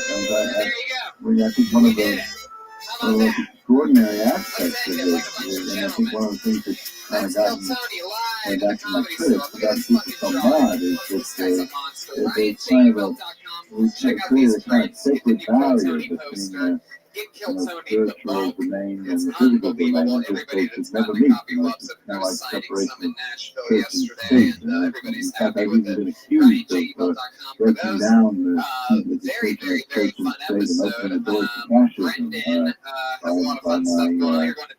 saying that this is both spiritual and physical at the same time. Check out the fighter and the kid, of course, and below the belt is coming back on Showtime. Crosses that sacred barrier, something that should be in the unseen realm, should be in the spiritual realm, should be mythic, should be beings that are part of the imagination, or that we would study in the Hollywood, but that it shows up in this hard-edged way in our physical world. That's a crime against humanity and national the Western world here. Do you think we're beginning to cross that barrier, Doctor, because of hard evidence in your research, or because of a kind of desperation to explain the inexplicable? I think that we simply don't have another way to think about it. You're dealing with something that does show up in the physical world. And we do have physical evidence. It's not as good as the critics would like. But then, I want to say something about that. The critics keep demanding, good physical evidence. But, I've had people admit that they just wouldn't matter what physical evidence you had. They just wouldn't believe it because it can't be. In other words, that if a piece of a UFO was found in the field by a teenage boy, they examine the teenage boy, find him psychotic and unreliable, and destroy the pedigree. They actually did find, in a crop formation in Germany, a plate that was dug up in the crop formation, which had all the same symbols on it that the crop formation itself had. And this thing was studied, analyzed, found out metals in it that Junior and Kevin Conning played golf, and that has not gotten the publicity that you would think that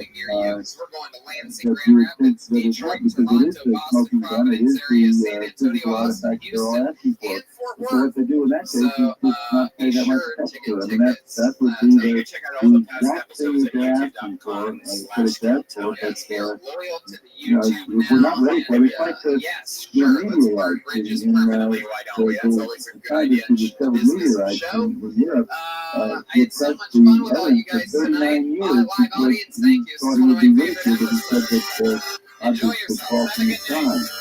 All right, Doctor, we're going to pause there. We're at the top of the hour, so rest for about 6 or 7 minutes. When we come back, we're going to tell people how to get the book, all right? Okay. All right, Dr. Mack, stay right there. Harvard professor John Mack is my guest. Fascinating session. Still plenty of time to get in if you would like to. We've got another hour to go. You're listening to the Sunday Evening Dreamland on the CBC Radio Network. I'm Art Bell.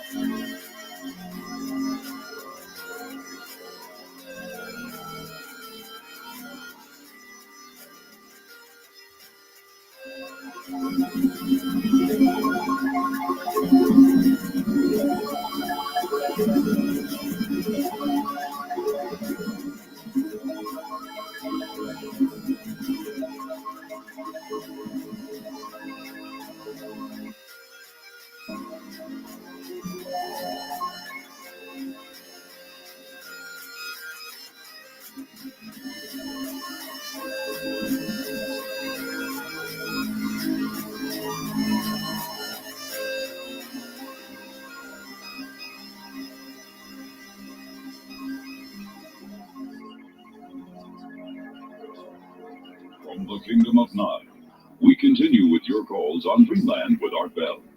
Call Art now toll-free at 1-800-618-8255. 1-800-618-TALK. First-time callers, area code 702-727-1222. 702-727-1222. Or the wildcard line at area code 702-727-1295. 727-1295 in the 702 area code. Now again, Here's Art Bell. Now, once again, here I am. My guest is Harvard professor John Mack, and we're talking about human abductions by aliens. And we'll get back to Dr. Mack in just a moment. We'd also like to tell everybody out there, you can get a copy of tonight's Dreamland program, or any Dreamland program in the entire series, by calling area code 503-664-7966. Let me give that to you one more time. To obtain a copy of this program or any Dreamland segment, you can call area code 503-664-7966. Back now to Harvard Professor John Mack. Professor Mack, what is the title of your book? It's called Abduction Human Encounters with Aliens. Abduction Human Encounters with Aliens. And where, I take it is a compilation of a lot of the research. The first two chapters overview of the He's already started. It's going to be a good one. It's good to be here at our home at the Comedy Store. We've been on the road continuously lately, and it's good to be back here. Right. However, for you watching via live stream on YouTube right now, some good news. More dates coming at you. November 20th, Lansing, Michigan. We do a stand-up show and Kill Tony. The next night, Grand Rapids, Michigan, stand-up show and Kill Tony. And then the next night, the stand-up show and Kill Tony in Detroit, Michigan. That's fun. 3 days later, we're in Toronto. After coming back here and doing another Kill Tony, we fly from Detroit to here. And then 2 days later, to Toronto, Canada. JFL Just for Laughs with the Kill Tony on September 28th at midnight. That's a Friday night at midnight, Toronto. Can't remember Kieran. That's going to be fun. October 3rd to the 6th, I'm doing Chicago all by myself, just doing stand-up comedy at Zany's, working it out at one of my favorite comedy clubs in the world, and then... but it's fairly widely available. I think so. All right, very good. I think anybody who's been abducted or is concerned about the phenomenon would certainly go out and get it. I'm sure it's... and I'd very much like to read it myself. I have not yet gotten it. Hi there, on the toll-free line, you're on the air with Professor Mack. Good evening, this is Chris from San Francisco, Yes, California. That's right, Sam Fran. After multiple sold-out shows at the Punchline this year, we did multiple sold-out shows this year. We are going back on October 12th to do Kill Tony Mania. That is its own one-night-only two-show event. Tickets are available starting Wednesday. The exclusive pre-sale at MyNation.com. Use the pre-sale code REMIX and you can get tickets exclusively. Here we go. LiveNation.com for that. General admission will go on sale Friday. Thank you. I mean, it's not as if there isn't an awful lot of... It's huge. What that's interesting, Paul, is the whole question of what is the resistance in this culture the next week I'm in Connecticut doing stand-up by myself at the Mohegan Sun, and then November 9th, Boston, Providence, Venus de Milo gets its own Kill Tony and stand-up show. That is a huge venue. I looked it up. I'm pretty sure it's 1,200 seats that we have to try to get people to drive from Boston and Providence to. But last time we did Boston, so much controversy. Why on the one hand people deny it, why they want to find anything but those are all stand-ups and Kill Tonys. And then the 16th and 17th Fort Worth, Texas stand-up or stand-up shows, one Kill Tony. Always a little frightening. But what makes this more unknown than anything else? I mean, we've never really understood life itself, or why we're here, or what death is like, or what happens beyond the earth. I mean, it seems to me that if we're connected with other intelligences in the universe, that is many more frightening than being totally isolated on a little YouTube, little ancestral YouTube meetings matter. Figured out about them. I look like would be I look like his wife. Fascination. I just wonder why there's such a longer hair. terrific. What kind of answers do you come up with? Is it religious based? Is it some other part of our social structure? I think it has to do with what you were talking about earlier, the need to feel that we're somehow